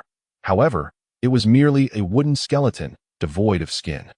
Within the doll's form resided Lily's ashes, along with the precious Dingxiao pearl that Anne's had devoted nearly 7 or 8 years to researching. This pearl served as the vital essence of the doll. At that moment, Anne's had succumbed entirely to madness. Yet as he gazed upon his beloved daughter, he spoke in a gentle tone. "Just a little longer, Lily. Daddy will soon make you better. Just wait a little longer." "Daddy, where am I?" The doll echoed, its raspy voice incessantly repeating those words. Utterly isolated from the external world. After another half-month, Ens vanished from the research institute. On the third day following his disappearance, a fire erupted at the Jiu family estate, where nobles had gathered to celebrate the patriarch's birthday. As the aristocrats fled from the manor, they were met at the threshold by Ans, who had prepared explosives, obliterating them all in a moment of chaos. Flesh and blood were scattered, and countless lives were lost. Yet, illuminated by the raging flames, a visage of madness, with a twisted smile, emerged. This incident obliterated all male descendants of the Jiu family, leaving only 2 elderly men alive. Upon hearing of this calamity, the king was filled with fury and immediately dispatched troops to apprehend Ans. However, Ans had taken refuge in the treacherous Black Mountain, and from that moment, 5 years elapsed. The Xia kingdom found itself powerless in the face of this situation, thus resorting to issuing a bounty, even extending it to neighboring nations. The neighboring realms showed little interest in Ans as depicted in the wanted poster. However, they were eager to claim the prized Dingxiao pearl he had taken. Chapter 67. The Puppet Part 2. The heroic band enters the mountain. Hei Jiu was human, making it quite simple for him to blend into the crowd.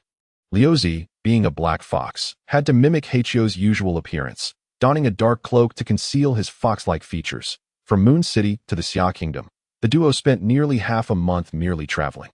The Xia Kingdom was a small nation, with a population of merely 100,000.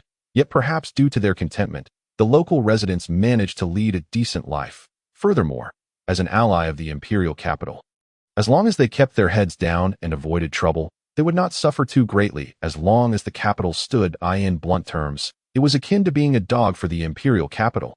As long as they stayed in line, they were rewarded with ample provisions. Young Liuzi, accustomed to the cold, immediately complained about the oppressive heat upon stepping onto this land. The security measures in this small nation were rather weak, allowing the two to easily infiltrate the city.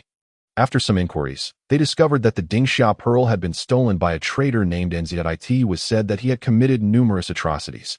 After his daughter's suicide, he sought revenge on the nobility and ultimately used his position to steal the Dingxiao pearl, crafting a female puppet to satisfy his twisted desires. Eventually, this pervert, under the pursuit of righteous forces, fled into the Black Mountain. Of course, this narrative was merely the official version propagated by the high society channels in some less affluent areas.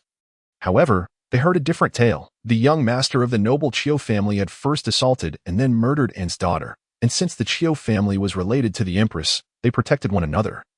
Failing to deliver justice for Ans, a commoner, not only that, but they imprisoned him, later insulting him with a mere 300 gold coins to silence his grievances. Ans initially feigned compliance, but shortly after being released, he set fire to the Jiu estate. It was said that during the night of the manhunt, the soldiers discovered him riding with a puppet that bore a striking resemblance to his deceased daughter in his arms. People speculated that this was perhaps a manifestation of An's inconsolable grief, creating a substitute for his lost child using the Dingxiao pearl. In summary, the same incident had birthed 2 utterly divergent narratives. However, the information from the lower strata was far more detailed, while the official account seemed rushed and impotent. Liuzi, which version do you believe? Of course, the second one. There are hardly any good nobles in this world. What vile deeds wouldn't they commit? In any case, regardless of which version is true, it seems we have a pressing need to venture into the Black Mountain. Indeed, but General, this Ans fellow, it's hard not to feel sorry for him. What if, and I emphasize if, we happen to encounter him, are we really going to dismantle his daughter? Young Liuzi appeared somewhat conflicted. Having been raised by a single father, he couldn't help but feel sympathy for a grieving father like Anne's. He might have already been slain by the creatures of the Black Mountain. In any case, let us see what unfolds. And what if we truly do encounter him? Then we shall engage in a proper discussion and see if we can reach an understanding. But what if he refuses? Are we to resort to force? What do you think? I hold great respect for the general, thus I trust you would never stoop to such disgraceful actions. After all, we are not like those wretched nobles, are we, General? Brat, just say it plainly. Tell me not to get my hands dirty without the need for flattery. Heh. Liuzi laughed awkwardly. So, General, will you take action or not? I'll see if I can persuade this father and daughter to come to Moon City. Perhaps if his daughter is beyond salvage, he might be willing to part with the pearl. What if they refuse to accompany us or sell it? If he can create one puppet, he can certainly repair it or craft another, right? What then, General? What else can be done, if you wish for me to leave? Then we shall simply return whence we came. Thank you, General. You are truly a paragon of virtue. A grin spread across Liuzi's face, while Hei Jiu kicked him lightly. You'd better hope our journey is not in vain. Or I'll tell the big boss that you lost the pearl. It's fine. The general is so clever. I'm sure you have contingency plans in mind. You must learn to have confidence. I never realized you were so talkative before. As they approached the Black Mountain, they discovered a contingent of Imperial soldiers guarding the entrance. When they attempted to enter, the guard barked, "The mountain is closed. Unauthorized personnel are not permitted to approach lightly." Hei Jiu handed a gold coin to Liuzi, who, displaying his keen perception, discreetly approached a less conspicuous soldier nearby and covertly slipped him the coin. The soldier's eyes brightened at the sight of the coin. And noticing no one was paying attention, he divulged the details to Liuzi. Quickly returning, Liuzi reported, "General, I've learned that the heroes from the imperial capital have ascended the mountain for training and are also camping to seek treasures." The Dingxiao pearl? Uncertain, but the soldiers speculated it might be, especially since no other treasures are rumored to be on these mountains. Was this merely a leisurely outing for boredom's sake? Hei Jiu pondered. Only those who shared his world would find such perilous adventures, utterly incomprehensible in this otherworldly realm, appealing. Moreover, with the guise of camping and treasure hunting, it was no wonder that the modern heroes were captivated. He hoped they would not cross paths, lest it provoke his annoyance. "General, what shall we do next? Let us find a small eatery to rest and dine before returning tonight. Indeed, under the cover of darkness. Our dark attire will make us less conspicuous." Thus, the two sought out a nearby modest establishment for a meal. Soon, night descended completely. They planned to infiltrate the Black Mountain, albeit in a manner different from Liuzi's intentions. Hei Jiu opted for flight, soaring through the air with Liuzi in tow. Throughout this journey, Liuzi's face turned pale with fright, nearly losing consciousness several times. Fortunately, they landed safely. The pair ventured deeper into the Black Mountain, their hands holding lanterns crafted from special luminous stones, seeking a suitable spot to rest. They eventually discovered an uninhabited cave, where they decided to recuperate for the night. "General," by the fire pit in the cave. A still awake Liuzi harbored a lingering question. Why do we not rest in an inn, but instead choose to endure the discomfort of a cave? Because under the cover of darkness, it's easier to infiltrate. Yet we could also sleep until 4 or 5, then enter as dawn approaches. Couldn't we? General, why are you not responding, General? Chapter 68, The Puppet Part 3, An Encounter as Dawn Broke. They proceeded deeper into the Black Mountain. Along the way, they occasionally encountered magical creatures, yet most merely passed by, and no conflict arose. Perhaps it was Liuzi's demonic aura that rendered the creatures uninterested. Or perhaps it was Hei Jiu's sword aura that kept them at bay. In any case, they felt a sense of ease and safety. "General." Under a tree, Liuzi stumbled upon a corpse. Hei Jiu approached to inspect it. Discovering it to be a cat demoness, dog-sized with 2 tails, the cat demoness lay dead, her belly swollen, presumably pregnant. Her body was mangled, not from blades, but rather from repeated magical bombardments. It appeared that multiple spells had been unleashed upon her. Ugh, how cruel. Liuzi felt a pang of shame as, in his eyes, aside from the size, the cat demoness bore no significant difference from an ordinary cat. The evident distinction lay in her demonic lineage. possessing a higher concentration of magical factors within. Yet, those who attacked her seemed indifferent to this fact, as if they held no mercy for any demon. Be cautious. We must be nearing the heroes. Hei Jiu was well aware of his comrades' collective assault tactics, a method they had employed for a long time. Regardless of the opponent's strength, they favored overwhelming numbers, reveling in their unity, and often becoming overly complacent thereafter. Such behavior had resulted in their own slow enhancement in strength. Liuzi hastily dug a hole to bury the cat demoness, and they continued deeper into the mountain. Not long after, they came across signs of a campsite and a considerable amount of refuse scattered across a patch of grass. On a nearby tree, the words "The heroic band of the imperial capital passed through here" were carved in the center of the grass. Signs of a barbecue lingered, with bones resembling those of a goat strewn about. Kneeling, Hei Jiu gently brushed aside the remnants of the extinguished fire, discovering embers still glowing beneath the surface. They rested here last night. They must have just departed. General, if this continues, we may very well collide. Should we prepare for it? There's no need for that. We shall take it step by step. By the way, Liuzi, what were you doing before you joined me? Oh, I was merely a student, and it was Mr. Al who strongly recommended me for admission. What was your field of study? Swordsmanship and martial arts. How did you fare? I ranked third in my cohort during the graduation exams. That's quite impressive. Is it? I think so too, especially since someone like me, without any background, can only rely on hard work. Liuzi shyly scratched his head. In any case, if a fight truly breaks out, you must at least learn to protect yourself. I will. General, I will do my utmost not to hold you back. After walking a bit further, they eventually arrived at an abandoned village that had long been left to ruin. Yet, strangely, from the heart of the village, smoke was rising. General, could it be the father and daughter we are searching for? I do not know. Let us investigate. Just as they took a few steps into the village, they heard voices chatting ahead. Accompanied by the sound of multiple footsteps, Hei Jiu recognized that they had unexpectedly encountered old classmates. General, it's the hero squad from the imperial capital. Liuzi, with keen eyes, immediately spotted several heroes ahead and spoke urgently. They must have also discovered the target. We might be beaten to it. Conversely, Hei Jiu remained unfazed, stating, with me here, even if they reach it first, it matters not. The world of adults is merciless and treacherous. Liuzi understood this, yet he did not associate it with Hei Jiu. To Hei Jiu, Liuzi was a naive and kind-hearted youth, which was quite endearing, for it was not a bad thing. However, if he were to acquire the Yangtze Pearl, he would not mind if the hero squad played the role of villains. After eliminating the father and daughter and securing the pearl, Hei Jiu could then reveal himself as the yellow bird lying in wait, seizing the opportunity as long as he kept his hands clean. He would not tarnish his image in Liuzi's eyes, hence, he was in no hurry and proceeded at a leisurely pace, which was perfectly acceptable. You might consider such a tactic somewhat despicable, but let us not forget that Hei Jiu had once been in the assassin's trade. He never considered himself a good person. Regrettably, the naive Liuzi and Hei Jiu's thoughts were in stark contrast. But if we arrive too late, that father and daughter might be in danger. Sigh. Hei Jiu let out a helpless sigh and then said, all right. Let us catch up swiftly. Very well then, let us first assess the situation. The two quickly quickened their pace. After emerging from an alley, the two cloaked figures in black collided face-to-face with the hero squad.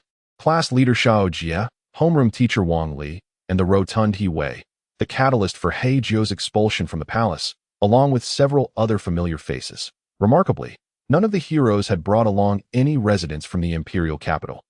This was nothing short of an unconventional field trip. Upon their encounter, members of the hero squad instantly drew their weapons and raised their staffs. Liuzi, in a flash, unsheathed his own weapon, assuming a defensive stance. The two sides thus stood in a stalemate. The first to speak was Shaowy. Logically, we should have sealed off the mountains. Who allowed you to enter? His tone was laced with arrogance and displeasure, which greatly irked Liuzi. You think you can just declare a seal? When did the Black Mountain become the territory of the human race? This statement was rather thoughtless, effectively revealing his identity as a demon. Liuzi seemed to harbor significant prejudice against humans, thus his words were rather careless. Fortunately, the other side was not so quick to act. Shaowy commanded, I order you to remove your hats. Oh, you think you can just command me? Liuzi's words were sharp, and he naturally would not heed his order. Uncertain of the strength of the two before him, Shaowy refrained from acting recklessly. After all, these two could very well be formidable high-level demons or S-class adventurers merely passing through. If a fight broke out, it was uncertain who would gain the upper hand. Seeing Liuzi's obstinacy, Hei Jiu turned his gaze to the other figure, Hei Jiu. Hey, you must be their leader. We mean no harm. We merely wish to confirm your identities. If you are truly wise, remove your hats. If you are not from the demon race, we can part ways amicably. What do you say? That would be for the best. Hei Jiu concurred with Hei Jiu's proposal. Thus, he removed his hat, revealing only his own. It's you. The crowd's expressions shifted to one of astonishment upon seeing Hei Jiu. Hei Jiu's previously vigilant demeanor swiftly transformed into one of arrogance and mockery.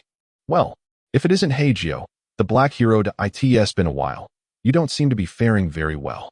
The rotund Hei immediately interjected, circling around Hei Jiu and pointing at the demon's sword strapped to his back.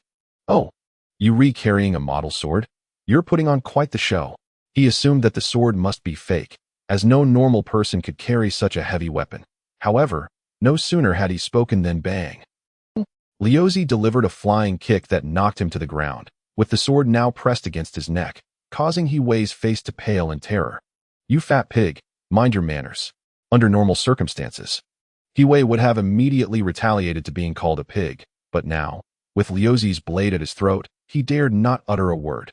Observing this, Hei Jiu became frantic and angrily shouted, You little brat. I command you to release our man. But Liuzi was not the type to easily heed another's orders. Oh, you command me. With that, the blade began to graze Hei's neck, causing the homeroom teacher, Li, to hastily interject. Wait a moment. She looked towards Hei Jiu. Hei Jiu, we no longer have any ties with each other. There's no need for us to resort to violence, as I mentioned earlier. We can each go our separate ways without conflict. Could you release Hei for the sake of our shared past? Lily appeared profoundly disappointed and heartbroken, yet all her emotions were directed at Hei Jiu. However, she did make one valid point. Hei Jiu had no desire to engage in a confrontation with this group, as it would yield him no benefit. Thus, he simply turned away and proceeded towards the direction from which the smoke was rising, stating, There is no need, Liuzi. Understood. Upon hearing this, Liuzi retracted his weapon and followed Hei Jiu into the next alley. On the ground, Hei bore a shallow cut on his neck, visibly shaken. Several classmates proficient in healing magic rushed forward to mend his wounds. Class leader Hei Jiu wore a grim expression, clearly seething with frustration, while homeroom teacher Wang Li appeared deeply disappointed. Meanwhile, her thoughts were consumed with, Hei Jiu, how have you fallen so low? The two parties shared the same destination, thus. Even if they verbally proclaimed to avoid conflict, an encounter was inevitable. Not long after Hei Jiu entered the smoke-emitting dwelling, the heroes followed suit. None among them bore a friendly countenance. They either rolled their eyes or wore expressions of disdain. Their faces seemed to convey, For the sake of our homeroom teacher, we might let you off this time, but you better be wise. Otherwise, you won't enjoy the consequences. Inside the earthen house, a middle-aged man was cooking. He was lean and gaunt, with unkempt long hair that had clearly not been tended to in quite some time. From mere appearances, it was exceedingly difficult to associate him with the wanted individual. Nze, however, this was hardly surprising, as the Nze on the wanted poster bore the guise of a respectable researcher. To judge this man's identity solely based on appearances would be rather naive. Hei Jiu and Liuzi were the first to arrive in the kitchen. The middle-aged man turned abruptly upon hearing footsteps, momentarily startled by the presence of two strangers. Nze, Hei Jiu called out. But the man did not respond, instead nervously stammering, Who are you? Hei Jiu stepped forward confidently, and the man appeared increasingly anxious. Then, Hei Jiu produced a wanted poster for Nze from his belongings and handed it to the middle-aged man. In a lowered voice, he revealed, People from the imperial capital have arrived, and their objective is the Dangxi Pearl. Afterward, as if nothing had occurred, he smiled and added, Brother, we are merely travelers passing through. May we rest here for a while? With a discreet gesture, he signaled Liuzi to remove his hat. The distinct black fox ears then came into view for the middle-aged man. Upon seeing this, the man was visibly taken aback, and Hei Jiu remarked, Of course.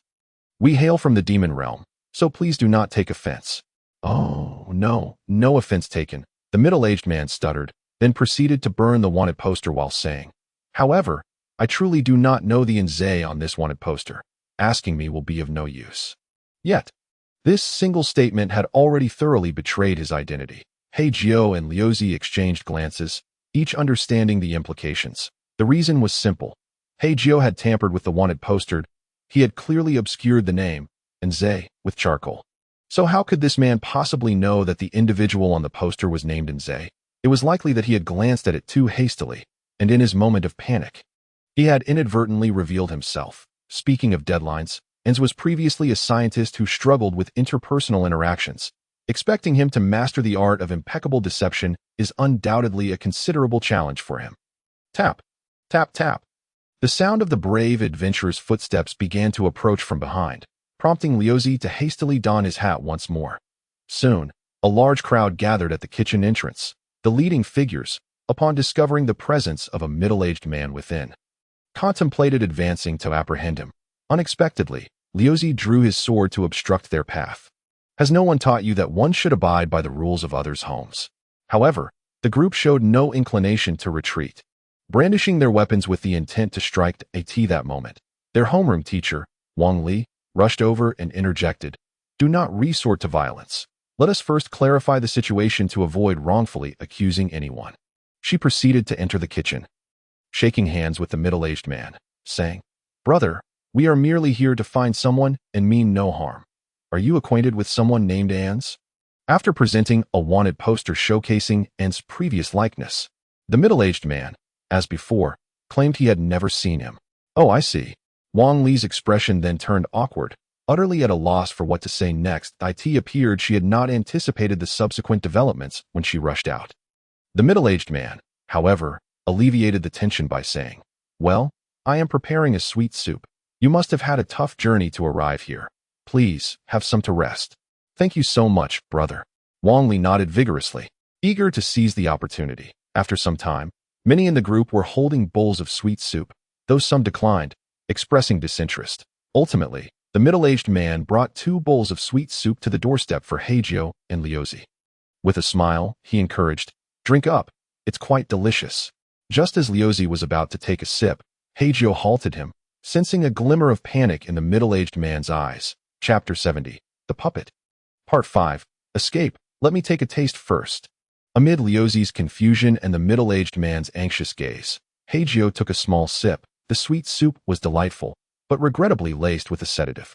Based on Hei Jiu's experience, it was a plant-based substance known to induce temporary unconsciousness. Hei Jiu couldn't help but think that if he were in charge, he would have simply poisoned the soup with something lethal. Gulp. Gulp. Hei Jiu finished the entire bowl and then urged Liuzi, "It tastes great. You should try it." Liuzi, too, drank it all in one go, giving the middle-aged man a thumbs up. "It's truly delicious. Who taught you this skill?"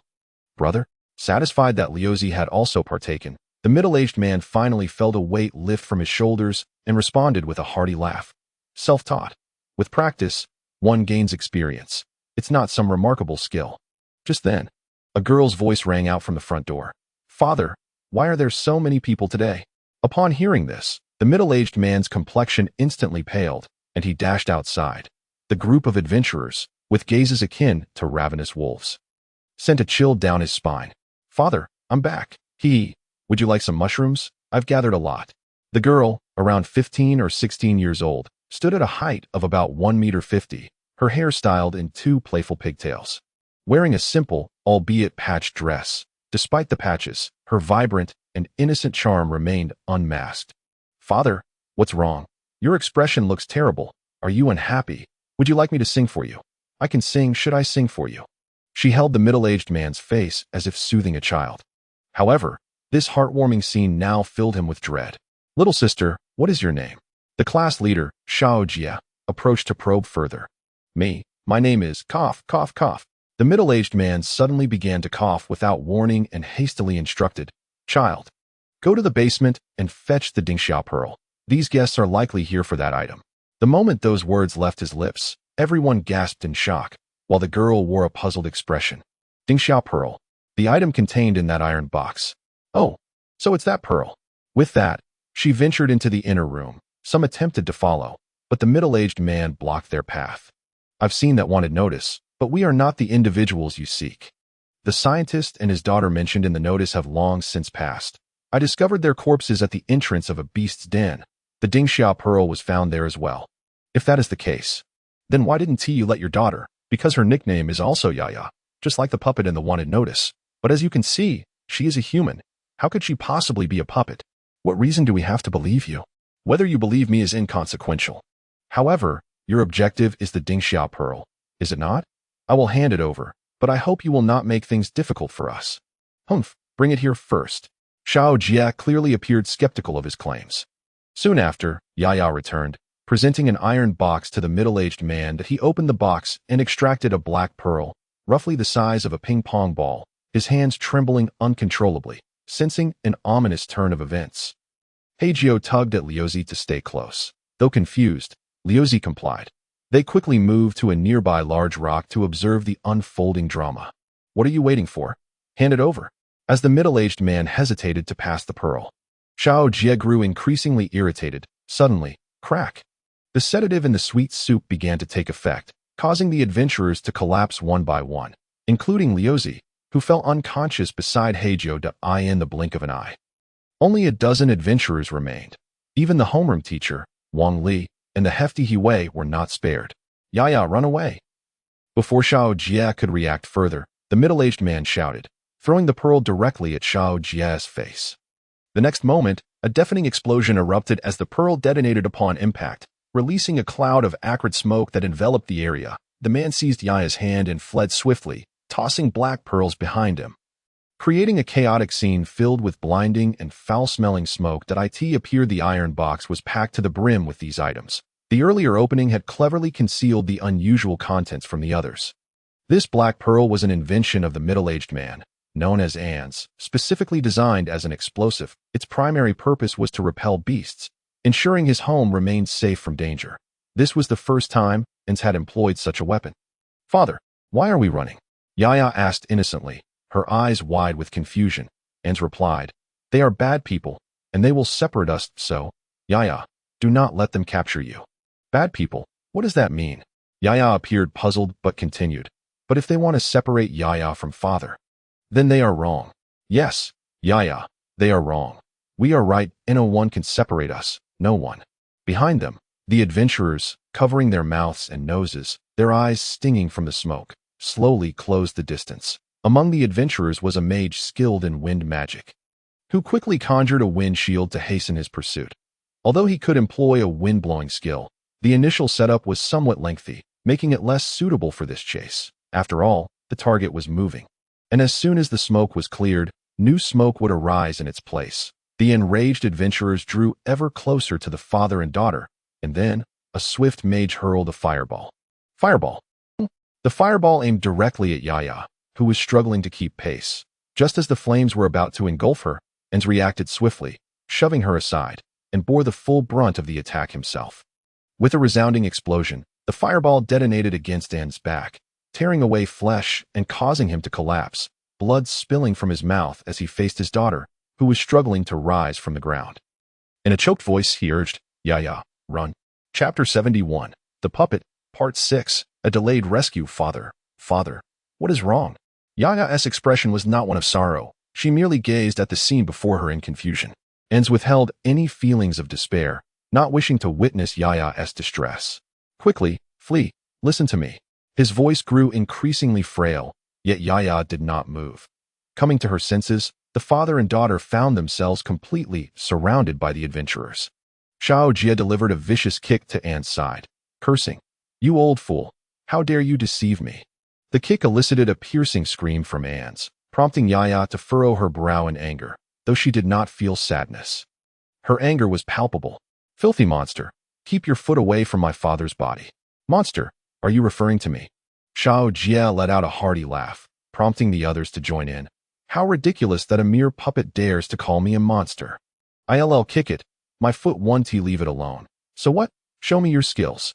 Suddenly, a resounding slap echoed through the air, sending Xiao Jie crashing to the ground. The force of the blow had split his lip, drawing blood. Gaining an inch leads to taking a mile. A plume of azure smoke began to emanate from Yaya's body. Her two braided horns unfurled completely, and her hair cascaded wildly, growing to an astounding height of 2 meters. In midair, her hair transformed into a vibrant green, thrashing about like a frenzied demon. Her once adorable little hands sprouted terrifying azure claws. No. And Zay, lying on the ground, attempted to intervene, but his efforts proved futile.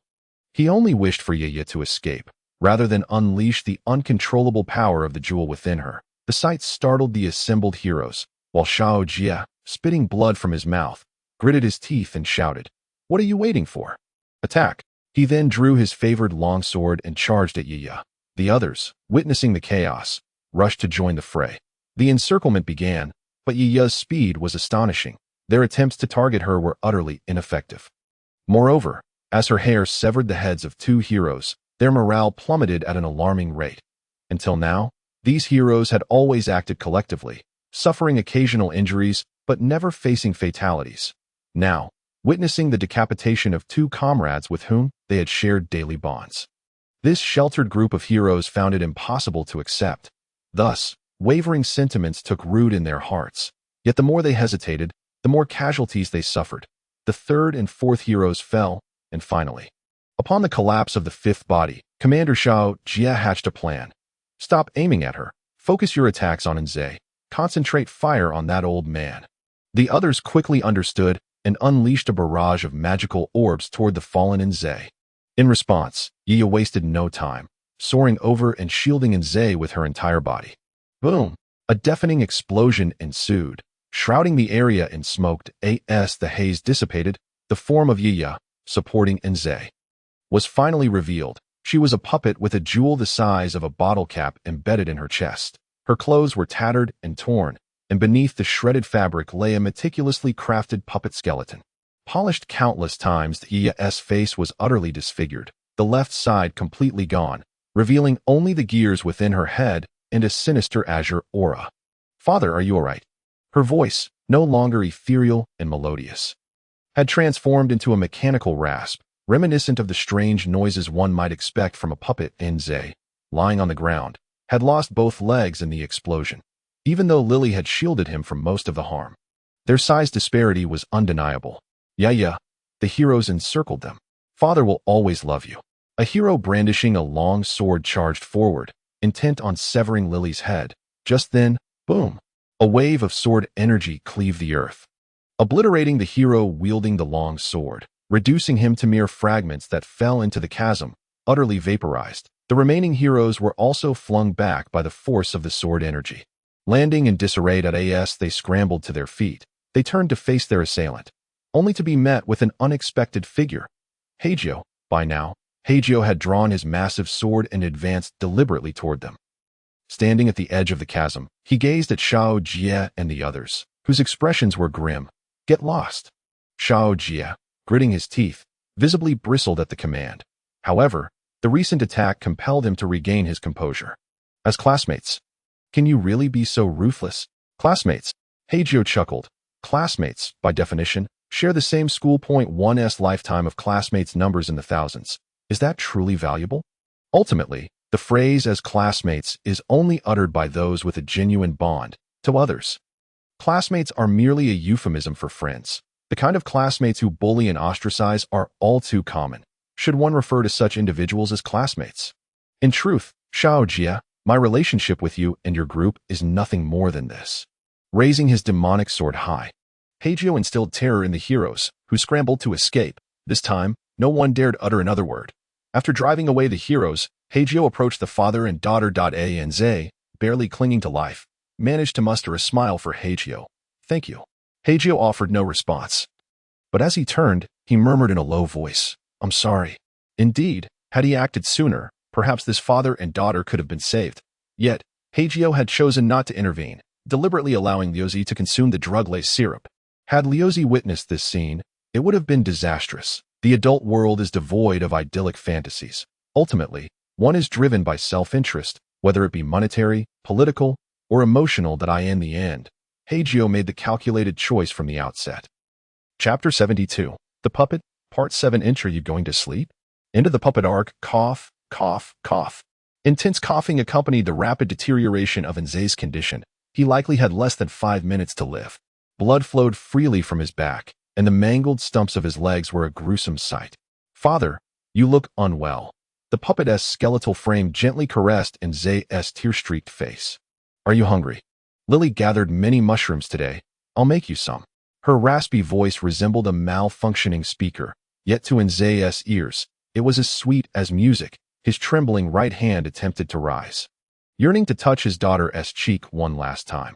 However, halfway up, it fell back down, never to rise again. That as he departed, and Zay was smiling, mingled with tears. Perhaps dying in his daughter's embrace was a form of happiness for him. Don't be sad. Don't be sad, dear, she cooed, as if comforting her own child, having learned all of it from her father. You seem so unhappy. The young girl gently closed her father's eyes. Are you going to sleep? Then let Lily sing for you. A raspy melody emerged from her frail body, a modified lullaby. Sleep, sleep, my dear Lily, sleep, sleep, my dear Lily. In this dark mountain, Father will always be with you. The moonlight binds our hearts together. Sleep, sleep, my dear Lily, time soothes your worries. Unbeknownst to them, 5 minutes slipped away quietly. The song, learned from her father, eventually faded along with Lily's motionless form. When Liuzi awoke, he found himself lying in a moving carriage. Next to him was a box, which he opened to reveal a green jewel. Sir, what is this? Dingxiao pearl. Liuzi was taken aback. What about that father and daughter? They escaped. They should be fine now. Oh, I see. Liuzi sighed in relief, but soon felt something amiss. But that is not right. We took the Dingxiao pearl. What if something happens to that child? And Zay is a brilliant scientist. He found a substitute years ago. So she will be fine. Oh, I see. That's the best outcome. General, let me take the lead. You should rest inside. The innocent boy hummed a cheerful tune as he drove the carriage, inquiring, General, how did I faint? There was medicine in the syrup. Oh, what about those heroes? I don't know. They're probably stomping around in anger. Haha, I think so too. Liuzi, in high spirits, chatted more than usual, oblivious to the complex emotions reflected in Hei Jiu's eyes as he gazed at the Dingxiao pearl in his hand. Sigh, someone internally lamented. Yet, if given the chance to relive it, his choices would remain unchanged. Through the carriage window, Hei Jiu gazed at the increasingly distant black mountain that in a secluded mushroom grove on that mountain. A rough stone tablet bore the words, in memory of father and Zay and daughter Yiya. Chapter 73, Night Chat. Upon returning to the Moon City. It had been half a month since their departure. Time passed, and it seemed that Hei Jiu and Liuzi had been gone for over a month. As the carriage approached, the sight of countless construction materials at the city gate came into view. Passing through the gates, one could see the desolate landscape. All buildings had been demolished, leaving only a row of makeshift shelters in the distance. During this period, the townspeople had been living there. Sir. From afar, Deputy City Lord Al rushed over, followed by updates on the situation. The current status was straightforward. The deposit for the construction workers had been paid, and all materials had been delivered. It is entirely up to Hei Jiu to decide when to commence work. Since he has returned, it is only natural for him to choose to begin immediately, after selecting the most favored plan from the builders. The entire town became bustling with the intricate tasks of construction. Meanwhile, a greenhouse was also being erected on a vacant plot to the south of the town. Hei Jiu arrived at the lakeside in the west, and then soared into the air on his sword, creating a hole in the ice to place the Dingxiao, contained within a metal box, into the water. The reason for using the box was to prevent any fish from mistakenly swallowing the pearl, which could later be caught by fishermen. Once the box containing the pearl was submerged, the ice on the lake began to melt at an astonishingly visible rate, within a mere 10 minutes. The ice had completely vanished. The onlookers by the lakeside erupted in cheers, particularly the professional fishermen among them. As Hei Jiu flew back to shore, met with the adoring gazes of the crowd, he simply stated, the fishing ban lasts for half a month. Let us observe the lake's condition. If all is well, we may resume normal fishing. Yes, the crowd nodded in agreement. Although they may not fully understand, they surely believe the Lord's words to be wise. At present, the townsfolk held a rather simple view of Hei Jiu. The newly arrived Lord was akin to a saint, a parental figure, and their provider. After all, they had learned of Hei Jiu's plans for reform in the town, which included building homes, creating jobs, and ensuring their sustenance. What kind of benevolent deeds must one have performed in a past life to encounter such a lord? Moreover, it was said that he personally footed the bill for all of this, which rendered the townspeople profoundly moved. Thus, it is evident that Hei Jiu's standing in their hearts was as high as the heavens. To speak candidly, even if he were to lead them in rebellion, they would not resist. Although such matters held no allure for Hei Jiu himself. 3 days later, Goei-san's funds were finally delivered. Upon receiving the money, Hei Jiu promptly settled the remaining payments for the construction in the greenhouse town. Ultimately, he was left with over 20,000 gold coins, doubling his initial savings of 10,000 for a prolonged period thereafter. The town was enveloped in the cacophony of construction. One evening, Hei Jiu visited the makeshift homes of the townsfolk for an inspection. Upon his arrival, the people rose to greet him, their faces adorned with welcoming smiles. Hei Jiu surveyed the humble abodes, causing the deputy lord, Al, who followed him, to feel a twinge of anxiety. After all, these temporary accommodations were arranged by Al, and naturally, he feared the scrutiny akin to that of a teacher checking homework. Fortunately, Hei Jiu did not voice any criticisms. Though these provisional houses were rudimentary, they managed to shield from the elements, thus meeting Hei Jiu's standards. Subsequently, Hei Jiu went to the communal cooking area, where the townsfolk were preparing a large pot of food. The meals were funded from the money Hei Jiu had set aside, allowing the townsfolk to eat as they pleased, while those who preferred their own rations could return to their own rice. That night, Hei Jiu, Al, and the leaders sat around a campfire, surrounded by the townspeople, who gathered around as if attending a theatrical performance, eager to witness the discourse of their leaders. How long until the work is fully completed? Hei Jiu inquired. Al promptly replied, "My lord, I estimate about 2 months. Is it truly that long? Prolonged habitation in such conditions could adversely affect everyone's health." Before Al could respond, an elderly man spoke up. "My lord, it is quite an improvement.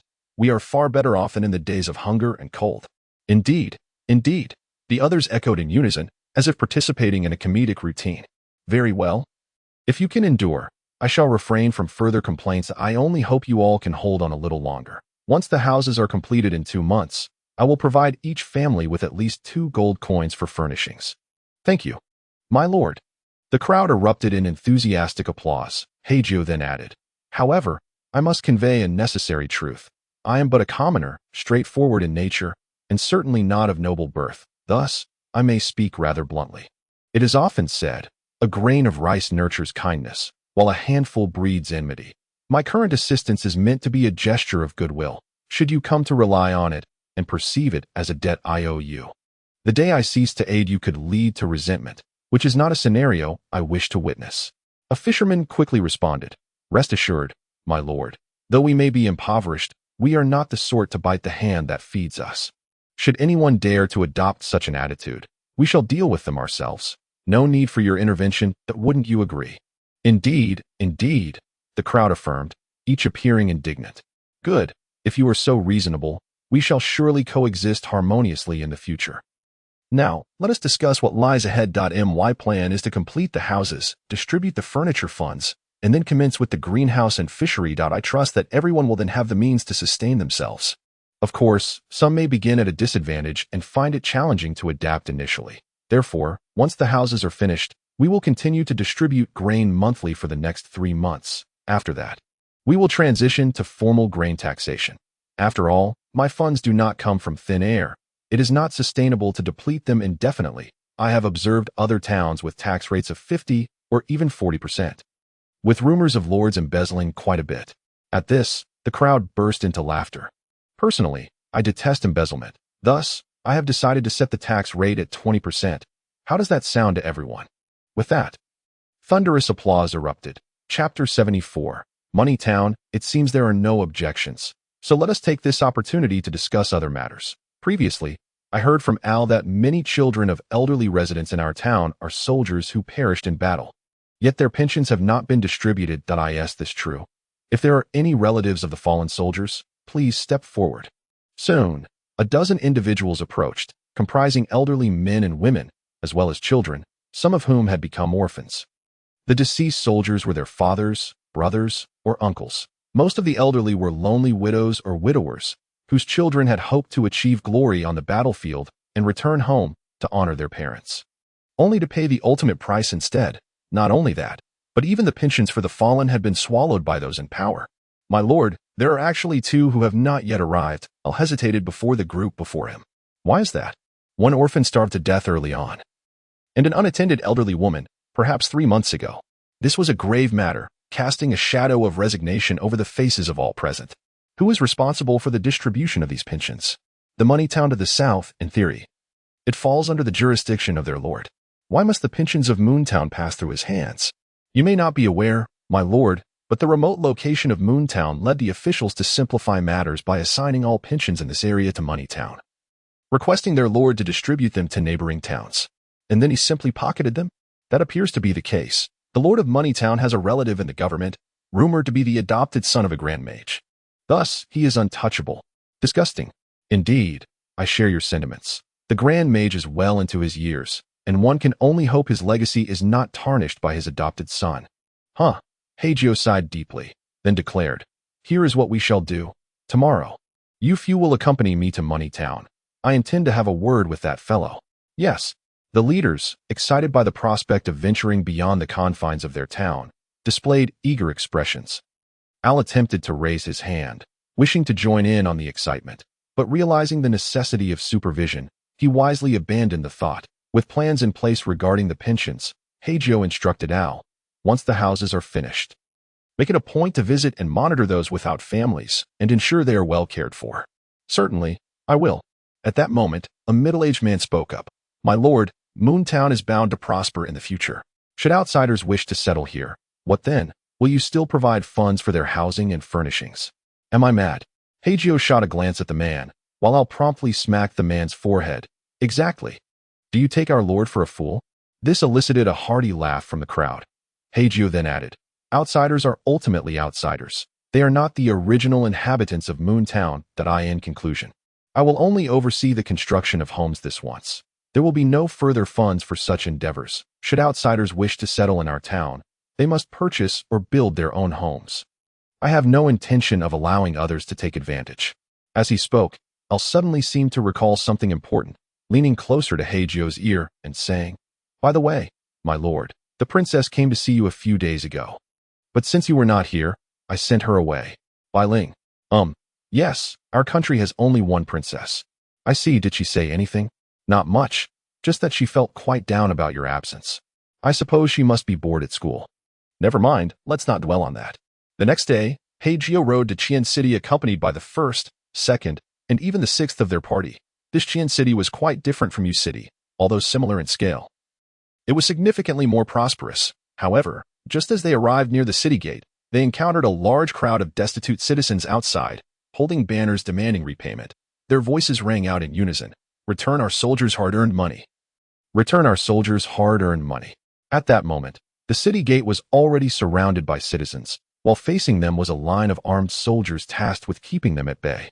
It seems that Qian City has not only cheated us, but has also wronged the citizens of other small towns, remarked the 1st.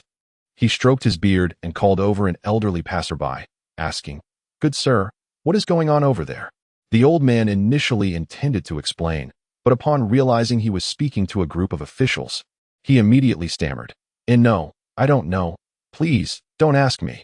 The 1st exchanged a glance with Hei Jiu, who nodded in understanding. The 1st then reassured the old man. Don't worry, we come from Yu City. This is our city lord. To be honest, we are here to address the issue of compensation for the citizens. However, it seems that the situation ahead is quite dire. Upon hearing that they were also seeking compensation, the old man perked up, exclaiming, Oh, I see, you startled me. I thought you had a close relationship with the lord of Qian City. Surely, you don't think I would report you? The 1st chuckled.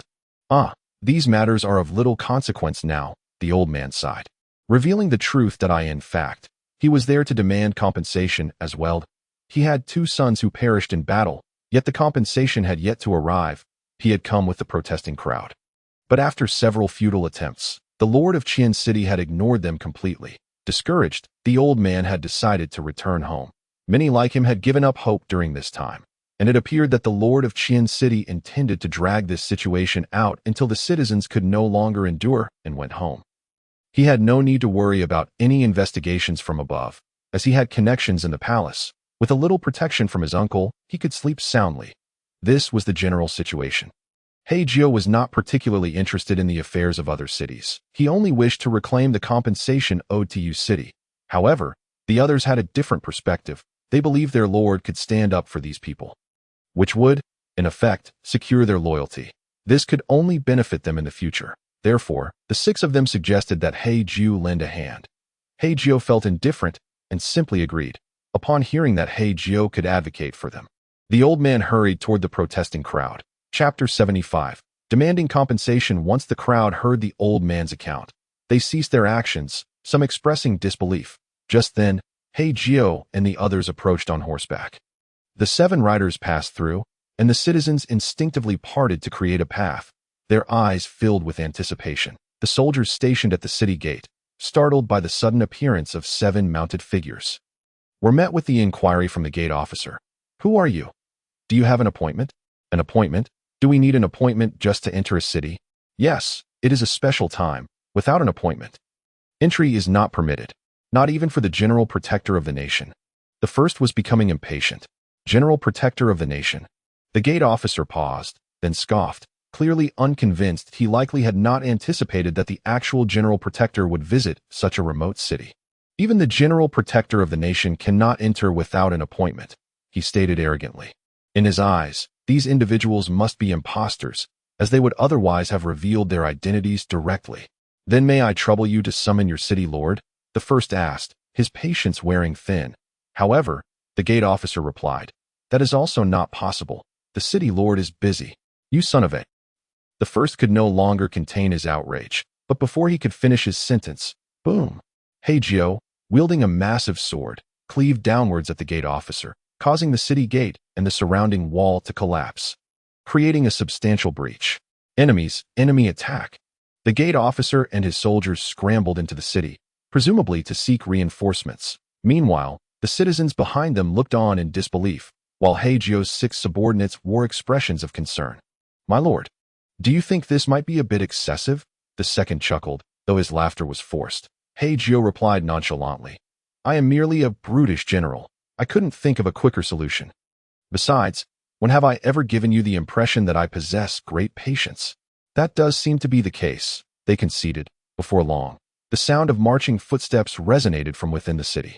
A hastily assembled military unit emerged, led by a portly man in his 40s, none other than the lord of Qian City. He appeared in ill-fitting armor, gasping for breath as he rode forth, shouting, "Who dares?" His words faltered when he saw the figure of the youth in a black robe, holding a massive sword. Though the gate officer was ignorant, the lord of Qian City was no fool. Having read about the new general protector in the newspaper, he hastily dismounted and rushed forward, trembling with fear. "I am Qian Dahui, lord of Qian City. I greet the general." Qian Dahui was quaking in his boots, fully aware that the person before him was far beyond his capacity to provoke. The tales of a lone warrior repelling the White Wolf army were not something he could compare himself to. Not even the emperor could hope to stand against such a figure. What puzzled Qian Dahui was why such a significant person would come to this desolate place. "Lord Qian, it seems you are living rather comfortably. How is it that a mere gate officer dares to block the way of our general? Have you eaten the heart of a bear or the gall of a leopard?" The first, being Hei Jiu's personal attendant, would not allow himself to be belittled before the lord of Qian City and began to reprimand him. Yes, I apologize for the lack of hospitality. Please forgive me. The gate officer is new and inexperienced. I shall dismiss him as soon as I return. Whenever something goes awry, you claim it's the fault of the new guy. You might as well say he's just a temp." The third scoffed, disdain evident on his face. Qian Dahui broke out in a cold sweat, not daring to retort. "And no, may I ask what brings you here?" Qian Dahui began to probe cautiously. "What brings us here? If it weren't for you withholding the compensation owed to you city, would our general have to come personally? Do you have any idea how difficult it has been for our general since taking office in you city, having to waste time dealing with the rotten affairs of you pests?" Upon hearing this, Qian Dahui immediately grasped the situation. So, the general protector had become the new lord of you city. However, this news had not yet made it to the newspapers, and thus Qian Dahui was only now learning of it. Yes, it's entirely my fault that I will have the compensation for you right away. Is simply handing it to us enough?" The first pointed at the other citizens behind Qian Dahui. His expression turned pained, and he replied, all right, everyone will receive their share." The first intended to say more, but suddenly realized, wait a minute, hadn't the general just promised to stand up for everyone? Yet now the general was silent while he was the one babbling on. Wouldn't this diminish the effect of winning the people's hearts? Thus, he quickly signaled to Hei Jiu. Hei Jiu, however, wore a look of disdain and muttered, "I have no desire to converse with this fat man." "How can that be, General?" The first immediately grew anxious, and the remaining 5 began to nudge Hei Jiu, reminding him to stick to the script. Ultimately, Hei Jiu relented and spoke. "What about those not present? What of the debts owed from the past? What about those who died without ever receiving their due compensation? Will you not account for them?" "I will account for them. Just give me some time." "Now." "All right now." Qian Dehui's face was filled with anguish. And soon, a bag of money designated for City's compensation was retrieved. Trembling, he extended the money to Hei Jiu, who took it and turned his horse around. "In a few days, we will periodically inquire about the situation in the nearby cities. If there are still individuals who have not received their due payments, it would be prudent for you to prepare for the worst." With that, the 7 mounted their steeds and departed, leaving Qian Dehui drenched in cold sweat. In the ensuing days, Qian Dehui indeed devoted himself to repaying debts. In the unfortunate circumstance where all the family members of the deceased were gone and no one claimed the compensation, he utilized the funds to restore the grave of the departed with great care. Subsequently, he made a donation in the name of the deceased to the local community, fearing that Hei Jiu might come to find fault with him. Nevertheless, despite his efforts, Qian Dehui's fate was far from favorable. Chapter 76. The Eastern Tiger Kingdom. It remains unclear who divulged the matters of Qiansheng directly to the Empress. Enraged, she summoned the Grand Mage, who, equally perturbed, professed his ignorance regarding the affair. The subsequent events turned quite brutal. As the Grand Mage personally sentenced his adopted son to death, as for this adopted son's nephew, namely Qian Dehui, he too was captured and executed. Merely 3 days later, a new city lord was appointed. One of the Empress's own choosing. Apart from the initial flurry of construction, Hei Jiu found himself rather bored amidst the bustling city. He delegated all trivial matters to the deputy city lord. As for himself, it seemed he had no more engaging pursuits than languishing at home, sipping tea and daydreaming. Indeed, Hei Jiu felt a profound sense of ennui. He had grown weary of the role of city lord. Ultimately, it was a reflection of the author's waning inspiration, so depleted that he was tempted to contrive a cliché hero saving the damsel plot merely to pad the narrative. Yet, fearing the scorn of readers for such a hackneyed trope, he abandoned the idea, striving instead to fill the pages with words. However, padding out the text proved no simple task. One ought to retain their dignity and not resort to such artifice. For instance, like this, alas, or perhaps like this. Observe, this sentence has added a few more words. Why not be shameless and add a few more? Feel free. This is the author's gift to you, no charge. Allow me to add a bit more, just a little more. Very well, I shall cease. Dear friends, kindly lower your blades. In summary, a tedious world can make time feel interminable. It was at this juncture that the author, in a fit of desperation, chose to advance certain plot lines. A messenger from the Empress arrived from Hei Jiu City. The messenger's purpose was straightforward, to convey a message stating that the Empress wished to summon Hei Jiu to the palace. When Hei Jiu inquired about the matter, the messenger admitted ignorance. Subsequently, Hei Jiu followed the messenger to Hei Jiu City. Upon reaching the Empress's official palace, he found the surroundings devoid of any other individuals. The Empress, clad in an opulent black robe, greeted him. "It has been a long time. How fares the Moon City?" "Fairly well. Everything is progressing steadily. Might I inquire as to why your Majesty has summoned me?" "Your Majesty?" The Empress frowned, somewhat displeased. "You have matured, and moreover, I am now your vassal. Hence, there are no outsiders here. There is no need for you to consider my sentiments." Ah, regaining his composure, he casually took a seat on a nearby stool. "Very well. What do you wish to discuss, Your Highness?" A hint of a smile graced the Empress's face as she sat across from Hei Jiu, saying, "To speak candidly, how is Moon City faring?" "Impoverished, exceedingly so. Would you like me to arrange a change of location?" "No need." "Why not? I have invested considerable funds into repairing their homes." "Repairing homes?" The Empress seemed to have just learned of this. "Why did you not come to me for assistance? Such knowledge might not bode well for you. Publicly, it would be deemed favoritism." "Bah!" The Empress scoffed. "You are the Grand General of the nation. I wonder who would dare voice dissent. Ultimately, are you not intentionally avoiding me?" Ahem, returning to the matter at hand. "Did you summon me for a specific reason?" The Empress, though somewhat exasperated, replied, "It concerns the Tiger Kingdom. The Tiger Kingdom? Is that not a major Eastern nation? What relevance does it have to your frigid Hei Jiu kingdom? The king of the Tiger Kingdom is a friend of my insufferable husband. Originally, there was some degree of interaction between our nations, but since my usurpation, they have completely severed ties with us that I suspect the Tiger King bears a grudge against me. So be it, if they have ceased relations. That is of little consequence. The two nations are not even adjacent. True, but the issue is that yesterday, the Tiger King sent someone to propose marriage. Bai Ling, do not even entertain the thought. That would be madness. Not him. Then who? Hei Jiu took a sip of tea. The Empress hesitated before responding. Me. Of tea. Hei Jiu sprayed his tea all over the Empress's face. The Empress, however, did not flinch, simply retrieving a handkerchief from her sleeve to wipe her face. Ahem, my apologies, he coughed repeatedly. As the Empress hurried over to pat his back. Once Hei Jiu managed to compose himself, he remarked, "Are you out of your mind? After such a prolonged cessation of relations, they suddenly propose marriage? There must be something amiss. Indeed, I find it quite perplexing. Did you accept? Of course not. I have no affection for that type. Right? Neither do I. Why did you not take the opportunity to inquire about my preferences? Then, what else did they say?" Hei Jiu refrained from pressing further. Although the Empress was displeased, she did not elaborate. I did not consent, and subsequently rebuffed the messenger, as expected. The messenger then divulged the truth. He stated that the marriage proposal was merely a fade, and the real reason for the visit was to seek your assistance. That pretense could only have been concocted by the Tiger King. What concern is it of mine? I believe it is because your valiant exploits against the White Wolf Kingdom have reached the ears of the Tiger King. Mercenaries? My fees are quite steep. Not far from that. Please elaborate.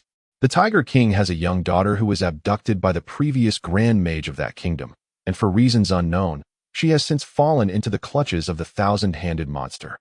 That monster is incredibly formidable and resides in the treacherous Ghostwood Forest, rife with ferocious beasts. Currently, the Tiger Kingdom is at a loss.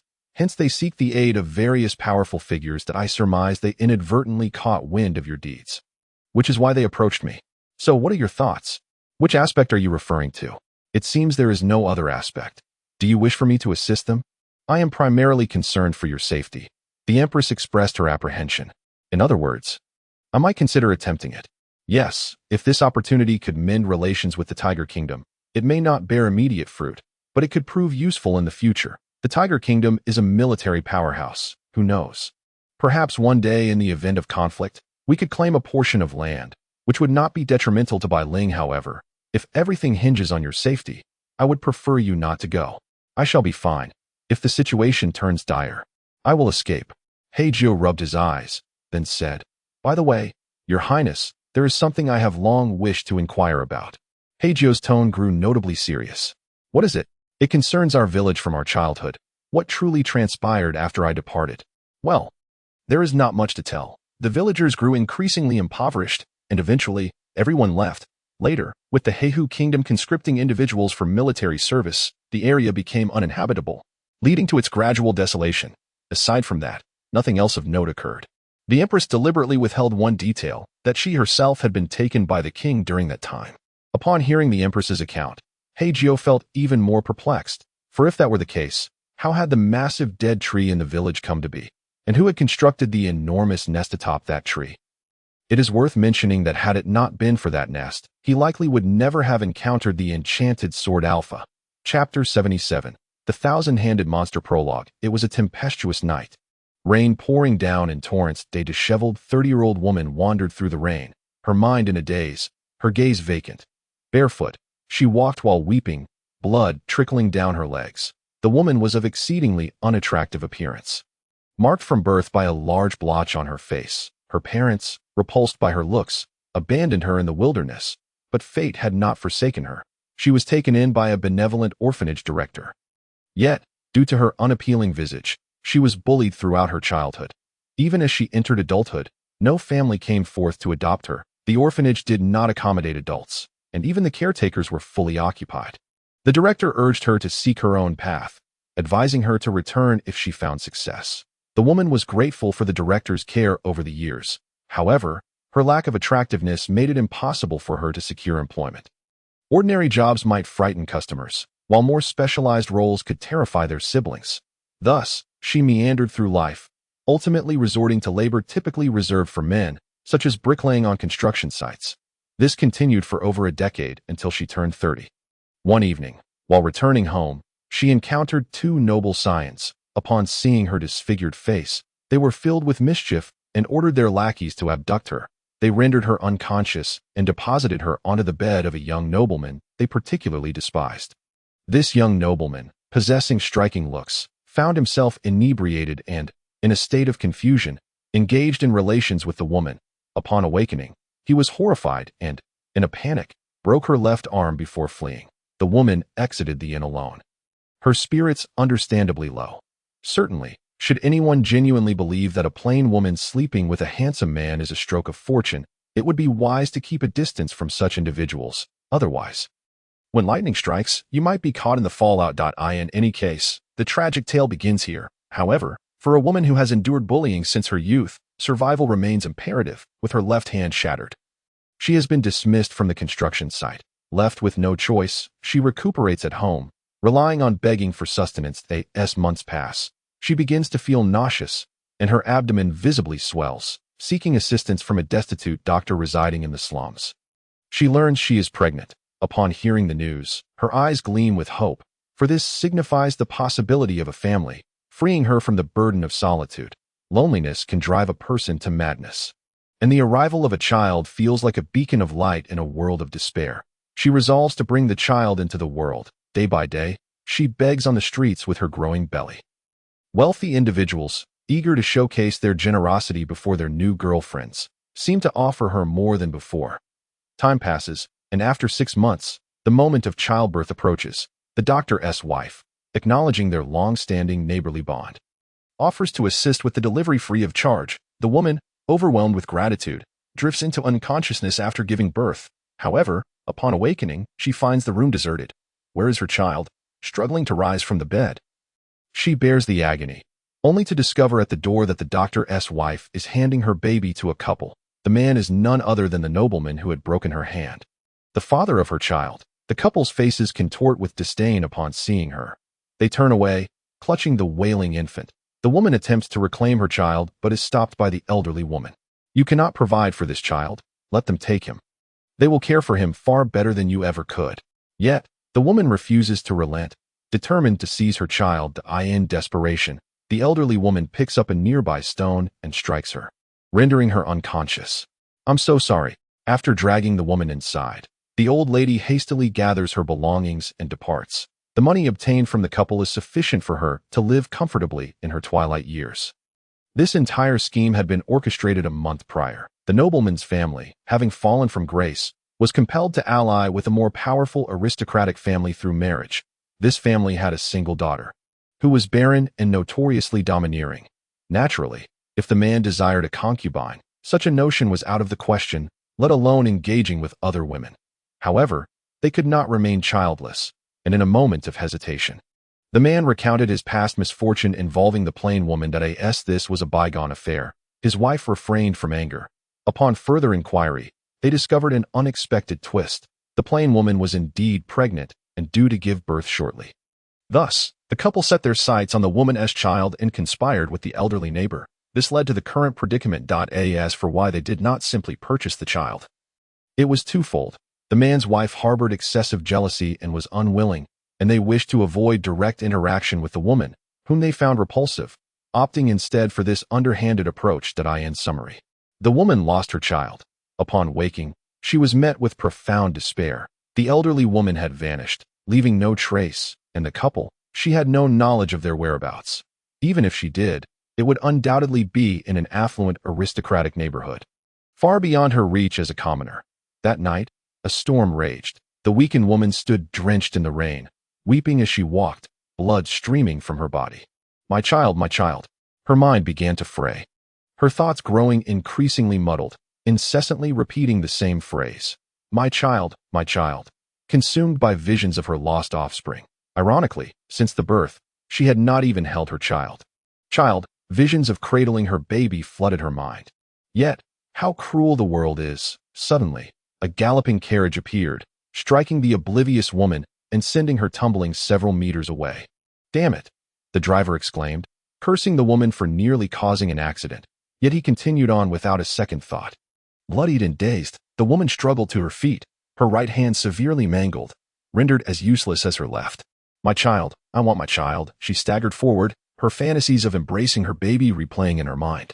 Ultimately, dragging her bloodied, near-lifeless body, she made her way toward the distant forest, which would later be known as the Ghostly Woods. Chapter 78. The Thousand-Handed Monster. The butterfly. The tiger kingdom of the East lies in a far-off realm. How far, you ask? It is roughly the distance from Black Fox City to the human empire's capital, and then back again. In essence, if one were to travel to the Tiger Kingdom, passing through the empire's capital would be unavoidable. Accompanying Hei Jiu on this journey is Lao Wu, a 19-year-old youth known as Bai Ling, a man of few words. His presence is due to his childhood spent in the Tiger Kingdom, making him somewhat familiar with the territory. Lao Wu is an abandoned child, taken in by a fallen noble from the Tiger Kingdom. The noble, having been caught by the family head, was exiled to a distant, desolate town as its lord.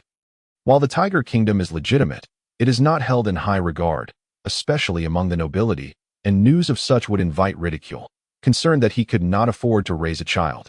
The noble entrusted 7-year-old Lao Wu to a passing merchant from Black Fox City, claiming it was to learn a trade and explore the world. Eventually, the merchant settled in Moon City, where he died of illness at the age of 54. In his confusion, Lao Wu found himself adrift, uncertain of his future. His neighbor, Lao Si, suggested he enlist in the military. Thus, they both joined the ranks, and due to their outstanding performance, were eventually noticed by a noble academy for further education. After graduating, they served under the newly appointed General Hei Jiu. Fast forward to the present day. Half a month later, clad in a black cloak and hat, Lao Wu escorted Hei Jiu into the human territory. Traveling directly to the Eastern Tiger Kingdom was indeed the quickest route. However, as they approached the outskirts of the capital, a contingent of soldiers suddenly emerged from the surroundings, likely from the Imperial Army. The force numbered at least 3,000, encircling them entirely.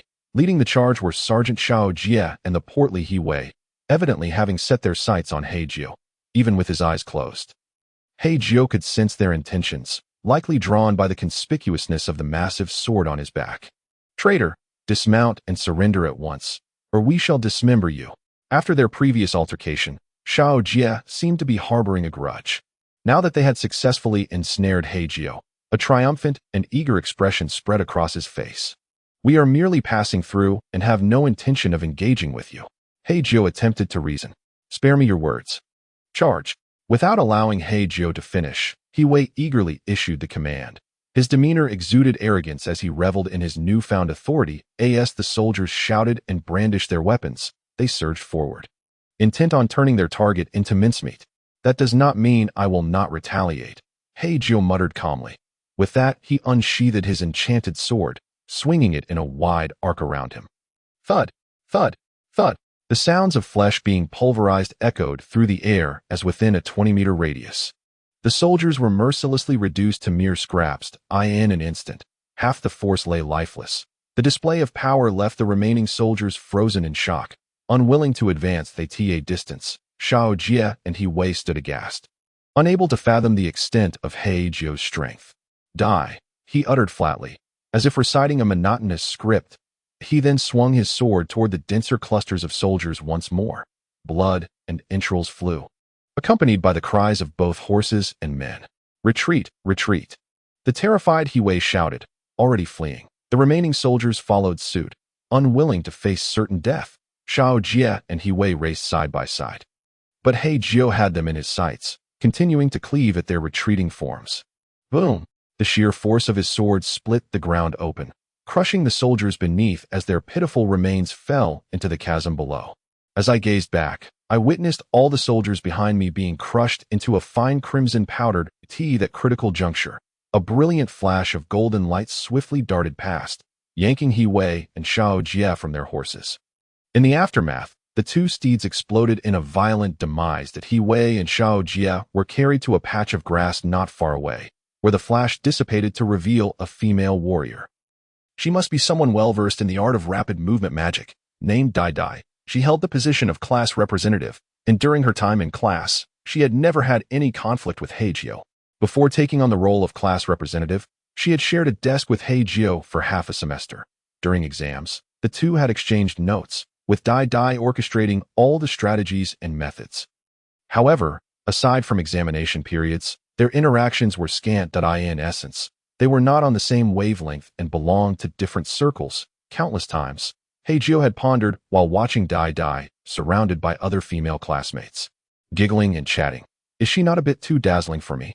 Dai was a striking beauty with short hair, and now, having just rescued Xiao Jie and He Wei in a moment of urgency, she stood panting and exhausted, revealing that such acceleration skills were not as easily employed as one might think. Nevertheless, she remained steadfastly positioned in front of Xiao Jie and He Wei, her expression directed toward Hei Jiu, imbued with a hint of complexity. You all should retreat. Leave this to me, she uttered in a hushed tone, after which the two men departed without a backward glance. Sai dispersed and moved separately, concerned that walking together might make them an easier target. They heeded Xiao Jie's suggestion to split up. Puffed, chuckled Lao Wu, who had been silently observing. Despite his usual demeanor of stoicism, he couldn't contain his laughter at the scene. Following that, disdain emerged. How disgusting. Indeed, I concur. Hei Jiu nodded, then pointed his sword at Dai. Is it truly worth your effort to go this far for those two worthless fools, group leader? Prior to her role as class representative, Dai had once served as the leader of Hei Jiu's group. In response to his inquiry, she simply stated, why do you choose to stand against the human race? Logically, as fellow warriors aiming to save this world, we should not turn against one another. Save the world. Hei Jiu found it amusing. Just then, a gust of wind swept by, dislodging the hats of both him and Lao Wu. Upon realizing Lao Wu was, in fact, a demon, Dai's eyes widened in shock. You actually, Chapter 79, The Thousand-Handed Monster. Part 2. The Theory of Balance. Who decreed that this world belongs solely to humans? Rather than claiming to save the world, it would be more accurate to say you are saving humanity itself. You speak incessantly of saving the world. When did it ever become the prerogative of the self-righteous human race? Group leader, do not forget, this is a world apart, not the earth governed by humans. You dwell in a realm where humans and demons have coexisted for countless years. To proclaim you wish to save the world, while simultaneously plotting the extermination of all demons possessing equal intelligence to humans, is an act of arrogance and ignorance that I deem akin to the doctrines of a cult.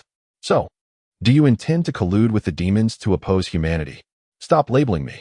Hei Jiu's gaze grew increasingly frigid. Since my sister from Earth crossed over, she has become a demon, and thus far, it has been the demons who regard me as one of their own.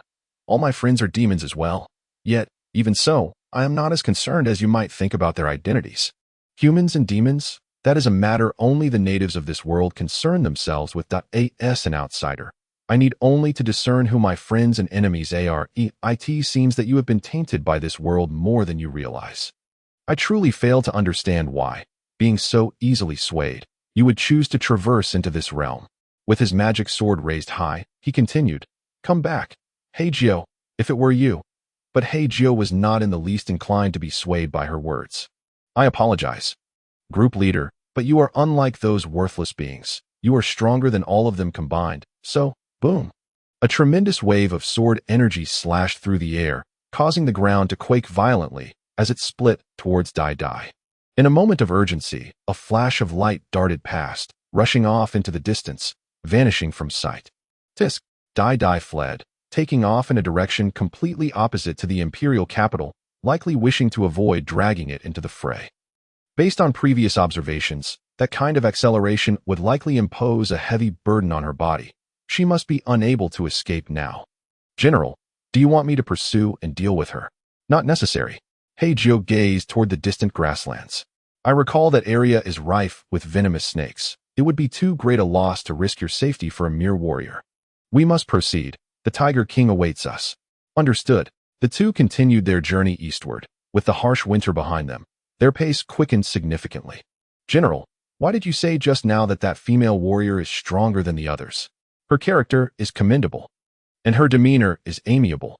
I believe she will prove to be a valuable asset in the future.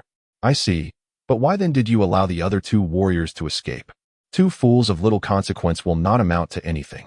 Yet, as they claim, they will save the world in the future, though, of course, Only the world of humanity. I do not quite understand.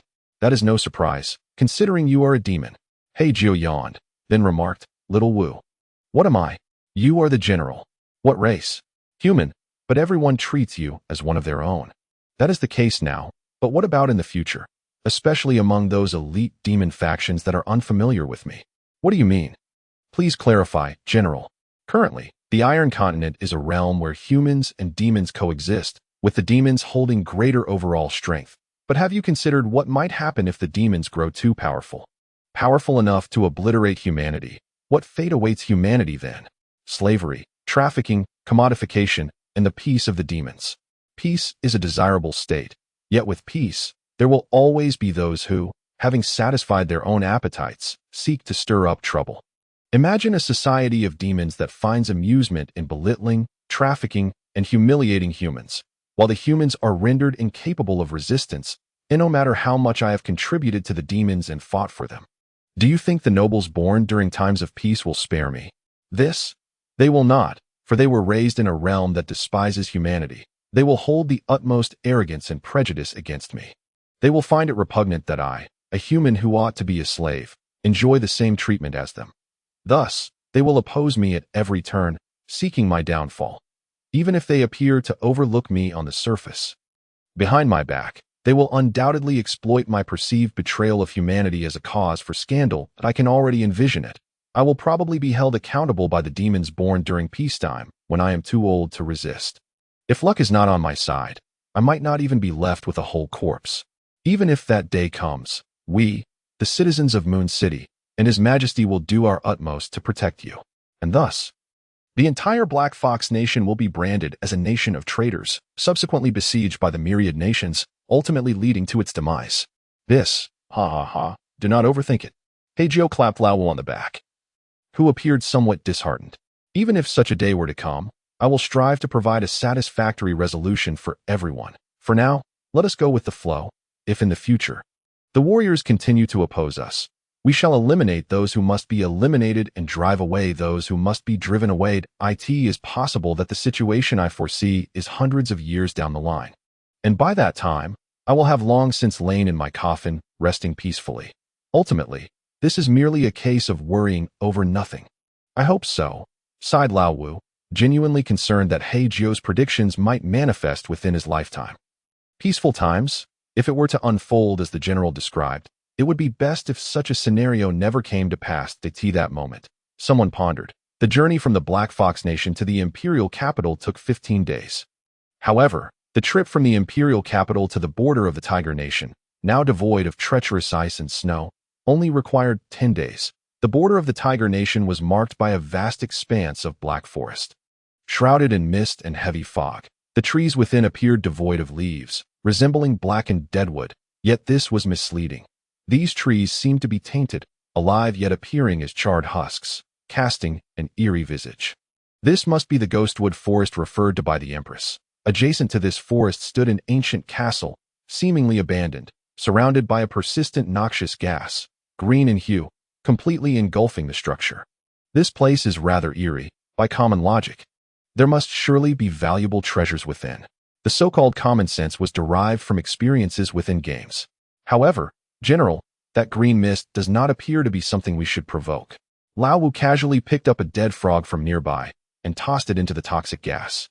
Almost immediately, the frog was reduced to a desiccated corpse, entirely drained of moisture. Chapter 80. The Thousand-Handed Monster, Part 3. The Poison Fortress. The more dangerous it seems, the more likely there are treasures within. Little Wu, can you summon puppets? I can, but only to a limited extent. Let us test it out. Understood. Subsequently, Little Wu gathered a few small stones and began to chant a spell softly. Before long, a few small stones had come together to form a stone figure approximately the size of a palm, which began to advance towards the noxious gas. However, unexpectedly, as soon as the figure's front foot stepped into the toxic area, the magical energy within it was entirely drained, causing the figure to disintegrate into a heap of stones. Is even the puppet technique ineffective? Black Nine pondered, hesitating momentarily before drawing closer to the toxic gas and extending his little finger. Alas, General, be cautious. Old 5, filled with concern for Black 9, hurriedly attempted to intervene, albeit too late, as Black 9 had already plunged his finger into the poisonous mist. Old 5 had anticipated that Black 9's little finger would be drained of energy, yet to his astonishment, Black 9 remained unscathed. It appears to be merely a magical array, despite its formidable nature. Black 9 was passively immune to it, thus emerging unscathed. Wait here for a moment. I shall venture in to see if there are any treasures to be found. Who knows, perhaps we might strike it rich today. After exchanging a brief farewell with Old 5, Black 9 strolled into the toxic zone. Sister Sword, you seem to be unharmed as well. Logically, Alpha, being a living entity, should have been somewhat affected. At the very least, it should have suffered the same fate as the small stone figure that had its magic drained. To Black 9's bewilderment, Alpha replied with a hint of disdain in her tone. Our practice revolves around dark magic. How could such a trivial array interfere with us? This evening, provide me with blood. You ought to have recovered quite well during this period. All right. As they made their way towards the castle, they ultimately discovered that the castle gates were ajar. Upon entering the castle, they found it free of toxic gas. Though the structure bore the marks of age, it exuded an air of opulence. The place had not been cleaned in quite some time, yet there were clear signs of recent foot traffic, indicating that it was not entirely deserted. Clop, clop, clop, just as Black 9 attempted to explore the surroundings.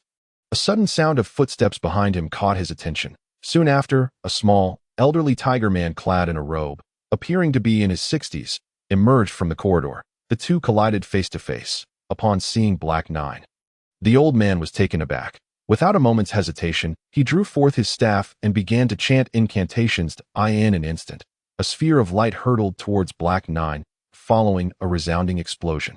A massive hole was blasted through the castle's entrance, shrouding the interior in smoke, obscuring the situation within. Humph, a lackey sent by the Tiger King. Remarkably, he possesses the ability to breach my array.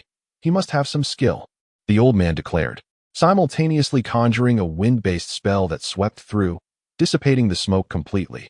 However, to his astonishment, once the mist cleared, the ground lay empty. This is bad. The old man immediately sensed something amiss and turned around.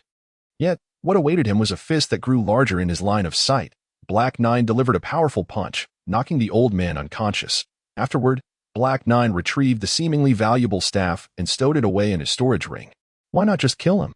Alpha inquired. Did you not hear what he said earlier? He thinks I am a lackey sent by the Tiger King, that he might very well be a wanted criminal in the Tiger Kingdom.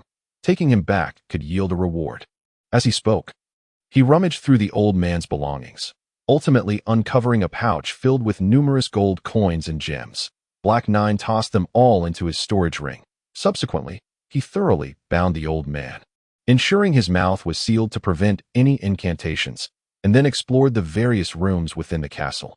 Eventually, he discovered 3 large chests filled with treasure in a concealed room in the basement, which he promptly packed into his ring. He then produced a small pouch, casually taking out a handful of gold coins and 2 gems to fill it. What are you doing? Just putting aside a bit for Old 5. Winning people's hearts is never a bad thing. You're quite stingy, aren't you? What nonsense are you spouting? Old 5 is still just a child. This amount is already substantial. Afterward, he stuffed the old man into a sack and carried him out, since the magical array had been set by the old man himself. The toxic gas posed no threat to him. In truth, even if it had, Black 9 had already devised a plan. Should the old man succumb to the poison, then so be it. He wouldn't lament over it. Ultimately, it was all up to fate. However, it seemed that fate had no intention of allowing the old man to perish, thus granting him a reprieve. Upon reuniting with Old 5, he handed him the pouch of coins. Old 5 initially declined several times, but ultimately, Black 9's insistence led him to accept it, expressing his heartfelt gratitude. He then inquired about the identity of the individual in the sack, to which Black 9 explained. Old 5 dismounted, volunteering to transport the figure on his horse, while Black 9 opted to walk. Thus, they journeyed for nearly 2 hours until they arrived at the gates of Tiger City. The gatekeeper inquired about their identities. Black 9 presented the token given to him by the Empress. This token had been left by an envoy from the Tiger Kingdom, stating that should Black 9 wish to enter Tiger City, he need only present this token. In truth, Black 9 felt rather vexed by the situation. If the envoy had come to find him, why not wait for him to meet them, and then conveniently escort him back to Tiger City? He could not fathom the envoy's reasoning. Unbeknownst to Black Nine, the envoy was frail, extremely averse to the cold, and allergic to the scent of humans. After delivering the message and token to the Empress, he had hastily departed. Nevertheless, the token proved invaluable. Upon receiving it, the gatekeeper's demeanor instantly transformed to one of respect. Even the squirming figure in the sack was overlooked as the gatekeeper personally led the trio inside. At that moment, it was afternoon. In the royal hall of the Tiger King, the ruler, sitting upon the throne, furrowed his brow, appearing quite displeased. He was robust, resembling a compact van, seemingly nearing 50 years of age, yet emanating an aura of lethal intensity that made him seem unapproachable. One could not apply human standards of age to the Tiger King. While a human at 50 might experience a decline in physical abilities, the Tiger King's 50 seemed to be at the peak of his prowess, or at least not far from it. Esteemed lords, do you have any effective strategies to counter the poison? The Tiger King spoke, and all the ministers present bowed their heads in silence. Bang! The Tiger King slammed his palm onto the table before him, producing a thunderous crash as the table splintered. The entire hall reverberated with a roar akin to a tiger's growl. You cannot even capture a traitor. What use are you to me? Chapter 81. The Thousand-Handed Monster. Part for the former Grand Mage. The furious voice echoed around, and the ministers kneeling below kept their heads lowered, not daring to utter a word. It was no wonder the Tiger King was so enraged. His beloved daughter was in the clutches of the thousand-handed monster in the Ghostwood Forest, yet not a single person from the Grand Demonic Nation dared to confront the monster for her. It was frustrating enough that they could do nothing about the thousand-handed monster, but the former Grand Mage of the Tiger Kingdom, the one responsible for abducting the little princess, was equally beyond their grasp, which only added to the humiliation. The Tiger King felt a deep sense of frustration, resulting in an irritable temperament, which in turn affected his ministers. However, the ministers were powerless to act. The former Grand Mage was universally acknowledged as a genius among mages, the foremost among them. Now he had hidden himself away in an abandoned castle, surrounded by his most prized poisoned sun array. This array was considered the pinnacle of magical formations in the Tiger Kingdom, having proven devastatingly effective against enemy forces when the former Grand Mage was still in service. Such a formidable, yet unsolvable array had now been repurposed by its creator for his own protection. The ministers found themselves utterly lacking in means to counter this situation. If you are so capable, why don't you take charge? Although many ministers internally harbored such thoughts, they dared not voice them, for doing so would be tantamount to seeking death. Report. Just as the Tiger Kingdom and its ministers wore expressions of despair, a guard suddenly rushed in. Speak, Your Majesty, the esteemed General Black Nine from the Black Fox Kingdom seeks an audience. Black Nine. The Tiger King paused momentarily, recalling that he had indeed summoned such an individual, and promptly responded, Quickly, invite him in.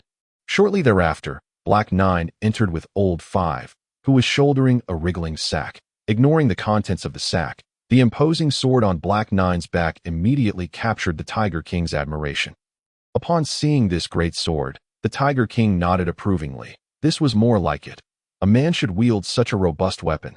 The military advisor had previously suggested that smaller beings were ill-suited for large weapons, but that notion now seemed utterly ridiculous. The Tiger King had a penchant for large weapons and wished for his subordinates to wield them as well, giant swords, axes, and the like, so they would appear formidable and impressive in battle. Nevertheless, not all of the Tiger King's troops were of substantial size. There were also smaller units, such as ratmen and cat soldiers, as well as slender tigermen. The military advisor had insisted that these troops were unsuitable for large weaponry, leading them to wield corresponding swords and daggers. While the Tiger King understood this rationale to some extent, he still felt a twinge of dissatisfaction, owing to a mild form of obsessive-compulsive disorder. Now, seeing a smaller being like Black Nine carrying a gigantic sword on his back, it was hard not to find him somewhat more pleasing to the eye. Esteemed Black Nine, may I request that both of you remove your hats? Very well.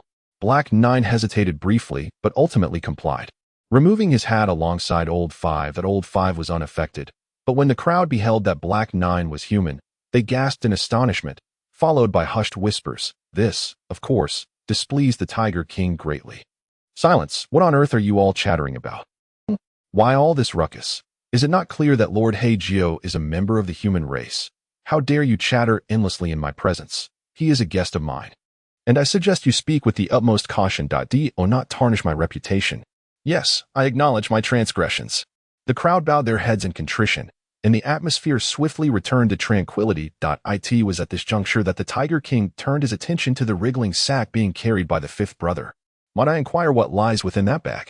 In response, Your Majesty, this individual is one I apprehended on my journey. From his words, it is highly likely that he is a wanted criminal from your esteemed nation, and I have brought him before your Majesty as a token of my service.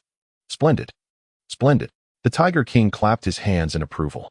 Then please, release him, for he may be a criminal with a substantial bounty. Ha ha ha. This was merely a jest, as the Tiger King did not take it seriously, viewing it as a courtesy to Lord Hei Jiu. However, when Lord Hei Jiu unwrapped the sack and revealed the individual inside, the Tiger King's smile vanished abruptly, and the other ministers gasped in astonishment. The only sound that filled the room was the muffled whimpering of the bound old man, creating an atmosphere as if time itself had come to a standstill. What has happened to this man? Did I apprehend the wrong person? Black Jiu was momentarily taken aback by the tension in the air, casting a tentative and bewildered glance at the Tiger King. The Tiger King finally exhaled deeply. Sir, he instinctively changed his address from Your Excellency to Sir. How did you manage to capture this individual? Mr. Hei Jiu, what other way could there be? He is a mage, and I am an assassin. It was but a simple matter to approach and seize him. You are an assassin? The Tiger King gawked at the massive sword strapped to Hei Jiu's back for quite some time. Indeed. An assassin that I was previously engaged in the profession of a killer, and now I serve as a general in the Black Fox Kingdom. Is that so? Perhaps I have been rather uninformed. He cleared his throat lightly. May I ask, how did you navigate through the poisonous gas to capture him? Ah, Your Majesty, this matter pertains to my abilities and secrets. I cannot disclose it. No matter, I understand. Now, might I inquire if you know who this person is that you have captured? Since Your Majesty is aware of the poisonous gas, it is likely that you recognize him. Humph, not only do I recognize him, but this man is my childhood friend, the former Grand Mage of my kingdom, and also the mastermind behind the abduction of my daughter. So it was. Given this revelation, it was no wonder that those present were so astonished. It appeared that Hei Jiu had indeed captured a significant figure. Mr. Hei Jiu, you have presented me with such a precious gift upon our first meeting. I wish to express my gratitude. We shall discuss the details later. With that, he promptly declared the court adjourned and personally invited Hei Jiu to a lavish room behind the palace for refreshments. In the room, there were no other individuals. Just Hei Jiu, the fifth brother, and the Tiger King. Hei Jiu and the Tiger King sat facing each other, exchanging pleasantries. The fifth brother stood behind Hei Jiu, as he had yet to earn the right to sit at the table for such high-level dining. After a while of idle conversation, the Tiger King excused himself. Sir, I wish to quickly ascertain the details from that trader. I shall take my leave for now. If you have any requests, feel free to send someone to fulfill them. Yes, Your Majesty, take care. Afterward, the Tiger King departed, closing the door behind him. Hei Jiu then gestured to an adjacent chair, saying, Stop staring and come eat. I've heard you swallow several times. Chapter 82, The Thousand-Handed Creature Part 5. The sequence of events, but such a banquet.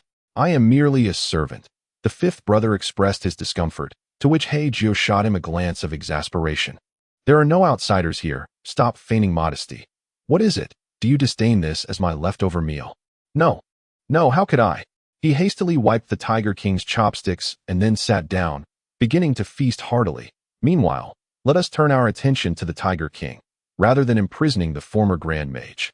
He brought him to his study and proceeded to untie him. Once freed, the Grand Mage wasted no time, kneeling on the ground with his head bowed in silence, clearly overwhelmed with shame. Oh, old fan, you still choose to kneel before me. Did you not rebel against the kingdom? The nickname Old Fan was given to this childhood friend by the Tiger King. His real name was Fan Jian, which sounded peculiar and akin to an insult. Hence, the Tiger King had called him Old Fan since childhood. While everyone mocked Old Fan for his name, only the Tiger King, who was once considered the least likely to inherit the throne, treated him with respect. Thus, their friendship blossomed, encouraging each other to grow. With Old Fan's assistance, the Tiger King worked diligently, gaining his father's favor and eventually becoming the next ruler.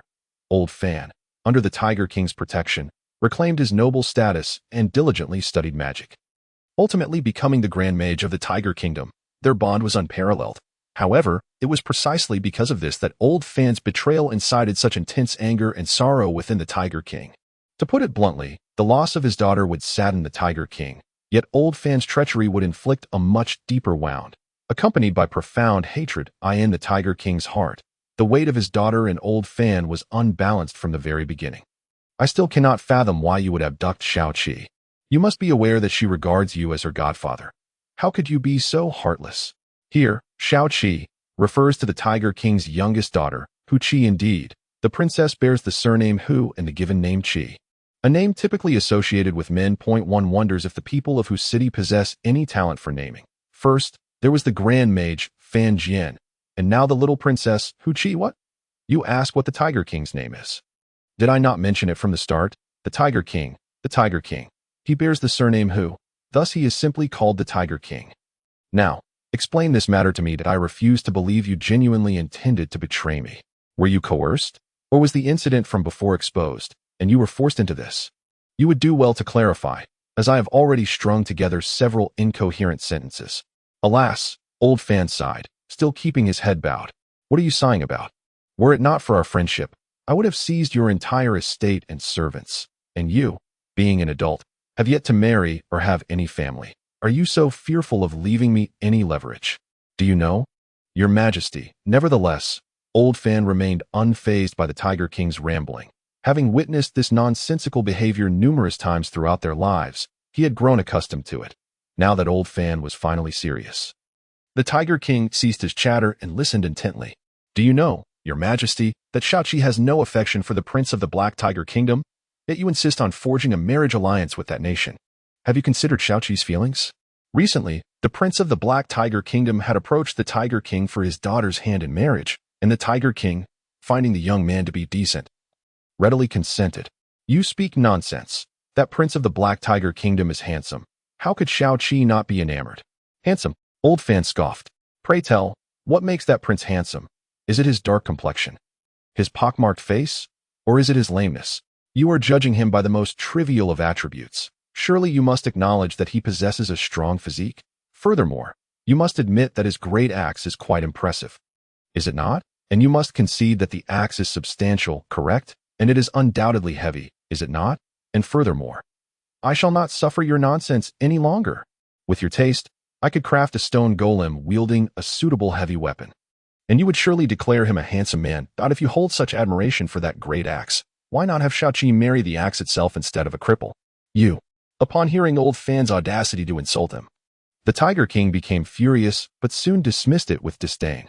Humph, you have no appreciation for fine things. I shall not hold it against you. Very well, since you claim Shaoqi is unwilling. Why does she not express it to me directly? Express it?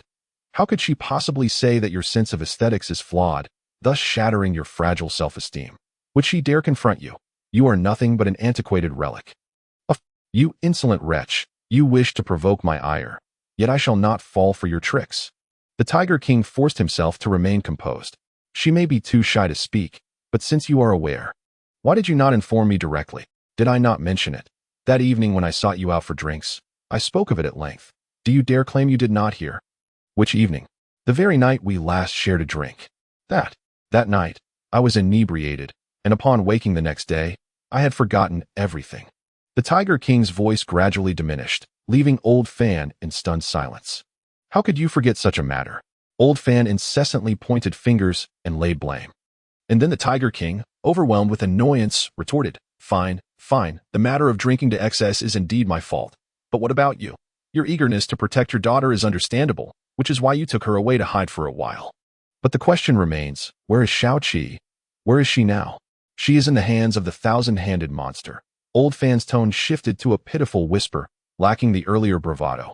Oh, so my daughter is not with you after all. How then has she ended up in the clutches of the thousand-handed monster? The sarcasm left Old Fan utterly humiliated. This cannot be solely blamed on me. Shaoqi insisted that I climb a tree to fetch her fruit. Little did I know that when I turned around, the thousand-handed monster had already taken her away. Then why did you not rescue her? I was unable to defeat it. And why did you hide in the castle? I had no face to see you, and was researching ways to save her. And have you found a solution? No, not yet. Chapter 83. The Thousand-Handed Monster. Part 6. The Monster's Lair. Ghostly Wood Forest. It was already the morning of the second day when the Tiger King inquired if Hei Jiu needed reinforcements. Hei Jiu replied that he did not, explaining that he was accustomed to acting alone, that if he were to travel with others, it would inevitably alarm the enemy. Tio put it bluntly, they would only hinder his efforts. The Ghostly Wood Forest was perpetually shrouded in white mist, and no sooner had Hei Jiu stepped into this territory than a chill coursed through his body. The surroundings were eerily silent, so quiet that even the sound of insects was absent. Only the soft crunch of his own footsteps could be heard. Crack. He stepped on a small twig, breaking it beneath his foot. The sound, though not loud, was jarringly piercing in the stillness. Ah! Ah! Ah! Suddenly, a crow's call echoed in his ears. But it was a mournful sound, resonant and deep. From the sound, Hei Jiu surmised that it belonged to a pair of gigantic birds, just as he began to scan the area for the source of the cry. A skeletal black crow, emaciated and resembling a mere skeleton, staggered towards him. This crow was as large as a van, appearing extremely frail, and it did not seem capable of flight. However, as it approached within 3 meters of Hei Jiu, who had already drawn his massive sword, it spoke. "Child, my child." Initially poised to strike, Hei Jiu hesitated, gripping his weapon tightly while cautiously approaching. Ultimately, he raised his left hand and gently touched the crow's parched face, only to find 2 streams of warm tears flowing down its cheeks. Hei Jiu concluded that this creature was not his enemy. "I do not quite understand, madam. Could you be a bit clearer?" "Child. I seek my child. You carry the scent of a child." "Scent?" Hei Jiu mulled over those words. Suddenly, he recalled that when he had discovered the magic sword Alpha in the giant bird's nest, he had also stumbled upon the desiccated corpse of a giant bird chick. Yet, that had been many days ago, and after countless baths, one would expect that any lingering scent would have long since faded. Why, then, was this crow still able to detect it? Though puzzled, he nonetheless retrieved the chick's corpse from his storage ring. "Child, my child." Then, a miraculous scene unfolded. Once the crow enveloped the corpse in its feathers, the lifeless chick began to stir. It sprouted black feathers, its flesh gradually filling out, until it transformed into a living, breathing giant chick.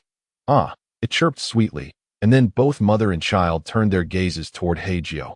"Farewell, friend." Their bodies gradually dissipated into black smoke, and a gentle breeze swept through, causing the pair to vanish completely, leaving behind a tiny model of a chick the size of a thumb. Hei Jiu found it intriguing and attempted to pick it up. However, as soon as it touched his palm, it melted away like ice, forming a puddle of black water. This black water then seeped into his skin, transforming into a small chick tattoo on his palm. Hei Jiu stared at the sight with a face full of questions, trying to rub off the design, but to no avail. A skin achievement? In the game, upon completing certain quests or storylines, the system would reward players with character skins. However, this was contingent upon the player's choice of which skin to equip, akin to changing clothes. Yet, it seemed that Hei Jiu's skin was mandatory, stubbornly resisting any attempts to remove it. To make matters stranger, the little chick suddenly sprang to life, leisurely departing from his palm and wandering to other parts of his body, eventually making its way to his face. Like a whimsical 2-dimensional ink painting, it began to preen its feathers on Hei Jiu's visage. Of course, he could not see any of this. "Perhaps I should have refrained from meddling in affairs that do not concern me." The inexplicably animated tattoo posed no discomfort to him, and Hei Jiu continued deeper into the Ghostly Wood Forest. Despite his myriad questions regarding the crow and its offspring, pondering over it would yield no answers. In this world, the absurdities were boundless, and Hei Jiu could not delve into every single matter. Thus, he ambled further into the depths of the Ghostly Wood Forest. After more than 10 minutes, he glanced back to find himself enveloped in a thick, white fog. If he were to turn back now, would he even be able to find his way? Uncertain, Hei Jiu feared he might have already lost his bearings. Nevertheless, as long as his mind remained clear, there would be a way to overcome the difficulties. First, he cast a spark spell with his right hand, only to find that the flame had no effect on the white mist. Then, he took to the skies on his sword. However, from above, the entire forest appeared to be shrouded in a dense fog, obscuring any view of its interior. He decided to venture to the heart of the forest. Hei Jiu flew directly to the center of the Ghostly Wood Forest and landed. This time, he truly made a discovery. On the ground, he found some yellow fur, which, upon closer inspection, seemed to belong to a tiger. It was likely the target of his rescue, the Tiger King's daughter, Princess Hu Chi. Surveying the area, he then spotted an enormous tree stump ahead, which bore a large hole, resembling the lair of some colossal beast. Creeping closer, he noticed a tuft of tiger fur at the entrance of the hollow. Sleep now, my dear little one, a lullaby floated from within the hole. Judging by the gentle tone, it was a female voice. Cautiously peering into the cave, a bizarre and horrifying sight struck him. The cave was littered with the bones of unknown beasts. Intermingled with these remains were several wooden baby carriages of varying sizes, each containing intricately carved wooden representations of swaddled infants. These wooden figures varied in size and detail, but one thing Hei Jiu was certain of: all these wooden carvings depicted human infants, each adorned with a smile. If the combination of bones and wooden baby carriages was already unsettling, the creature that resided among them was even more astonishing. A monster over 3 meters tall, with the upper body of a human female and countless arms protruding from her sides and back. Her lower half was a massive black flesh orb, lacking feet, and supported solely by the multitude of hands, moving like a spider. The number of her limbs far exceeded that of a spider's legs. This could only be the legendary beast spoken of throughout the Tiger Kingdom, the Thousand-Handed Monster. Chapter 84. The Thousand-Handed Monster.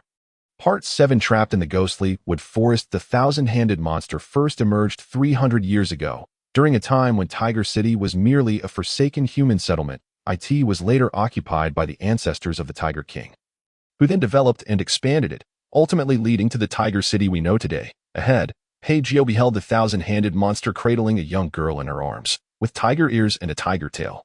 She appeared to be on the cusp of adulthood, strikingly beautiful, yet trembling in fear and shedding tears as she lay in the embrace of the monster.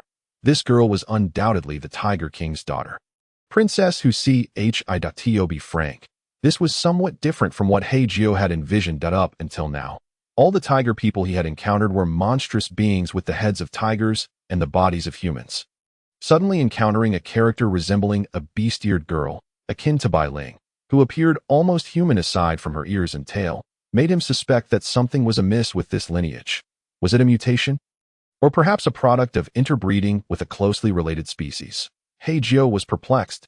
He had been too hasty upon entering the city, failing to observe the women of Tiger City. He had indeed seen a few tiger women, but at the time he thought nothing of it, mistaking them for cat girls. However, it seemed he had been mistaken. In any case, the fact that the princess was still alive was the best outcome. Now he just needed to devise a plan for her rescue. From the layout of the cave, it seemed that the Thousand-Handed Monster was a grieving mother, perhaps driven mad by the loss of her child. In her madness, she had taken the princess as her own. In other words, for the time being, the princess was safe and not in immediate danger. However, if this situation persisted, it could lead to unforeseen consequences. Hei Jiu remained outside, waiting patiently. After 2 to 3 hours, the Thousand-Handed Monster ceased her lullabies, for the princess had truly fallen asleep. The monster then gently placed her into an empty cradle before her. The reason the princess could fall asleep was not due to tranquility, but rather an overwhelming fatigue. She had previously escaped the cradle countless times and had ventured out of the cave. Each attempt to flee resulted in her losing her way and not getting far before being captured again by the multi-armed beast, compelled to continue playing the role of its child in a grotesque game of make-believe. Fortunately, the beast had never harmed her. Nevertheless, surrounded by the terrifying skeletons of beasts and the eerie cradles, the timid princess could not help but feel a chill of fear creeping into her heart. She even fantasized about whether, if this continued, she might also become a wooden effigy in one of those cradles. After lulling the princess to sleep, the multi-armed beast dragged its heavy body, crawling on the ground with its countless hands, finally exiting the tree hollow. Its gaze was vacant, devoid of any trace of emotion. Resembling a stagnant pool of water, it departed the tree hollow and journeyed toward an unknown destination. Hei Jiu noticed fresh claw marks and several bite marks on the beast's body, likely inflicted by a feline creature. He immediately thought of the tiger princess within the cave, surmising that her claws were sharper than those of the fox women. However, one had to wonder about the princess's reckless behavior. Did she not fear the beast's wrath, which could easily lead to her demise? Stealthily entering the cave, he found no guards present. He then quietly pushed the cradle, where the tiger princess lay sleeping, out of the cave. Perhaps the slope was slightly steep and uneven, For as he pushed it, the tiger princess unexpectedly awoke. Her eyes widened in shock, ready to scream, but Hei Jiu swiftly covered her mouth with his hand. "Shoo, the Tiger King sent me. Please remain quiet." The tiger princess nodded in agreement. And before she could fully comprehend the situation, Hei Jiu drew his massive sword. Then, under the astonished gaze of the tiger princess, he effortlessly lifted the entire cradle above his head and flew into the sky with it. At that moment, Hei Jiu resembled a courier delivering a cradle. Wait, could you perhaps set me down? This is quite taxing," the tiger princess protested. The method of rescue was far from what she had imagined. As a princess, being held aloft like this felt undignified. Yet Hei Jiu responded, "To maintain propriety between the sexes, this is acceptable." The tiger princess was left speechless, about to voice her discontent when the sword soared higher, completely escaping the mist. From this vantage point, she could see the distant tiger kingdom. "We're out," she exclaimed with excitement, tears of joy streaming down her cheeks. That moment, Hei Jiu accelerated, hastening her toward the edge of the ghostly wood. Waiting anxiously outside the ghostly wood were the old 5 tiger soldiers, who were elated to see Hei Jiu emerge holding the princess in the cradle. However, just as they were about to escape, a cacophony erupted as countless elongated hands surged forth from the white mist of the forest, forming a surrounding circle and lunging towards Hei Jiu from below, though flying at great speed. Those hands were undeniably swifter. Hei Jiu realized that if this continued, it would lead to a tragic scene. Thus, he mustered all his strength and hurled the cradle, along with the princess, toward a small lake behind the tiger soldiers. As the princess cried out in surprise, just before she plunged into the water, a hand shot up from below and pierced Hei Jiu's abdomen. The hand then casually tossed him aside, as if discarding refuse, sending Hei Jiu hurtling toward the very center of the ghostly wood, his fate uncertain. With a splash, the princess and her cradle landed in the lake. The enchanted sword, in a swift motion, darted toward the location where Hei Jiu fell. "Princess! Princess!" The surrounding tiger soldiers rushed forward to ascertain her well-being. "General!" From a distance, the small 5th tiger, in a frenzy, charged into the ghostly wood, only to be yanked back by a hand that whipped him out like a lash. Slamming him against a tree, the tree shattered upon impact, and after spitting blood, the small 5th tiger lost consciousness. "Princess, are you all right?" The tiger soldiers gathered around her, confirming her safety, yet none attended to the small 5th tiger or Hei Jiu within the woods. Igniting an uncontainable ire within the princess, the first thing she did upon rising was to kick over the tiger soldier nearest her. "I am fine, you ungrateful wretches. Why are you just standing there? Hurry and save him." Hearing her command, the soldiers snapped back to their senses. 2 of them hastily assisted the small 5th tiger while simultaneously casting healing spells and urgently transporting him back to Tiger City. The remaining dozen soldiers immediately formed a small team and charged into the ghostly wood, only to be swiftly pulled back by the long hands, some unfortunate souls having their heads smashed against stones. Dying on the spot. "Princess, we should report to the Tiger King and let him decide. Otherwise, even if we all perish here, it would be of no avail." Chapter 85. The Multi-Armed Beast, Part 8. Assassins cannot overcome tanks. The ghostly wood is a treacherous realm.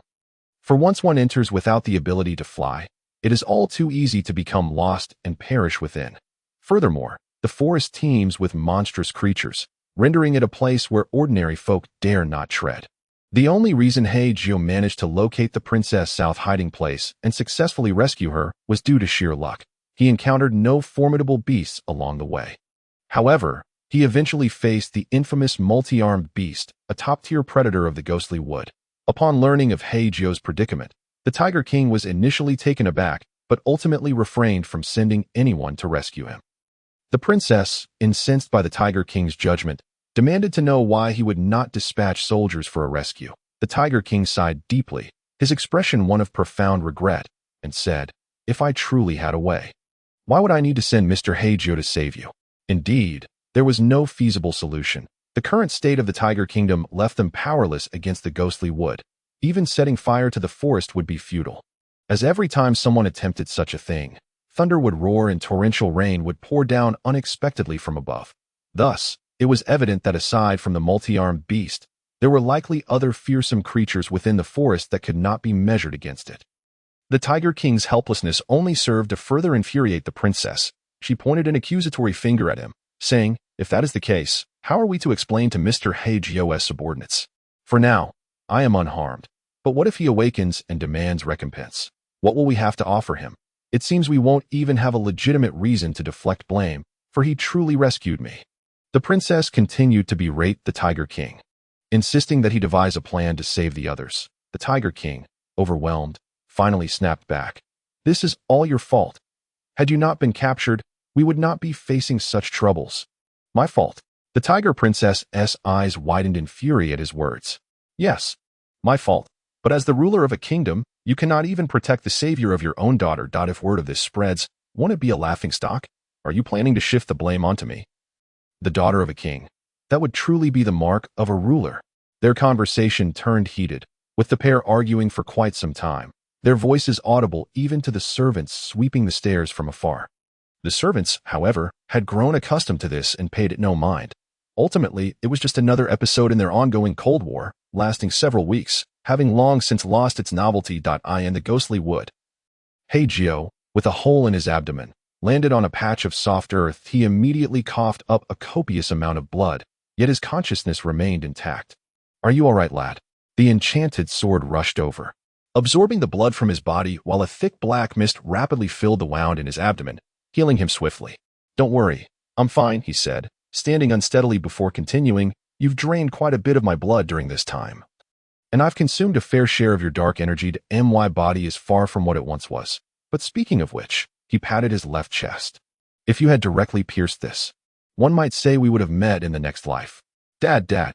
In the distance, a figure of a creature began to take shape.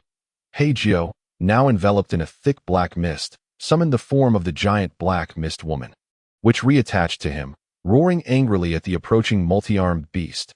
Yet the beast showed no response, halting its advance when it was still several meters away from Hei Jiu. "Why did you take my child?" The creature's expression was vacant, its words laced with a mournful wailed as it spoke. Its numerous arms lunged toward Hei Jiu. "I do not know what you have endured, dear sister." Hei Jiu charged forward, slashing with his sword, creating a massive shockwave that shattered all the arms. "However, even if you lost your child, that does not justify your attempt to seize another's." He spun around to face the multi-armed beast and, in an instant, struck downwards. The black mist woman clung to him, her claws poised to strike fiercely at the beast. Just then, the multitude of arms converged, intertwining to form a colossal hammer, accompanied by a flash of white light. The hammer, composed entirely of hands, instantly transformed into a rigid skeletal mace. With a thundering crash, Hei Jiu was forcefully hurled away, his entire form, along with the dark aura that clung to him, sent sprawling. The resounding boom echoed as a straight line of several trees was shattered by the impact. Subsequently, his body descended towards the ground, and just as his back was about to collide with the stone, he swiftly adjusted his position in mid-air. Using his enchanted sword, he managed to land on his feet, albeit leaving behind 2 exceedingly long skid marks. "Return my child." Countless hands surged forth. This time, there were both human hands and skeletal ones. Human hands could be severed with relative ease, but the bony hands required at least 3 or 4 strikes to be dispatched. "So tough," he gritted his teeth. Attempting to maneuver around the trees to fend off the onslaught, several times he tried to ascend into the sky to evade, but he was forced to land and engage in combat. On the ground, he found some cover amidst the trees, providing him with a fighting chance in the air. However, he was merely a living target. Moreover, he could not discern the situation below, uncertain which hand might spring forth from behind to strike at him. Reluctantly acknowledging the truth, it was clear that Hei Jiu was at a disadvantage. If this continued, he would exhaust his stamina and ultimately perish here, an inevitable conclusion. "Sword sister, this creature is absurdly powerful. Do you have any ideas?" he asked rapidly while evading. Yet, Alpha merely uttered meaningless words. "Something is amiss. In my era, encountering monsters of this caliber was exceedingly rare. Times have changed, my lord. It is entirely possible your abilities are outdated in this era. Yet they are still superior to yours." Just as he spoke, a dozen skeletal hands lunged directly at him. Hei Jiu had no time to evade and instinctively crossed his sword over his chest to block the attack. However, the force sent him crashing into a massive rock behind him. With a resounding thud, he made intimate contact with the stone and then fell to the ground, motionless. Child, my child. The multi-armed monstrosity inched closer, ceasing its attack, merely advancing step by step. Chapter 86. The Thousand-Handed Monster. Part 9. The Skeleton Mage. Child, give me my child. The hollow gaze paired with the numbed utterances suggested a desire to retrieve Hei Jiu as a substitute for the tiger princess. Just as the thousand-handed creature approached within 2 meters of Hei Jiu, he exclaimed, "Apologies." Suddenly, he executed a desperate roll, brandishing his massive sword and striking directly at the upper body of the creature. However, to his astonishment, bang! At the critical moment, the entire form of the thousand-handed monster transformed into a skeletal hue. Hei Jiu felt as though his blade had struck the hardest stone in existence. The subsequent shockwave sent a wave of pain coursing through his body. Before he could react further, bang! Several bone hands smacked him into the sky. In midair, as he coughed up blood, he assessed his position. Gripping his enchanted sword tightly, he headed toward the heart of the ghostly wood, pursued by countless long hands. Continuing in this manner, being captured seemed only a matter of time. Therefore, Hei Jiu decided to descend from the sky to the ground, using the ghostly wood to obstruct the encroaching hands. Nevertheless, he still fled in a singular direction. Given the circumstances, he resolved to seek out the lair of the thousand-handed creature for a chance at retaliation. After all, if this dragged on, he would be oblivious to how he met his demise. The dark aura surrounding him had been retracted by Alpha, while simultaneously, the remaining dark energy desperately surged into Hei Jiu's body, rapidly healing him and forming a small protective shield of dark energy around him, though it was uncertain if it could withstand the creature's attack.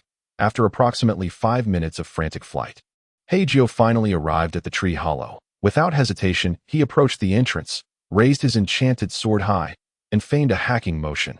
This was a gamble, betting that the thousand-handed monster held a deep concern for the infant dolls within her domain. A mere mortal might be indifferent, but the thousand-handed creature was clearly a frenzied mother bereaved of her children. Perhaps she would genuinely regard those dolls as her offspring. No, please don't. As anticipated, Hei Jiu's gamble paid off. The thousand-handed woman halted, her tone laced with desperation and trepidation. Please don't take my children away, no please. As she spoke, tears began to stream down her face. Gradually, the flesh of her lower half transformed into countless black hands, which began to disperse, ultimately revealing a pair of human legs in the center. To Hei Jiu's astonishment, she knelt down, dragging with her the skeletal hands, human hands, and dark appendages, fervently bowing before him if one disregarded the hands. She resembled a desperate mother earnestly pleading for assistance. "You now resemble a wretched being."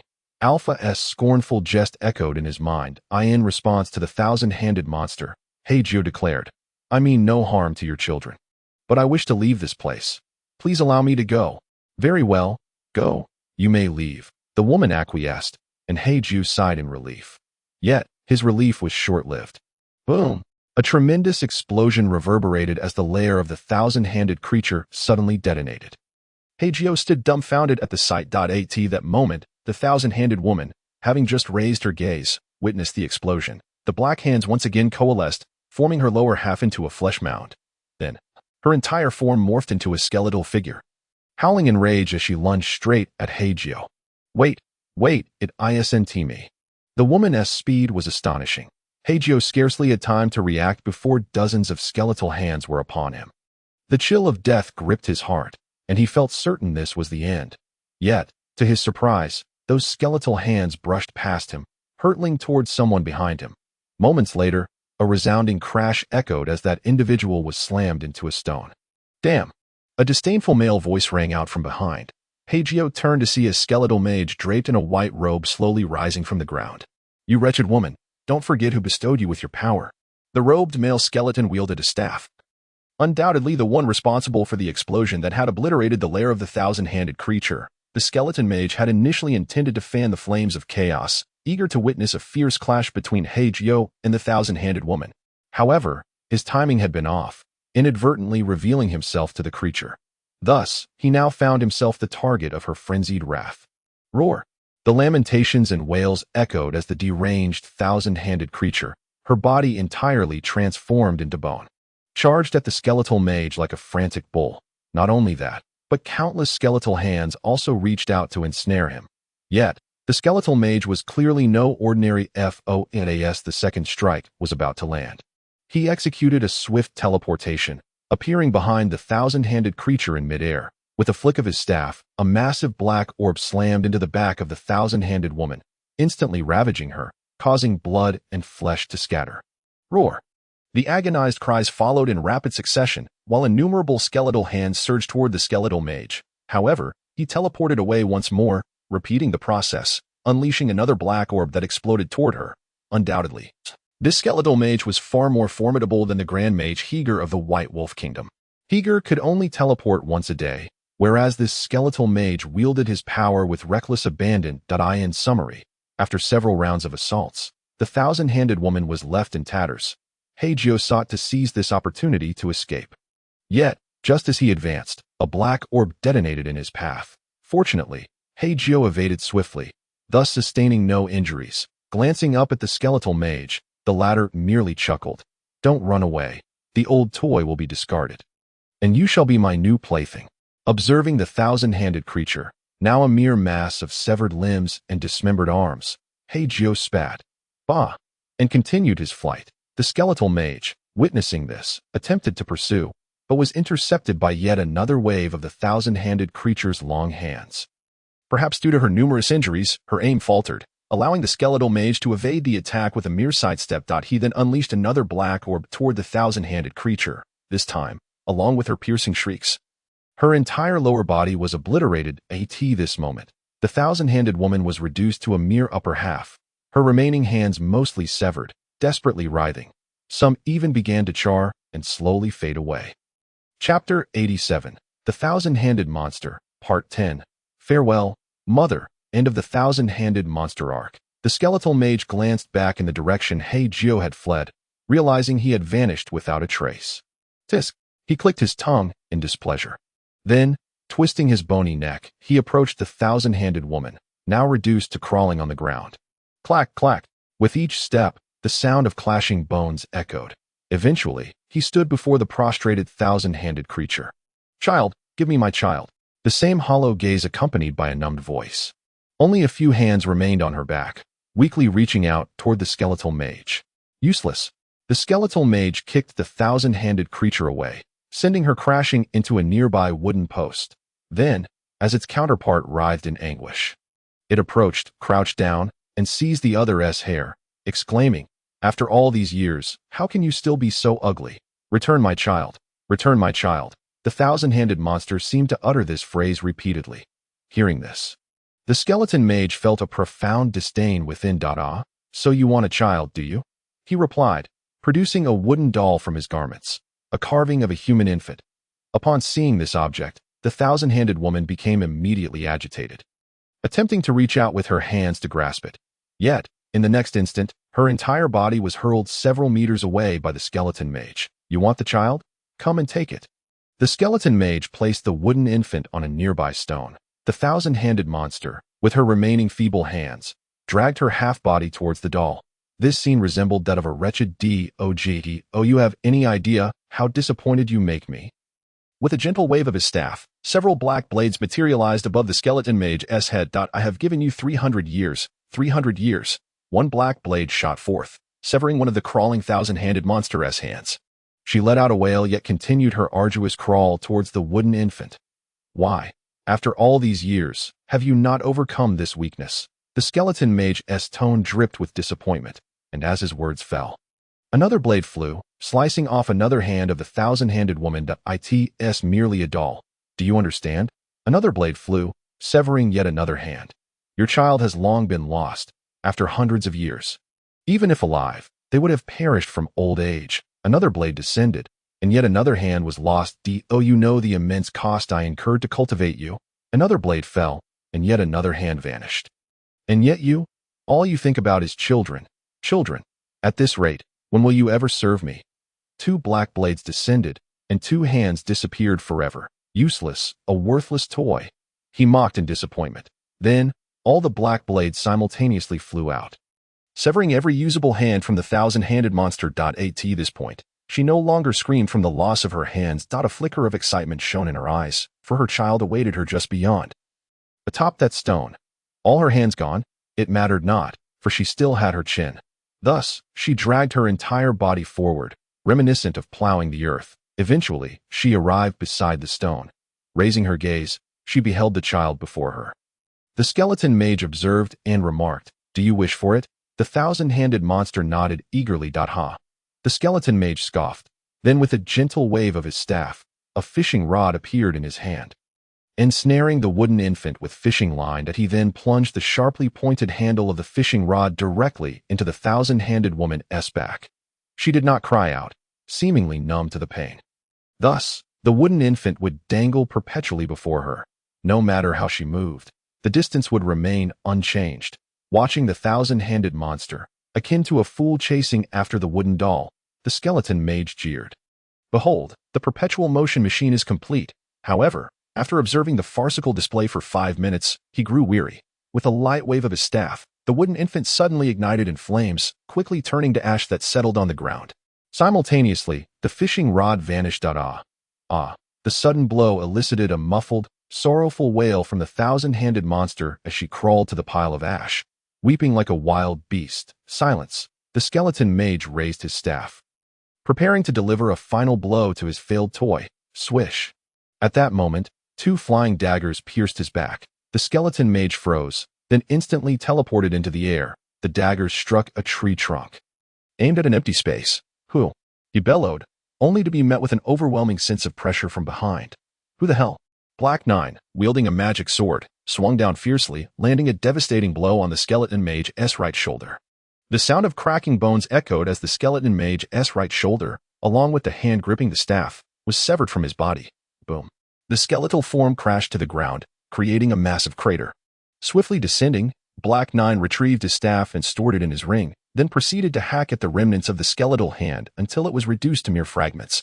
"How could you?" The skeleton mage, now missing half of his upper body, attempted to rise from the ground, but Black 9 swiftly delivered a decisive blow, ensuring he would never stand again. Indeed, teleportation has a cooldown, doesn't it? Otherwise, why would you choose to move your body instead of dodging my attacks? Black 9 referenced the earlier details of the skeleton mage's battle with the thousand-handed woman. Hearing this, the skeleton mage expressed a hint of shock. You did not escape." Black 9 smiled slightly, his demeanor reminiscent of the friendly neighborhood boy. What kind of assassin flees upon seeing a mage? He raised his giant sword high. "Let me see if you can still teleport without your staff." "No. Please spare me. I can pay you. I have plenty." Boom. With all his might, Black 9 swung down, pulverizing the skeleton mage's entire form into bone dust, splitting the earth behind him open into a massive chasm. The bone dust fell into the abyss, perhaps finding peace at last. He kicked a stone down into the chasm and then, sword in hand, turned to approach the weeping thousand-handed monster. The woman, now reduced to half her body, continued to cry, repeating the familiar words, "Child, my child." Upon reaching her side, Black 9 raised his magic sword, intending to grant her a merciful end. Yet, just as the blade was about to descend upon her head, he abruptly halted. He sheathed his sword, crouched down, and embraced her tightly. "Mother, your son is here." The dark energy enveloped her severed arms, swiftly restoring them. With tears of joy in her eyes, she embraced Black 9 tightly, exclaiming, "Child, I can finally hold you. I can finally hold you." Her voice trembled with excitement and delight. In an instant, her entire being transformed into a wisp of white smoke, vanishing with the breeze. Concurrently, the severed hands disappeared, as if they had never graced this world. "Thank you, sword sister." On the way back, Black 9 stretched lazily. "I had intended to heal her and then kill you." Alpha sighed. The thousand-handed monster arc concluded. Chapter 88. The name of the thousand-handed monster: water, a vital substance that constitutes 70% of the human body. Even within the circles of esteemed readers, it is undeniable that water is both loathed and indispensable. It is often said that a person can survive 7 days without food, yet only 3 days without water. Thus, despite the scorn, the vitriol, and the misunderstanding from all corners of the world, some authors, driven by a sense of righteousness, continue to surmount countless obstacles. They labor tirelessly, seeking no reward, and even when met with sharp rebukes, they persist in delivering the essence of life to their readers, not for any other reason than to prevent them from perishing of thirst. And now, I Nin Yao. In my quest to save you, I am not devoid of inspiration. Hence, I offer these 200 words of water. There is no need for prideful gratitude. Speaking of family arcs, I have already penned 2. Should I now supplement the section on children? The family arc refers to the father, mother, and child. The father, the doll arc. The mother, the thousand-handed monster arc. The child, the hundred-eyed ghost arc. Together, these 3 comprise the family trilogy. However, due to the similarity in the narrative of these 3 arcs, presenting them consecutively would inevitably induce visual fatigue among readers, leading to inevitable disdain. Therefore, the hundred-eyed ghost arc shall be postponed for a while. Just as the tale begins, the Tiger King and the princess find themselves in a predicament. For just moments ago, the physician reported that Black 9's subordinate, Old 5, has awakened. His awakening brings anxiety to the father and daughter, for they are unsure how to explain themselves, should Old 5 seek them out for answers. The embarrassment would be palpable. Just as they ponder their dilemma, a soldier bursts in to announce, Black 9 has returned. Their reunion is marked by embraces, celebrations, and praises. The sight of Black 9 fills the Tiger King with immense joy, leading him to prepare a lavish feast, celebrating as if it were a grand birthday. Following the news of the thousand-handed monster's demise, the praises only grew louder, and in a drunken stupor, the Tiger King insisted on adopting Black 9 as his godson, resulting in utter chaos at the scene. The Grand Mage, Old Fan, had been released by the Tiger King, but was stripped of his retirement benefits due to his previous antics and reassigned to the library department of the Tiger Kingdom. That evening, Black 9 visited the library and encountered Old Fan, who was smoking at the front desk. It's you. I heard you vanquished the thousand-handed monster. Impressive indeed. No wonder I lost to you. Old Fan was relatively courteous towards Hei Jiu, yet simultaneously felt a sense of discomfort within. He wished for Hei Jiu to return the staff that had been taken from him, yet he was at a loss for how to voice his request. I came to check on something. Hei Jiu seemed to have anticipated this moment. As she spoke, she retrieved the staff from within her black robe and handed it over, saying, Since we are not enemies, this should rightfully be returned to you. Returning the staff was indeed a simple matter, but reclaiming the several chests of treasures discovered within the castle was utterly impossible. Those treasures were hidden away, quite discreetly.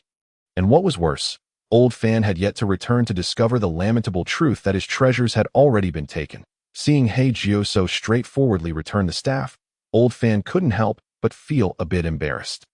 After accepting the staff, he warmly remarked, Young brother, if there is anything you wish to inquire about, feel free to let me know. I am quite familiar with this. I would like to investigate some matters regarding the thousand-handed monster. I wish to learn about her past, the past of the thousand-handed monster. Old Fan pondered for a moment before retrieving an old, discovered book from the bookshelf in the back. It was inscribed with 3 large characters, Ghostwood Forest. Hei Jiu accepted the book and found a well-lit spot illuminated by a light stone to read. The book was not thick, comprising merely a dozen pages or so, primarily detailing the peculiar weather phenomena and strange occurrences that had been reported in Ghostwood Forest. It also mentioned various monsters, but typically in a hasty manner, as the author candidly stated that his knowledge was limited. However, Hei Jiu was fortunate, as the section concerning the thousand-handed monster was the most detailed of all the monsters described, albeit still only a scant 100 words. Fortunately, it did provide some insight into her past. According to the text, the thousand-handed monster was once human. It was said that over 300 years ago, when Tiger City was still a human settlement, a woman of extreme ugliness, her face marred by dark spots, entered Ghostwood Forest on a stormy night. Shortly thereafter, the thousand-handed monster made her appearance. This woman was named Meng Nu. Hei Jiu savored the name thoughtfully. She had seen the thousand-handed monster and indeed noticed a large cluster of dark spots on her face, suggesting that the book's claims were not unfounded. However, Hei Jiu could not help but feel a sense of irony. How terrifying must the Ghostwood Forest be on a stormy night? What kind of despair must one endure to yearn for such a ghastly place? The name Ming Nu would be etched deeply in Hei Jiu's heart. After returning the book to Old Fan, she retreated to her room to rest. The next day, as dawn barely broke, she set off with Old Wu, leaving the city without bidding farewell to the Tiger King. It was only after hearing from his subordinates that the Tiger King hastened to the city gates to catch up with them. There was little more to say, merely polite exchanges about future visits, and then he presented a small chest of valuable treasures. The chest was roughly the size of a lunchbox, yet contained jewels of considerable worth, which Hei Jiu packed into the satchel on old Wu's back. Afterward, the two parties bid a final farewell. At the moment of parting, the Tiger King hesitated but leaned close to Hei Jiu's ear, lowering his voice to say, "Brother, what do you think of my daughter, Shaoqi? The princess? Isn't she quite a spirited child?" Exactly. What do you think of her?" "She's quite lovely. Why do you ask?" "Quite lovely, huh? Haha. You see, my daughter is getting on in years. Do you have any?" "I have no siblings. I cannot play matchmaker for you." "No, that's not what I mean, Don. I'm suggesting. How about you marry her?"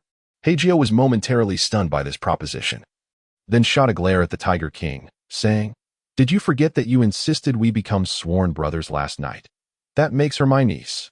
With that, they mounted their horses and departed amidst the Tiger King's awkward scratching of his head. Watching their retreating figures, the Tiger King couldn't help but smirk. "Why don't we just call each other whatever we like? You call me father, and I call you brother. It's not impossible, General. I reckon that by the time we return, the houses in the city will be nearly repaired. I hope so to be. By the way, old Wu, how is your injury?" "It's nothing serious. It healed yesterday." Chapter 89. The Black Sand Chronicles, Part 1. Bai was a 6-year-old noble boy. One day, after quarreling with his family, he stormed out in a fit of anger and ran into the Black Forest to the west of White City. Initially, it was merely a rebellious act, and he felt neither fear nor apprehension. However, as darkness began to envelop the forest, the strange chirping of insects instilled a growing sense of dread within him, just as hunger, fatigue, and fear began to take their toll. An enticing aroma of food wafted through the air, completely capturing his attention. The scent emanated from deep within the Black Forest, and following it, Bai eventually arrived at a square dwelling resembling a large black box. He was perplexed as to why such a structure would exist in this desolate location. From a distance, it appeared as a long, narrow black container. Knock, knock, knock. He timidly tapped on the door curtain of the dwelling. Eventually, a beautiful woman in her 20s answered the door. She had long silver hair and was dressed in a black Gothic dress, looking as exquisite as a porcelain doll. The woman did not speak, and Bai nervously said, I got lost. May I stay here for the night?" The woman nodded, and Bai stepped inside. She then treated him to a meal, and after finishing, Bai retired to the room she had prepared for him to sleep, leaving the woman to clean up the mess alone. The following day, still upset with his parents, Bai asked, "Can I stay here a bit longer?" He expected a refusal, but to his surprise, the woman replied, "I am rather lonely by myself. If you could stay and converse with me, that would be wonderful." Hearing this, Bai was overjoyed and eagerly declared, "From now on, we are family, sister." The woman appeared delighted, seemingly taking his words to heart. Thus, for the next half-month, Bai resided with the woman. Initially, he was quite polite, feeling grateful for the food she provided. However, as time passed, his noble demeanor began to surface. Each morning, upon seeing the woman, his first words would be, "Is breakfast ready? What are we eating today?" Yet the woman never grew angry. She simply reveled in the joy of having someone to talk to. The woman had a room in her home filled with intricate wooden animal carvings. There was everything imaginable, except for humans. During this time, Bai spent his days playing with these wooden sculptures.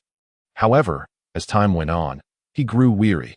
Being away from home for too long made him yearn for his parents. One day, after lunch, Bai decided to leave without saying anything that he thought no one would notice his departure. Unaware that a pair of eyes had been watching him the entire time, it was the woman, who wept for the loss of her only companion. Upon returning home, Bai initially got along well with his parents. But after just a month, they quarreled again. Without a second thought, he ran back into the Black Forest and found himself at the woman's doorstep once more. However, this time, he was taken aback by the sight before him. The black square building had shrunk. Now only half the size of his body. He crouched down and began knocking on the door. When it opened, the same woman appeared, though now she had also diminished in size. The woman said to Bai, "Come inside." Bai, feeling frustrated, replied, "How can I fit into a house that's this small?" The woman looked somewhat troubled, saying, "I have no control over this. It is the house's own will." Boom! Suddenly, rain poured from the sky, drenching Bai in an instant. Furious, he shouted, "Why are you just standing there? Hurry up and make the house bigger. Do you want me to drown?" The woman shook her head. "I really can't." Bai, unconvinced and enraged, picked up a large stone and raised it above his head, declaring, "If you don't change it back, I'll smash your house." The woman shook her head again and closed the door. "You'll regret this." Shaobai hurled the stone at the black house.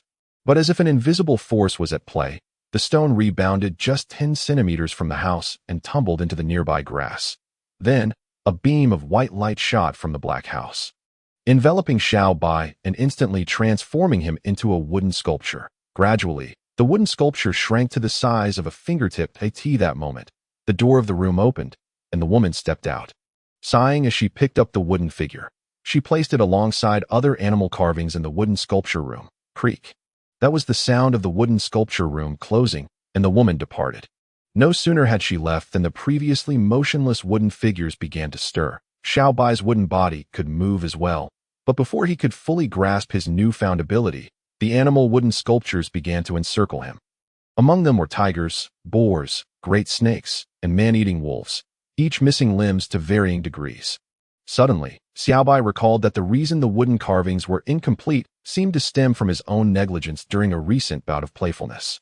Now, those very wooden sculptures had come seeking retribution.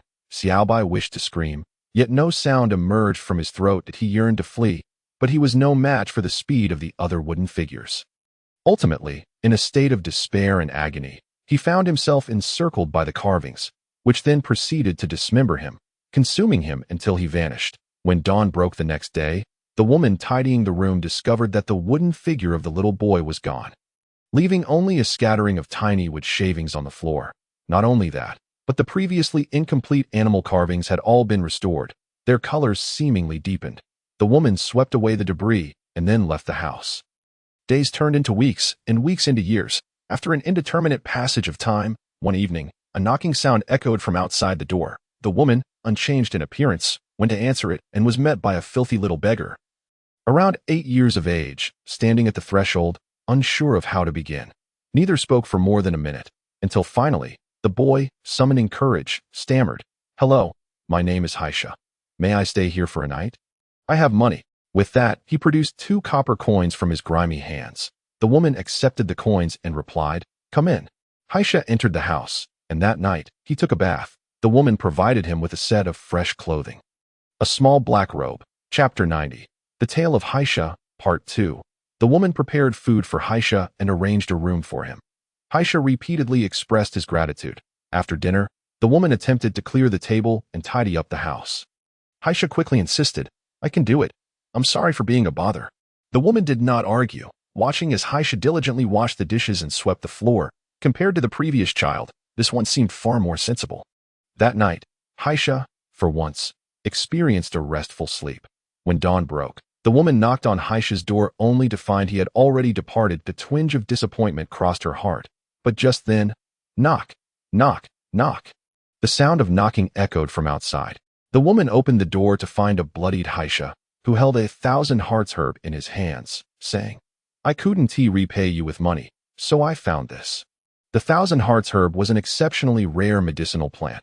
Knowing that his 2 copper coins were worth little, Hei Jiu had risked venturing into the treacherous depths of the Black Forest to gather herbs. Fortunately, luck favored him this time, and he managed to procure 1,000 hearts herb, valued at no less than 10 silver coins.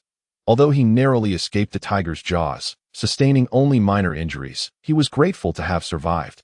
The woman, upon receiving the herb from Hei Jiu, was momentarily taken aback. Hei Jiu scratched his head and said, "Well, I'll take my leave now, sister."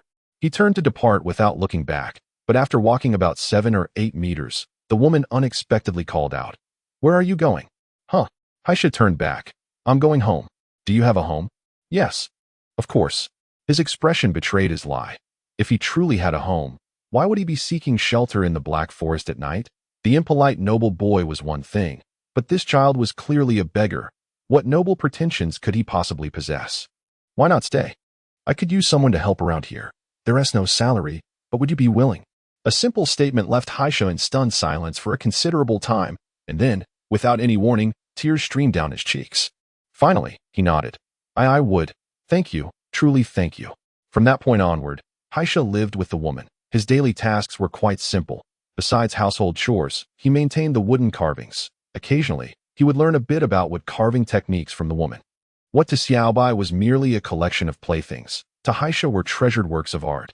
This was simply because he believed that these wooden figures were crafted by the woman, whom he cherished dearly.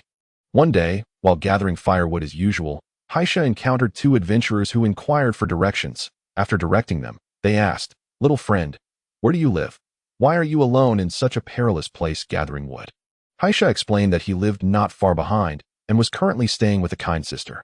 The adventurers were skeptical, asserting they had never heard of anyone living in the Black Forest, let alone any houses, insisting that Haisha lead them to see for themselves. Without much thought, Haisha took them to his home. However, he was taken aback to find no dwelling in sight, only an empty plot of land. Just as he was puzzled, he spotted a small black box beside a patch of grass. The box was tiny. About the size of a pin. He was stunned, for the shape and color of the black box resembled the very house he had stayed in. A vague suspicion stirred within him, yet he remained silent. Turning to the two adventurers, he claimed it was merely a jest. The adventurers laughed, saying they had almost been tricked by Haisha. They then cautioned him to be wary of the forest's beasts before bidding farewell. Once the adventurers departed, the small black box behind them emitted a burst of white light. In an instant, Haisha transformed into a wooden figure. Shortly thereafter, the woman emerged from the black box, taking him back. She then placed him in the wooden carving room, closed the door, and left the area. Subsequently, the wooden figures within the room came to life, including Haisha. Haisha watched as the animal sculptures frolicked about. Exuding joy, soon, a wooden tiger leapt in front of him, startling Haisha. Fortunately, the tiger meant him no harm. It merely lay on the ground, appearing as a large cat yearning for affection. That night, everything remained peaceful. When the woman opened the room the next day to clean, she found Haisha had returned to human form, peacefully sleeping on the floor, surrounded by the animal wooden figures, all wearing expressions of contentment. Witnessing this scene, a rare smile graced the woman's face. "Stay with us, forever, my child." She gently lifted Haisha, returning him to his room. When Haisha awoke, it was already noon. The meal had been prepared on the table. He felt embarrassed for having slept in and not helping with the cooking. As he joined the woman at the table, he inquired, "Sister, are you from the demon tribe?" "Yes." The woman nodded without hesitation. Upon learning the answer he sought, Haisha felt no fear or aversion typical of ordinary people towards demons. Instead, he remarked, "Then we must be cautious. We can't let the adventurers discover this." The woman merely chuckled. Saying nothing further, years slipped by, and another decade passed. Haisha grew up. On the day of his 18th birthday, he presented the woman with a bouquet of beautiful flowers, and then, feeling somewhat shy, stammered, "In human society, men give flowers to the women they love. So, would you marry me?" After stumbling over his words, he fainted from holding his breath. When he regained consciousness, he found himself in an unfamiliar room with a larger bed. Turning his head, he saw the woman sitting beside him, her full attention on him. Haisha then realized he was lying in the woman's bed. "I am so sorry." He was at a loss for words. His face flushed with embarrassment. However, the woman merely placed her finger on his lips, smiling gently. "My name is Linger. From now on, I hope my husband will take good care of me." Chapter 91. Wang Li's persuasion. Almost 10 days had passed when Hei Jiu and Lao Wu arrived once more in the imperial capital. They traversed the area, hoping to avoid any unnecessary trouble. Unlike the last time that night fell, they chose a secluded inn for rest to prevent any mishaps. Their rooms were adjacent to one another. They expected the night to be mundane, yet shortly after lying down, the sound of a horse-drawn carriage echoed outside. Soon after, a knock rang at Hei Jiu's door. Creak. He rose, donned a robe, and opened the door to find none other than Wang Li, his former teacher from Earth. Her presence was unexpected for Hei Jiu. Moreover, behind her stood Butterfly and several guards blocking the entrance. "Have you grown so bold as to bring so few people to capture me?" Hei Jiu yawned, noting the tension in Butterfly and the guards behind her. "Don't misunderstand. I merely wish to speak with you." Wang Li's expression was somewhat grim, just as the door to the adjoining room was suddenly kicked open, revealing Lao Wu with a knife pressed against Wang Li's throat. "Are you all right, General?" He first glanced at Hei Jiu, then shouted at the others, "All of you, get back, or I'll slice this person's head off right now." Xiao Wu emerged in a hurried manner, to the extent that he had not donned his black robe, thus completely exposing his identity as a member of the demon clan. Observing this, The human guards immediately grew anxious. Wang Li Dai was also startled by this unexpected scene. But she quickly regained her composure. She then addressed the guards behind her. Do not act rashly. This is a misunderstanding. Hei Jiu exchanged a knowing glance with Lao Wu, who then understood and lowered his weapon. Subsequently, standing beside Hei Jiu, he maintained a vigilant stance. Come in and let us talk. Although your journey here is undoubtedly in vain. Hei Jiu entered the room, closely followed by Lao Wu, and then Wang Li Dai also stepped inside. Finally, Dai deliberately closed the door. Hei Jiu poured a cup of tea for Wang Li at the table opposite him, and then took a seat. Thank you. Wang Li accepted the tea, taking a symbolic sip as she sat across from Hei Jiu. She intended to speak, but was immediately captivated by the peculiar black crow pattern that had unexpectedly appeared on Hei Jiu's face. What is that crow on your face? I accidentally fell victim to a prank spell. Nothing more. But you, Teacher Wang, it has been a long time since we last met. What brings you here today? Wang Li hesitated, finally mustering the courage to say, Hei Jiu, I wish to acknowledge my mistakes regarding the past. Having said that, she stood up, performed a bow, and then sat back down. Hei Jiu appeared somewhat perplexed. I do not quite grasp your meaning. Wang Li continued to explain. The true culprits who shattered the statue of the former king have been identified. They are a few careless guards. Fearing punishment, they framed you. It has been so long since that incident. I had almost forgotten it until you mentioned it. With a faint smile, Wang Li tentatively inquired. So, are you still angry about this matter? How could I be? This response caused a weight to lift from Wang Li's heart. Then you can. After all, from the very beginning, I did not believe you were involved. Why would I be angry over a group of outsiders? The delineation of boundaries extinguished the flicker of hope that had just emerged in Wang Li's heart. And Hei Jiu remarked, Speaking of which, Teacher Wang, are you truly foolish or merely pretending to be so? What do you mean by that? It seems that your nation and your brave warriors are quite united. Yet your so-called apology involves merely finding a few scapegoats while utterly neglecting to mention the mastermind.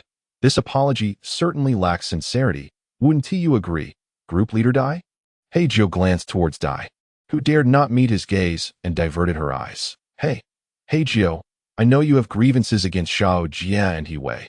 The teacher has also harbored suspicions about them, but currently, the evidence is insufficient, and I have no reason. Everyone knows except you. It is astonishing that you can remain so naive, believing whatever others say. Hei Jiu could not help but chuckle, leaving Wang Li at a loss for words. And she turned to Dai for help, but Dai responded, That incident was indeed orchestrated by Xiao Jia and He Wei. I only learned of it later while eavesdropping on their conversation. And then, the distinguished king of the imperial capital, in order to appease other brave warriors, righteous and indignant, cast me aside, a mere idle individual in the decomposer team. Hei Jiu, the decomposers also have it tough. They're not merely idling away. Then why did you not speak up earlier? Hei Jiu fixed his gaze intensely on Wang Li, leaving her unsure of how to respond. I am a waste with nearly zero magical talent. Up to now, I can only perform a basic fire-starting spell. Conversely, my physical skills are decent, but the brave warriors have no regard for that. Your prince, Xiao Jia, surrounded by admirers, unilaterally transferred me to the decomposer team. Subsequently, under the atmosphere centered around him, the so-called decomposers became mere idlers. After that, I was framed and expelled from the brave warriors. Do you remember what you said back then? Indignant and utterly disbelieving of my explanation, you only focused on your one-track mind, trusting others blindly while living in your idealistic world. Even this time, you likely came because the king saw my strength and attempted to recruit me back to AS for you. You are merely indulging in a sense of self-satisfaction as a teacher. Otherwise, you would not have come. Am I mistaken, Ms. Wang Li? After a long pause, she finally managed to say, Regardless, I suppose you won't believe anything I say now, will you? See, now you're just being absurd, unwilling to reason. You might as well throw caution to the wind. Are you about to regale me with some poetic rhetoric from the internet? I haven't gone that far, but I never claimed I didn't believe you, at the end of the day. With your intelligence, what lies could you possibly tell? You are merely a conduit relaying the thoughts others have instilled in you. Wang Li was momentarily speechless and then said, Please come back. Do not remain entangled with the demon clan. Ultimately, we are of the same kin. You, a human, engaging with the demon clan, it is bound to lead to complications in the future. Hey, that's a bit excessive. Lao Wu, who had been observing, could no longer restrain himself. You were the ones who drove us away before. now you want us back.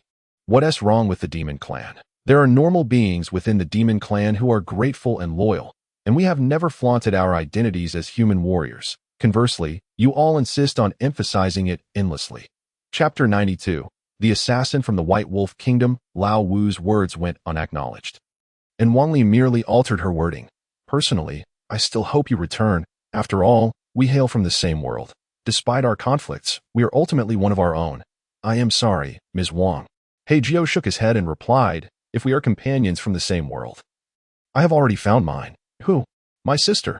But you cannot possibly hand her over to the demon clan. She must come to the human realm. But she is a member of the demon clan. Huh? Wang Li was taken aback. Hei Jiu shrugged. Her method of crossing over is different from ours. It resembles a reincarnation process, and she is now a part of the demon clan. Although I do not particularly care. Where she goes, I shall follow. Is there really no room for negotiation? Wang Li still held on to a glimmer of hope. I am sorry, there is no possibility. Our paths have diverged entirely. Please leave. Wang Li wished to say more, but ultimately, no words emerged. Instead, she and Dai offered a bow to Hei Jiu, uttered an apology, and then hurriedly departed. General, these people are quite shameless.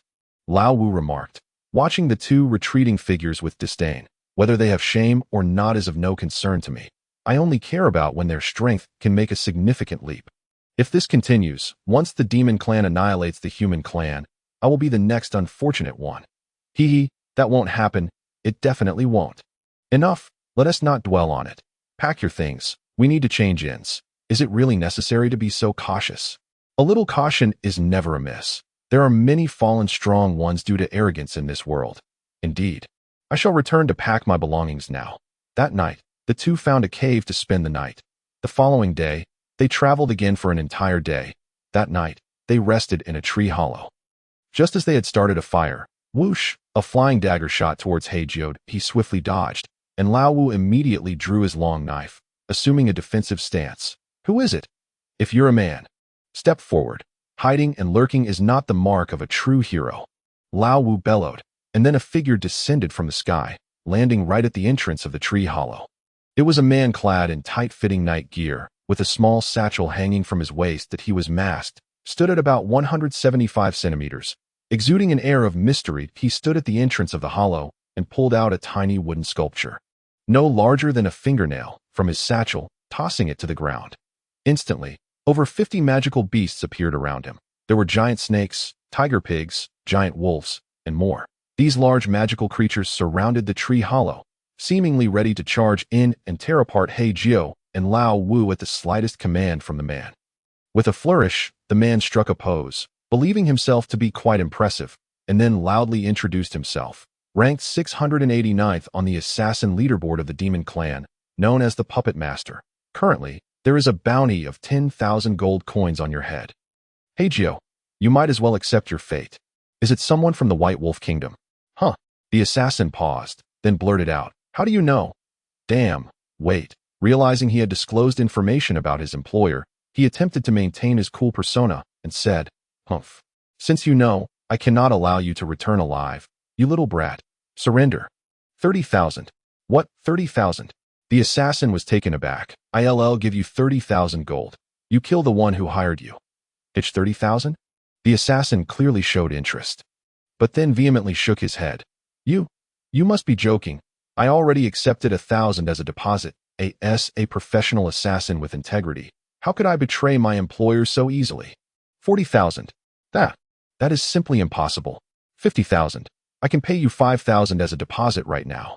The other party fell into a profound silence, then said, I am an assassin. I believe in completing tasks from start to finish. No matter what, we must first engage in a duel. Very well, Black 9 replied, drawing his massive sword. The assassin then laid down on the ground, exclaiming, such overwhelming killing intent. I, a mere mortal, willingly concede defeat. He then stood up and continued. Now that the initial task has failed, we can discuss the matter of the 50,000. Taking a few steps closer, he added, wait a moment. If I approach, what if you decide to strike me down? Let us converse from this distance. Agreed. But might I inquire who sent you? I am a person of professional integrity. You must provide me with compensation. Black 9 exchanged glances with Old 5, who then retrieved a jewelry box from his satchel, the very one gifted by the Tiger King. He selected a gemstone the size of a thumb and tossed it over. The assassin caught it, scrutinizing it for quite some time, before producing a necklace from beneath his tight-fitting attire. The necklace was a small, rectangular black box, reminiscent of a lipstick case. The assassin addressed the box, saying, "Sister, is this thing genuine?" The black box trembled slightly, reassuring the assassin, who then concealed it back into his clothing. Turning to Black 9, he declared, "All right, you have not deceived me. I am indeed a person of credibility, so I will speak frankly. I was sent by the reigning king of the White Wolf Kingdom." "Impressive," I assented. "A monarch has sought my assistance." While this was indeed noteworthy, it was not the strength of the individual that intrigued Black 9, but rather the foolish nature of this assassin. Black 9, considering himself an assassin as well, pondered how their personalities could differ so vastly. He then tossed a few more gemstones from the box, stating, "This is your deposit. As for the remainder, it will be a matter of cash on delivery." "Very well." The assassin, quick and agile, attempted to catch the gems but ended up dropping them all over the ground, not managing to catch a single one. Embarrassed, he hurriedly picked them up. "Ahem," he coughed lightly, pretending the previous scene had not occurred. The assassin insisted, "I assure you, I am a highly reputable assassin. It's just that my wife is in urgent need of funds for medical treatment." "No worries. No worries. We understand. We understand." Black 9 and Old 5 simultaneously reassured him, their tone reminiscent of coaxing a child, betraying their disbelief. No, I truly am not deceiving you. My wife really." Yes, we believe you. Why would we doubt you?" You. The assassin, flustered, huffed in irritation. "Once I deliver the head of the White Wolf King to you, you shall regret your current dismissiveness. Do not concern yourselves with the delivery address. I have many acquaintances who will find you." With that, he turned on his heel and waved his hand, leading his entourage of monsters away. Soon after, in a deserted area, he dispelled the magic, and dozens of creatures instantly transformed back into wooden sculptures. The assassin spent over an hour on the ground, recovering all the wooden figures. "Did you notice anything amiss with that fellow?" After the assassin departed, Black 9 began a detailed discussion with Old 5. Indeed, it was evident, like the general, he is human. Yet the magic he wielded bore no resemblance to humanity. True, if he possessed strength akin to that of the general, we might not have the upper hand in a confrontation. Fortunately, he is a fool easily swayed by money. It seems that way indeed. The two exchanged a knowing smile and decided to retire for the night. Chapter 93. Wasting time arriving at Moon City. Half a month had already passed. Unlike when they departed, Moon City had now transformed into a landscape of brand new stone residences. However, these stone houses were merely constructed for the local indigenous population. Given the city's substantial size, even with the stone houses occupying a portion of the land, ample open spaces remained within the city. In these vacant areas, several large farms had been established, including chicken coops and sheep pens. A square had also been constructed, presumably for residents to conduct their transactions. In summary, there was still a considerable amount of available land, and future plans for factories, shops, or other establishments would depend on the circumstances as they unfolded. Notably, the contractor responsible for supplying materials had opened a noodle shop in the city. This noodle shop served merely as a facade, the underlying intention likely being to secure future construction projects within the city. With personnel stationed there to gather first-hand information, the development within the city proceeded similarly. Outside the city, greenhouses and the fishing industry were rapidly advancing. Despite the considerable manpower expended in clearing snow and tilling the soil for the greenhouses, the seeds had begun to sprout, igniting hope for the future. Upon returning to the city, Black 9's first order of business was to fulfill his promise by distributing funds for furniture to each household.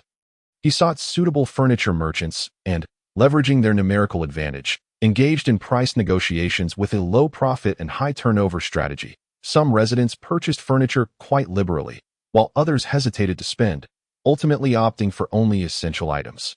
Regardless of how they chose to utilize the furniture funds, as long as it did not adversely affect their basic living conditions, Black 9 remained unconcerned.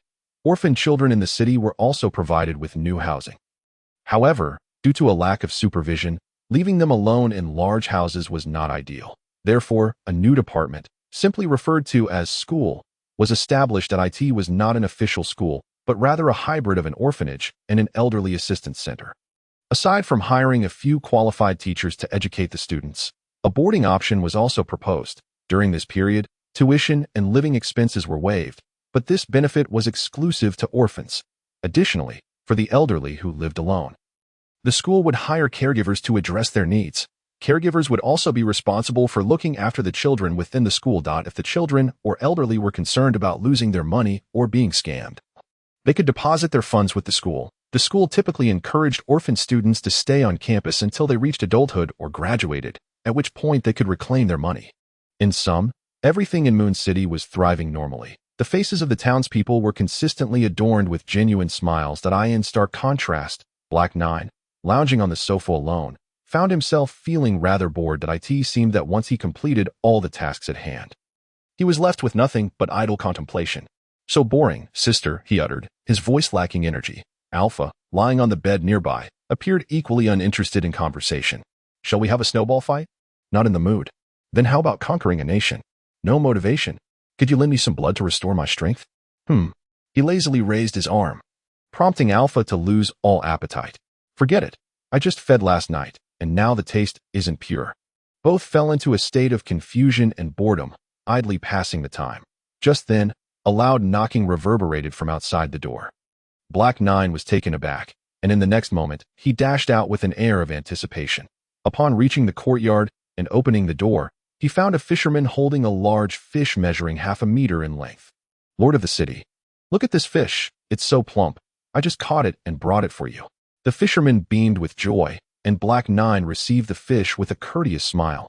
After the fisherman departed, Black 9's expression turned immediately blank. Tap, tap, tap. When a person is despondent, even their footsteps lack vigor. "What's wrong?" the magic sword on the bed inquired. "Here." Black 9 placed the fish into a large basin on the nearby table, where 5 fish now resided. "It's not practical to keep them like this. Let us cook one," Alpha suggested. "Do you want to eat it?" "How could I?" "Oh, I don't particularly like fish." "Then why do you keep them?" "Not keeping them would diminish the Lord's image." Just as they were speaking, another round of knocking echoed from the door, accompanied by a voice calling out. It was Deputy Lord Al. "Climb over the wall." Black 9, too lazy to open the door, shouted back. Moments later, Al entered with a form in hand. He had come primarily to address issues related to the fishing ban, as fishing required planning and could not be approached haphazardly. After casually asking Black 9 a few questions, he hurriedly took his leave. As he departed, he could not help but inquire, "Do I need to close the gate when I leave the courtyard? If so, I'll just climb over the wall." "No need, just leave it open. By the way, take a fish with you. I can't finish them all." All right. The next half hour was yet another period of idleness. Suddenly, Alpha suggested, "Shall we go check on Bai Ling at the school?" This proposal instantly brightened Black 9's demeanor. Of course. He then took the 4 fish from the basin and soared skyward on his sword, heading directly toward the Fox Official Academy. Flying too high might lead to encountering the killing wind, so Black 9 maintained an altitude of about 10 meters above ground.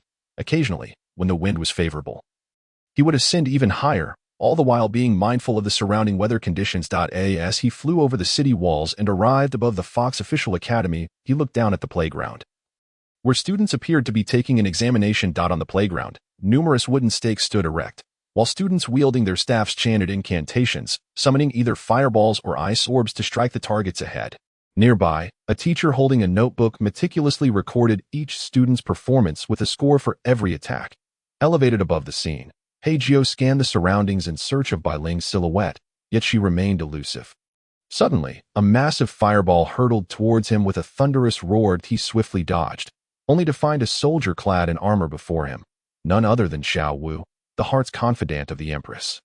It was not the Xiao Wu among his 6 attendants, but rather the esteemed general. Her presence suggested that Bai Ling must be nearby as well. Descending beside her, Hei Jiu exclaimed, "General Wu, you nearly knocked me down." With a light chuckle, Xiao Wu replied, "Well, it seems you are quite all right, aren't you? I heard you were on a mission in Tiger Country. By the looks of your attire, you must have returned triumphantly." She gestured towards the fish in Hei Jiu's hand. "Is that for someone?" "Yes, it's for Bai Ling. But I recall the princess isn't particularly fond of fish." "Is that so?" Hei Jiu was genuinely unaware of this detail. Then consider it a gift. As he spoke, he noticed Bai Ling taking her exam in the distance and promptly thrust the fish into Xiao Wu's arms. Xiao Wu, momentarily bewildered, hurriedly embraced the fish, the sight of a general cradling 4 large fish, accompanied by her perplexed expression, painted a most peculiar picture. Casting a glance back towards Bai Ling, Hei Jiu dashed away.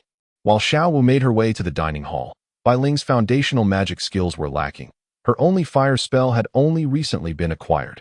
Raising her novice staff, she whispered the incantation, and a fireball the size of a fist hurtled towards its target, successfully striking it. Frank, the teacher nearby, regarded her talent as mediocre. However, upon completion of her task, a throng of noble children gathered around her, showering her with praise. "Princess, splendid work. Indeed, far superior to my own efforts. I practiced for ages and couldn't land a hit." In summary, their flattery was abundant. A smile adorned Bai Ling's face, albeit a forced one. It appeared that being so popular came with its own set of troubles, largely attributable to her influential background. Just as she was enveloped by the crowd, her gaze suddenly caught sight of Hei Jiu, who bore a massive sword on his back. Her eyes sparkled with excitement as she called out, "Brother!"